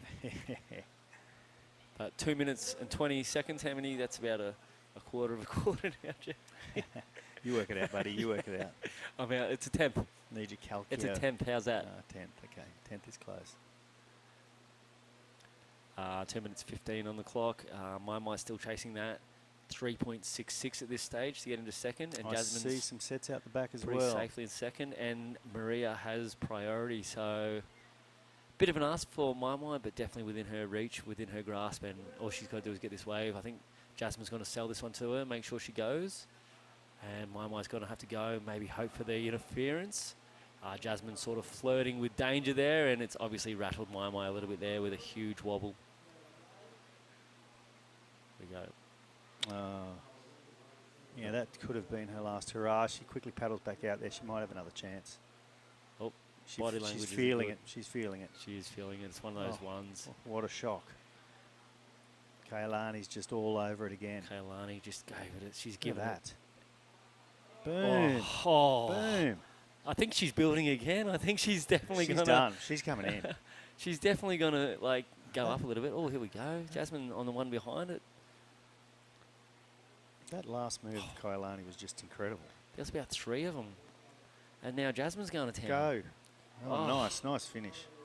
These girls are putting it together. She's coming in too. Mai's going to be sitting out there hoping and praying that something comes through where she gets to have her attack. She sort of started that round of sets, that exchange. Yeah, with priority, and then just got walked all over. So unfortunately, it didn't work out well for her. Hopefully, there's one more chance. She's got 40 seconds. One more roll of the dice. And yeah, here we go. I think you're almost bang on with your prediction on Kailani. Look at that. 7.25. That's an amazing heat total. I mean, and what she's done during the heat is just amazing. Well, as you say, some people go in with strategies to build and grow their scores and stuff like that, get a bit more confidence in that, reflects in the scores. Kailani's just done that exactly. I think she got 3 points on that last manoeuvre. That was incredible. It's probably maybe the best manoeuvre I've seen in the women's round today. Well, you didn't see that 9 before? No, I didn't. True, no, I didn't see the 9. That was class the whole way, but that not too far off. So with 5 seconds left, I think Mai's going to struggle here. Yeah, and that's it. 4.2 for that last one of Jasmine's. That's a good matchup. There's Mai's falling in quite short of that requirement. So absolutely. So that's heat round of 32, heat 5 of the women's. We're going to go on a short break, and we'll be back with heat number 5.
Okay, we're back here. This is heat 6. I think I'd said heat 5. I was wrong. It was heat 6. This is the last heat for the day.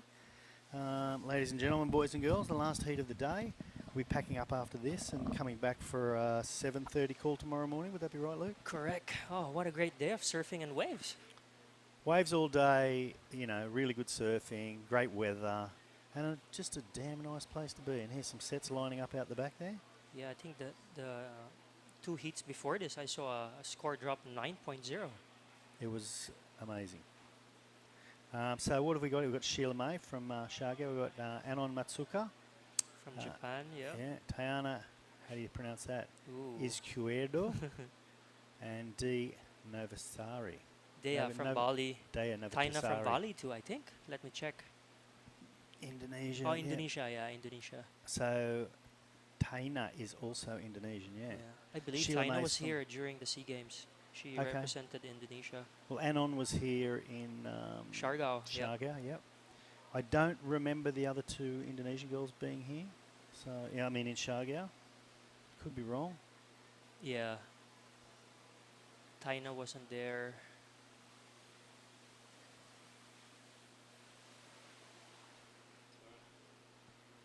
Yes. Day 2 scheduled for tomorrow, January 21st. It's a 7:30 a.m. call time and a possible 8:30 a.m. start. All divisions, please stand by.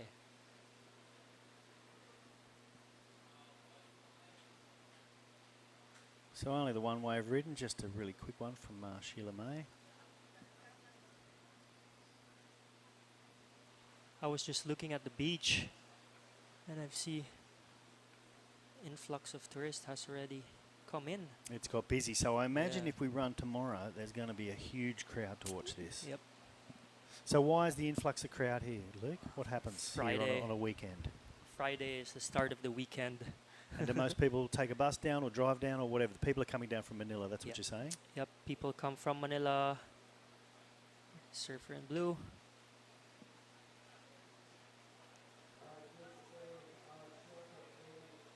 Not much of a wave, that one. Some of them catch the bus. You know, that's the national highway by the road, so you can get off the bus and you're here. Too easy, and that's a 5-hour bus ride, Yep. correct? Okay, so that's Sheila May, our Siargao girl, who's been competing for quite some time now. Yeah, I've seen her in a lot of national tours. Yeah. And Anon was going for that one.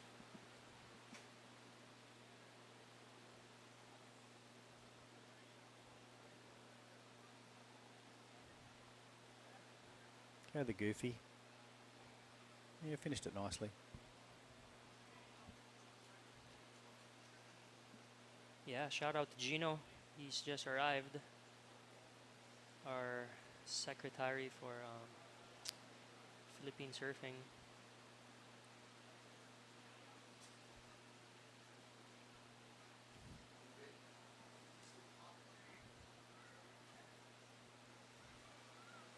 Twenty minutes remaining. Not much ridden at this stage. There you go. Sheila May gets a 2.5 and puts her to second place. And Surfer in Blue gets a 3.0, moves her to first place. Red and green still about to catch a wave.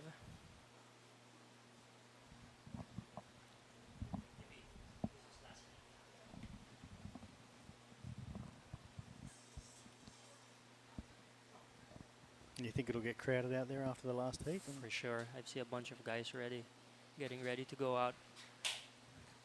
Longboarders.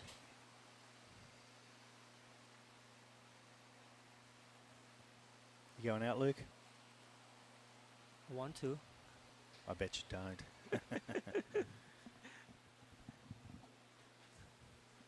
Well, I hope we can finish with a bang here. I hope there's a bunch of sets for this heat. Certainly the last heat was pretty good. Seems like there's like a lull moment, and then next thing you know, it's just like off and on, off and on. Yeah. That's a sign that the swell is dying. Well, we'll know all when we wake up in the morning. It's true.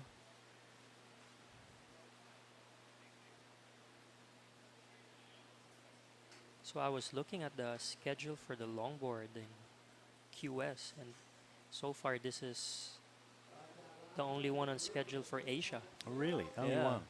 So does that? Is there a? I'm pretty sure there's gonna be one or two more in either Indonesia or Japan or in Taiwan.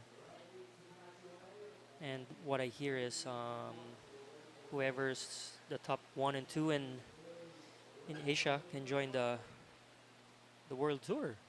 Really? Yeah. Well, it's well worth joining this event then. Oh, good That was surfing. really good surf. Yeah, that was Anon, and she, I believe she made a semi-final, if my memory serves me right. In I don't know. I shouldn't really say that, but I know she did well in. Taiwan. I think she won Taiwan. Did she? There's 2 Japanese girls in the finals in Taiwan. Well, she did well in Shargo. I remember interviewing her a couple of times. We can get the phone out. We can Google anything. We can find out anything.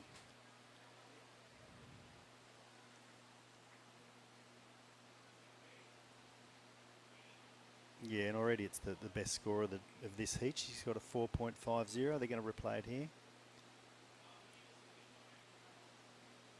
Nice start, and then a little section. Bang. And then she finishes it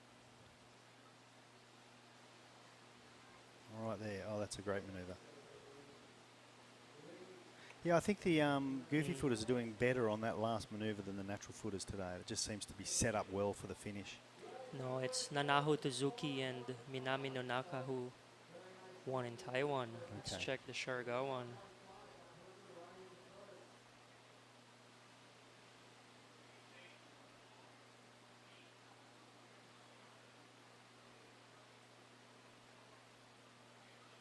So up and riding, we have Dea. Yeah, she did. She was in the final, Second, yeah, Yep. with With Nilby. That proves my older memory is better than your younger memory. I just remember interviewing her quite a few times, and we were on stage at the end when the prizes were given out. So, really nice girl, really, and she'll talk. She'll talk on the microphone. She'll, really gentle sort of soul, and a ripper, obviously. That's her surfing do the talking. Yeah.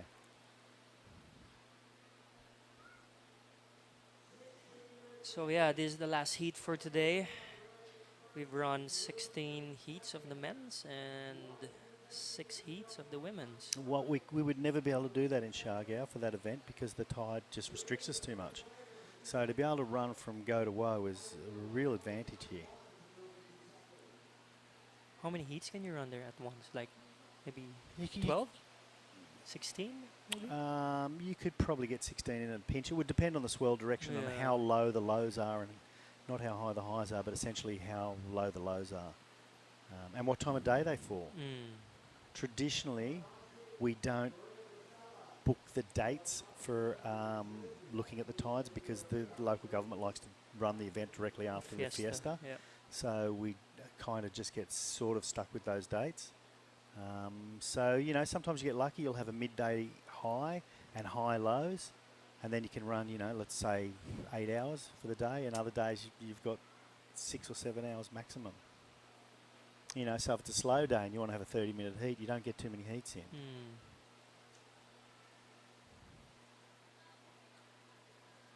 I don't know if I like the idea. You know, people keep saying, oh, it'd be great if Shargo had this kind of tides and you could surf it all day. But if that was the case, we wouldn't get to surf all those really nice low tide That's waves true. there either. You know, That's true. Stimpy's and Rock Island amongst others. Come on, you can name more, G. No. No, I won't be invited back.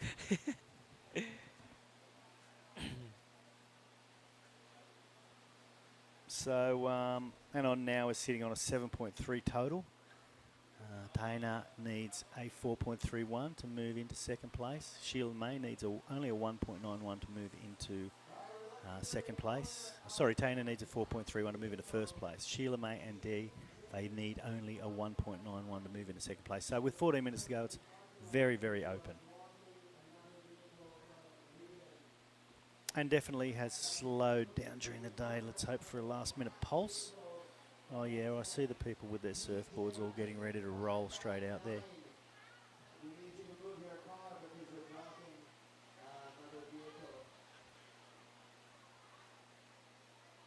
Looking pretty quiet out there as we speak. You see that wide shot there.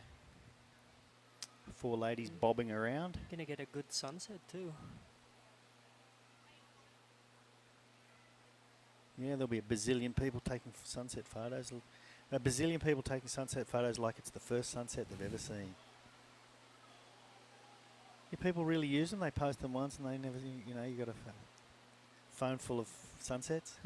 You know, this, especially kids this day, you know, post so much stuff. Oh. It's a generation of sharing, they call it. Okay, I haven't heard that exact term, but I agree with you. That's what it is. I mean, my daughter posts pictures of me, and I always say to her, "Don't be posting pictures of me." Yet if I post a picture of her, she goes, "Dad, that's a terrible photo." Wrong angle, Dad. Yeah. Yeah, she's 16. Every angle is right, so I don't even know what she's talking about.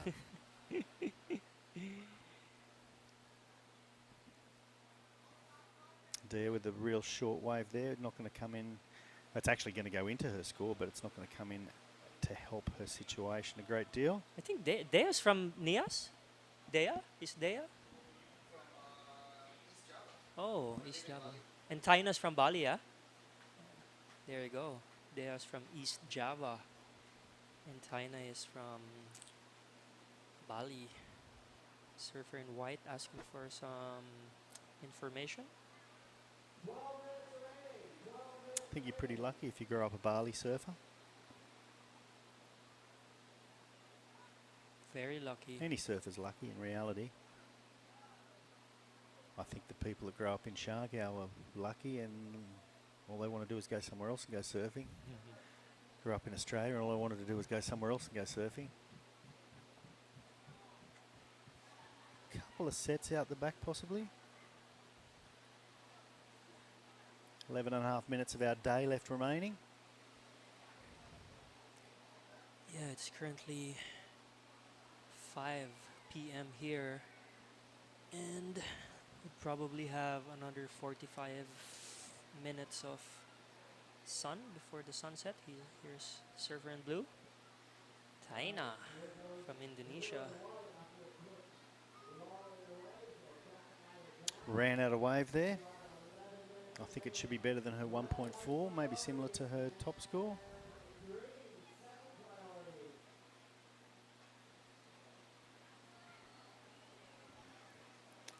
And on, here we go. Yeah, she's a pretty powerful surfer. I won't be surprised to see her on the Challenger Series next year.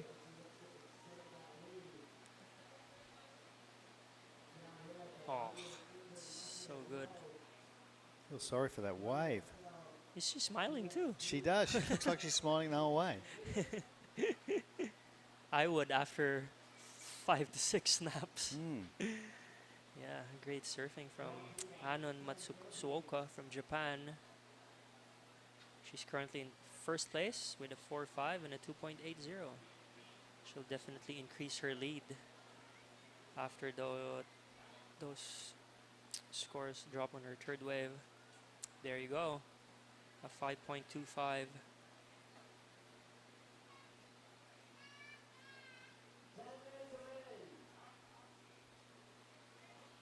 Yeah, real control. You know, she's got a lot of control.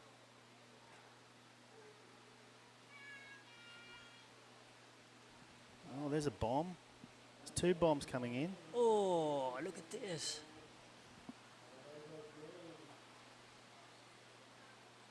Okay, that's Dia. She's, it's not going to link up though, is it? No, usually it stays flat there already. If it's a set like this.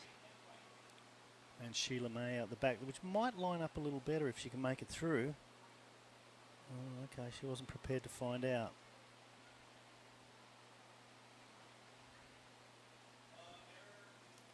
Okay, well, it looks like it's going to be a battle for the second place here. So with 9 minutes to go, maybe that's a bit premature to say that, but I'm feeling that's the way it's going to be. The scores are coming in pretty quick. They're all pretty similar. And it hasn't really changed much at all. So Anon is still in the lead. Taina needs a 6.75. So all that's happening is Anon is making it more and more difficult for all of them. Taina needs a 6.75 to move into first. And again, they're both on the same. Sheila May and Dee need a 3.15 to move into second. So the battle for second is firing, but first seems to be motoring away, similar to last heat. Here's the first wave of the set. Replay. Surfer in green. Surfer in green needs a 3.15 to advance. Yeah, which she didn't get, so she got a 2.4.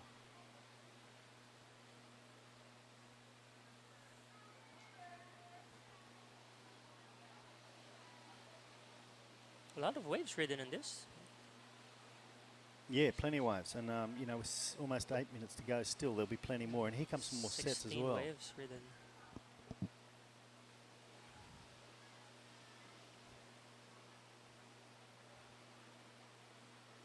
So, Anon chose not to take that wave. She didn't have priority. Who's got priority? Taina. Oh, they're racing down the line to try to get this one. Sheila May.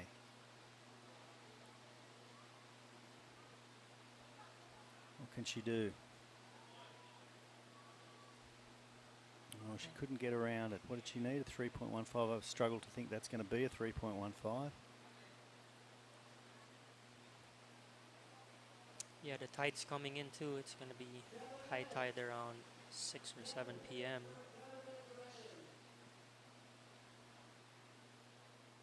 Usually when it's high tide, it wraps around more towards the inside.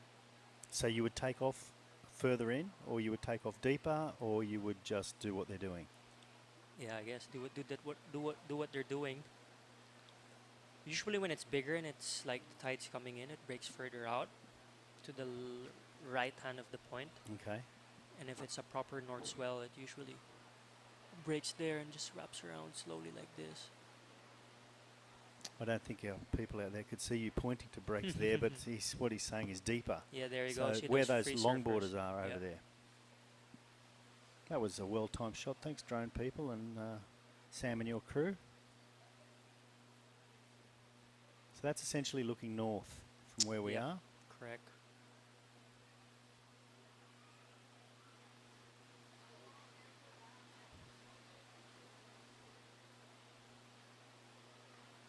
Six minutes to go. Let's see some action.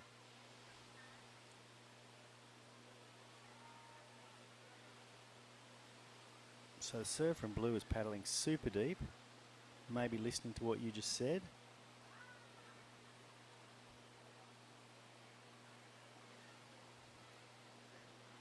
Hopefully those longboarders won't get too close. They'll get an earful from the people on the tower.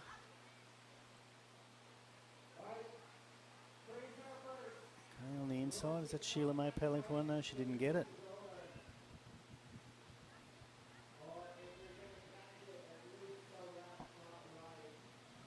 So it'll be interesting to wake up tomorrow and see what the surf's doing, to see what we choose to do or what you choose or the group chooses to do tomorrow.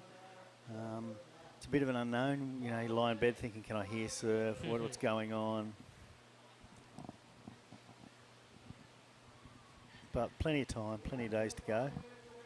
Back in your day, G, there was no forecasts. There was no 14-day forecasts. No, there was definitely not. I remember we used to look at the synoptic chart. We'd get the newspaper, you know, on a Thursday or a Friday and look at the synoptic chart and figure out ourselves whether whether it was worth driving down the coast. Yeah, always the paper on a Friday. It's like, okay, we need to do this, we need to do that. No, there's nothing there. You could hear it on the, you know, on the news channel. They'd give you a bit of indication, but all they did was look at the synoptic chart as well. Synoptic chart was important. As a matter of fact, in my first days in Shargau, we used to eat dinner at Maridell's. We'd eat chicken, and across the road were the only people that had a TV, and we'd all be staring in their window looking at the news forecast so that we could see the synoptic 7 p.m. chart. weather news. Exactly, yeah. And they didn't tell us anything about the swell, but they showed the chart, the synoptic chart, and so we were pretty good at reading that chart.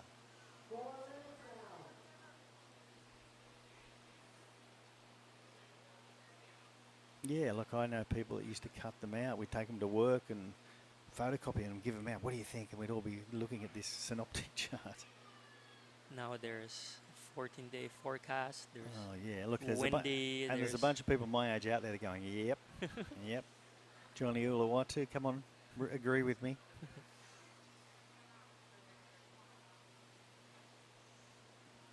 So yeah, this is last heat, heat 6. This 3 minutes to go, or 3 minutes and 20 seconds to go.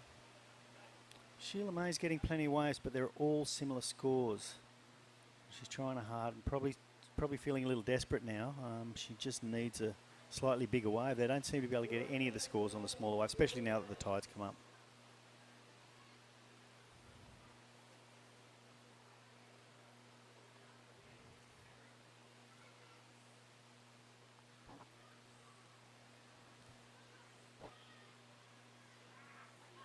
So tomorrow, we still have 2 heats to run for the women's shortboard. We do. Now, do you anticipate if it's absolutely tiny, we will hold those 2 heats till the next time we run any shortboards? Are we allowed to do that? Oh, we don't have to run it tomorrow.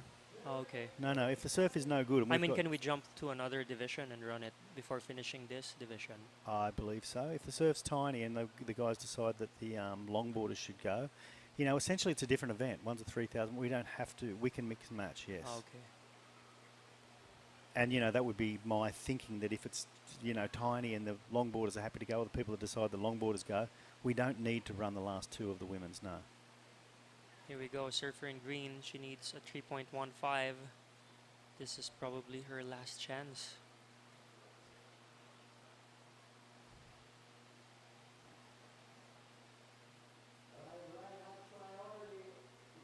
Yeah, and I think she realises it. Don't know that she's going to get the 3.15 for that one. The judges are not giving away free points today, that's for sure.